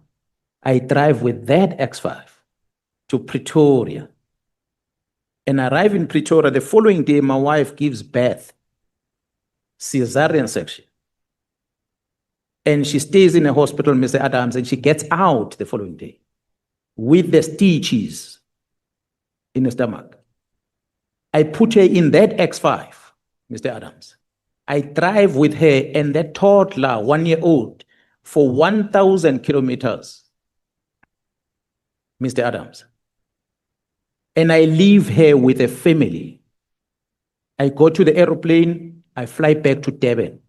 I'm not there with a child. I left them like, that's a sacrifice that I don't think anyone will ever make. That's what I contributed in this July unrest. To come here and make it look like I neglected the duty, I prioritized the child over the safety of the citizens. You were not there, sir. I was here. So it is that I want to address because it's a very sensitive thing to me, personally. So if I can do that and someone who's a leader of society doesn't appreciate, I take an offense on it. The facts are there. Timelines of the violence are there. We are not in a business of thumb-sucking dates. We must say the routes happened on this day, it ended on this day what happened, and that day what happened, and that day what happened. So when I go, it's because there's no more violence. So for him to say, I neglect the job, it's the same with the former Speaker of this Parliament, who herself said that. She was sitting, Mr. Adams, she's the one who was sitting at Oyster Box, claiming to be running operation, a mop-up operation, sitting at Oyster Box. That's the Minister of Defense who was sitting there. So when I present these things, it sounded as if I'm arrogant before the Human Rights Commission, but I was giving the facts. I was telling the minister that the soldiers don't have equipment to do the work. You're calling them to come to Cape Town. I don't know what they're using to work in Cape Town because they don't have tents to sleep on.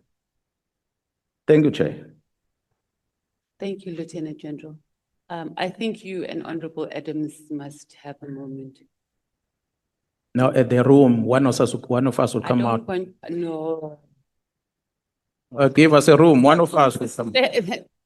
Lieutenant General, you can't say that. That's like a threat. Say again? Point of order. Can't do that. General Mkhwanazi is threatening a member of parliament. Please. Yes. No, I wanted to tell the honorable member that her time has ended. But the general did not tell who is going to come out. He said, one of us is going to come out. He did not tell which one. Honorable Chair, I begged for a minute for the old member because I took that time to air my unhappiness about Mr. Adams. Can you please? No, she knows I'm forever benevolent. When we started, we agreed that today members will, upon the expiry of their time, they will not speak for more than 15 minutes. Okay, now I don't. So she can still engage with you until 20 past. I don't think it's going to go that far. I just wanted us to go to the issue of the kidnapping case. You said there was a private investigator. Do you have know the name of the private investigator that's linked to Cibia and Khan? I'll get you, honorable member. I don't have his details here, but I'm going to get the team to send it to me. Okay, thank you.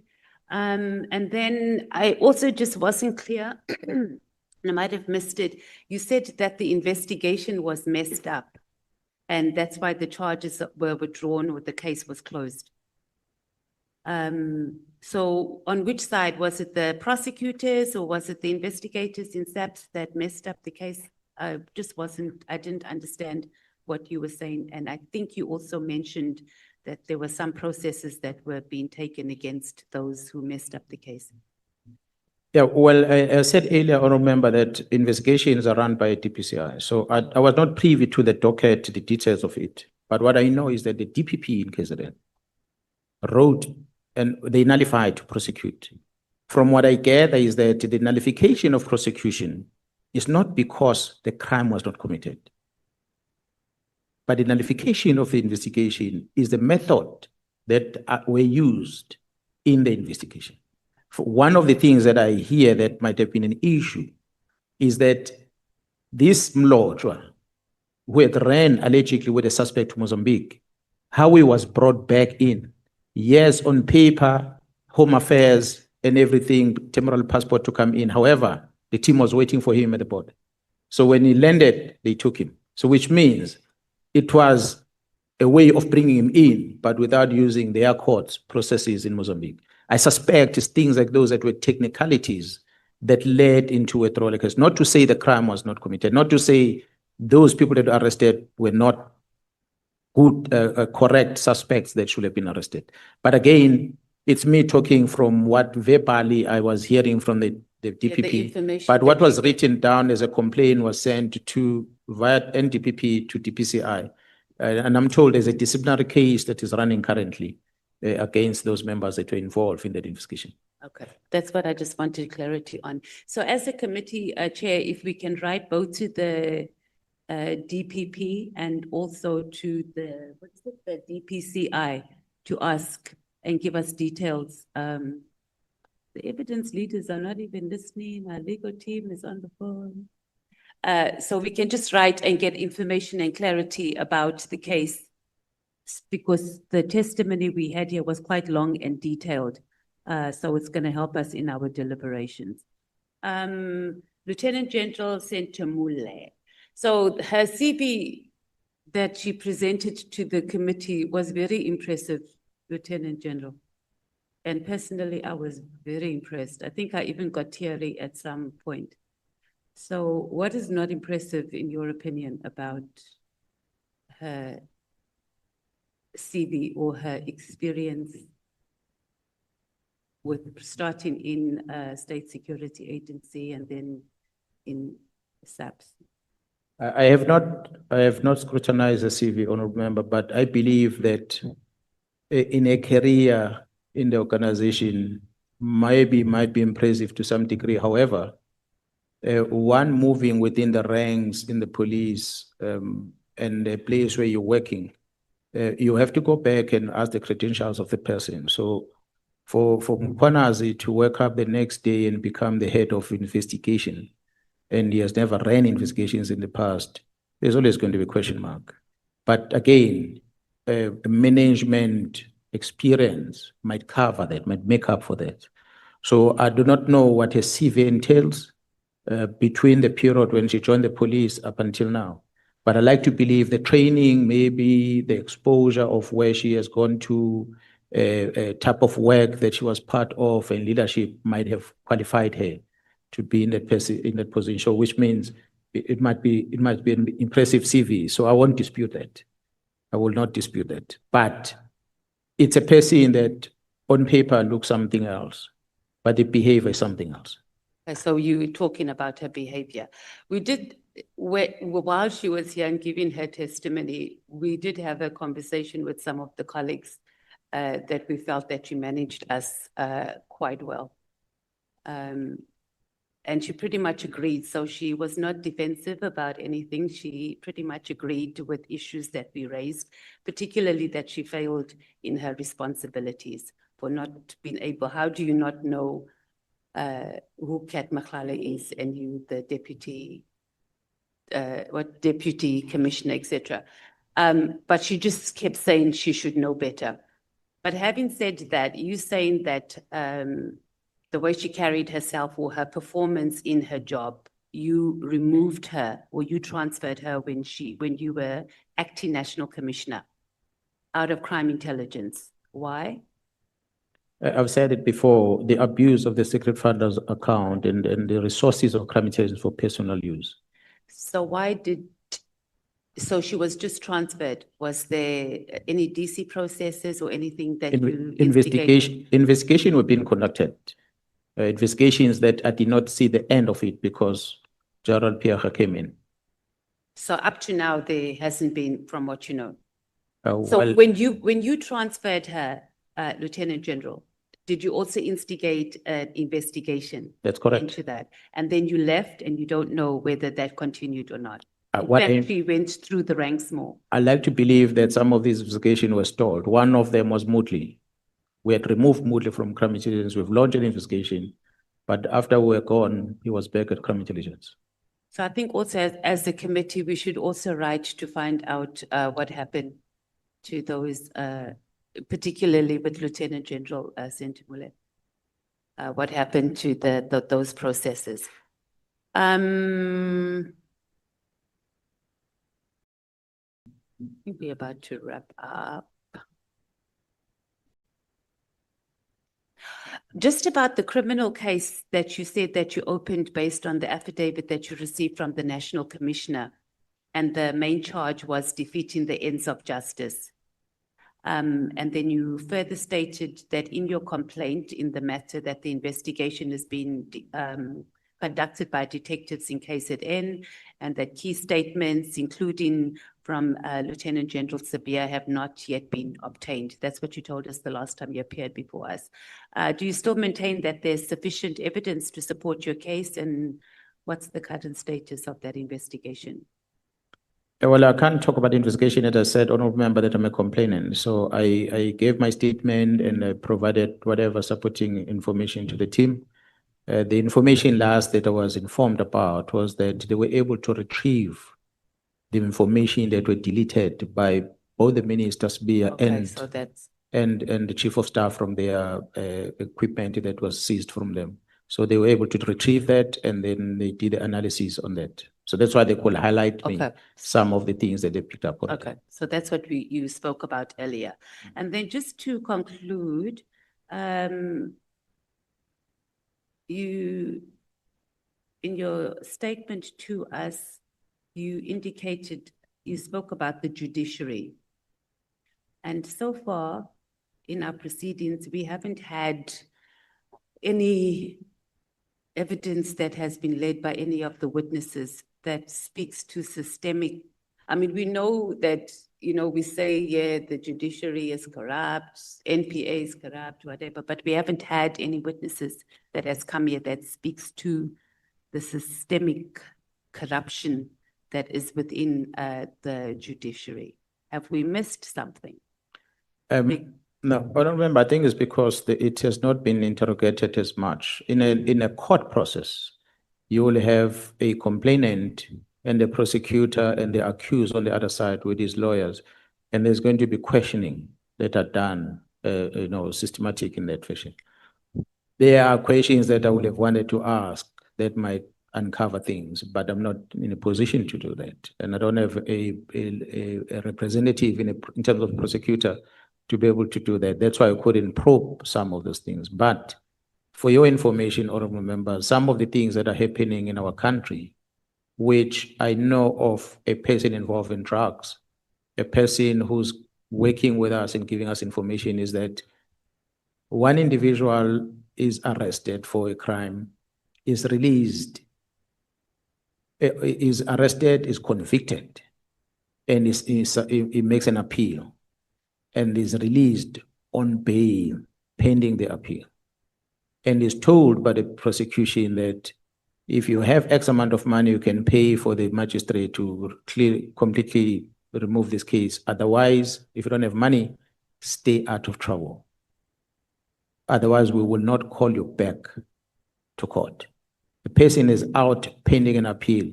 There are thousands of them that are released like that, and they never get invited again to come back to court. So this is a person who's close to Nhlanhla, who's released like that. So how would So you?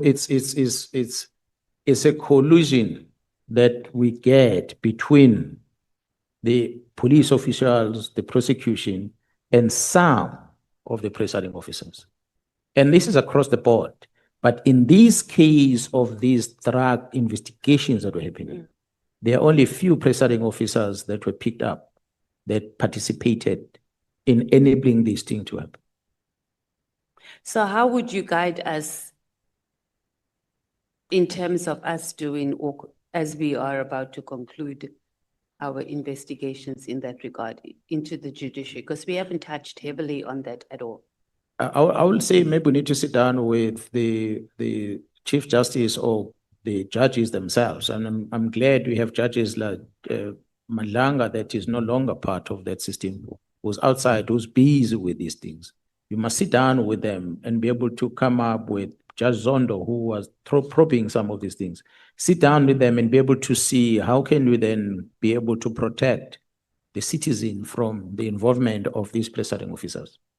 Honorable members, when you have the powers given to a presiding officer, although the members will argue, the SC will argue, but when the presiding officer is given powers to grant bail, and one presiding officer says, I'm not giving you bail because you were convicted in a foreign country after you misrepresented yourself. You were convicted for a crime of drugs.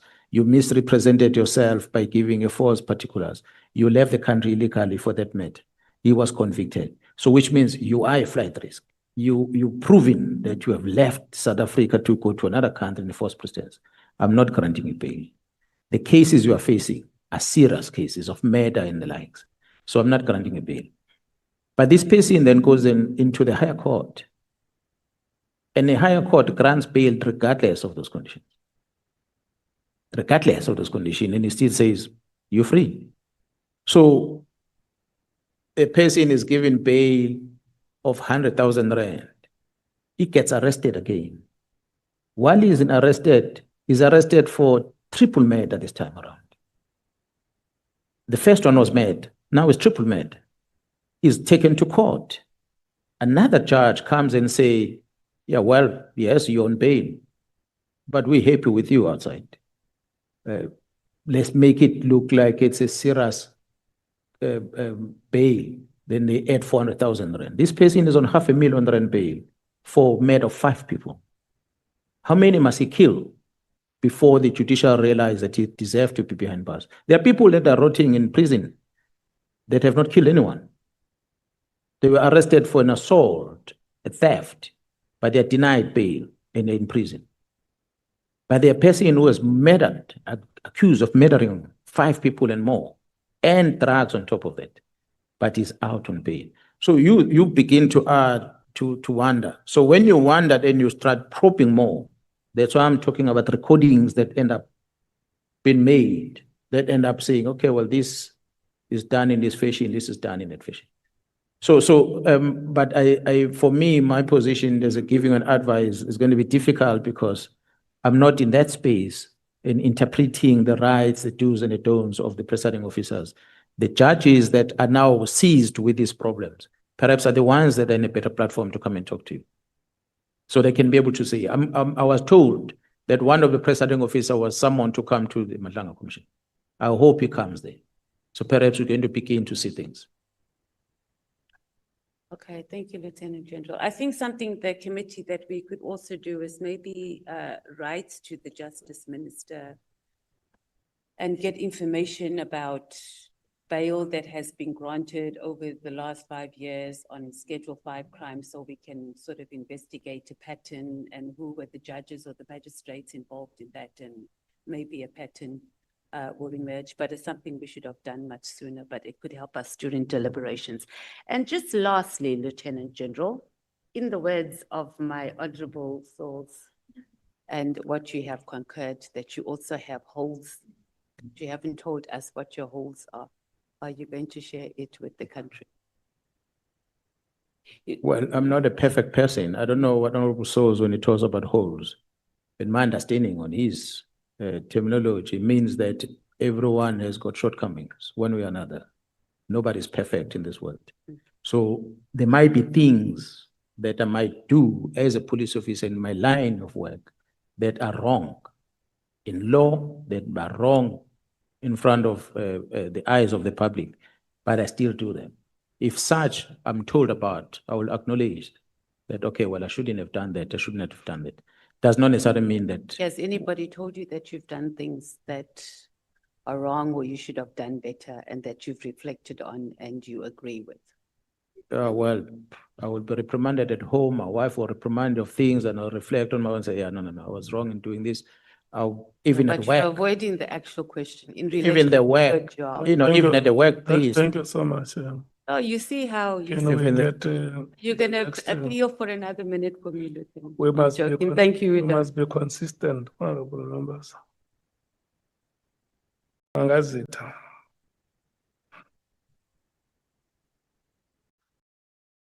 It's until 8 o'clock.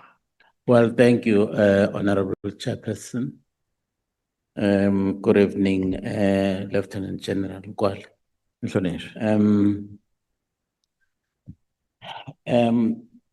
I'm going to invite you to just travel with me through the Paul O'Sullivan testimony. On paragraph 56 of his testimony, he's actually alleging that at the root of all the what he calls evil in SAPS, which actually has brought all of us here, has to do with the activities of crime intelligence. And he actually says that the main issue in crime intelligence has to do with the control of the slush fund. Would you agree with that assessment? Partially. I will agree partially, Honorable Member, because at crime intelligence is not only about the money. He is a beneficiary of the misuse of the vetting office of crime intelligence because they provided him with files. So crime intelligence, we have those two areas, and there's organized crime that's running in the country where the investigators are heavily involved in a way because they're carrying dockets.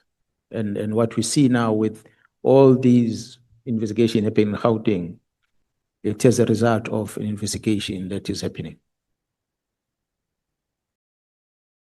Thank you, General. In paragraph 92, is actually saying that your statement was the product of a joint effort between you and the National Commissioner, where you met somewhere in Pretoria a day or two before the 6th of July to actually put the final touches on your statement.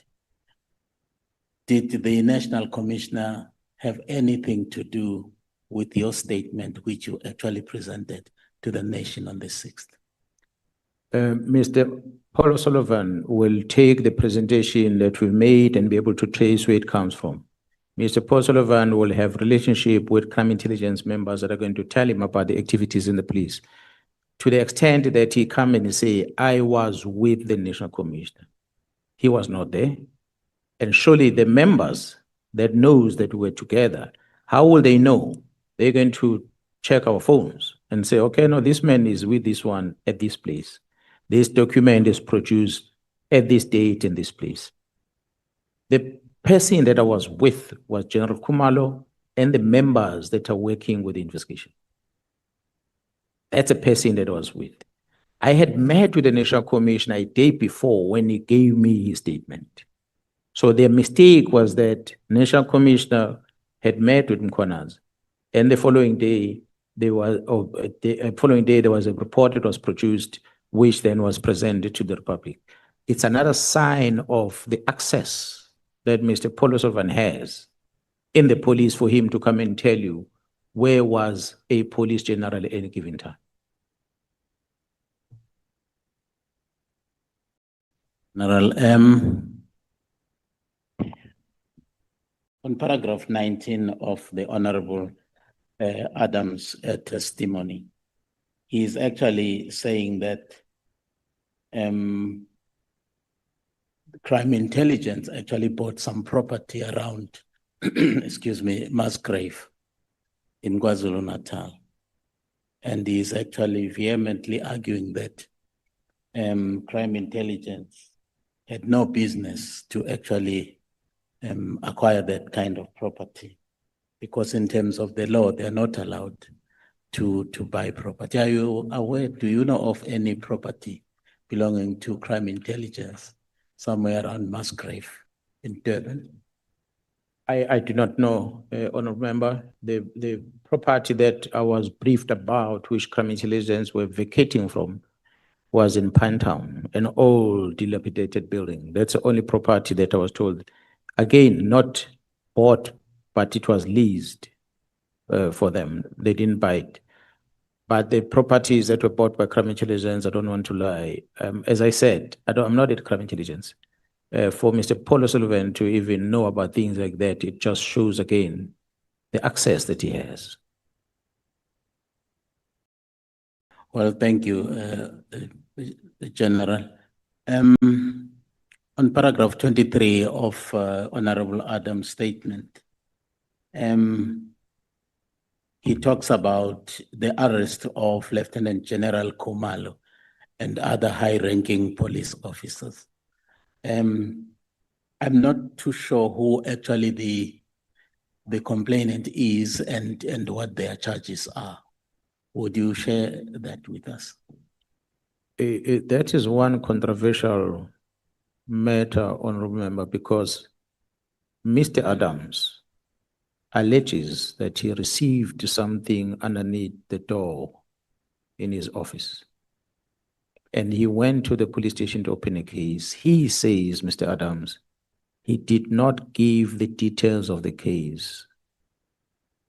In other words, there were no elements of crime on the case dockets when you reported it. So it should not have been registered in the first place. He claims that General Lincoln, the late, warned him that this matter is not going to be attended to in Cape Town. And then he flies to Pretoria. He flies to Joburg. And he lands in Joburg, goes to Orlando, and he opens other cases in Orlando. Same complaint. He thereafter writes to the Minister of Police and complain about both provinces interfering with his complaint. The Minister of Police then makes a reference of this complaint of Adams to IDEC through the Chief of Staff. IDEC receive these complaints and they sit and do nothing about it.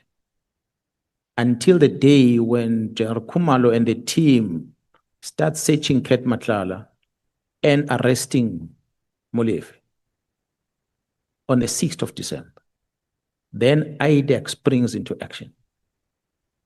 And they come in looking for these dockets. They go to Gauteng, they don't get them, they go to head office, Sintumule gives it to them. But fast forward, in June 2025, 6-7 months later, they register a case in Brooklyn, IDEC,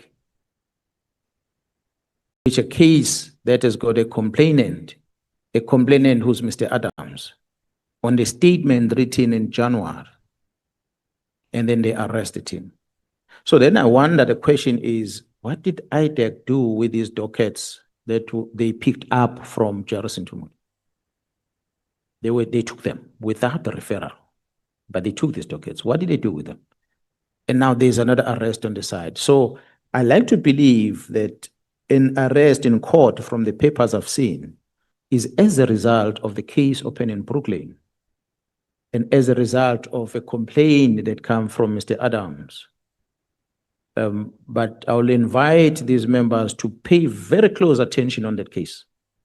The outcome thereof, the beginning is the bail condition, and the judge has already made some pronouncement. The outcome thereof, of that docket, we can reconvene again and say everything was above board in that case. I'll bet my money those members are going to be acquitted. Thank you, General. In paragraph 26, if I'm not mistaken, is actually that is Honorable Mr. Adams is accusing you of having lied under oath before this ad hoc committee. And if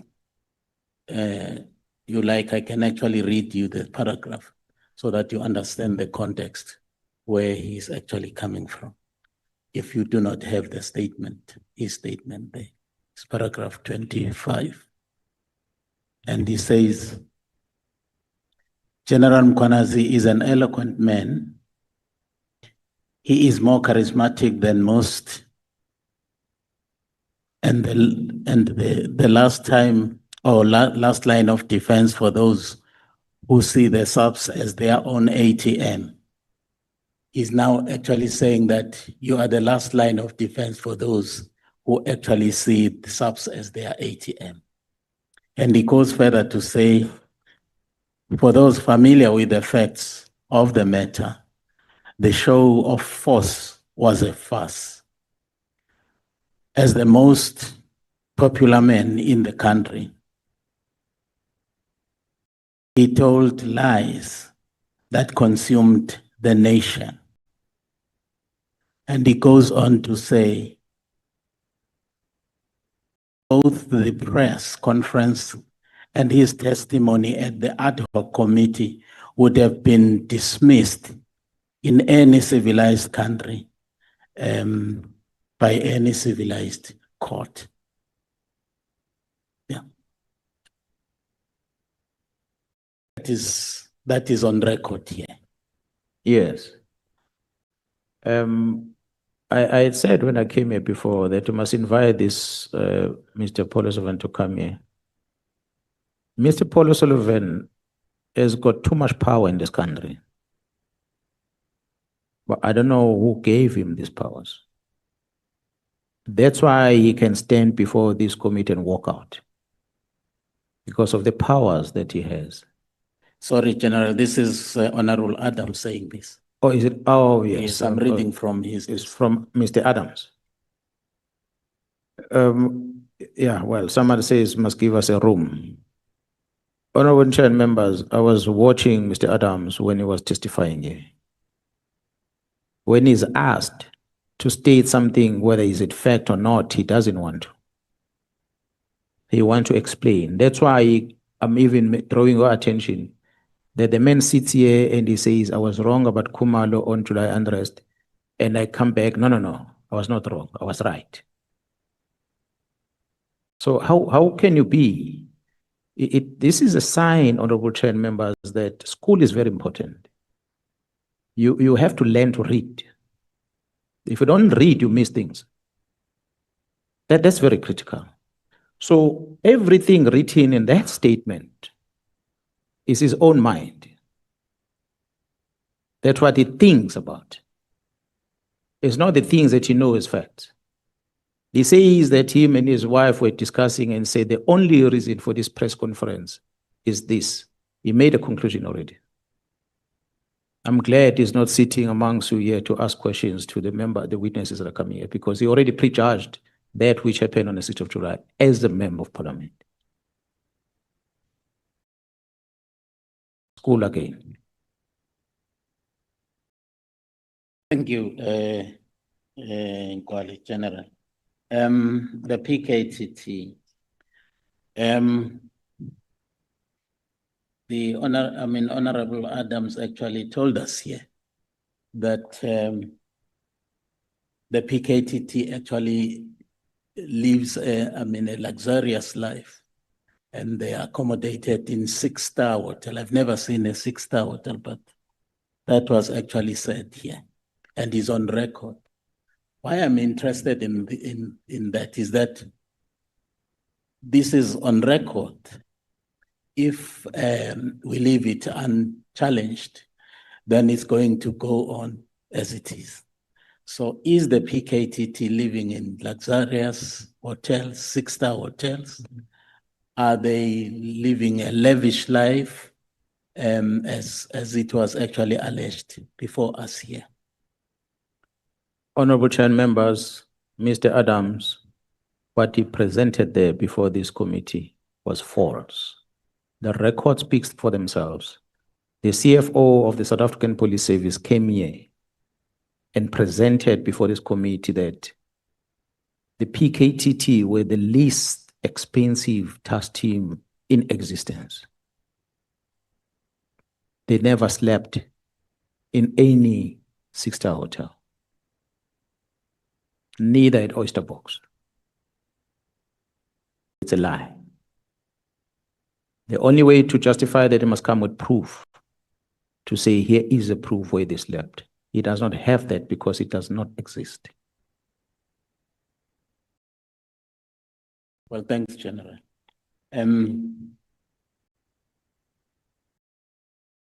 We had also some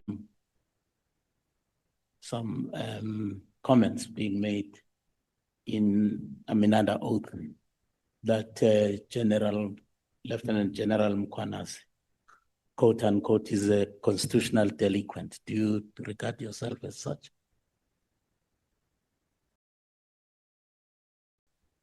There's been many allegations, honorable members, about Jerome Kunazi, that to date, I've never been someone to appear anyway to come and give my account of things against the allegations made.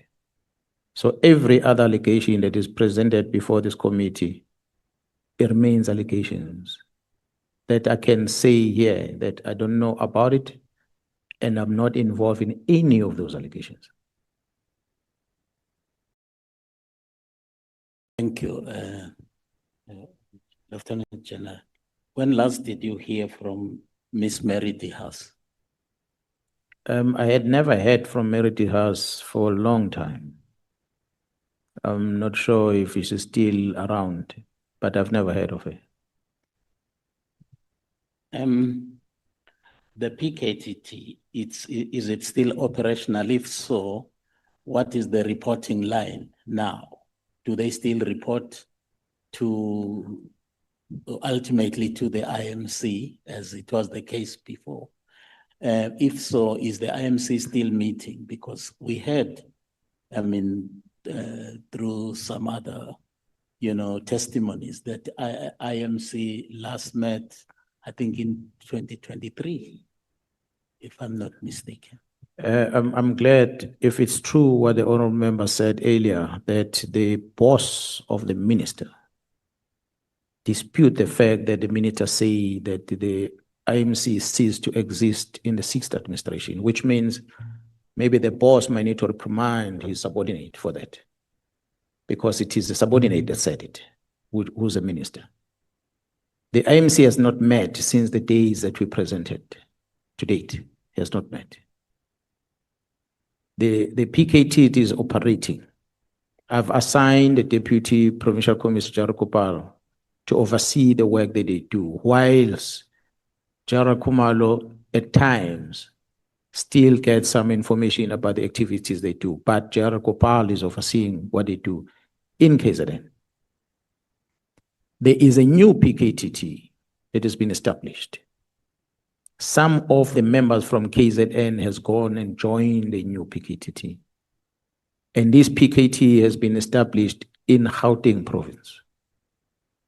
I do not know their command structures, but they are there in Gauteng operating. So we have two PKTTs now. Thanks, General. Well, because this is probably the last time you will be appearing before this committee, I would like to also make my own observation about the PKTT. Because as you know, I come from Nongoma.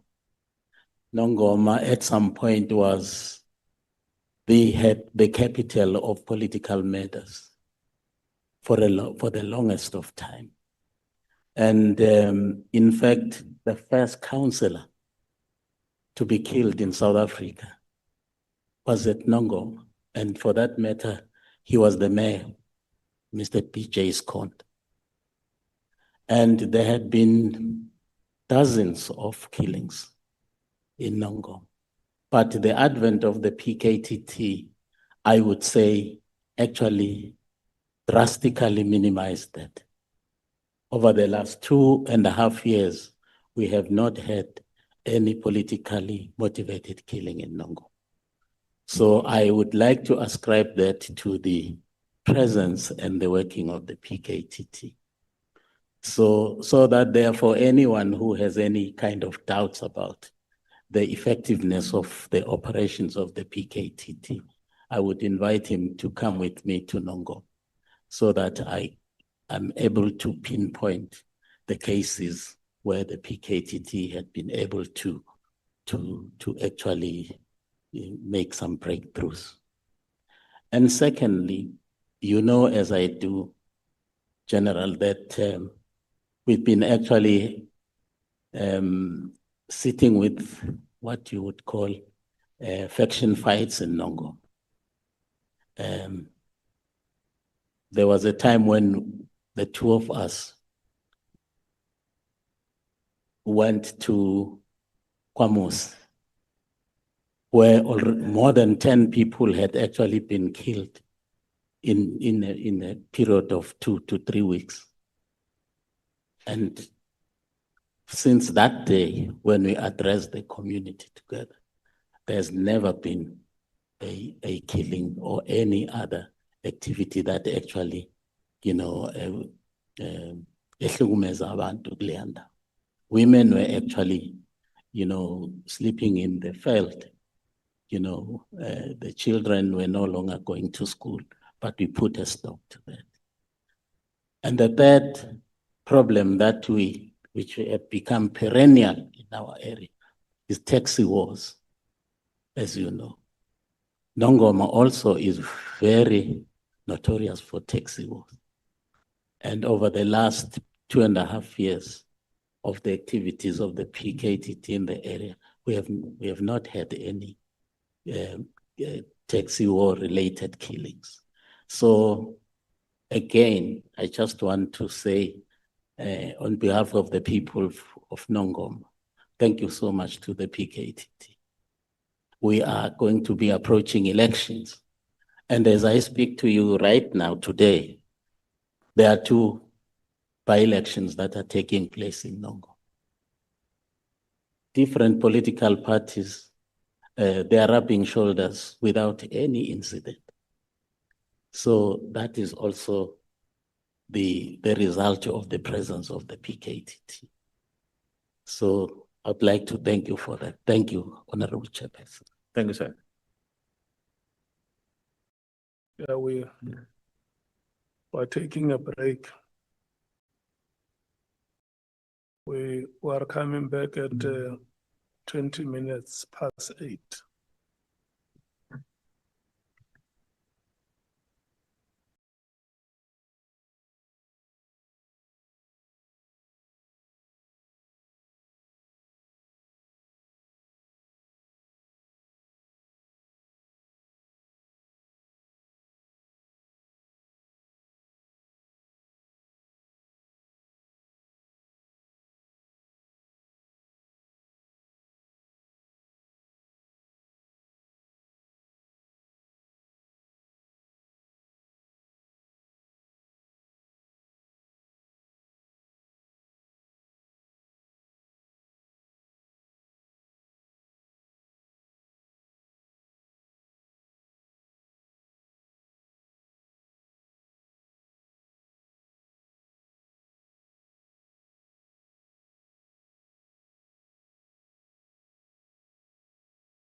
Honorable members,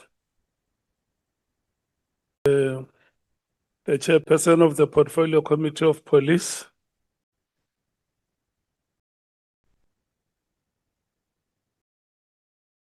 it's now 8:30. We should run for the next 2 or 3 hours and see how far we would be. But surely we must finish tonight. Thank you so much, General, for coming back. Honorable Reddy, we recognize your presence here and welcome. And we give the microphone to Honorable Sols. Your 30 minutes will expire at 9 o'clock. And you will be on the discretion of the chairperson for no more than 15 minutes. Your time starts now. Thank you, Chair. Just want to confirm is Mr. Romano ready for me? Because I don't see him in the chambers. And I will need him in like 2 minutes, Chair. I have arranged with him, but I don't see him in the chambers. Yeah, Mr. Romano is the man. All right. I see him now and he's indicated he's ready.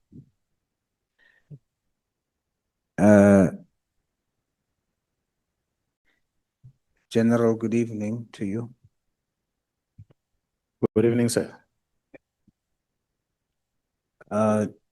Earlier with Honorable Matisse, you shared that your understanding of my use of the word holes means shortcomings. I want to confirm that. That is indeed what I mean when I say holes. I mean shortcomings. And you admitted to having shortcomings. So it's undisputed. You are indeed a national hero with holes. And then you said something which obviously spoke volumes. You said, you're not much of a Christian, but many Christians are afraid to die. I want to confirm with you, I'm one of those believers who is not afraid to die. There's a scripture that says, for me to live is Christ, and for me to die is gain. I fear no man, only the one who can send my soul to hell. Then you also mentioned something about a person sharing something about, it looks like I am against you. And the perception that is out there. Now, General, I want to confirm with you, I've always had the position that it's important for me to uphold the integrity of this committee. So I have to be always independent and always focus on the evidence. I've opened myself up to anybody because what I wanted to do was I wanted to have all views so that at the end of the day, my decision can be independent, my comments can be independent, and everyone that has ever spoken to me, I've always been open about my position that share with me whatever you want to share, no matter which side you support, but give me evidence and I will test it. So one thing that you can be sure of then is that whatever I'm saying to you today is not influenced. It is my independent position. One other thing I did, General, I went to KZN. I wanted to also get a feel of, apart from the evidence and things, and I must say, in front of the nation, KZN is big. I used the Ubers, and I had at least 3 Uber drivers. Kwanda, Zakile, and Mswawenkosi. And all three of them spoke well of you. Now, if Uber drivers, and it was young people, speak well of you as a provincial commissioner, that speaks volumes. Now, as you have admitted, you do have holes too, and I've seen some of it, but those holes does not take away from the fact that you are doing a great job. And I've seen it. And I want you to watch something. Now, the honorable members, I'm sure by now, is very tired of my voice. They are going to have to deal with it. It's my time. But I would like you, General, to indulge me. And this was a speech I did in Parliament, April 2025. And you are mentioned in this. And I want you to hear it.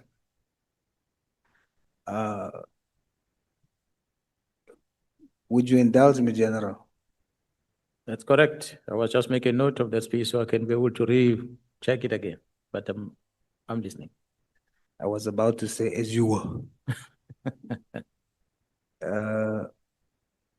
Mr. Romano, please. Frustrate my colleagues.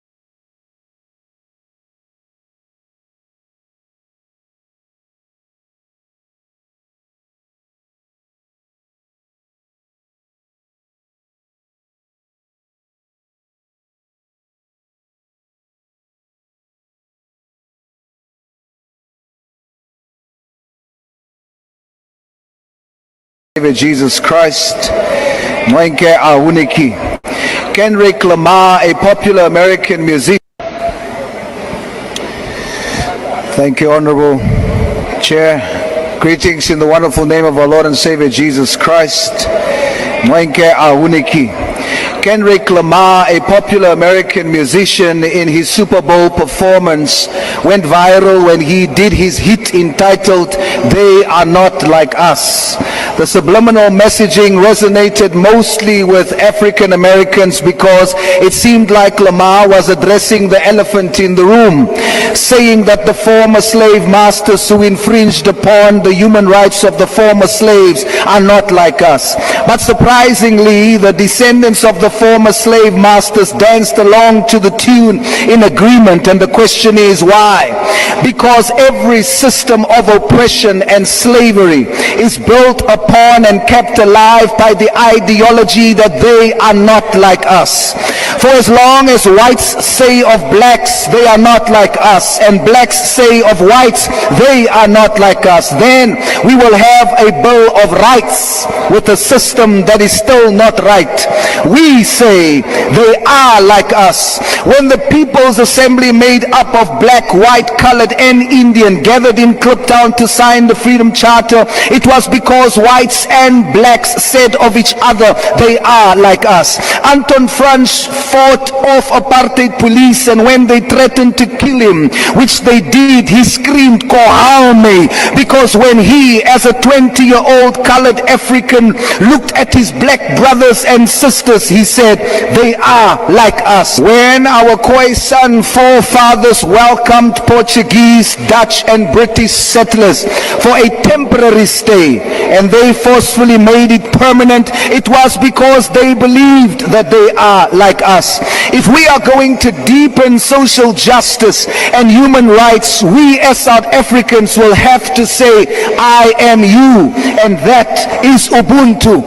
When we see Rassi leading the Bokke to represent our national unity globally, we must say, that is us. When we see KZN Provincial Commissioner Lieutenant General Mkhwanazi win his fight against crime, we must all say, that is us. When we see Minister Mackenzie stand for the inclusion of all races in DSEC, we must say, that is us. We will only deepen social justice and human rights when those who are corrupt amongst us, whether white, black, colored or Indian, of them we must all say, they are not like us. Those amongst us who loots, they are not like us. Those amongst all of us who are racist, they are not like us. Those amongst us who kidnaps our children like Jocelyn Smith and rapes them like Kwekwe, they are not like us. Those amongst us in the GNU who continuously returns to their default colonialist setting of arrogance, who pretends to fight for all South Africans against the VAT increase, but when asked for alternatives, they speak only of Cape Town and Richards Bay ports devolution, exposing that they are only concerned about what they consider their country, Cape Town, and definitely not the poor parts of it like Mitchell's Plain and Langa. Of them only we must say they are not like us. And Federan, we don't have a bill of black rights, colored rights, Indian or white rights. We have a bill of human rights. We won't take 4 acres and a mule. We shall pay market value for it and share the rest fairly until we are all owners. We are all South African. We are all Africans in particular. Awelani, Ayo, salute massacre. They not like us. They not like us. They not like us. They not like us. They not like us. They not like us.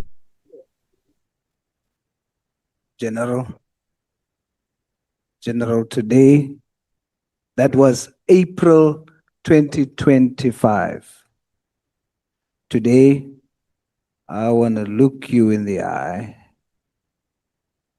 and tell South Africans, that is us. I mean it. Thank you, sir.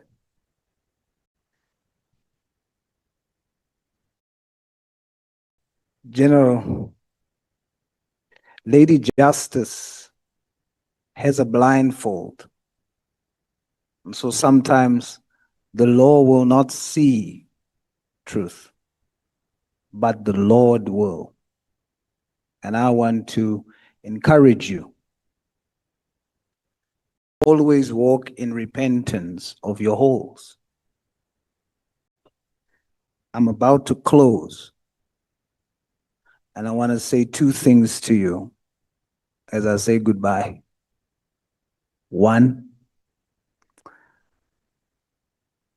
I have something I disagree with you with, and a lesson I've learned from you tonight.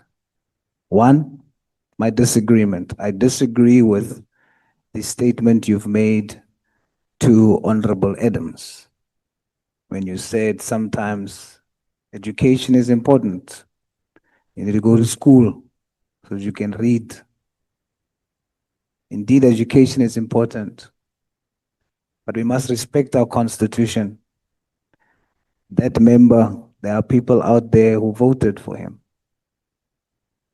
and gave him 2 seats in this parliament without school. We have our former president, Jacob Zuma, who's self-taught, taught himself 5 languages, taught himself to read. He calls Robben Island his university. The man was the first citizen of this country, and in 3 or so months made history build the third largest party in this country, no school. The largest party in the province that you lead as the provincial commissioner. We don't know each other's history. I disagree with many things Honorable Adams has said. And I took the things that I thought had basis and I shared it here. And there's many things that were said about you that I disagreed with. But I measured it. And the ones that I didn't believe, I discarded. But it doesn't mean that I should sit here as an MP myself, knowing the community he comes from, knowing that there's colored boys that are looking at him and at least sees that if he made it to Parliament, they can too.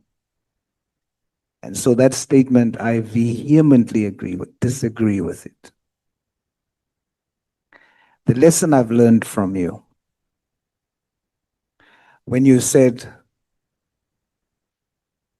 you didn't mention the meeting that you had with Matlala at the time when you came to testify because there's information, his life at risk and so on. What I've learned from that is that sometimes the right information in the wrong room is dangerous. General Kunazi, I wish you well. Wish you all the best. Your tenure, your new tenure in KZN. May you do more to make that province safer. May you remain a national icon and a national hero. With oath. God bless you. And remember, God has entered the ring. Salute, General. Thank you so much, salute.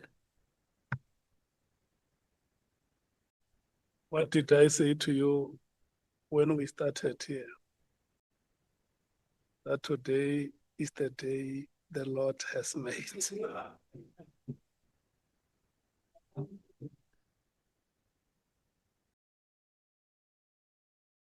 Honorable Vessels, your time starts now. Thanks very much, Honorable Sons. Thank you very much, Chairperson. This is now the second time that Honorable Souls gets me caught off guard, because he's usually very stringent on using all of his time. But thank you very much, and good evening, General. Good evening, sir. General, I think we've, in this whole process, heard a lot of allegations. Allegations made by you, starting on the 6th of July, and also in your first appearance here and in front of the Nhlanhla Commission, and also from other witnesses, some making allegations against you, some making other wild allegations, some trying to advance their innocence as well. In terms of the allegations made by you or by others. And it's very difficult for Parliament to actually get to the bottom of what is true and what is not, because we're not investigators, and it makes it quite difficult. And to a certain extent, one wants to say that there's not an abundance of truth that was here in front of us. And that makes it very, very difficult. I want to just go back to the explanatory witness statement that you submitted, General, with the evidence regarding the allegation of the money paid to former Minister Bekele. And I know you did speak to this morning at great length, but I do just want to revisit it because I think it's quite important. would you agree that from this evidence, from the WhatsApp messages, the two affidavits, that it's quite probable, almost want to say clear, that Nhlanhla's intention was to pay the 7,000 rand into former Minister Cele's account? Do you agree? Yeah, well, that's a feeling we have, considering the communication he had with the gentleman, and subsequent to that, he then start asking, "Who are you?" And after noticing who the person is, he then deletes the communication. So that's what makes us believe when you look at the similarities of the numbers. Exactly. And the title that he uses to address the person. Exactly. But what do you think would have been the reason for him to have wanted to pay the former minister? Because if I look at the dates, those messages of a payment took place in December 2024.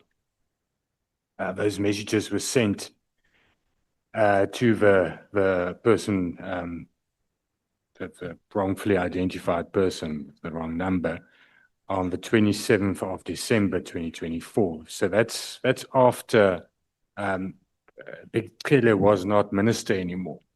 What could he have wanted to pay him for, in your opinion? We really don't understand, because when you look at the figures, the amount, and it's not that much. So, and when we also been told by this gentleman, there were a lot of documents that went to him. So we really don't understand the reason behind the messages and subsequent to that, the money. So I really wouldn't understand.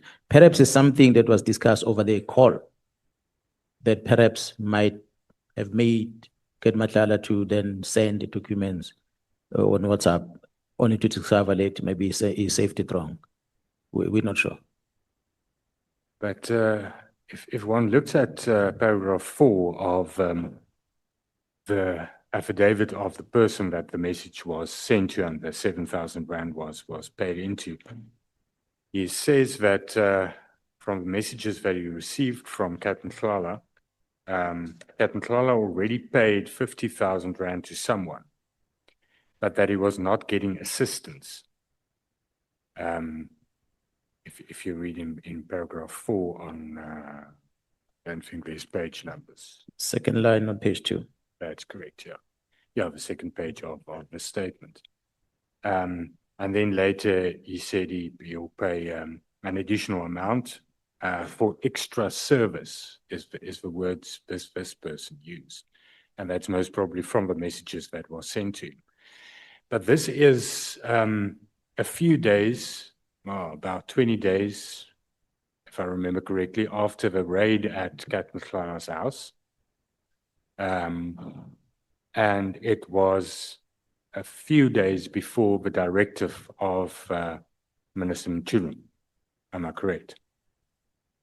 So am I correct to say that it's probable that this holds that there's some connection here, or don't you think there's any connection between Minister Mkhwanazi's directive, the raid at Nhlanhla's house, the extra service? The question that we don't have an answer to is what would the former minister have influence on to assist Mr. Matlala with? Yeah, no, what our understanding as a team is that there's a possibility that the relationship between Matlala and probably Minister Cele, the former Minister Cele, has something to do with this contract that seems like Matlala want assistance. The directive of Mr. Mkhwanazi come 2 or 3 days after that conversation. And we know that after Minister Mkhwanazi has sent that directive, or before he sent the directive, he had given an instruction for this contract to be cancelled before the directive. So surely if there was a connection between the two of them, I don't see why would then Matlala engage with Cele on this if it was.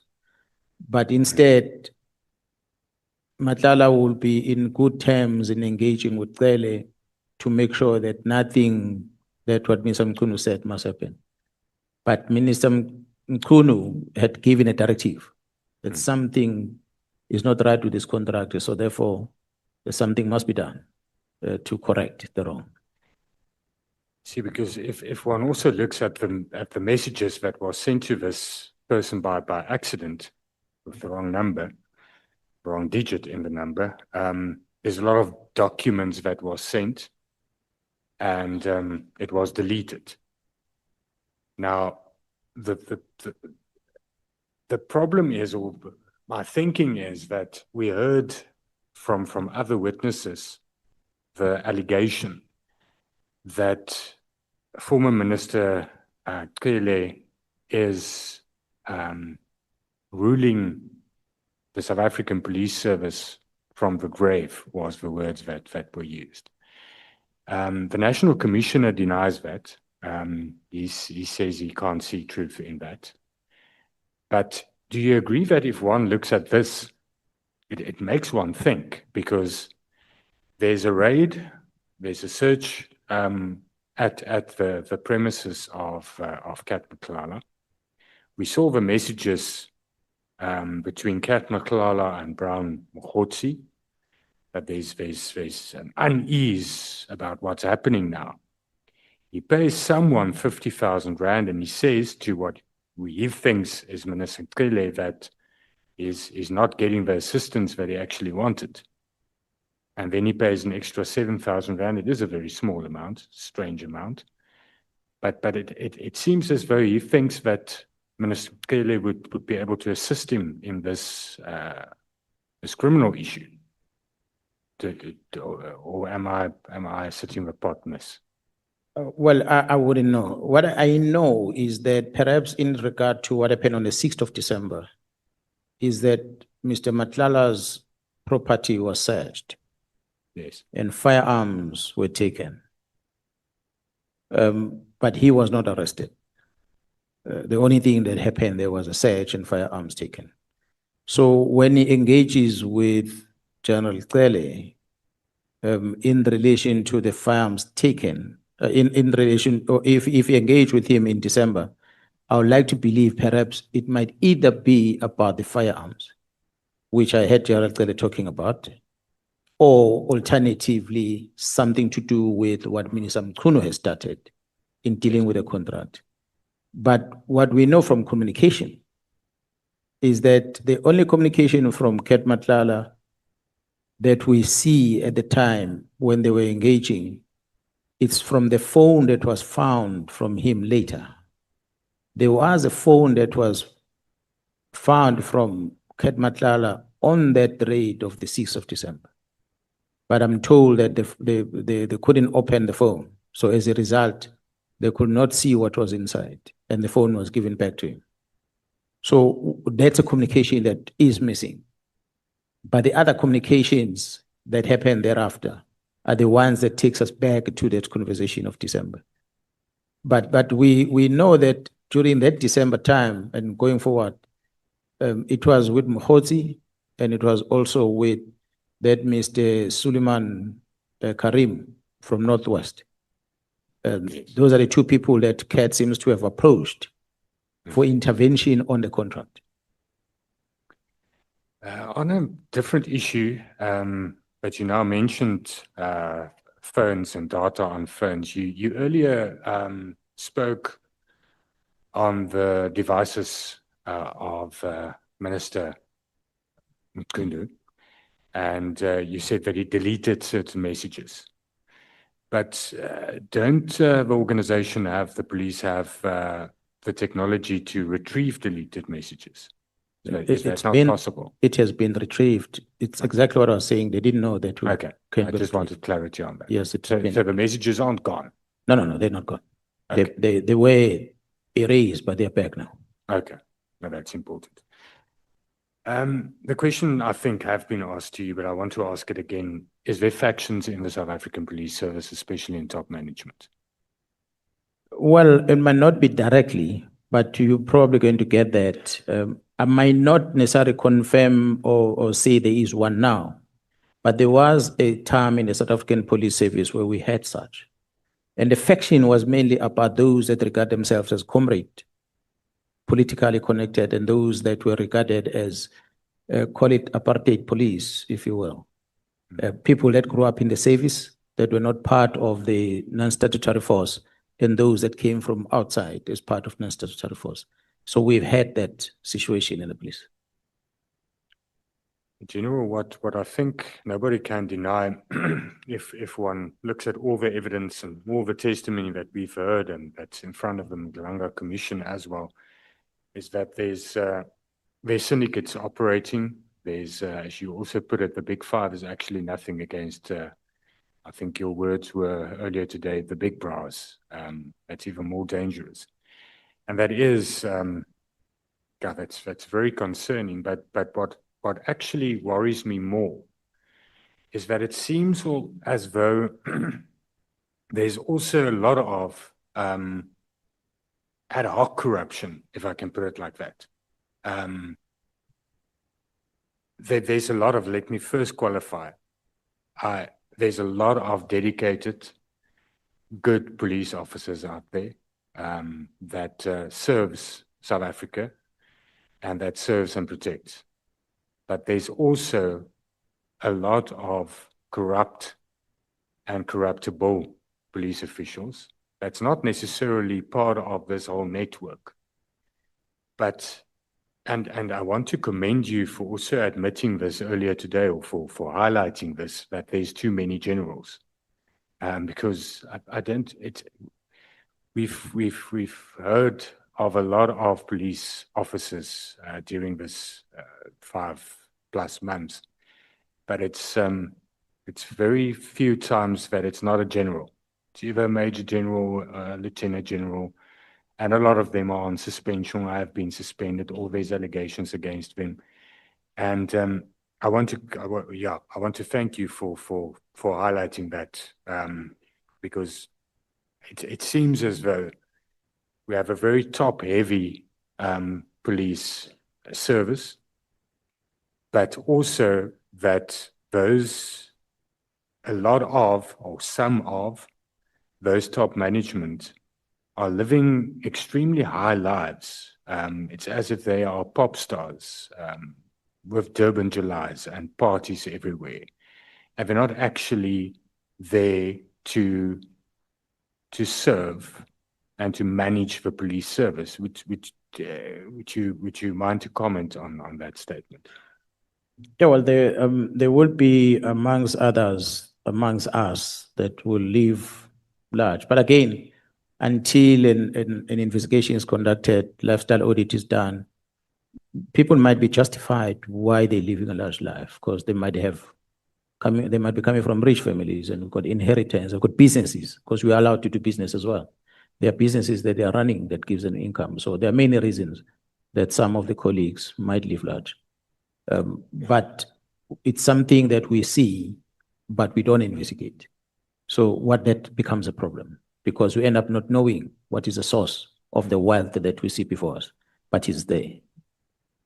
But now there's a very big problem, and that is, and there's, I think, it will always be at odds end with each other, is a police service and an internal investigating unit such as IPID. You will always have fraction or problems between the two.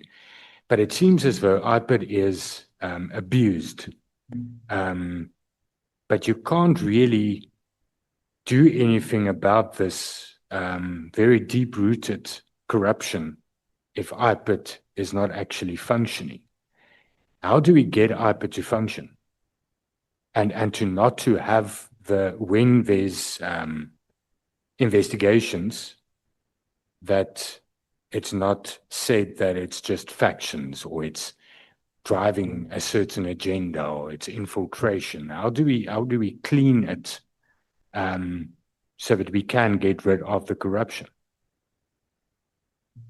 Honorable members, I think if you have, number one, people that are very disciplined, dedicated, and not politically inclined that are leading that institution, the abuse of their powers will not be realized. I'm saying this because of so many cases that IP have opened, which are cases that who cannot justify why they came up with those cases. A typical example, it's when they wrote to me and they said the Minister Mkhwanazi registered a complaint with them. They wrote it in black and white. The head of investigation who's currently acting, who was not there when the letter was written, flew to KZN to withdraw that letter. And he gave me a 2-paragraph letter to say it was not a minister, it was an anonymous complaint. But 2 weeks later, he told the acting minister. The acting minister told the National Commission told me. When I confronted him, he started denying. But he told the acting minister that the chief of staff is the one who complained. So then I asked a question, well, why was he not honest? If it's a chief of staff, most likely it's a minister then. Why are they trying to cover it up? So it is that behavior of the head of the institution, which the acting is already compromised. So once we have such individuals, we're not going to get a good IP running. There is a section in the IP Act, I don't have it in front of me, I cannot remember. It's a section that they're abusing. The intention of the legislature, I believe, was to make sure that the powers of the police are controlled. Police don't go out in their own making, just kill and assault people, things that are alleged by some of the or these people that came in here. That's why IP exists, so they can investigate such behaviors and correct it. Take those police officers do wrong to court.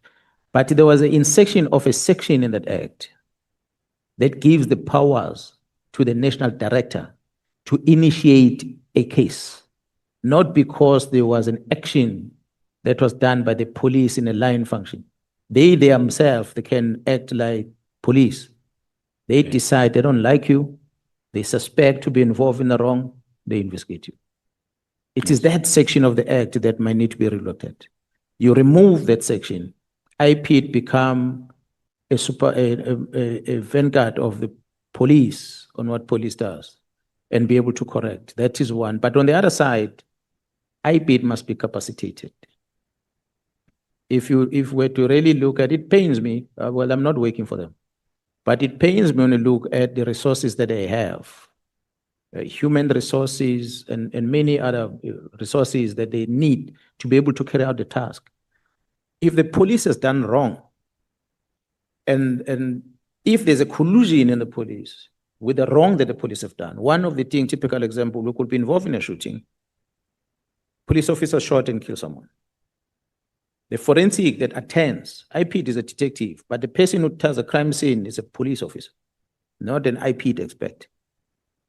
So that police officer, if in cahoots with the one that shot, they'll mess up that scene. Evidence is collected, is packaged, is sent to forensic lab, and you wait for the result. Whose lab is this? It's the same SAPS lab. Then IP must rely on the same SAPS lab. So if the collision between the police, the results coming out of that lab will not be positive. Yes. And then IP won't be successful because IP don't have their own alternatives of conducting the investigation. So it's some of those things that might be looked at. If we strengthen those things, perhaps we might have a good institution going forward. Thank you very much, General, for that. I think it's valuable. I also think one should consider having some kind of, that the head of IPIT may never be considered to become National Commissioner, for instance, because that's one of the allegations, obviously, is that certain things were done so that a certain person could become National Commissioner. But that's just a by the way statement. Just one last question, or there's a lot of ridiculous allegations that have been made against you as well. not even going to, I don't think anybody is going to ask you that, but it was made under oath. And that is something that's quite upsetting in this whole process, as was that people do not take the oath serious at all.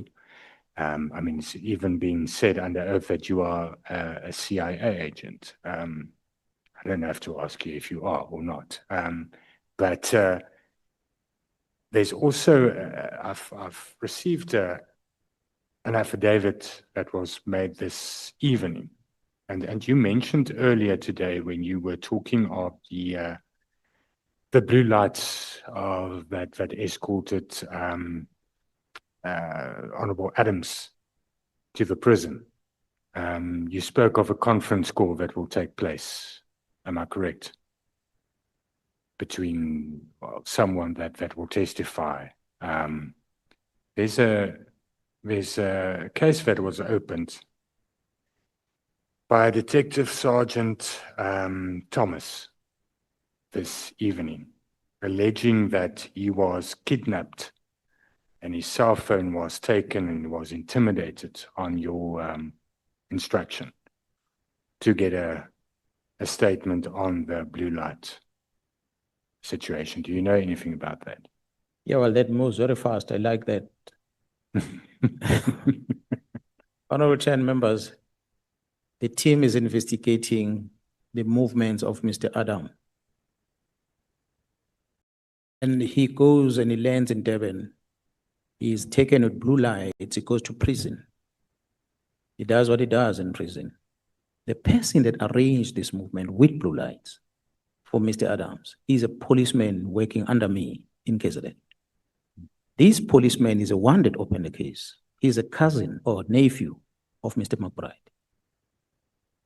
This policeman, well, I did not know he's related to Mr. McBride, but over time, he's always been sending me a message to try and arrange a meeting between me and McBride. I know it, and I hope he's not going to change it. His profile on WhatsApp, I think, is that of Fidel Castro. That's what drew my attention over time, every time when he sent the messages. But I never saved this message, but every now and then you'll be talking about McBride. But there's a profile that I noticed that's the same person. The team wants to meet with him. I conducted District Commissioner General case in the morning. That the team wants to meet with him. I also phoned General Kopar, who is the acting Deputy Provincial Commissioner responsible for investigation, to try and locate this member. Because at one stage, he's from Brighton Beach Police Station, but at one stage he was deployed in the task team in the provincial office that was dealing with drugs. He was working there. And I'm told he has since gone back to Brighton Beach. So I'm talking to these two because the other one's a district commissioner and the other one possible as an acting deputy. If he's still within the team, he might find him there. So they locate him and they tell him to come to the provincial office at General Gopal's office. The team goes there to go and investigate. And I must say, this is a PKTT. It's not just any other team that went to him. I wanted to ask you that. Because it's related to the Cindy Somagata case that the PKTT is investigation. So it is a PKTT that deals with this case. They go to the provincial office, 15 Bramfish in Durban at 17th floor. They meet up with him at General Gopal's supervision. They interview him about his role because the other members that were driving in their statements under oath, they said he's the one that requested, tasked them to go and get Mr. Adams from the airport. We got his name from the members that were doing the job. So when he has to then explain himself, it's part of the investigation. It looks like he did not tell the truth in that interview they were doing with him in the police building. That's what they told me this evening. And they obtained a statement from him. Subsequent to that, they took his phones because they wanted to download them right there and there. I guess he did not expect that the phone are going to be downloaded, which means some things might come out of those phones. So they downloaded his phone. When they finished with him, he allegedly went out. When they were done, they all left. He went straight to the police station. He talks about kidnapping. So it's an investigation IPAT must take and investigate, I hope. And so he can be able to tell, how did he get into the office? Was he forced to come to the office? What happened in the office, there are cameras there in the building. And when he left, at what stage was the kidnapping? So it's one of those which I think is putting up a case because he does not know how to justify his action. So for me, sitting here after being briefed, and I really said, he's part of the problem. He's caught now, a year later. He does not know what to do, but the truth will come out. Thank you very Thanks much. to Mr. Adams for making the team aware about these things. Thank you very much, General, once again. Thank you.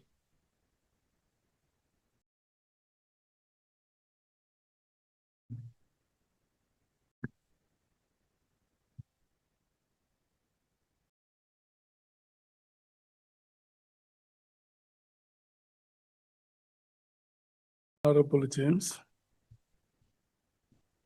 Thank you, Chair. Hello? Yes, ma'am. What South Africans desperately want to know, and me, is who exactly is the Big Five cartel? And while I understand and respect that criminal investigations are ongoing, I want to ask a series of very important questions that will help the people of South Africa and this committee come closer to the understanding of the extent of the capture of the criminal justice system.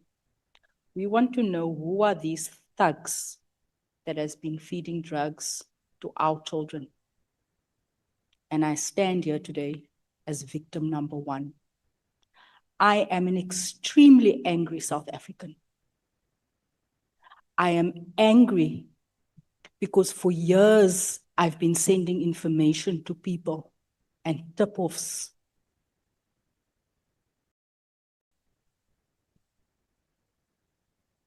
about drug dens in my community. And in 2026-25, after 15 years of activism, calling the president to Eldorado Park and ministers, an entire cabinet, having a presidential intervention in my community, and it's business as usual. I could never understand. Today I understand. I have on my phone here dozens of messages I've been made a fool of for years to General Cibia, giving him tip-offs on drugs. So yes, I am angry. You need to help me here today. I've done my own analysis. There are certain things that doesn't matter to me, and then there's this. When you spoke on the 6th of July and you said you touched a nerve, they feed our children drugs, and this is why you see most of our communities cannot go forward, because the entire community has been criminalized. They arrest everyone with 1 and 2 packets of tik, and they don't go after this rot that's here, because they are the rot. So I need you to help me here this evening, because ons kan nie wag vir nog 10 jaar to uncover the mess and uproot it. My first question, what is the primary nature of the relationship between Cibia and Cat Matlala? What we understand, the relationship will be that of a police officer protecting someone that's a criminal, which is got history and different criminalities, not just one, but it's a criminal relationship between the two. Let me add to that. Cibia, DNC, second in charge in this country, accused of receiving money from Matlala, being the most senior SAPS official in the cartel. Am I correct? Is the most feared by another generals. So he's the within most senior and he's the most feared in the cartel. Leaked confidential information through Sergeant Nkosi to give Matlala and Mzwazi, Msibi, and others. Am I correct? That's correct. Brought in Rashid Ismail for kidnapping as a so-called expert. Am I correct? That's a name, correct? That's a name. Yep. Honorable Matthijs asked you earlier on, who was the investigating officer? I put it to you, that investigating officer that Cibia was introducing to the families of the victims that were being kidnapped is this man, Rashid Ismail. We've got on record his transfer money payment with Nangi. Who is Sergeant Nkosi? He's a detective that works at the head office. Am I correct that he acted as an errand boy, intermediary for General Cibia and members of the cartel? Is one of the runners, as we had depicted on our sketch that we projected earlier. At my eie sketch hier, he collected money from criminals, worked in organized crime unit, but was effectively detached to run Cibia's errands, collected bags of money and packages from Molefe's house. Am I correct? There's a person who's been moving around a lot between the group of people. Okay. Did Sergeant Nkosi, on behalf of Cibia, collect money from members of the cartel, such as Kat, Molefe, Cibia, and others? Well, I'm not sure, I don't have evidence of money, but what in his own words said to me, he's been moving things between them. I already touched on this, I'm getting ahead of myself. Who is exactly Rashid Ismail? I don't know who the person is, but of course, even said he's an expert in kidnapping. I don't know who. But you've heard this name before. Yeah, well, when the team were investigating and they saw that payment, they told me who the person is. Otherwise, I did not know about A it. payment between? That Rashid and Nangi, the person that has been a suspect of kidnapping and known as a kidnapping kingpin in Mozambique. Okay. What is the nature of the relationship between Cibia and Rashid?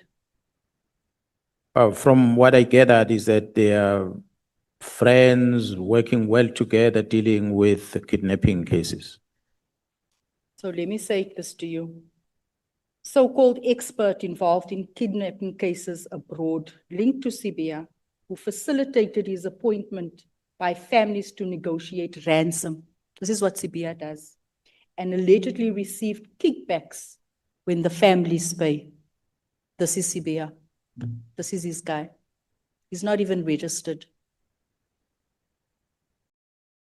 What is the nature of the relationship between General Richard Shibiri, Kat Matlala, Molefe, and Msibi?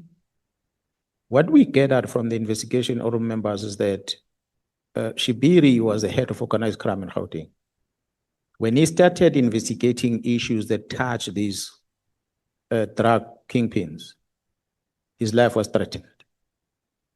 So he then had to ease up and join the crew. So that what led into him being moved from Gauteng and elevated to be the head of organized crime at the head office. And Shibiri is the one who tipped off Matlala about the December operation at his house.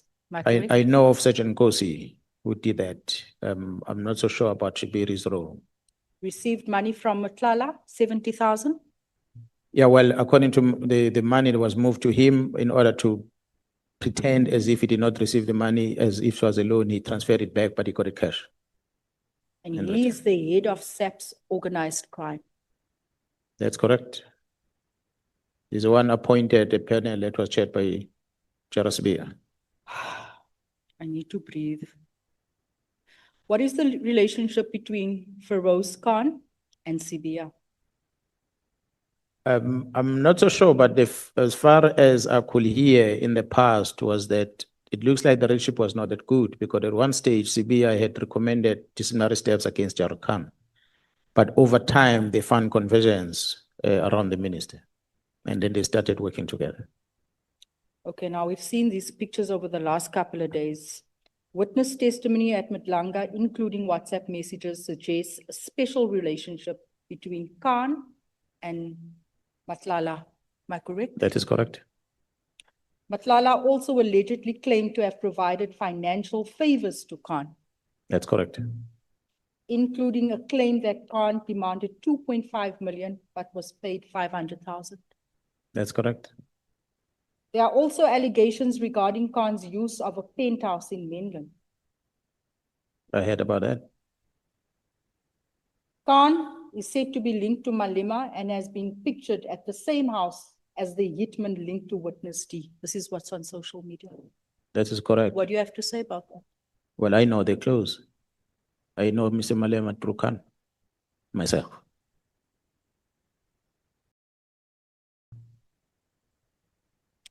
What do you know about General Feroz Khan's alleged relationship with individuals linked now to illicit cigarette smuggling, drug dealing, and kidnapping? Well, it's no secret that Khan had accompanied those individuals during one of the EFF gatherings, a political gathering celebrations in Johannesburg. So from there, we could deduct that they've got a close relationship beyond what then the investigation has revealed afterwards.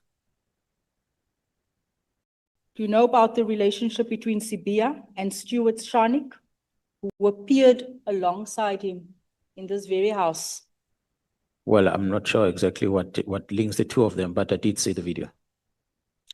Stuart Sharnik, criminal with 34 criminal cases, 18 of which resulted in guilty findings, claims he rented his bulletproof car to Cibia for 60,000 Rand a month. Yeah, well, we are investigating that Mr. Charlotte's about many other things. So when the relationship started, and the nature of the relationship, that I cannot confirm. Okay. Let me move beyond SAPS. We're connecting the dots. Who exactly is Steve Mutsumi and what is he involved in? I still don't know who Mr. Mutsumi. That's why this morning I still asked Sergeant Kosi, who is this Steve Mutsumi? Could he be the possible principal of the cartel, not the head? What I know is a person who was very close, was one of the inner circles of the late Mr. Mswazi. He's a very powerful figure within and outside the police and possibly linked to influencing the appointment of provincial heads of the works. That's information we've gathered. Who is Z Kumalo? And are you aware of what he is involved in and why he's involved with directing SAPS investigations and has access to confidential SAPS information? What we became aware about who is Z was that he is a person that was working very close with the late Mswazi, and as a person who was the brain behind the taxi finance. He was managing the taxi finance under Santaco. So that's a relationship that we know of him. We've seen on the WhatsApp chats now about the case that he had opened and the communication then between him and Sergeant Kosi and them. But to what extent is involvement that we cannot say what else that he does. But we know him as a person who's been running the taxi finance as a business within Santaco. Very influential, tender fraud, corruption, linked to Sergeant Nkosi, allegedly demanding and directing investigations through Cibia's office. Yeah, well, we don't have evidence of that yet.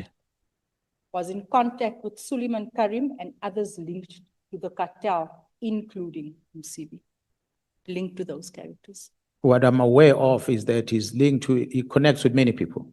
There are many politicians that he communicates with. So whether he's part of the squad that has been investigated, we don't have that on record as yet. Who is Suleiman Karim? Suleiman Karim comes to the picture because of the communication between him and Matlala regarding that contract in the police, the health contract. We learned that I don't know if he's still a secretary or is a former secretary of a political party in Northwest, but he's a businessman in Northwest. He paid Cat, he's the financier. Did he pay Cat 10 million and was almost a silent partner in the 360 million tender? They're saying they can't hear? Yo. Yo, imagine. Suleiman paid Cat 10 million and was a silent partner in the 360 million tender. Involved in Morgan, Maumela, and paid him money involved with. Received information about Matlala's contract and is linked to Brown Mkhwanazi and the Minister of Police. Am I correct? Yeah, honorable members, maybe you might want to also somehow, I don't know how you're going to do this, but engage with the Nhlanhla Commission, because they've got analysts, they've got more of this information that have been extracted from communication between people that are forensic evidence that might help you to make a better decision going forward, which you're asking me about it now is not in front of me. I might confirm some of the things, some of them I might make a mistake because we take it from what sometimes we hear on the media. But there is money communication between them, That's or many transfers between them. Do you know Jerry Boshoga? And what is the connection between Jerry, Kat, Cibia, Molefi, Mswazi, Steve, and Suleiman? I'm not so sure about all those that you have mentioned. There are some of them partly that I know that there's been issues of drugs, and there are some of them that is issues obvious of taxes involvement. I've got, he's a drug manufacturer and distributor involved in sophisticated criminal syndicates since 2012, accused by Kat Matlala of manufacturing drugs on his farm, owed multiple drug syndicates money, which may explain why he was abducted and tortured. That's information that we have as part of the investigation.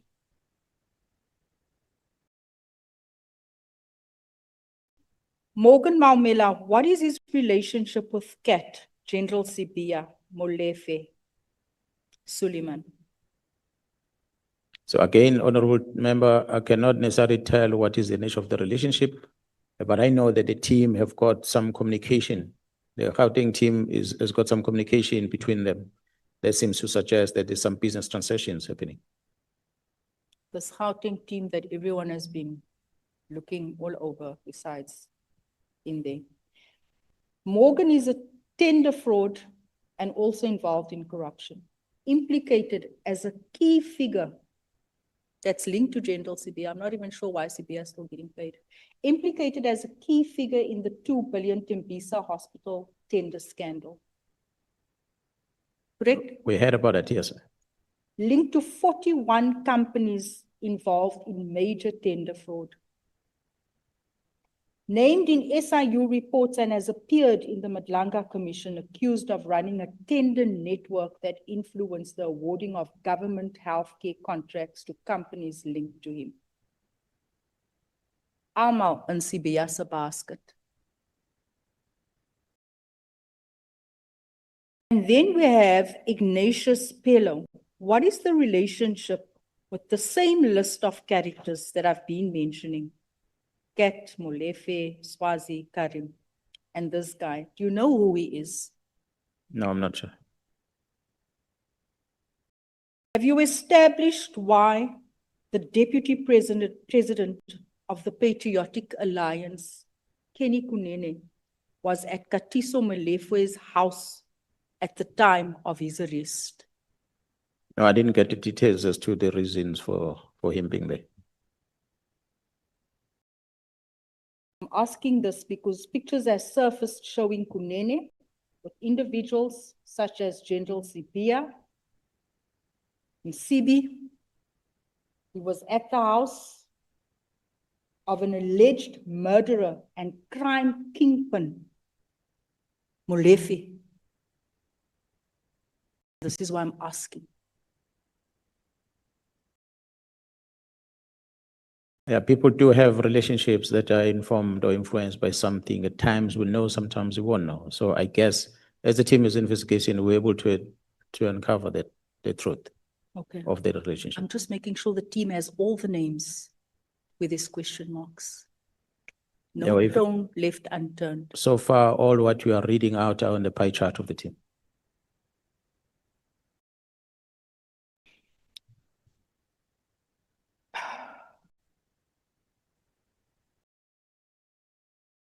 My concluding point. When one considers the individuals named and the allegations already before this committee, can you confirm whether the cartel at the center of all of this is responsible for a coordinated network of complex criminal activity including, because if I researched all of these people, it's like a company, I said this yesterday, with various departments. Drug manufacturing and distribution is but one of the departments, how this cartel operates. It's all interlinked. The people that I've mentioned here possibly linked to the country's cash in transit heist. Am I correct? Not possible, they are. They are. Yes. Kidnapping and ransom, Yes, they are. because this very guy by the name of Mr. Ishmael, he was also introduced by General Cibia to Jerry's family to That's assist. That was involved in this Nangi, what do you call him? Nangi. Yes. Yes, I'm told he gets introduced by the police to different families that their families have been kidnapped. Yes. They always introduce him. So he gets introduced as an expert, saying he can help you find and trace your family member. The family pays millions. And guess who benefits? That's correct. Drug manufacturing and distribution on the list. Yes, ma'am. Contract killings, hitman for hire. That's correct.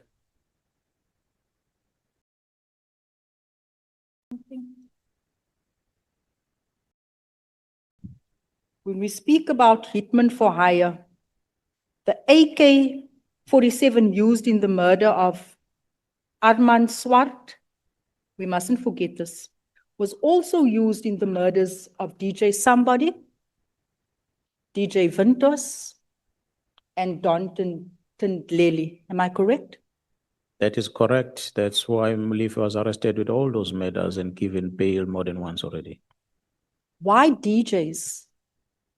Because that's where the drugs are sold. For those that are partying, they're always in the clubs.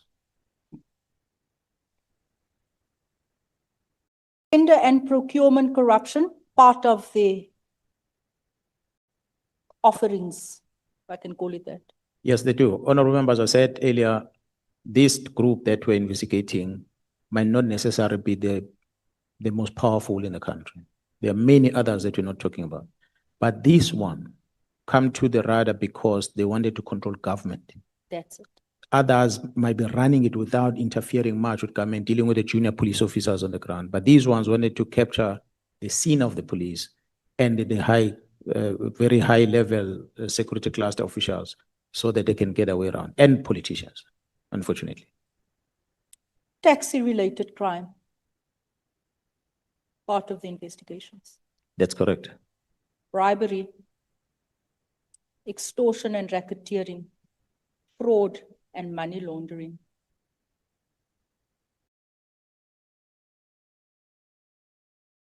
Had you not done what you did, I said this earlier on, I would still be sending tip-offs to many of these people that I've mentioned.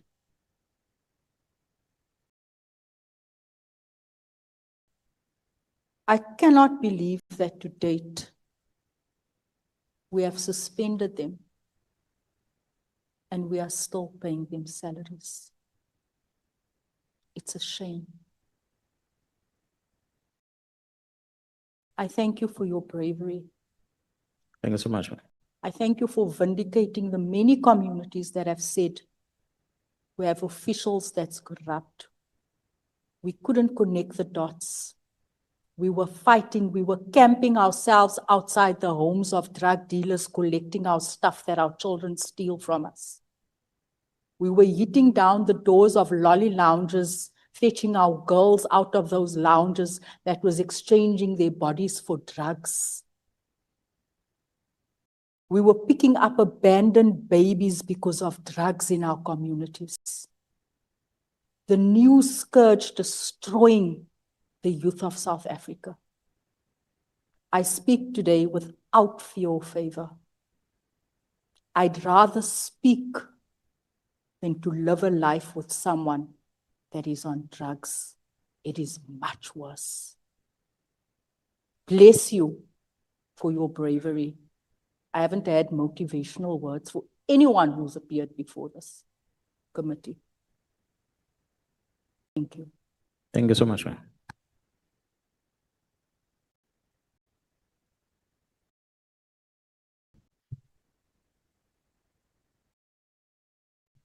Honorable Sangoni. Thank you very much, Chairperson. Good evening. Until 10 past 10. Plus 15 minutes if you like. Thank you. I was about to ask, Guti manje, everybody got 45, I'm getting 30. I won't even need 30, No, Chair. I'm saying Sorry. until 10 past 10 plus That's 15 15 minutes if I like. if you like. Thank you, Chairperson. Good evening, General. Yes, sir. To be honest, General, really, all questions have been asked. You know, I've been sitting here next to Honorable Ngol, and I keep saying, "Hey, bo, there goes another question of mine." So, General, I just want to clean up a few things, right? And I need you to understand that. Sorry, I've said this before, but now we at deliberations and report writing stage.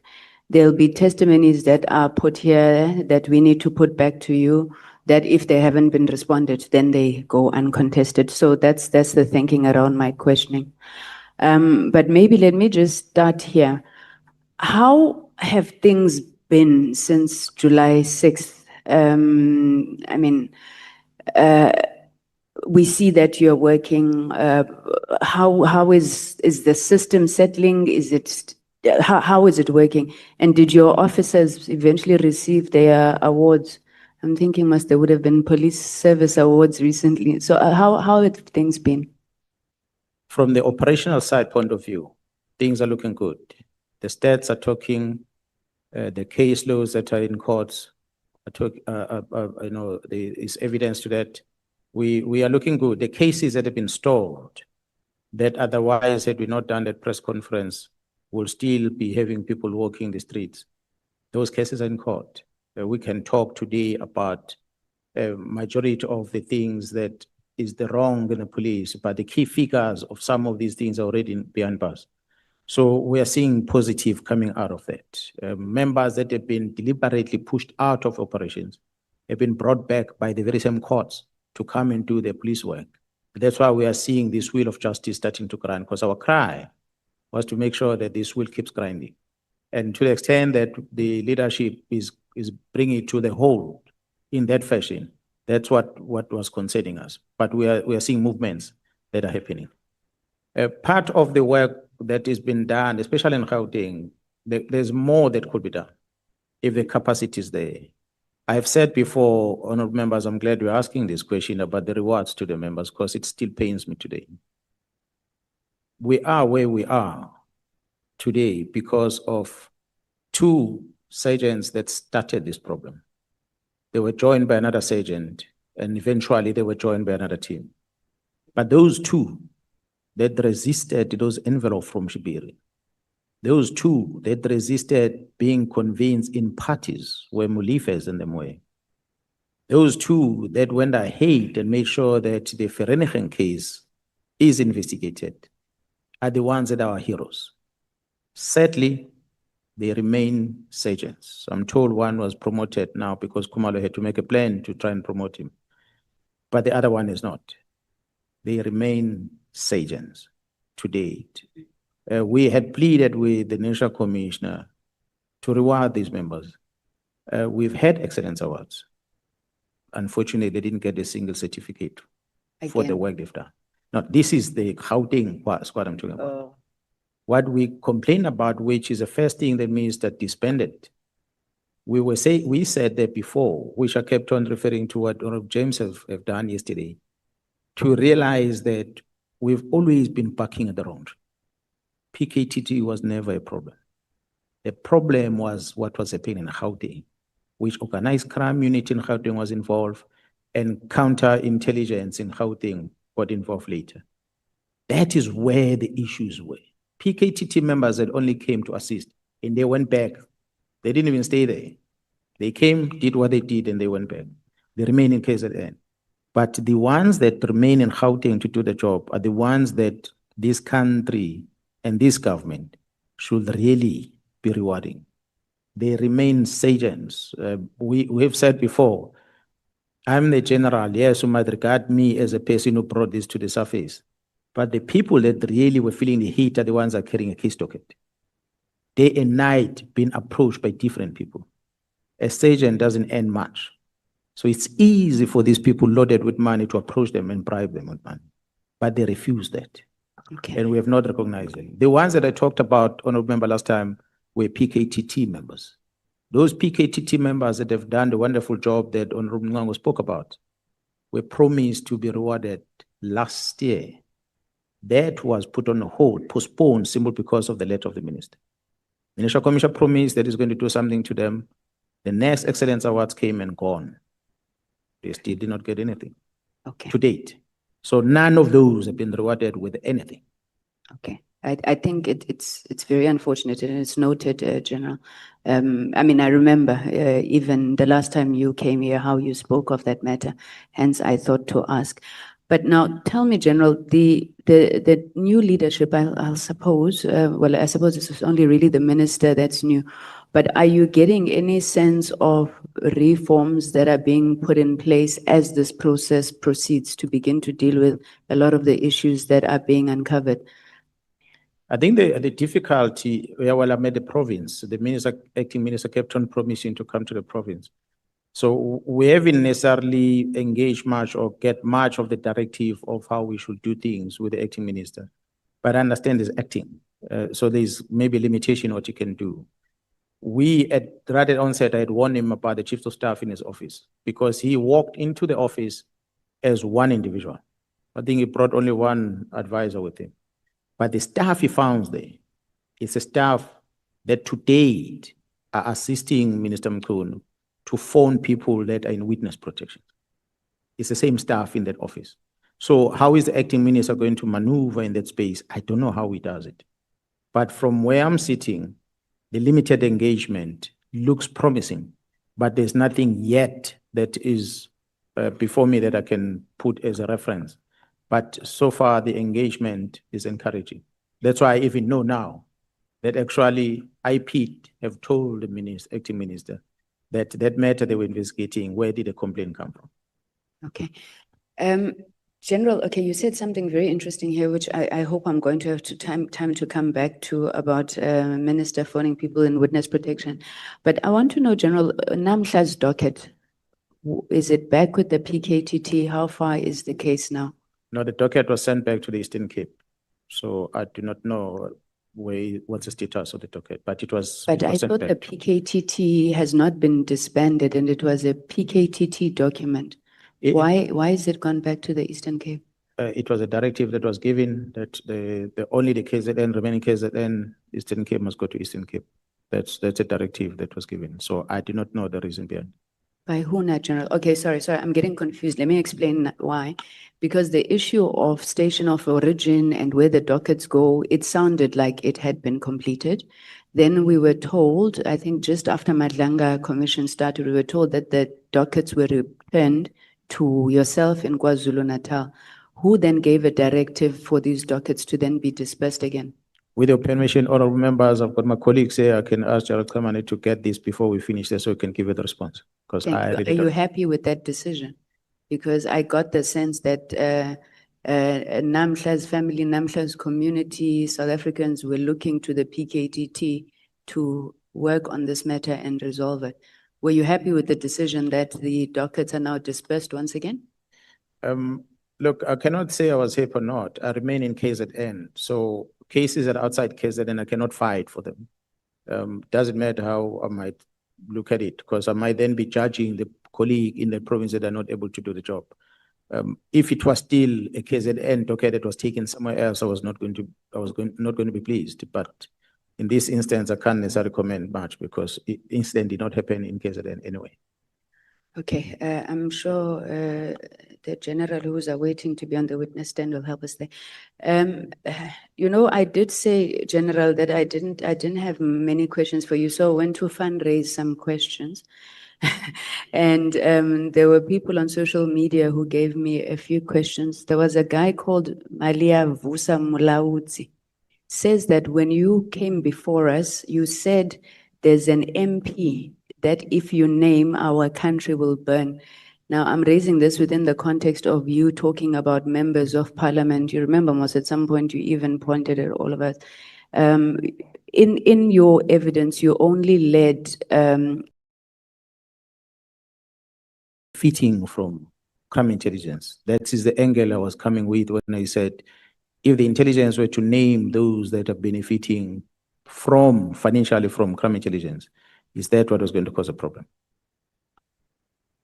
After everything that we've been through, General, do you think it's still correct that things are being hidden in such a manner? I mean, we've had long debates here about how you can't classify criminality and all sorts of things. Now, if criminal intelligence is aware of such things, is it correct that, you know, we're still keeping all of these things hidden? How are we ever going to get rid of the problem then? South Africa is not immune from the operations of intelligence all over the world. There is no country that is going to disclose everything, how they do it. But the parliamentarians must find a way through your colleagues in the Joint Standing Committee to get to know how safe are we, you know, whether these, what you see as a systematic failure, are they been corrected? Because that committee oversees 3 intelligence communities in this country. Crime intelligence is but one. There's defense intelligence and there's state security. If crime intelligence has a budget of, as Mr. Police will talk about the million, maybe 100 million rand or 600 million rand, state security might have tripled that amount. And the entire budget is secret fund.